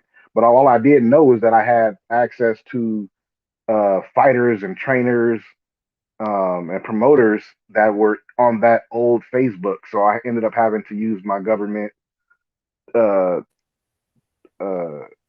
name to access it to get those contacts back, and then I added those to my Instagram, and that's when it went off You from mind there. explaining that? What did you mean that you had to eventually use your government? But once you see, you familiar with Facebook jail, right? They call Facebook No, jail. I haven't. I've never had a Facebook. Tank, when Okay, I told you I don't do no social media. yeah, no, that's what I got you. Yeah, so um, on Facebook, they can lock you out of your account. They can do the same thing on IG, but it became real prominent on Facebook because on Facebook, the way it was you can literally uh, put your opinion all over the place in its entirety. There was no limit to the characters and all that kind of stuff like you had on Twitter and Instagram at the time. You can just say it how you feel it and express yourself. Add some visuals to it, whether it's video or pictures, to substantiate whatever it is that you're talking about. Um, what I what ended up happening with me was that I would because I was a part of all these different kind of group. They have what they call Facebook groups. So they have people that are they have groups that talk about social issues, politics, uh, religion and spirituality, race relations, sports, um, anything you can think of, right? Um, it's all on there, and what happens is if you're in a particular group and you have an adverse perspective on a common topic, um, you rub people the wrong way, and I would rub people the wrong way because I would elaborate on what I was saying. You see, that's why I use the words that I use because I don't want to be um, accused of saying something that I didn't say. So if I use a particular word, I'll say that's why I use this word because this is what I meant, right? I had to say that a lot So when I I first was got on here, Tank. Or when I first was talking to people, they would say little things and they didn't realize that since I write, I document, I do stuff, I know literally what I've said to you because I want to make sure that this idea gets across to you. So they would try to say, oh, well, you said so. I say, no. I would stop them and say, no, sir. What I said was this. Well, what you meant was, I'm like, wow. So you couldn't pretend like I said something. So now you're going to try to force your idea. And they started understanding who they were talking to. Not like I said, I'm Billy Badass or nothing like that. Excuse my French. It was just the fact that, no, I know exactly what I've told you.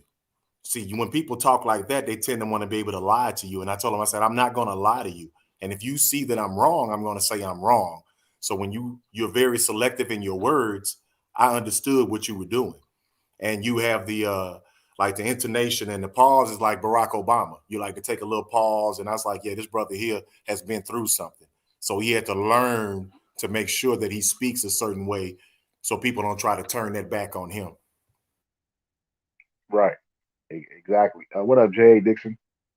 He said it's amazing how they think we can't pick up on the way they move and the things that they say. Yeah.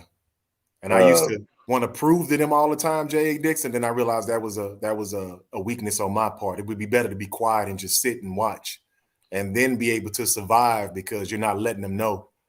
And of course, whenever you ever defend yourself, you know. But I understand what you're saying because it's almost insulting. Like we're not both humans, you know. You've not only picked up what people are telling you, but you really believe that we are substandard because of our birth. You know, like we can't be taught. We don't have any culture, like Tank was saying earlier, you know, but that's a weakness on your part because that's the reason why we overcome, because you underestimate me, more or less. I'm on mute again. And what they view what we have as not being culture, and as opposed to it being even if it's a learned culture, even if it's a new culture, it's still particular to the behaviors and experiences that we have as a people, um, and our own ethnic and national group that we are in. We are still a nation of people within the nation of America, and specifically the United States of America. And it's hard for people who uh, didn't share the experiences as a part of the same ethnicity and nationality to understand that, because they have a particular country that they can uh, uh, um, say that they got theirs from. Even if they were born in the United States of America, they can say, "Well, my family's from Korea, so this is how the Koreans behave. My family is from uh, Mexico or Guatemala or El Salvador or Puerto Rico or Cuba, whatever the case may be, and these are the customs that we have." And whereas in with the people that they call African Americans or American Africans, you know, our what is unique about our experience is that some of us were uh, not only brought over here via the transatlantic slave trade, but many of us were already here in the lands um, of in the Americas already, and we have just been reclassified um, over periods of time to be something else. And both in both cases, whether we were adversely affected by the transatlantic slave trade, that was a worldwide phenomenon, or colonialism by being already here in the Americas as the natives of the land. In both cases, we were terrorized. Our language and culture was stripped of us. Our spirituality and was stripped of us. Um, our customs were stripped of us, and we were forced to take on the custom, spirituality, and culture and national um, behaviors of the people that ended up colonizing the Americas and enslaving the people that they ended up enslaving. So um, those those things are hard for people to understand when we talk about uh, the experience of the quote unquote Black American or foundational Black American or the natives of America that are quote unquote Black people. You know what I'm saying? Whether you're reading the journals of uh, Cristobal Colombo, who Cristobal, who known as Christopher Columbus, or Hernando de Soto, who was one of the Spaniard conquistadors who came over here.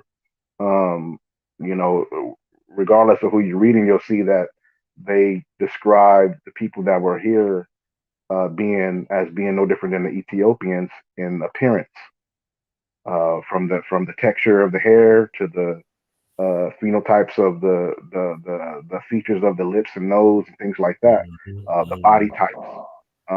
So when you actually do a deep dive and study in history, and you read not only like the Sertimas, they came before Columbus. Not only them, but if you read the journals of the actual colonizers, um, they'll let you know what the people here were like. You know what I'm saying? I have a book here called, let me see what it's called, Conquistador Voices, right? I got volume 1 and volume 2.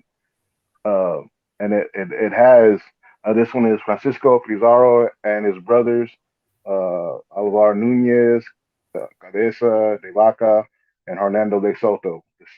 The Spanish conquest of the Americas as recounted largely by the participants. You see, sometimes you got to go into their own words.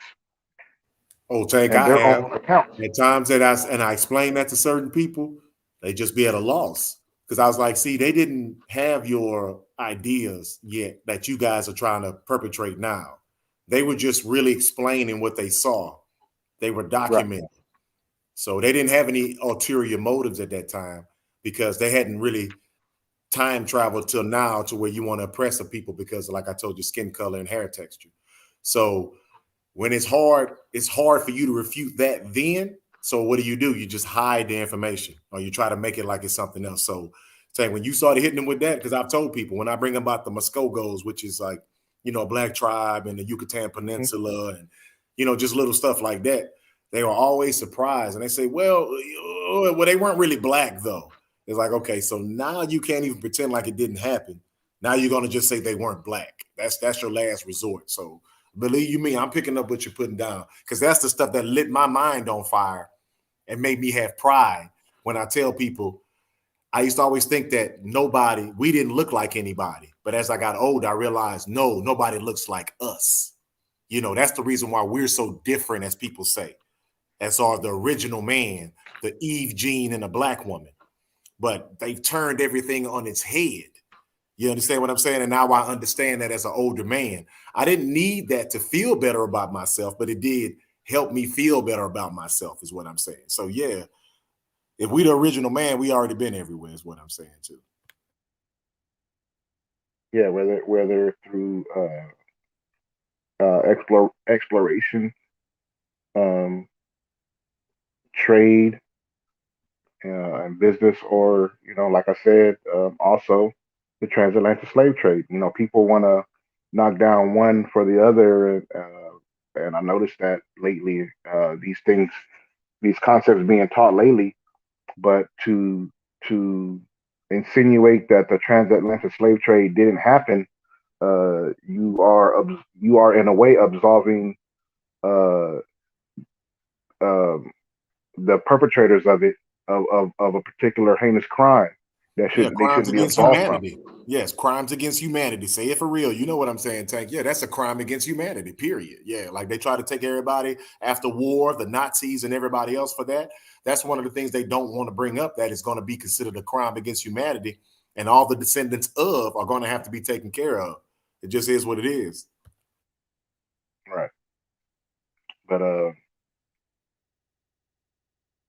remember growing up, um, my dad would always say, "Your strength is not in how much weight you can bench, or how hard you can kick, or how hard you can punch, how fast you can run, how high you can jump. Your strength is gauged by your ability to control yourself. Can you control your emotions when you need to? Can you not say what you want to say just because you can say it, right?" So one of my big things that I say now, you probably heard me say in the past, is just because you could say it doesn't mean you should say it. Because people get caught up with that. I can say what I want. I have this mouth for Yeah. a reason. God gave me a tongue. God gave me a voice. I have a mind that works. Well, you should also have discernment. Yep. You know what I mean? You That's should the also word have right there. poise. You should also have uh, some kind of tact And That's my and word. I and tell people to have tact. My children hear that all the time. And my wife here recently, she sees that I'm capable of doing a lot of different stuff. And, I tell her that she's been seeing it since we've been married. And I told her, I say, babe, just because you don't see me do something doesn't mean that I can't do it. Because she's understanding that a lot of people in the world are like that. They figure like since they can do it, they should do it, even if it's only to prove to somebody they can do it. And I said, right, no, I know right, who I am. I know what I am. I don't need to prove anything to you. Why would I need to explain anything to you outside of times that we need to have a conversation? Because that's all stemmed from insecurity, and that's what I was saying earlier when some of the guys were jumping in, getting upset. I said, I would rather just stop talking. I'm not trying to win by being passive. It's just that I know that you're having an emotional response right now because I'm a human. I've had them over time. Now that I'm an older man, I can control those impulses. So even if I sit here and I make a good point, you're still going to be so emotionally involved. You're not going to hear what I'm saying. So maybe we should just stop it and then we'll come back to it at a later point if we're allowed to do that. But if not, cool, I'll leave it at that because I'm not trying to create any more enemies. But a lot of folks in this day and time, if I was your size, I would have knocked him out. I would have did. I was like, well, that's not me, man. You know what I'm saying? I don't need to prove. It's so tiring to always have to show somebody something. You know, understand what I'm saying? Like, I don't have to do that. So when you just said that, I keep chiming on what you're saying because it feels good to talk to us kindred spirit, man. Because sometimes I'm thinking I'm crazy. I'm not going to even lie to you because everything is about power and dominating and putting down and who can do this and who can do that. And when she sees like I can cut hair or I can cook, I can do all these things, but I just hadn't been doing them. She's like, wow, you really know how to. I was like, she said, well, I never saw you do it. I said, well, I never had a reason to do it. I had other ways and other things going on. I said, but I don't need to constantly prove myself to people. Normally, I'm trying to gain your trust if I want to have a relationship, but I'm not trying to prove myself to you, Like I know that's the sickness behind a lot of racism with people is that they feel inferior to you, and they need to attack you and make you feel less than. So I try not to be in that same boat. And I don't know if I'm making sense to you, Tank, or not. It's just that when you hit certain things, man, I want to make sure before I lose my thought because that's a big thing, man. yeah. I'm with you.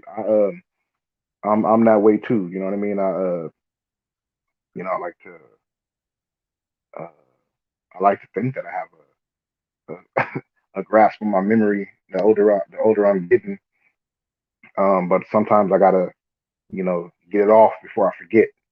Sometimes it'd be too late. And I'll be like, damn, where was I going, or what was I about to say? And I have to go through my mental Rolodex to find out what it is that I was getting ready to say or build upon. So no, I feel it. You know what I mean? Uh, D. Will jumped in. He said, "Damn, y'all been cooking, ain't y'all? Man, we just been, having conversations, bro. Uh, you know, iron sharpening iron. That's Yes, that's sir. that's about it." Uh, Yes, sir. Terrell Gosbury said, "The so-called Indian is us. Not all, but most were the Indians for the most part." Yeah. Um, yeah, when you go look into the Arawaks and some of the Seminoles, Yeah. look this stuff, these things, go study uh, the Seminole Wars. Uh, there are plenty. I'll go read. Another one of my favorite historians is Howard Zinn. You familiar with Howard Zinn, or anybody in the chat familiar with Howard Zinn's work? Um, a book that should be taught in in school is a history of the people in the United States by Howard Zinn. Um, the way he goes into the information and breaks it down is, man, it's easy. It's easily digestible, and the you can fact check it all. You know what I'm saying? A lot of the accounts that he has in that book are accounts from the journals of the people who, like I said, the Christopher Columbuses, you know, out of their own words. You know what I mean? Um, uh, Picasso. Yeah, I was just gonna say Picasso. That's my dude right there. Yeah, Picasso got my personal, so he know what it is. Yeah, he say, yeah. It's Oh, go always ahead, my bad. one I or was gonna two read it. people need Tank. to Yeah. hear this come out their protected shell. Yeah.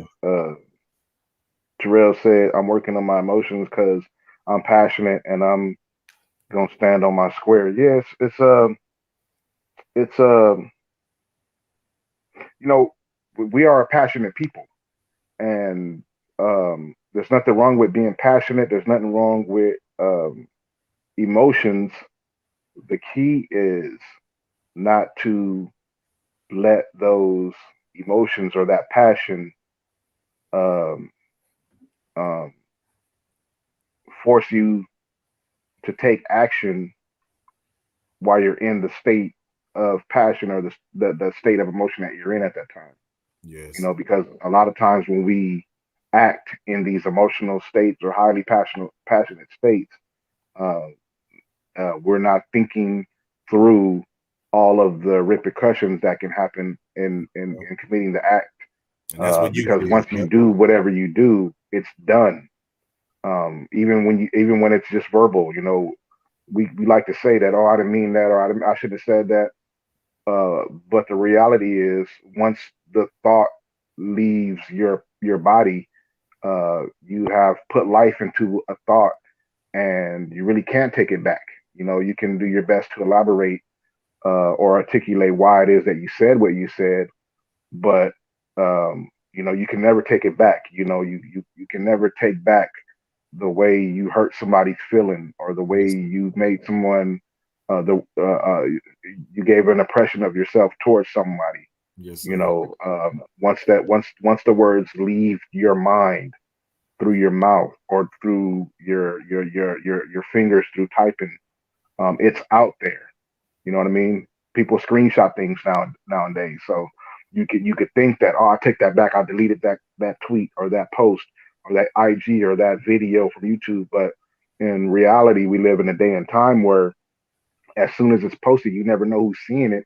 They could screen record it, screenshot it, or whatever the case may be, and you have to deal with that at a later time. That's what we've seen with the Kevin Hart tweets, with his uh, Grammys or something like that, Oscars Yeah. thing that Yeah. he's trying to host. You know what I'm saying? And then the list goes on because, uh, and though in that state he wasn't even being emotional or passionate. He was just telling a joke, but he was sharing it with the world. And that's why I go back to, just because you could say something doesn't mean you should say it. Hmm. And if you're willing to deal with the repercussions, then say it. But often people don't realize what the repercussions are going to be. And then they feel like people are blowing stuff out of context. I'm like, but you know, the thing is, I've said it myself. I try to take it on the chin for things that I've done wrong. And that's why, you know, I tend to make sure now as I've gotten older to watch what I say. And when you said you go back and reflect on what you say, and even early when I said I took a break from this internet because, you know, you have personal stuff going on, and I've lost my brother too, Tank. I wanted to give my condolences. I know it's been a little while, but I know what it feels like to lose a brother. And my brother passed a few years ago, and he was the youngest of all of us. So another person in my life that left an impression on me, he was always saying the same things too. Like, you need to go and talk to people.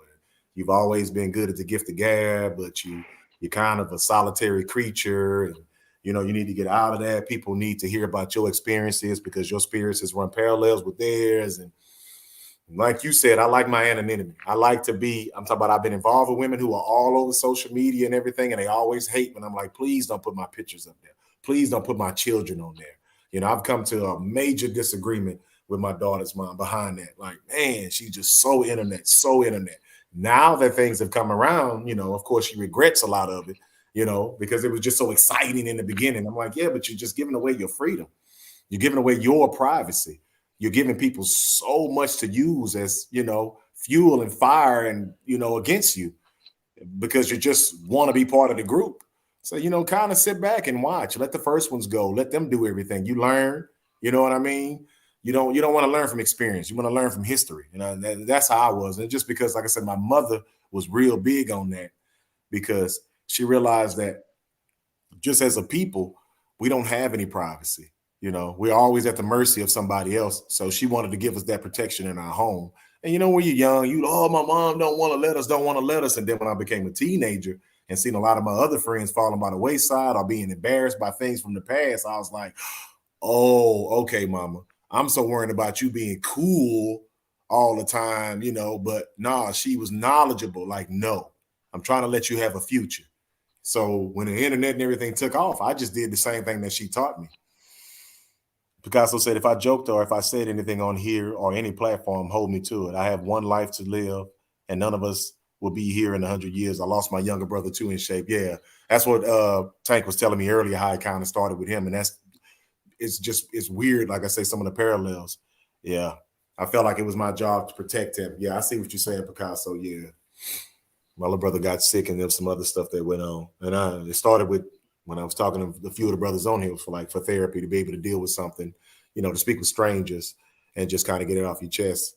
But I had to remember, like you said, just like in the streets, you can't talk to everybody and you can't tell everybody what you got going on, because Tank also said that earlier to follow up. Hey, some people have real mental health issues, and just to see you happy or comfortable, it drives them and they want to destroy it. They don't understand that it's not about you, but it's just something that they're dealing with. And I had to draw all the way back with that too, just to make sure that I'm understood, because I don't need anything from anybody, like I tell them, and putting you down or harming you is not going to make me feel better. One-upping you is not going to do anything for me in my personal life, And if I come across as self-righteous or I seem like I'm on my soapbox, hey, I know what my intentions are. I know exactly what I'm trying to accomplish. I've even was honest about, like, I would like to monetize some of this, that I can do what I want, be who I am, not have to show up for some boss, and still be able to be compensated and leave something for my children. Because, a lot of people, if they deem you a threat, they would take food out of your kid's mouth. I've had that on jobs to where I'm like, well, why are you letting me? Well, the boss man didn't really like you. I was like, so what exactly did I do? Nah, you didn't really do anything, Street Fighter. It's just, he worrying about, like, on the next job, or you going to be the person they pick over. It's like, what? So he's already worrying about something in the future, that hasn't even happened yet. And that's when I started giving myself, some self-respect, like, I must be worth something, or what I said must have. And because, your enemies are ones in the beginning, well, with me, I should say, that made me realize that I had some talent. They were already setting up stuff in the future to make sure I couldn't. So if you're doing that, that means that I must be capable of doing that. Well, hell, let me look at things differently. Let me straighten my back up. Let me square my shoulders. Because I was kind of looking up to some of you guys. What you were doing seemed like it was kind of outside of what I was normally even privy to. So now that I see that that's not the truth, it set me on fire. And that's when I'm younger is what I'm talking about, before I started coming into my age now, Yeah. What's good, G5? I see you. Yeah. He says, G5, what it do, nephew? Yeah. Without trying to take away from the conversation. Yeah. So when, like I said, Tank, I'm always picking people's brains to, well, is it worth it? What do you think about this? And what about that? So when I was saying, hey, man, thank y'all for being vulnerable, I meant it. Some guys were like, this dude trying to be funny, not thinking that they were being vulnerable online because they grew up with the internet. Well, I didn't grow up with the internet. And to me, you just putting all your business out there. To you, you getting followers or, stuff like that. But to older gentlemen, we were like, bruh, we don't need to see every picture of you and your family. I don't need to know that while you on vacation, nobody's at your house, when people are getting robbed left and right. I'm like, dude, because you always on the phone. People know where you're at 24/7. And where I'm from, that's not always a good look. Yeah, he said Terrell Gosby, yoga takes you into your own head or space. Yes, it makes you practice on your breathing, even in the almost uncomfortable situations. Yeah, yes, it does. The dream is like, yeah. So yeah, my bad, Tank. I know I'm probably just all over the place a little bit, man. No, you're not though. But I was going to say, if you were done, I don't No, want I'm to step done. on. Yeah, my bad. I kind of slid over because Picasso, my dude, him and G5. I hadn't really been rapping with G5 lately, but I want to make sure that he say facts, bro. People tell on themselves. Okay, yeah. Yeah, I was going to even say,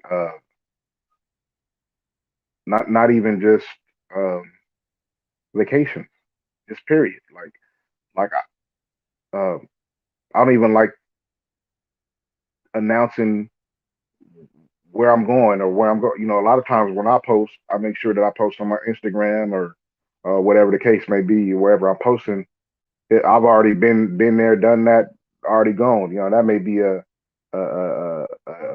day old, a week old, a month old, or a year old when you finally see it. Because the last thing I'm trying to do is let you know when I'm not where you think I am. So it don't have to be vacation. You could post, oh, and I see people do it all the time. I just don't do it. You know what I mean? Hey, you going to the fight on the 22nd? So now everybody know where you're going to be. That means they know where you're not going to be. So the people that know you, and if they are one of these people who are undiagnosed mental health, uh, uh, uh, um, um, people who live with mental health diseases and don't know how to control their impulses, you can come home to a surprise. You see what I mean? Yep. And There's it's sad people that you who got to think like that, but yeah. there's people who you didn't forgot about that grew up around you that hate your guts because you're doing something with your life that they're not doing. It don't even have to be this thing where you have made all this money. They could just see you being uh actively doing something that they're not doing and be like, well, who do you think you are? Yep. His name ain't Street Fighter. His name ain't the Sweet Science. I know his real name. I know his government name. Yep. I know Yep. where the motherfucker live at. I knew him back when this, that, and the other. And they bring that kind of that negative energy to your doorstep. Yeah, you remember me at a point in time like I never developed and changed into anything else. So you just still remember me being that. Pop used to always say you can get yourself to God and get your life together, but it's gonna always be somebody from your past gonna be like, you still that person, Like, okay, yeah. I feel that though, big time, yeah. Because we had everything stolen from us not too long ago. And I've never really had that happen to me. Even though I'm from the hood, you have certain things taken from you. And I told my wife that, and she understood that after all that happened, like, wow, I said, babe, I told you. Some people will smile in your face every day. And when I say they seething with jealousy and hatred, seething, you can feed them, you can help them, and you can do whatever. But even being kind to them makes them angry because they really want to fight you, but they don't have a reason to fight you, but they want to have a reason not to like you.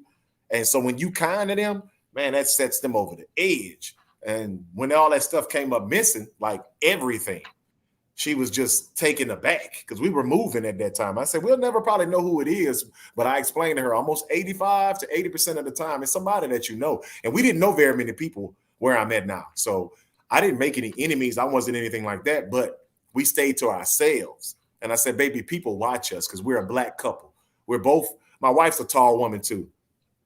We walk through here, we speak, we look people in their eyes, we stay to ourselves. We don't. I say, so you never know who we probably made angry. I don't want to live our life like that. I said, but I wasn't too surprised when everything was taken. I said, people just watch us. And she didn't quite believe that. But Tank, after that happened, her whole demeanor changed. Right. She was like, wow, because we were kind to people. We tried to help folks. We always remained respectful. I said, but baby, that drove some people crazy, more than you realize. And it finally came out in that way. And, we still good. We came back from it and everything like that, but it was one of those teachable moments because she just kept sitting there like, baby, we don't bother nobody. Baby, we don't talk to anybody. Baby, we don't. I say, mama, that's why I told you head on a swivel. Because I was asleep when it happened. You know what I'm saying? And I told her that. I said, baby, head on a swivel. My mom said the same thing all the time, baby. People don't have to have a reason not to like you. I never understood that when my mom said that, because like you said, they're undiagnosed, people that's suffering from mental health. And you're just a new thing to hate on. They don't realize that it's really them. They keep blaming the world, but it's them. And you were just the next victim to make themselves feel better. Okay, now I don't have to look at them anymore. Okay, I couldn't handle them being happy and walking through here and just living their life. Ooh, I couldn't deal with that, and then they still see us happy, still seeing, because just one story right quick again. Guy that I met, he liked one of the vehicles that we had. And I remember I told him, he was always like, hey man, if you ever decide to sell that vehicle, just let me know. Well, I did, but I remember I made a comment about, I don't want to have my wife walking or something like this and this and that. Well, anyway, when it was time to get the vehicle, he came back around and I was just going to sell it for like $1,000. He kept trying to talk me down on it. I'm like, bro, what are you talking about? We already talked about it. You know it's worth, you know more about vehicles than I do. So you know it's worth more than that, to be honest, with your new tires on it, blah, blah, blah. He's like, well, you said you was doing bad. You didn't want your wife to be what? And I was like, whoa, wait, whoa, what? What do you mean I'm doing bad? Yeah, you may have mentioned that, you didn't want your wife. I say, I just like what? Like it threw me off so much to where I was like, oh, you need for me to be doing bad. I'm somebody that you kind of looked up to, but you was also irritated by. So I say, no, my brother, no. I just made mention of that because we were having a conversation. My wife is not going to be walking anywhere unless we want to be walking. I said, you don't remember that you asked me for this vehicle. You asked to buy the vehicle from me. I say, so I just made sure I kept my word with you. Well, his demeanor changed. He wound up still getting it. But I always remember how it kind of hurt my feelings that I was like, damn, just that little thing right there, you were finding pleasure in because you thought I was doing bad. When you really realized I wasn't doing bad, you made it short, got what you did, and moved around. So, just to say that you needed to take pleasure in my suffering or my perceived suffering, and now you realize that I'm not suffering, your whole demeanor changes. Because there was a smile and everything was going on and this and this and that. But that little stuff like that made me realize, like, okay, man, hold up. Some people will grasp at anything to make themselves feel better. And it was sad that I had to explain that because I thought that was somebody that I genuinely got along with. But now that time has gone on, that individual and someone else that I respected, Tank, they both thought I was doing bad. And then when they realized I wasn't doing bad, Tank, when I say I get no phone calls, no nothing, it was like, so that means most of the time you're around me, you only around me because you thought I was suffering, Picasso says, in shape Street Fighter Tank, the sweet science G5 game. Just listen to y'all talk. I noticed you all never waste your words. You mean what you say. Y'all seem thoroughly battle tested. Oh yeah, Picasso. As my own self, my own internal self check, I always wonder if I'm doing this because of somebody else. Am I doing this for the wrong reasons? Am I concerning myself with something that I can't change? Am I trying to prove myself instead of really just explaining myself? So yes, sir, I try my best to do that, to make sure that he says in shape that guy did his and felt you were in a weak moment. Yeah, and it's somebody I respected, and it just, how sometimes you don't realize you're in the fight. That's what I tell people. Just let me know I'm in the fight. Because sometimes I don't give that much thought. I don't give that much credence to something because, for lack of a better way of saying it, that's beneath me, bro. I don't care about that. I don't take pleasure in another person's suffering. I believe in karma, but it just threw me off. You know what I'm saying? It threw me off, and that lets me know that in the same breath, like I said, you compliment an insult. You saw me as something, but once you thought I quote unquote failed, you were happy about it. But you didn't realize that you were misunderstanding, going back to what I told Tank earlier. Just because I can do something doesn't mean I'm going to always just do it to prove to you that I can do it. Because more or less, when I went and got another vehicle and my wife saw it here in the neighborhood, like I was doing weighted workouts, Tank, where I wear a backpack and I do stuff. And like I got rid of the vehicle and this and that. And during COVID, I couldn't go get what I needed to because the world was shut down. So I would wear my backpack, water weight. Sometimes I go grocery, and people thought that we were like just suffering. And we were like, no, we took an opportunity to continue our workout. But until I can get my vehicle, this is what we're going to do. Because I can still get Ubers and all that other stuff. We just couldn't get out of state. Lo and behold, I went and got my baby a nice vehicle, sedan. I'm not going to say what it is, but it's a nice vehicle. She noticed that everybody who would speak to her whenever she would go grocery shopping, put the little backpack, because, most of the stores are not far from where we were. Bro, when she started driving around in that car, Tank, people stopped talking to her, like on the dime. And I said, baby, you see what I was telling you? Just like some of these other stories, they thought you were doing bad. They really thought that you were suffering, not knowing that we're comfortable, but we don't do the show off thing. So once they saw her in that vehicle, she started coming back now, and she said, baby, they don't even, I said, baby, I told you that. I'm never looking for bad in people. I'm never looking for something to complain about. I don't need to make it like everybody's hating on me. I told her I evaluate people. I said, baby, they thought you were doing bad. And now all of a sudden, just boom, you riding around in this. They like, what the hell? And then their true intentions come out because they don't even want to make eye contact with you. And that's what she said. She said she stopped and was like, hey, how y'all? And then you realize, damn, they're not even looking at me, or they pretend like they don't see me. He say, oh, you mean my government? Hey, brother Cole, what it do, nephew? Yeah, my bad. That's crazy that you jumped in, because I wish you could jump on the panel so that we could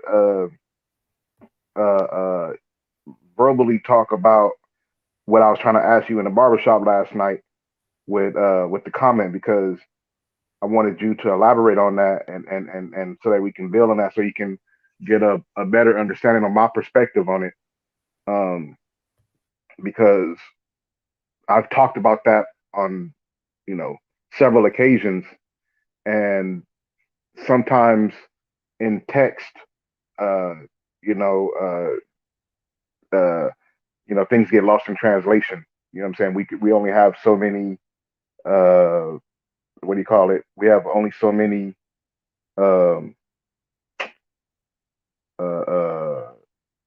What's the word? The little spots that you can use. What is it called again? So many words you can use or whatever. Where you going with it? Like where you can only type so much in the chat.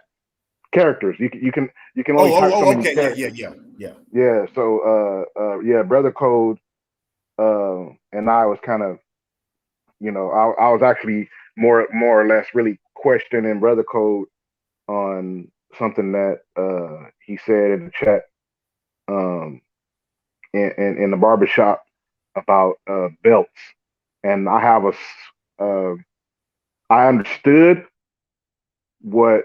I understand the issue that people have with it in general, but I don't like to assume that what you're saying is what somebody else is saying about it. So I always ask the individual, what do you mean? What are you referring to? Yes, and can you elaborate on what you're saying, as opposed to just assuming that they are saying the same thing I heard someone else say? Does that make sense? Yeah. And it's good because, like I said, everybody's an individual. So we can literally say the same thing, but not mean the same thing. And that's why I said I respect that too, when you speak with people and you ask them directly. And some people hope that you assume so there can be a misunderstanding too. So when you ask for them to clarify, they tend to do a little bit of sidestepping if they don't really mean what they say and say what they mean. So that's another way of protecting yourself too, Tank, because when I had to go and do negotiations sometimes just to get paid, I started seeing how people would play with words.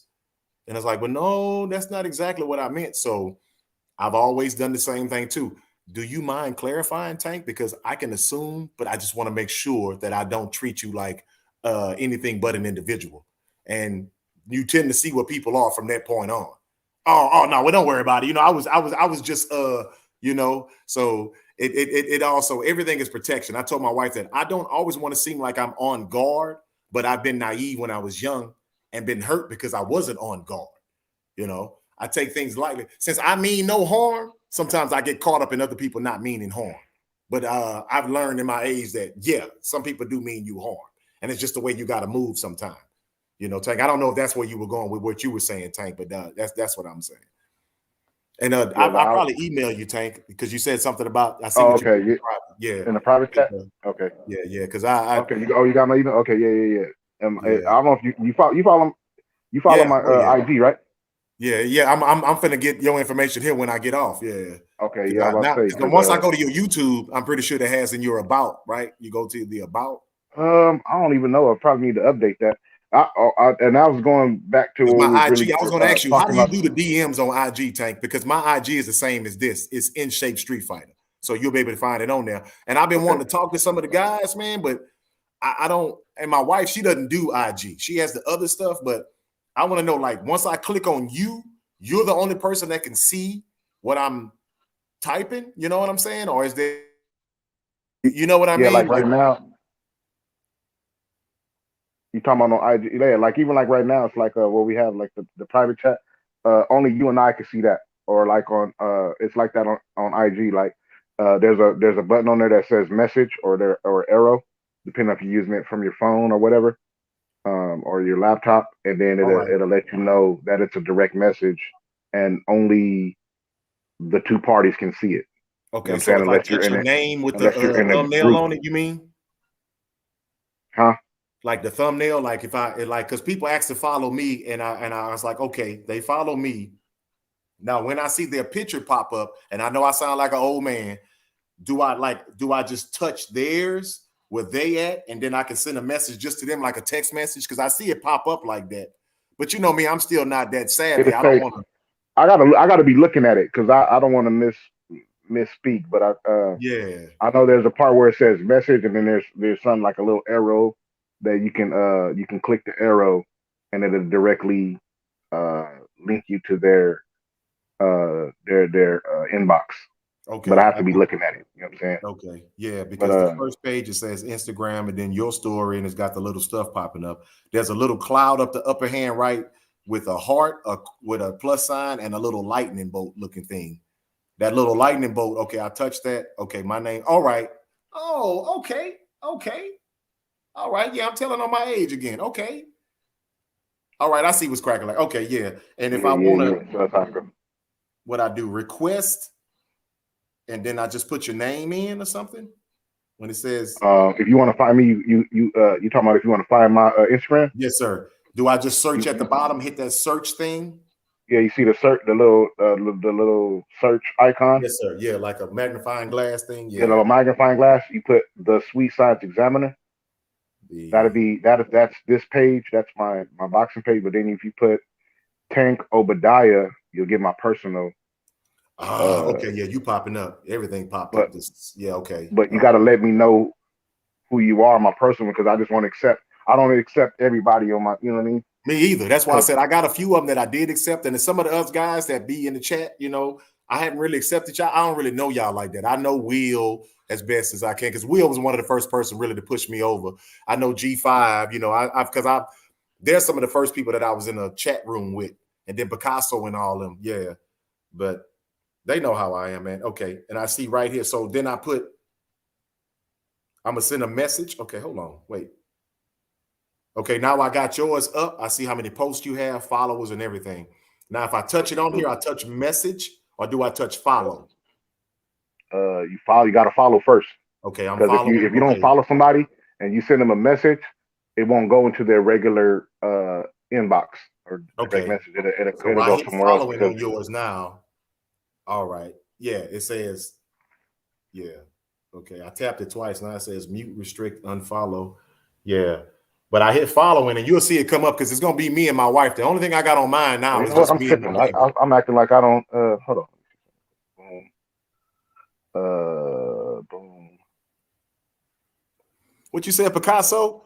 And G5, yeah. If you send a direct message to a person, it's only seen by you and the other party. Yeah, G5. I just wanted to make sure that I didn't do it like to the main thing or to something else. And my wife be laughing at me. It says synonyms, homonyms, antonyms. When people talk, it can be difficult to follow them. But if they're consistently making incomplete statements, then yeah, that's why I say, Picasso, when I ask certain questions and it makes sense to them, so they kind of sidestep the question or don't answer it, then I know you have sense and you're a logical person. So even by not answering my question, you've just answered my question. That's what I say with people. So I don't have to go any further with it after that, because now I know you're just concerned about not being one-upped, or you're seeing that I'm going to beat you. And that's not what I'm trying to do, is beat you. They have to put it, yeah. Then you can direct message them. Yeah. Okay. Okay, yeah, confirm. Okay. Oh, boy, look at this boy. Man, you ain't gonna be able to tell me nothing. Okay, yeah. I thought I saw it, but now it disappeared. Yeah, because I hit the thing like you said, huh? And then it says Tank is active right now. Yeah, okay. Yeah. Because I hit it right? Because yours popped up, and then I hit the thing. Yeah. Okay. I think I did it. Yeah. I followed you back. Okay, yeah. So now I can send you a message, right? Yeah, you hit that little arrow. See the arrow? All right, boom. Yeah, I see yours is green too, because you said you wanted the government. I don't have no problem with that. That's what you said what name? You said what name? You asked in this private chat, right?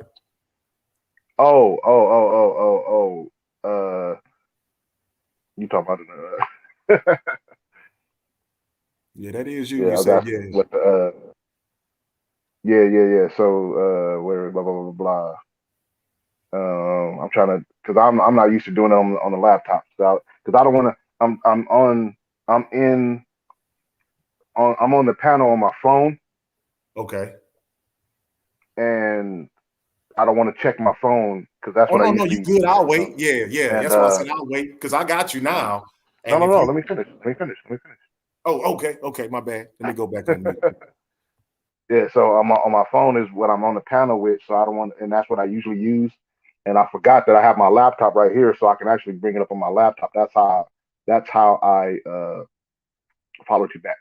I use my laptop. Okay, yeah, yeah, Yeah. because But I don't anyways, want to make my, I'm not trying to make nothing off of nobody, man. I am super private. uh, I've had people on the job think they do me something, sweet science examiner, and then they be afraid of getting in trouble, and they'll go run their mouth to the boss, and then be like, "I know such and such probably told you." And then the boss will be like, "No, ain't nobody been in here. So what exactly happened?" And boy, you should see them. Like, man, that didn't happen on so many jobs where people they let their conscience get the best of them, and then they go run and tell on themselves, not knowing that I keep everything in house at first. I really want to resolve a problem.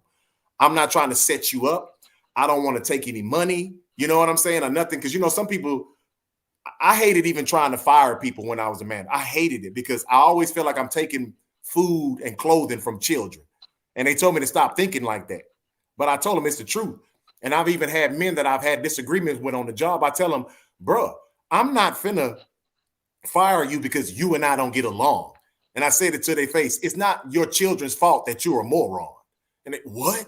I'm like, yeah, you and I are having a disagreement, but it's not nothing that you're going to be fired behind. I don't abuse my authority. I try to make sure that you understand that. And I said that I don't want your children to be punished for a stupid decision you made. Now, if you start doing something that's unsafe or you're causing issues, then of course we have to have you leave this place because you're starting to be a problem. But just a disagreement? No, bro. Like I'm not that sensitive. Picasso said in shit, yeah, facts. When I get on and question a guy, especially if I don't know him or her, or they shower, yeah, I just leave it alone. Yeah, Picasso. That's what I was saying because I started to understand that their intention was never to really come to an understanding. So once I see that you're not really trying to come to an understanding, I just leave you alone. Because that's what I'm basically working towards. Yeah. But yeah, that's another yo, what reason why up, some Bruce? you come across as soft when people figure like, man, I would have done, yeah, but I'm not you, bro. So I don't need to do that to prove anything to anybody. Yeah, that's me and the boss lady in there. What up, Bruce? Salute. Yeah, Yeah, Bruce but what I Rose, was gonna say, triple OG. the the thing that because I don't see him in here no more, so I don't know if he's still in here. But Brother Code was talking about was I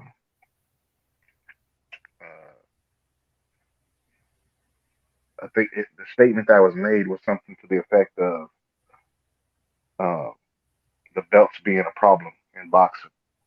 Okay, yeah, I did hear you say that. And Yeah.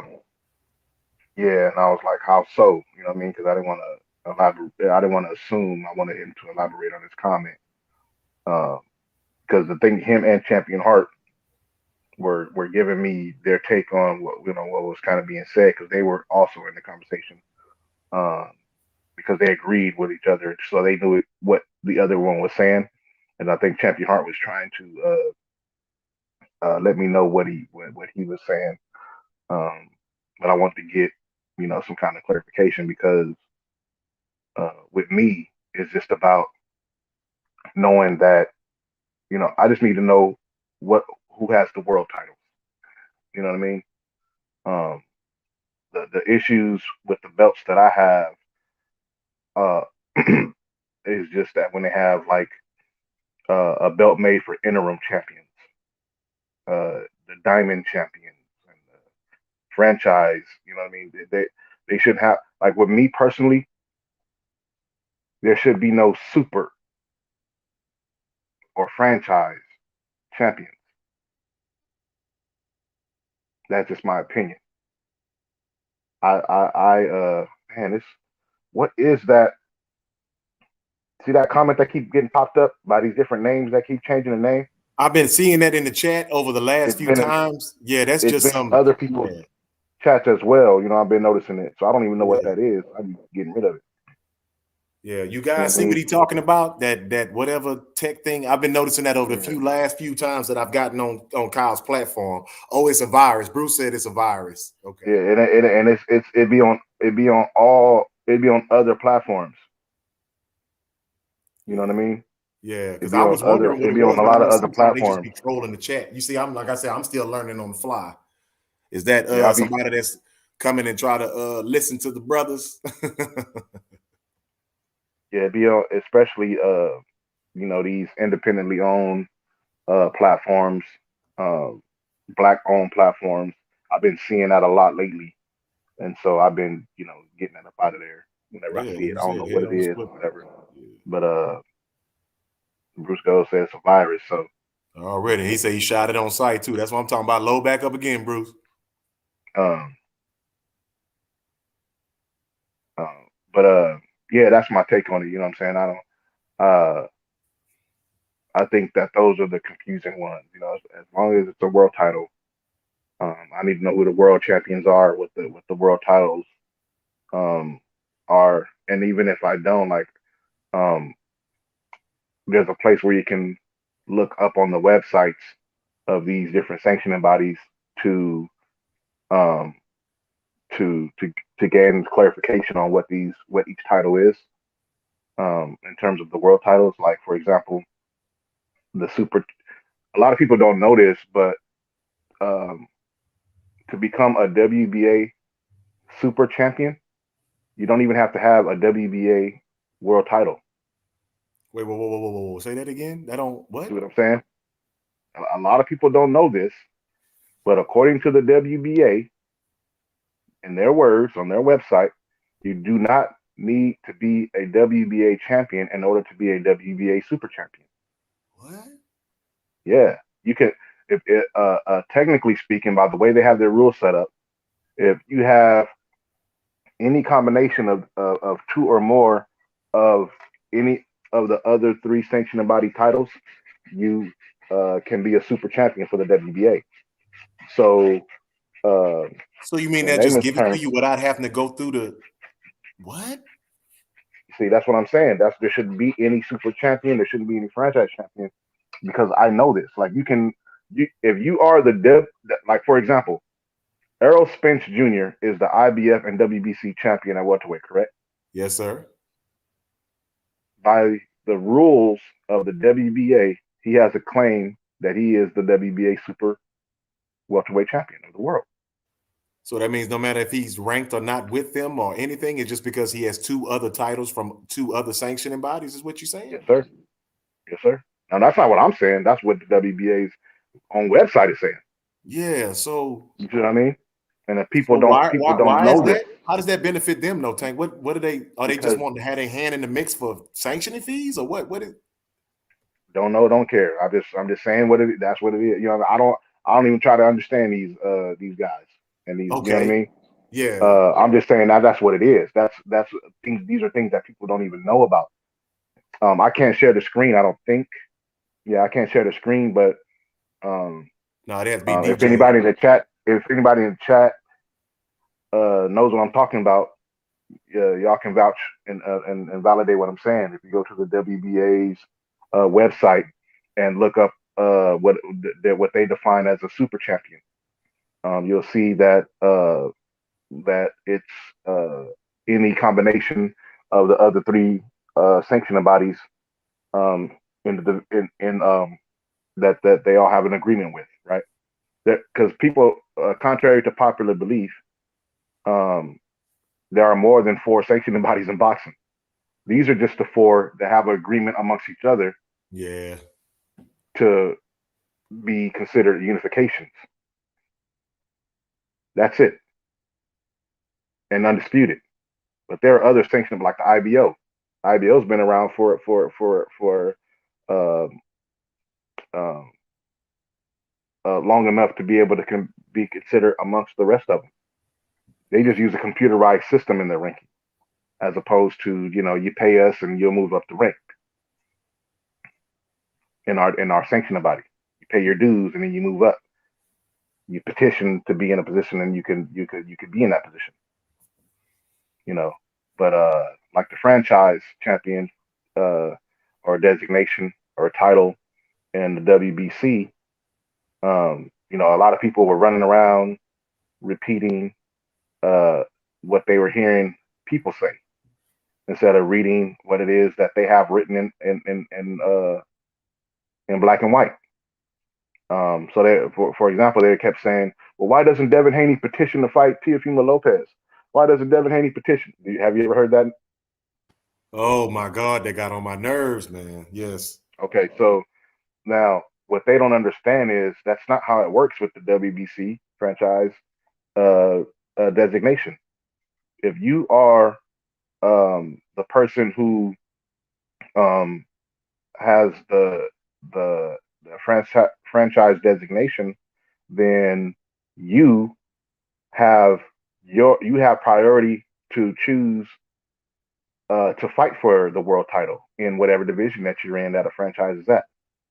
So it was upon if Teofimo Lopez wanted to fight Devin Haney, then it was him that had to let the WBC know, hey, I'm the franchise champion and I want the world a shot at the world title. That's how it's supposed to go. That's how it's supposed to go. Yeah, you see what Bruce said in the chat? Not Devin Haney going towards him. Yeah, he said today was the last day the heavyweight title was undisputed. Lewis beat Holyfield. The WBA stripped Lewis, and it hasn't been undisputed since. I was trying to see. Oh.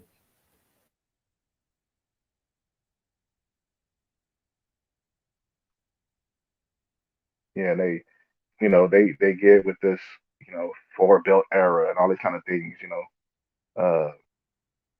and it's just funny to me because it's like boxing has a lot of different eras, you know what I mean, and the belts of the sanctioning bodies have added up over a period of time. At one particular time, to be undisputed, you only needed 1 belt, and then you only needed 2 belts, and then you only needed 3 belts, and now it's 4. So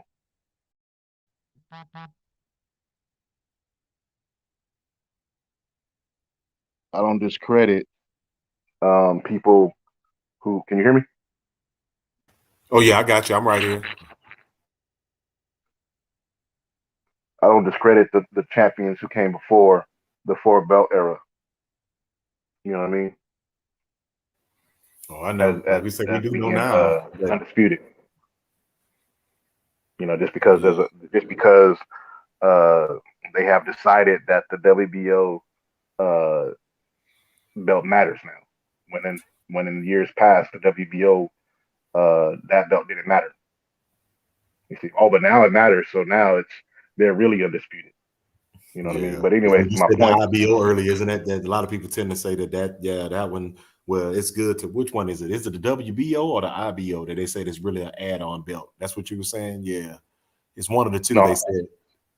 No, the WBO was the last one that they added to the mix in terms of being unified so that it can create undisputed. But what I was talking about with the IBO belt is that it's been around for a while. You know what I mean? And some of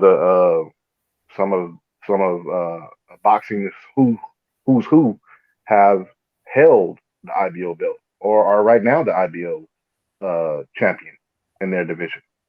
And it's funny to me when people discredit it because it's not a part of the four sanctioning body agreement. You see what I mean? But at one particular time, neither was a WBO. Yeah, so if somebody had that belt and they had they had the WBA, WBC, and let's just say the IBF and IBO, since they don't have the WBO, they wouldn't be considered undisputed. Right, because it's an agreement between the four it's those four sanctions. Right. That's why when people kept saying that Teofimo Lopez was undisputed, they had to make up their own qualifications for what it meant to be undisputed. They had to say, well, he beat the man, or you heard stuff like Mauricio Suleiman said the franchise is above all. Yeah, Miss people B saying asked that earlier, and we didn't get a chance to talk about it. Miss B say, how if Loma beats Kambosos, they're gonna start calling him undisputed whenever he relinquishes his belt to Devin Haney? And that was the question. I didn't get a chance to say it earlier. Miss B, I don't know if she's still in there, but yeah, I was like, that's a good question. whenever who relinquishes that belt to Devin Haney. Didn't Loma give his belt to Devin Haney? No, he got stripped of his belt because he wouldn't defend it against Devin Haney. Ah, so they stripped So it. he let that belt go. Yeah, That's what was that was a reported good by ESPN at least, is that he was stripped because he wouldn't face Devin Haney, and then he asked to be franchised like Saul Alvarez had been. Yeah, because whenever so she what asked that happened? question, I said, that's a good question. That's a damn good question. Is Well, he the going to be? question Yeah. is he going to be considered undisputed because of what? Once he wins, if he beats them and gets the same belt, the franchise belt and all the rest of the sanctioning bodies that we're talking about now. Well, he already had it. Huh? Well, he already had it. That's not even a question because he had it first. It's about if he beats Kambosos.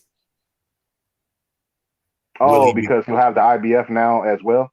Yeah, he'll have all those belts where they consider him undisputed, even though Devin still has the WBC lightweight belt. Well, who is they? Say again? Who is they? Who said that? Mrs. B was the one that No, said it. No. Who is they? Will they still consider him undisputed? Who is they?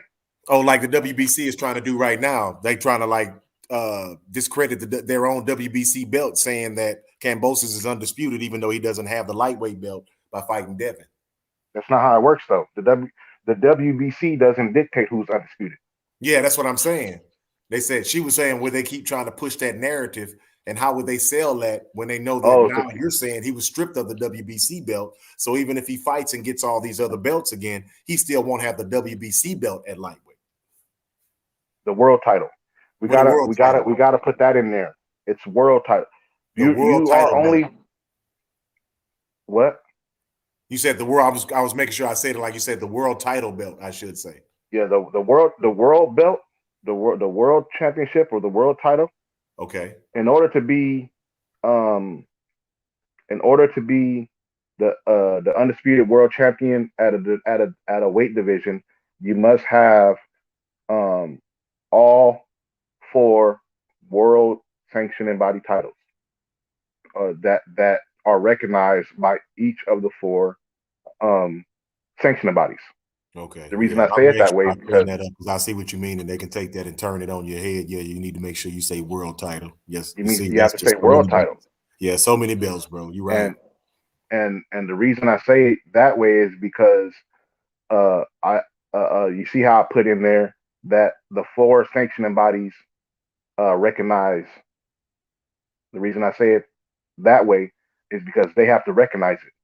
For example, they don't recognize the franchise designation as being a world title, so you can't unify with it. You can't be a part of the undisputed pie. You see. Yeah, that was weird when I didn't even know that existed when I got back in the boxing franchise. I still don't understand what exactly that is. It's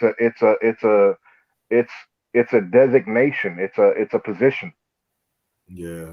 And that position gives you the priority to fight for the world title in any division that the franchise title is at. That the fighter who has it is at. It's not complicated.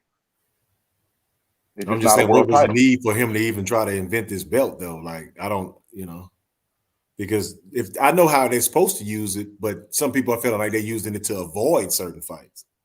You understand? Like that's why I said I still didn't know, because I came back into boxing and I was checking everything out, and I was like, dude, I didn't know of the franchise belt.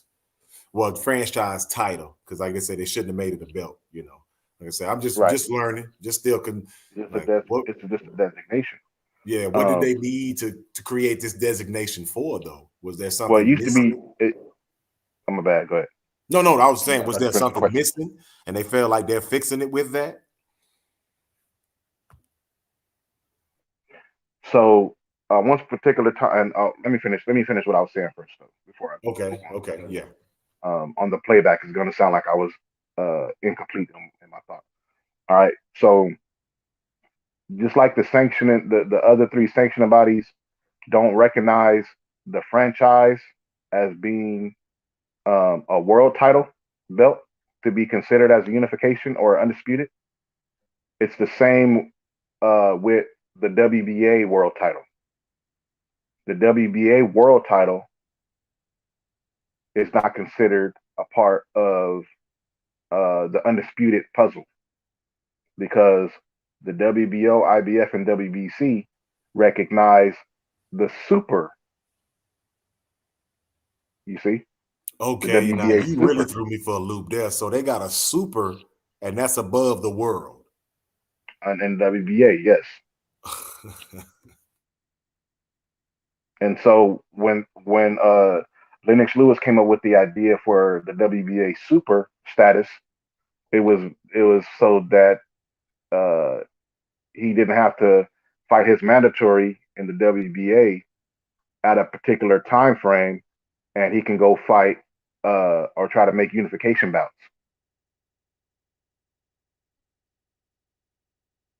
Okay, so That's now how I see why you said that WBA, if you have the other, okay, now it makes sense to me. Now I see what you were saying. Okay. Yeah. That's how that came about. Yeah, that is That's why confusing too. when they very first came out with the franchise, I peeped game. I was like, they're trying to make this the WBC's version of the WBA super title.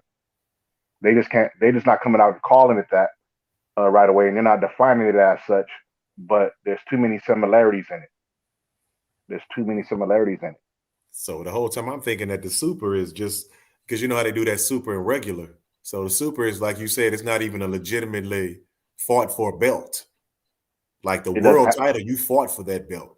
But the super is a designation again, is what you're saying. See, I learned right, something but it new. doesn't have to be. Now you can fight for the super. That's what I'm Ah, saying. That's what the okay. WBC is doing now. Now all of a sudden you're seeing people fight for the franchise. You see what I'm saying? Okay. Yeah, because they said it wasn't supposed to be transferable, then it became transferable. Exactly. God, these boys slick as a can. Exactly. And when I was saying that last year, people was like, "Oh no, it's not. The WBC doesn't have a super title." And I'm like, "No, it's not a super title. They're calling it a franchise." I'm not saying it. I said it's their version of what the WBA has as their super title. And that's why Mauricio Suleiman kept coming out and saying it's ever evolving. We're making changes. It's a new concept. It's a new concept. It's ever evolving because they know that as long as they say it's a new concept and it's ever evolving and we're looking into it and we're always talking about it and we're always discussing it, they can always make changes as they go. And it just so happens that the changes that are going are looking really, really similar to how the WBA Super became into existence and became one of the four major titles when it comes to becoming unified and undisputed. And they be damned with the fighters who actually have the world title at WBA. They don't care how it makes them look. You know, the media and boxing fans can run around and say, "Oh, they're a regular champion." Well, according to who?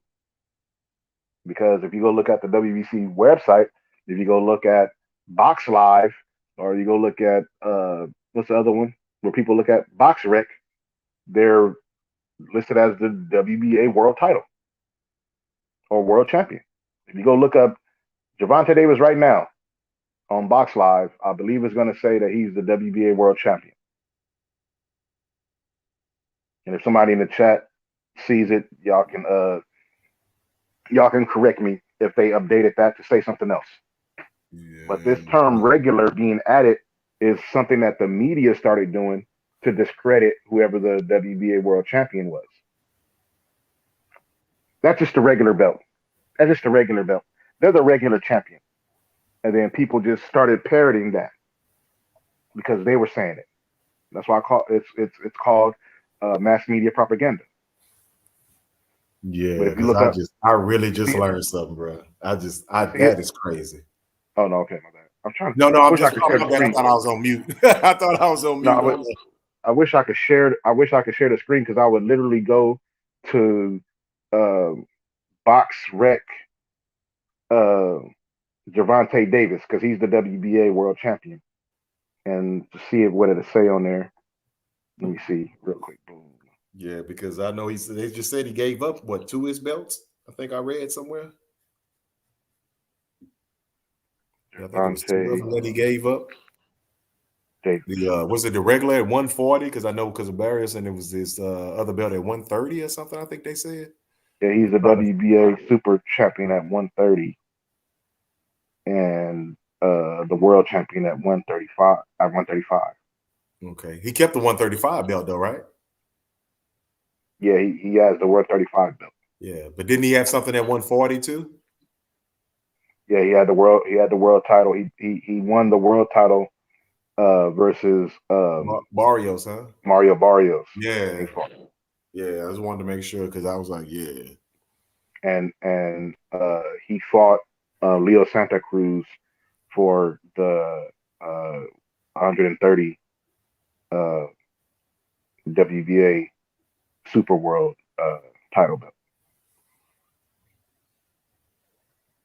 But also, the 135 belt was on the line when he fought Cruz as well because he was the champion. Like I said, he was the champion at 135, and that's why. This is what I'm saying. Like when people, and that's why I kind of got away from interviewing and going and watch. Man, I can't. When I was doing that, I didn't really like it. You know what I mean? I have follow up questions and I want to get clarification on something that people say. There's no way I could have let Teofimo Lopez get away with saying what he said about uh, Gervonta Davis and Leo Santa Cruz fighting for 2 belts in 2 different weight classes, or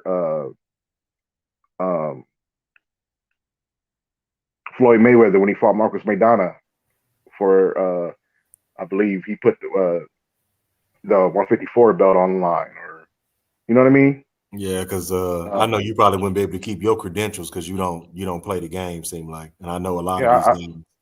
I couldn't be able to just sit there and be like, listen, that doesn't make any sense. You do understand that when Gervonta Davis and Leo Santa Cruz fought, they both had to weigh in under the 130 mark in order for Gervonta Davis to compete for the 130 belt. Like it was that one where what's the guy's name? Bob Arum called him a schmuck. Did you see that? Yeah, when he screamed at that guy and told him, yeah. No. I'm talking about Teofimo Lopez. He called Teofimo Lopez a schmuck. Oh, Teofimo. I thought you okay. Yeah. Yeah, because Teofimo Lopez suggested he was talking to the media, and he was saying that I want to do a undisputed versus undisputed fight with not George Kambosos. What's the guy's name? With Taylor. Josh Taylor. Yeah. Okay, so first of all, I would have brought out, well, you're not undisputed, so you can't have an undisputed versus Josh Taylor because the IBF, WBO, and WBA doesn't recognize the franchise designation as a world title. I'm going to get into something else in a second. That I specifically asked Bill Haney about. That's and for those of you who follow me already on my YouTube channel, you already know about that interview. It's already up there, and you already know what Bill Haney said about that. Hold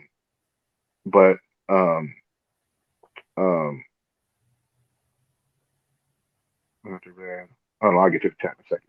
But yeah, because Bruce just asked that. going? He said, yeah, he just said that too. Bruce asked that question. Yeah. About what? Is the WBA regular? He said the WBA regular is the same belt that Armstrong, Duran, Williams, and Chavez wore. He said, so that's not the championship belt? Like, yeah, that's what I was just learning right now. Yes, there's no regular. We got to. See, just because the See, media that's and what the I'm mainstream saying. Yeah, media because I calls had to it the correct regular, myself. we need to World take and that. We need to take that out of our vernacular. yeah. There's no such thing as a WBA regular. It's the WBA world title. It's the WBA world champion. There's no such thing as regular. That is something that the mainstream media created to discredit the person who has the world title at the WBA. That is not a WBA term. That is not a boxing term. That is something that the media came up with to discredit the world champion and the WBA. We don't have to parrot mainstream media narratives. Yeah, buddy, I'm learning. Yep. That's what I mean by that. There's no such thing as a WBA regular. Go look it up. If you go on BoxRec right now, it's not going to call Gervonta Davis the WBA regular champion. It's going to call him the world champion. If you go to Box.live, the website, when it lists all the champions, it's not going to refer to Gervonta Davis as the regular WBA. It's going to say WBA world champion. If I'm wrong, somebody correct me. Go look it up. It don't take nothing but a second. I can't do it because I'm on the panel. I mean, I can do it, but I can't share it, is what I'm saying, to prove my point. That's what I meant to say. You know what I'm saying? Terrell So, say Tank isn't a real champion. Why you say that, Terrell Gospel? because the media is saying that it is putting that regular term into his title reign. Oh no, I was So reading the chat. He said Tank isn't a real champion. I I forgot your know. name. And then he said, "Why is he saying that?" Right? Oh, okay. I thought you I'm thought I telling you said to why you he's why saying that. he He's not a saying that champion. because Terrell is saying that because the media is putting the word regular in the title reign. But there's no such thing as a regular champion. I'm asking, they keep putting that in the chat, but nobody is going to fact check what I'm saying. Go on the WBA website if y'all and let me know if that says regular in there. Because it could be updated.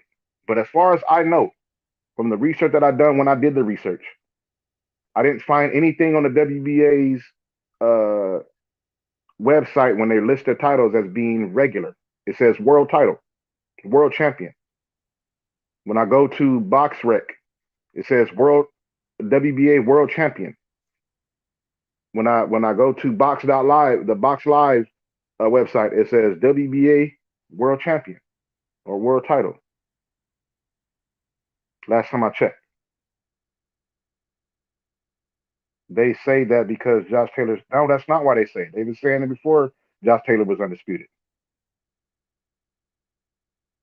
What does WBA regular champion mean? There's no such thing as regular.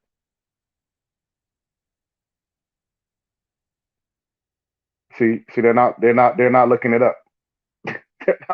They just keep putting what they think, but they're not looking it up. Somebody go to BoxRec and tell me where it says that Gervonta Davis is the WBA regular. Find me that word regular. Go to Box Live and find me where it says Bob said that's where it what it lists the is. champions Yeah. as the regular. I don't Google is not the authority. The WBA website is the authority. Oh, G5. Frank Thank say you, Google G5. is not the authority. Yeah, Google is not the authority. They don't have Go Google to the Redcon. They ain't got the I'm Google. telling you where to go. Go to the WBA website. They have the final say on what their titles are called. They have interim. They may have gold. They'll have super, and they have world. Last time I checked, they didn't have regular. These are made up terms by the mainstream media that we continuously say are not valid contributors to the sport of boxing. Mainstream media doesn't even put on boxing. They don't even talk about boxing. Now y'all Boxing want lives to on the listen to internet. Deontay. Deontay say go Google it, and they Googling. That ain't what Deontay meant. Boxing lives on the internet, right here with us. Boxing lives in the digital space, not on the mainstream media. The mainstream media doesn't get to dictate what's going on in boxing. We do. So if they're saying something that's incorrect, we don't have to parrot that narrative. They're calling it a regular champion. I'm telling you, because they are discrediting who the world champions are in the WBA. And I think Bruce was hitting on it. Now he's saying not every regular champion gets to fight for the vacant super title. Yeah, but There is earlier, no such thing as a regular champion. Yeah, no, I was just reading one of his earlier I know. comments. I'm reading it too. Okay. Yeah. Yeah, I read it already. But I'm making this. I'm trying to stress the point to stop calling it a regular. There's no such thing as that. Okay. And the only belt they normally say that about is the WBA belt, right? They don't say that with the other belts. There's no such thing, period, as a regular. No. I know what you mean. No, they're starting to say it now with Devin Haney's belt as well. And that's what I'm getting at. Yeah. Max Kellerman just said it not too long ago. Well, Devin Haney has the WBC regular title. That's what I'm getting at. The media will start to slide this stuff in there, and before you know it, people will be parroting their narratives. And Terrell, I think but there's no such thing as a regular champion. And Terrell Gosberry said tank belt is not the primary belt. I already went over that. No, he said that earlier, Terrell, that he told me what the difference between the super and the regular is. Hell, you ain't even got to fight for the super. It ain't super and regular. It's super and world. World, but I was reading what his comment said because I know. I'm talking to him. I'm talking to Terrell. Well, I'm reading his comment. It says, so what is the difference between super and reg? There is no super and reg. There's super and world. There is no such thing as a regular title in the WBA. You have the super world title and then you have the world title. The difference between the two is that whoever is the world title in the WBA, they have to fight the mandatories. The super world champion in the WBA, they have a particular span of time before they have to give a title shot to the world champion in the division. That's the way it works. I keep saying go to the WBA website and look it up for those people who want to who don't understand what I'm saying. Yeah, now I understand when they say that the title has mandatory. So what is the WBA Super? This is confusing. It's not confusing. The WBA Super is the designated spot for the that the WBA has so that they can go make unification bouts.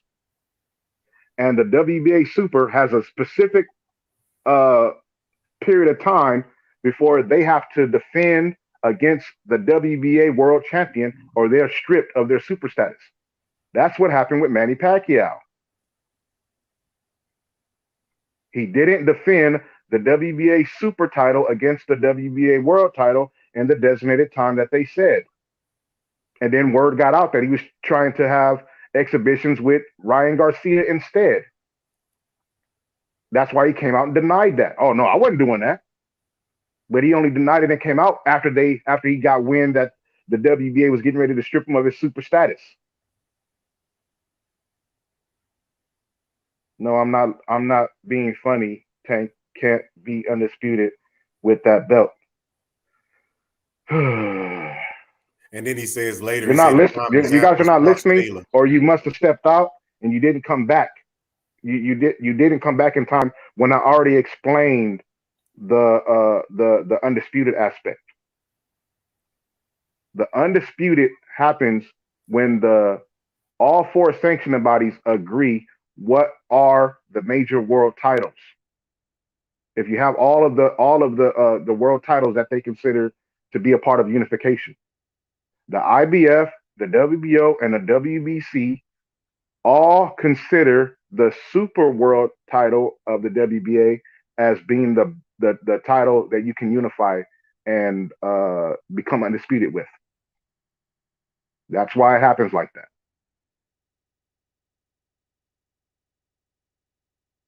Boy, I learned something else. Whoever's the super, whoever's the world title is a real champion because they have to face the mandatory contenders, the number one contenders in the division. That's why you were about to see Rolando Romero versus Gervonta Davis. And not Teofimo Lopez. I'm even more confused now. I mean, I'm not confused, but I see how I'm seeing this. This is crazy. Yeah. Thank you. That's crazy. That I've been sitting there doing my research, looking at stuff, and I still found that out this morning.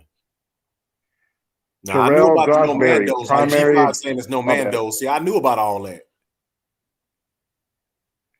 Terrell, You said prime example is Josh Taylor is undisputed. So why do Tank got a belt? Because somebody has to fight the mandatories.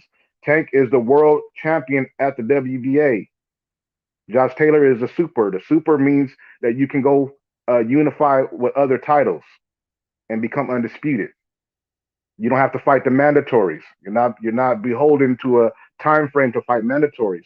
The only mandatory that a super champion has is the WBA world champion in that division. It's not that complicated. It's only complicated when you think when you listen to the media explain because they keep calling the WBA world title a regular belt, and it doesn't matter. But they won't let you know that that world title holder is the one who has to fight the mandatories. Because once you become the WBA world champion, the super champion has a designated time to face the world champion, or they'll be stripped of the super status. And at that point, that whoever that WBA world champion can just be elevated and to becoming the super champion, as we've seen again with Manny Pacquiao and Udonis Ugas. Dennis Ugas.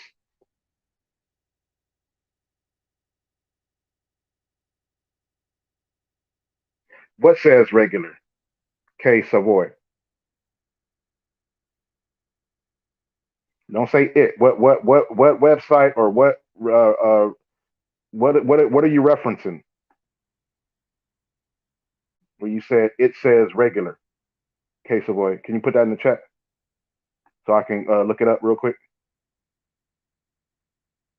I'm in what site and Cam has super, Tank has regular. Do you understand that, Street Fighter? Say that again. Hey, I'm K Savoy said, "Hey, I'm in what site?" And Cam has super, Tank has regular. But what site is he talking about? That's what I'm asking him. That's as of 2 days ago. What is what site? Did he say that site? He probably meant Site are you put in, that. K Savoy?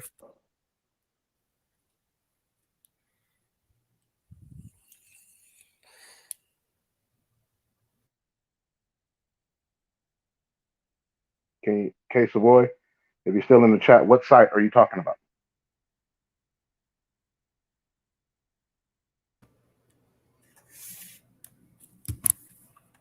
Can you please put that in the chat?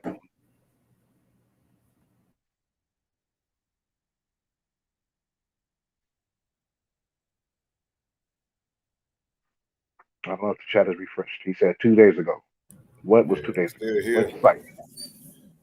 All right, let me go to somebody else's comment because he's not responding. Yeah, I'll go to the kitchen right quick. Let me make sure I take this laptop. I know I'm not being funny. Can Tate be undisputed? I already answered that undisputed question. I don't know what's complicated about what I just said.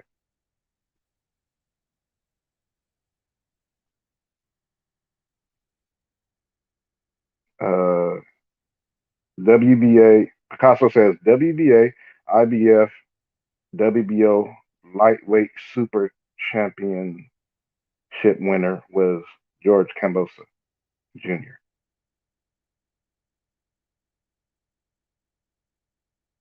See, now it's making sense to me how they keep playing with this undisputed. Yeah, I see how they playing now. Like, just you giving that information, I was wondering how could you even believe that, considering what Devin has. But I'm seeing how they playing these games now. Yeah, and it's not difficult to cut. You just got to know it. You just got to have read what it is that the WBA says, the WBC says, the IBF, and the WBO says. It's not complicated because it's not open to interpretation. It's not open I never to went that deep individuals. into it. I just was assuming like when you see the names on the belts, but now I see. That's why I was telling you like, yeah, you do your own research so you don't be confused. Yes, right. I don't care what Mauricio Suleiman gets on TV and says. I don't care what none of these guys say because I can say what I want to say, but what's written on the contract is what's going to matter. What's written on ink is what's going to matter. Does that make sense? Oh yeah, because when it's time to get paid, or it's You time got to to put go by what's somebody in written, jail, the paperwork gonna meet up. the paperwork. And the paperwork says what it says.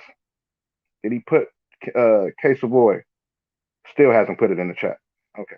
Let me go to somebody else. Let me go to somebody else. G5 Gabe said the Super WBA champ doesn't have Mandos, but the world WBA champion has to Yeah, get the shot for the super title within a particular time frame. Not that complicated. they There you don't go. play when it's Boom. come time to get Somebody's paid. listening and understands what I'm saying. It's not that complicated. It's only complicated when they try to when they try to squirm in way because they keep saying this guy's undisputed, that guy's undisputed, this belt doesn't matter, that belt doesn't matter. He's a title holder. He's not a champion. Like all these things that the mainstream media says is what confuses the boxing fans because that's who people are listening to instead of going and look this stuff up. Terrell, you asked the same question again. You said, "Can you be undisputed with the WB World Champ?" I think that's the same question where you said prime example is Josh Taylor is undisputed, not unsuspected. So why does Tank got a belt? I explained that already.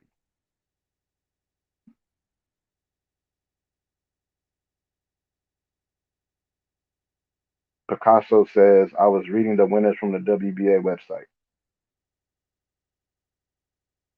What winners?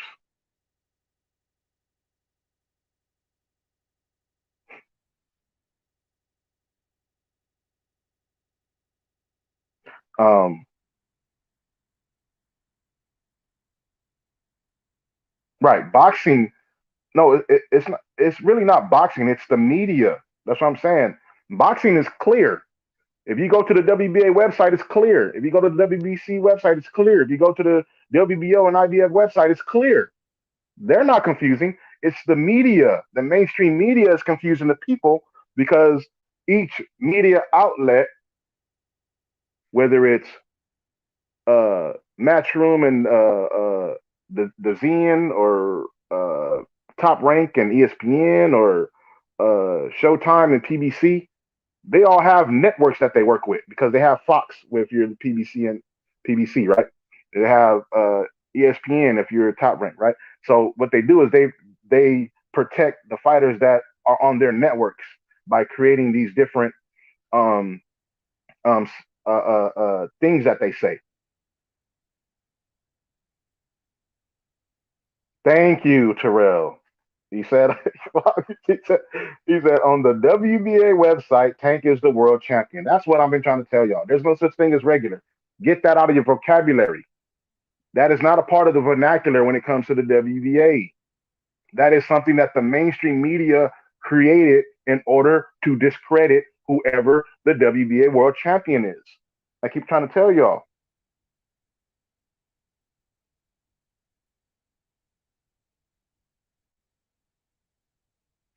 I keep trying to tell y'all. It's not you. I saw where Josh Taylor is undisputed. K Savoy, can you tell me what website, what you were referring to when you said, "Hey, I'm in what site and Cam has super, Tank has reg." That's what I want to know from K Savoy. If you can please let me know what site you were referring to. What website? Did you go to the WBA website and find that it says Gervonta Davis is regular?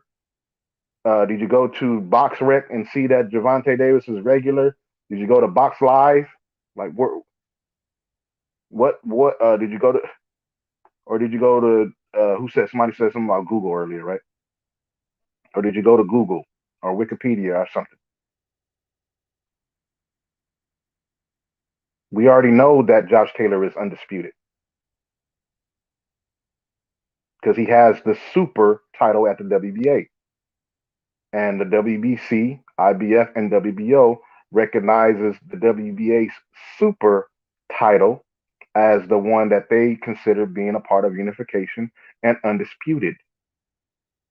As I keep saying,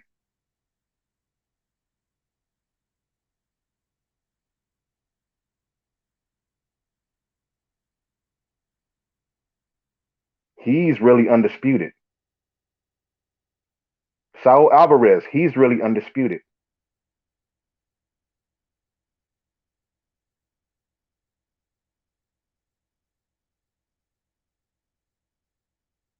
And if y'all was listening earlier, I pointed out that you don't even have to be a WBA champion to be undisputed. I don't know if y'all was listening to that part when I was talking to Street Fighter, but according to the WBA's criteria, when it as it pertains to being the super champion, all you really need is two of the other three titles, two or more.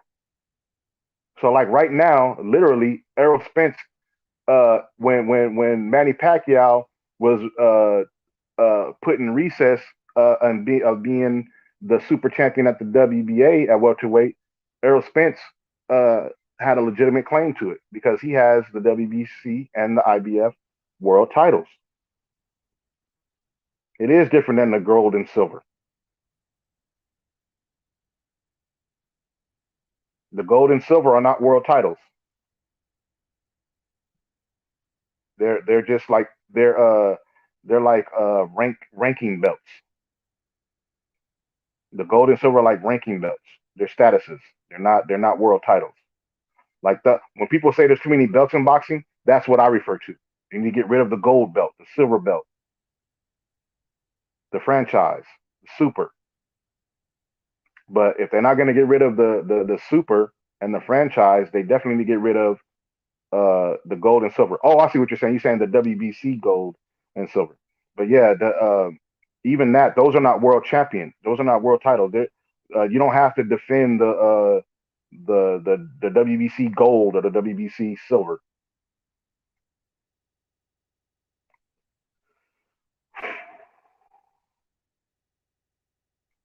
According to the dip, I'm responding to Picasso's um, comment. He says Pacquiao was put in recess, right?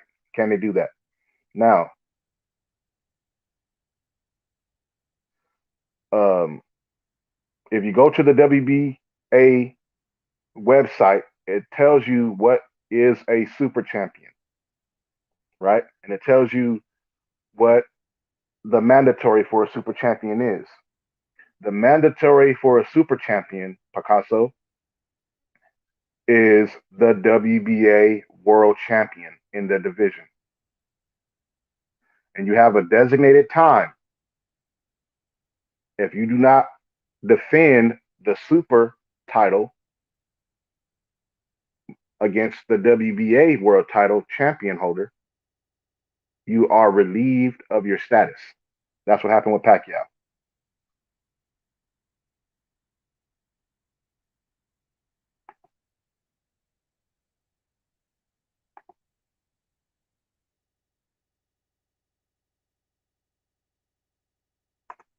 That's what happened with Pacquiao.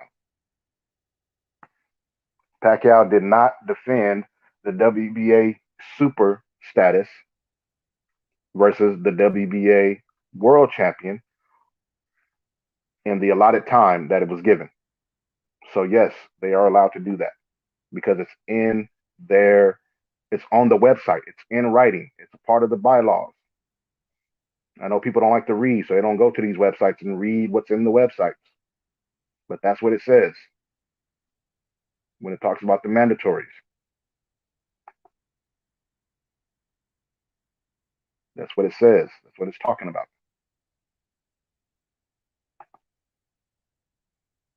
Let me go to it real quick because I feel like I'm talking in circles and some of this stuff.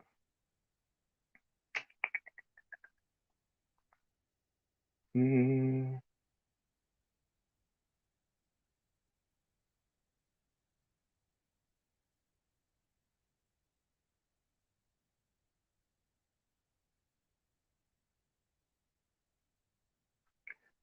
I was in the process of editing, trying to make a video on this stuff so that it's broken down, uh, very very simply because people people are confused by the mainstream media as to what's what.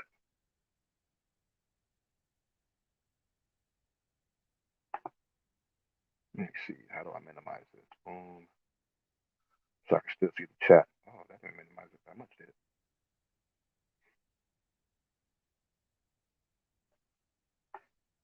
Are you seeing the chat? Regular? Regular. Yeah, I got me saying regular now. Street Fighter? Yeah, I kind of walked away right quick because I'm my Okay, hands my are bad. wet. No, you good. That's why I said I was gonna step away a second. I'll be right. Yeah. You say, what's up? You say, what's up, though, Tank? Keep up the fight. You say, I understand everything you're saying. I read rules and they contradict themselves. Yeah, okay. You can put a champion in recess for, well, I already know about it. Yeah. Let me dry my hands on.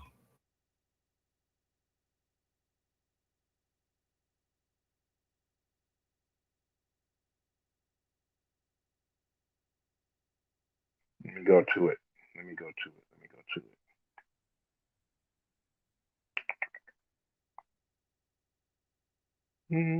Mm-hmm.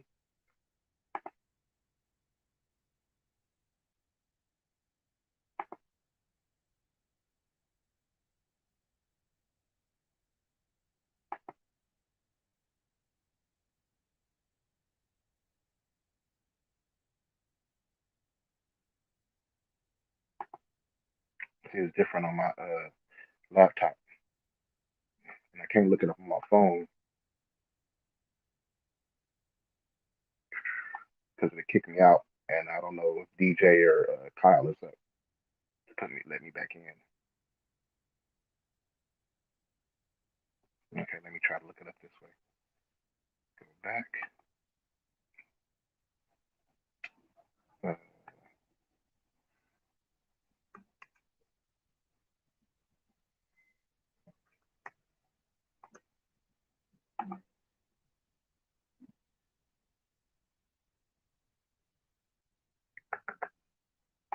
I want to read it right off the website since nobody has been able to fact check what I'm saying. Yeah, look, Max in the chat. Yeah, we still on here, Max. World champions. No.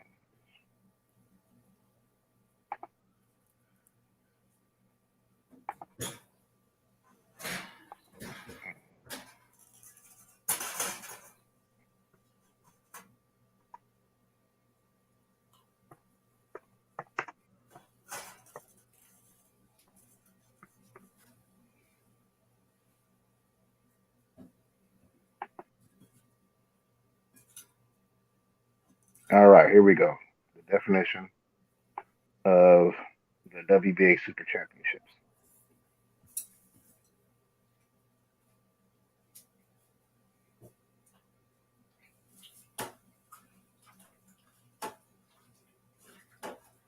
All right, so this is on the WBA's website. Can you hear me, Street Fighter? Want to make Oh, sure yeah, I'm my still here. okay. Want to make sure my audio is working. I'm Yeah, gonna my read bad. from the WBA website Back on mute. under WBA Super Championships. It says the definition under WBA Super Championships: the Super World Champion category or Undisputed World Champion was created for those world champions who hold the title of two or more organizations recognized by the WBA, like the WBC, the IBF, and the WBO. That's why I said Errol Spence being the WBC and IBF, he could have had a claim at being the WBA Super World Champion at welterweight because of their own uh, uh, uh, definition of what a super champion is in their division in their sanctioning body. It says the creation of the category of Super World Champions or Undisputed World Champions was born from a suggestion sent to us by Lennox Lewis, WBA former heavyweight champion, which he had considered convenient in order to give the unified champions a more flexible time to defend their titles, as well as the challengers the chance to fight for the title. The proposed regulation reads as such: We are still working to set the regulation that shall rule the Super World Champions, and we have considered it convenient to establish the following. Here we go. This is established. All right. We have considered it convenient to establish the following.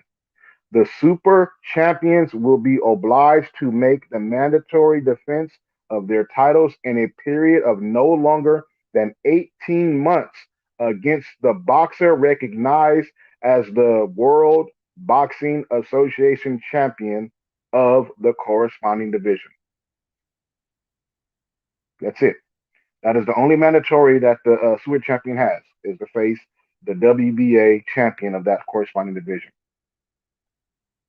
In the intermediate period time between mandatory defenses, the super champion will be able to defend his title against any recognized opponent chosen from the official rating list of the WBA or from the organizations it recognizes and with the approval of those organizations.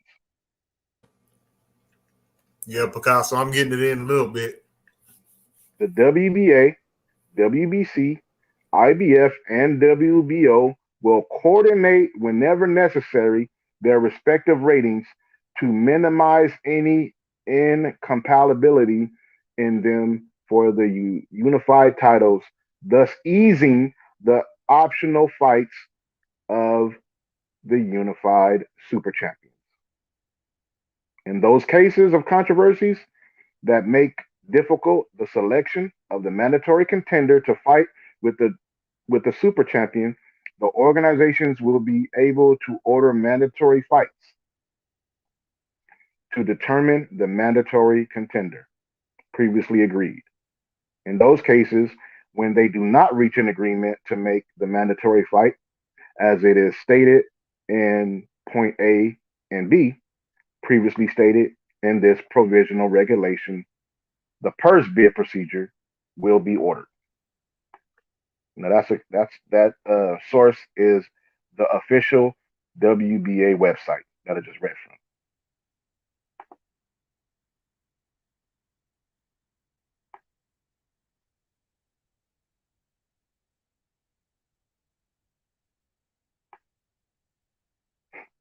All right, now let me get back to the chat. Let me see, pull the chat back up. Boom. Yes, K Savoy. Tank Javante Davis is the WBA world champion. He's not no WBA regular champion. There's no such thing as a regular champion. He's the world champion at the WBA. Oh, I missed some comments. Somebody tagged me.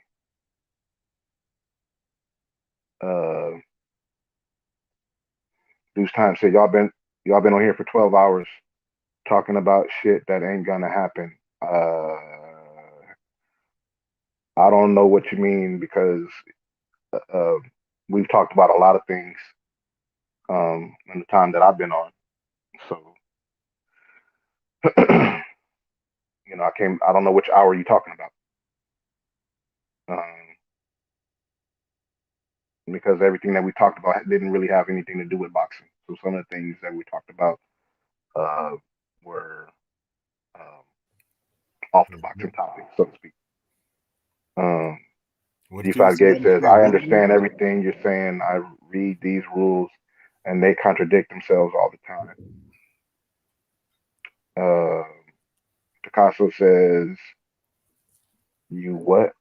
I printed out the rules for the sanctions and been meaning to read the rest, but it's been so long I forgot what I read.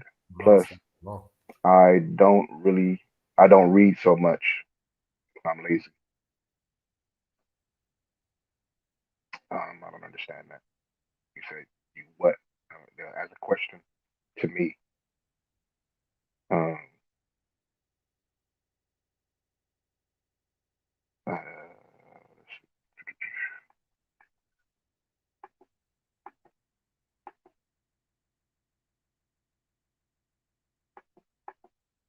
Because K Savoy said every site has something different. Which sites are you referring to? Because the sites that I named have the same thing. The WBA official site, the Box Live site, and the Box Rec have the same thing. So I don't know about every site has something different. Because I just named 3 sites that have the same thing. Picasso said, I'm over here reading contracts for other things, and it takes me away from boxing when I don't know. I'll go read up on it. I'm forgetful. Uh,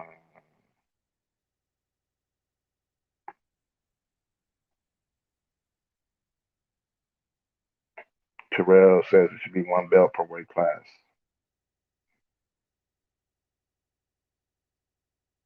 Picasso said Pacquiao was out for about 2 years. That's why he didn't make the time. Right. And he didn't. He chose that. He knew his obligations, and he chose not to meet the obligations. So as a professional, that's what happens. And he didn't meet the obligations, knowing the obligations, and you know, the WBA made a decision within their bylaws. Uh, G5 Gabe says, facts, I got those same rules pulled up. I know a lot of this already. I'm not confused at all. K Savoy, WBA may recognize 2 or 3 belts, but the WBO don't. Huh?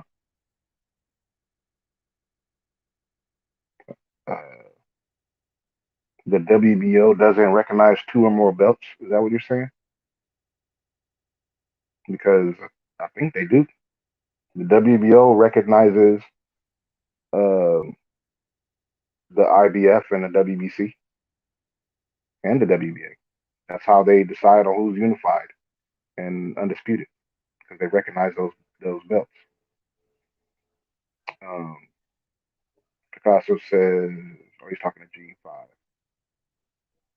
Okay, I think I'm all caught up.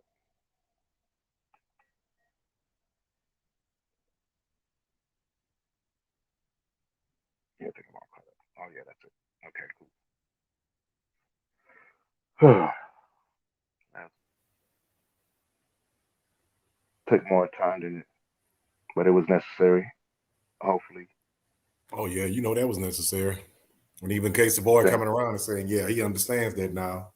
So, you know, once they leave and go elsewhere to speak about it, they're going to be able to speak about it in an intelligent manner and have proof and tell them exactly what you said. Don't go to Google. Don't go to all these other websites. Go to their actual people and ask them the question. Knock on the WBA's door and check it out. That's how you easily cut the conversation when they talk about is George Kambosos undisputed? Is Teofimo Lopez undisputed? Yeah. You don't have to do all that extra talking about nothing. You know, none of that other stuff matters. Yeah. I'm a fact-driven The only thing individual. that matters is, does he have all of the world titles that all the sanction bodies recognize as being the unified and or undisputed titles? And if the answer to that is no, then no, they're not the undisputed champion.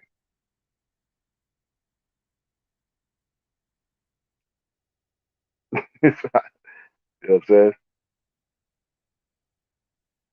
Damn, I No, just I'm realized cool. the Boy. trail boxing talk on. Damn, it's 11. So, okay. I'm tripping. 10:40, almost 10 o'clock. Out here where I'm That's at. why I'm enjoying this conversation. I just happen to look up and see some notifications going off. I say, what notifications going off this early? Like it's early, Sweet Science examining. And all of a sudden I look up, I'm like, oh wow. Drew done came on. Everybody done came on and off. Well, the trio boxing talk on now. I'm like, what the hell? He said, Google undisputed champion in boxing. Champions or champion? Wait, hold on. What was the question? It says all 4 major sanctions organizations. How about Savoy? Yeah, Kay was saying that. Hey, Google undisputed champion in boxing. Undisputed champion in boxing. In boxing. Okay. Now what? Now what am I? I googled it, but all these different. What are you talking about? Wikipedia, Dazian, Sport News, The Focus News, Fandom.com. What? Which link am I clicking on when I Google Savoy?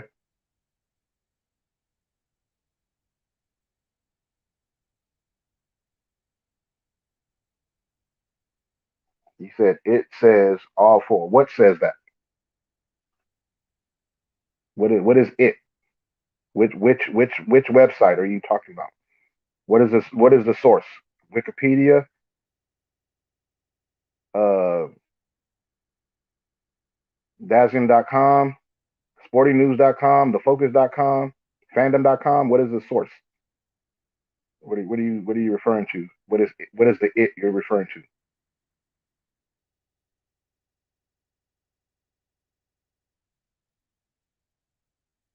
Because these are all different websites, which means they're different sources of information.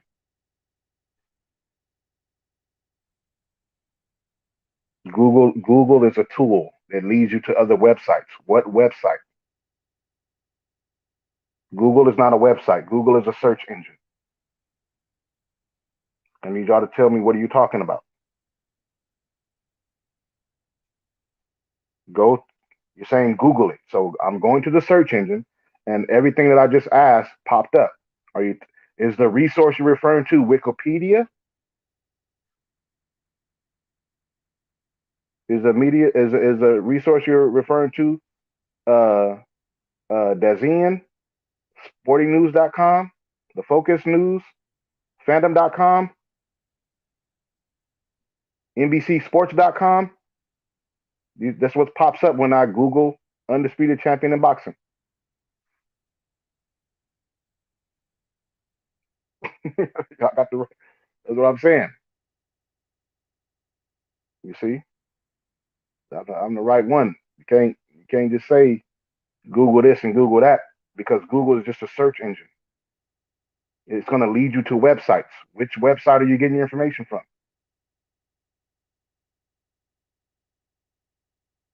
It's some complicated shit. It's not complicated. Then I'm not. Uh, uh, I didn't use Google. I didn't say you use Google, Picasso. I'm just reading the comments in the chat. It says Picasso and it has the word Google. So I'm just responding to what I'm reading. K Savoy said, "Hey Google, undisputed champion in boxing." And then K Savoy said, "It says all four major sanctions organizations." That's what he put. That's what's next to his name in the chat. He said it's some complicated shit. What I'm asking K Savoy is, after I Google undisputed champion in boxing, then what? I don't know. I don't know what he's referring to, or she. I don't know if K Savoy is a female or a male. My bad. I don't mean to call you a guy if you're not a guy. My apologies.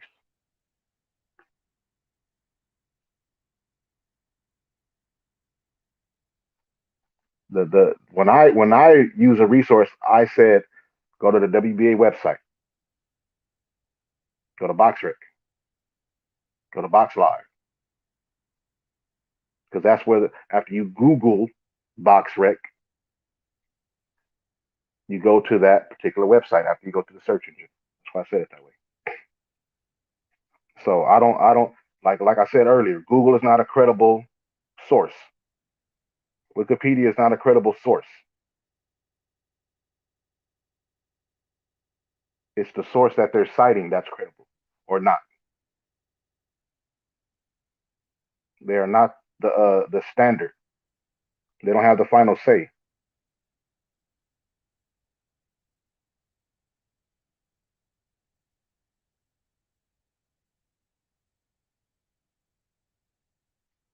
Uh, Dazian.com, sportsnews.com, the Focus News, and fandom.com are not the authorities on what is an undisputed champion.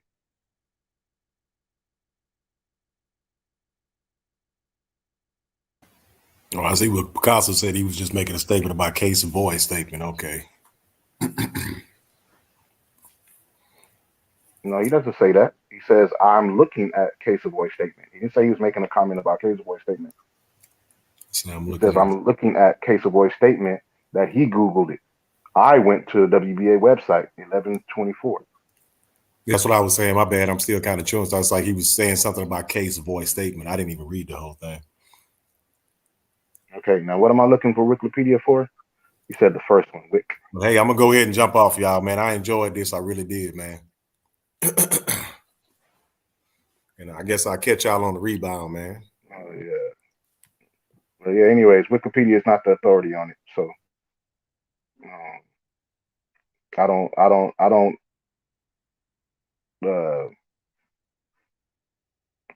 want to purposely confuse myself by reading somebody who's not even the authority on it. And they're going to list a bunch of things and cite other people and have you running around in circles when all you have to do is go to the websites of the actual sanctioning bodies. You know, Wikipedia is just somebody else inputting information.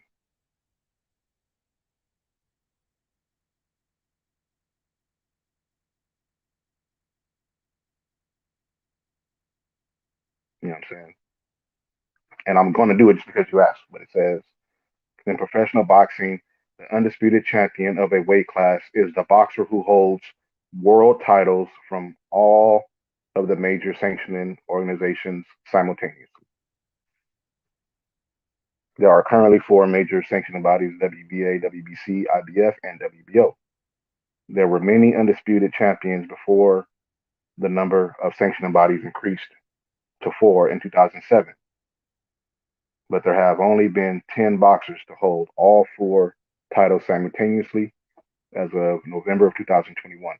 Josh Taylor, Saul Alvarez are undisputed champions in the light welterweight and super middleweight divisions, respectively. I think that's what you wanted me to read, though, right, bro? And I don't see what is the site. I mean, the source of their uh, this article is about undisputed champions in boxing for undisputed champions and that's not it. Yeah, it doesn't cite any source. It's just someone making a statement on it. I mean, it's the same statement that I said, but even still, like I said, I always reference what I'm speaking about, or I try to anyway. Plus, United States most undisputed 1970 boxing dictionary. But yeah, but that's it, folks. Looks like we are out of here. All right, the shape. So in shape Street Fighter. He say okay. Yeah. So um, in order to be undisputed, you have to have all 4 of the world titles that are recognized by the 4 sanctioning bodies, being the WBA, WBO, WBC, and IBF, that they consider to be the world titles that can be used to unify and become undisputed. That's how it works. Not no franchise, not no WBA world title. You have to be the WBA Super world title holder, or the IBF world title holder, or the WBO world title holder, or the WBC world title holder. That's how it works. Everybody out there, stay safe and be blessed. Catch you on the next one. Peace.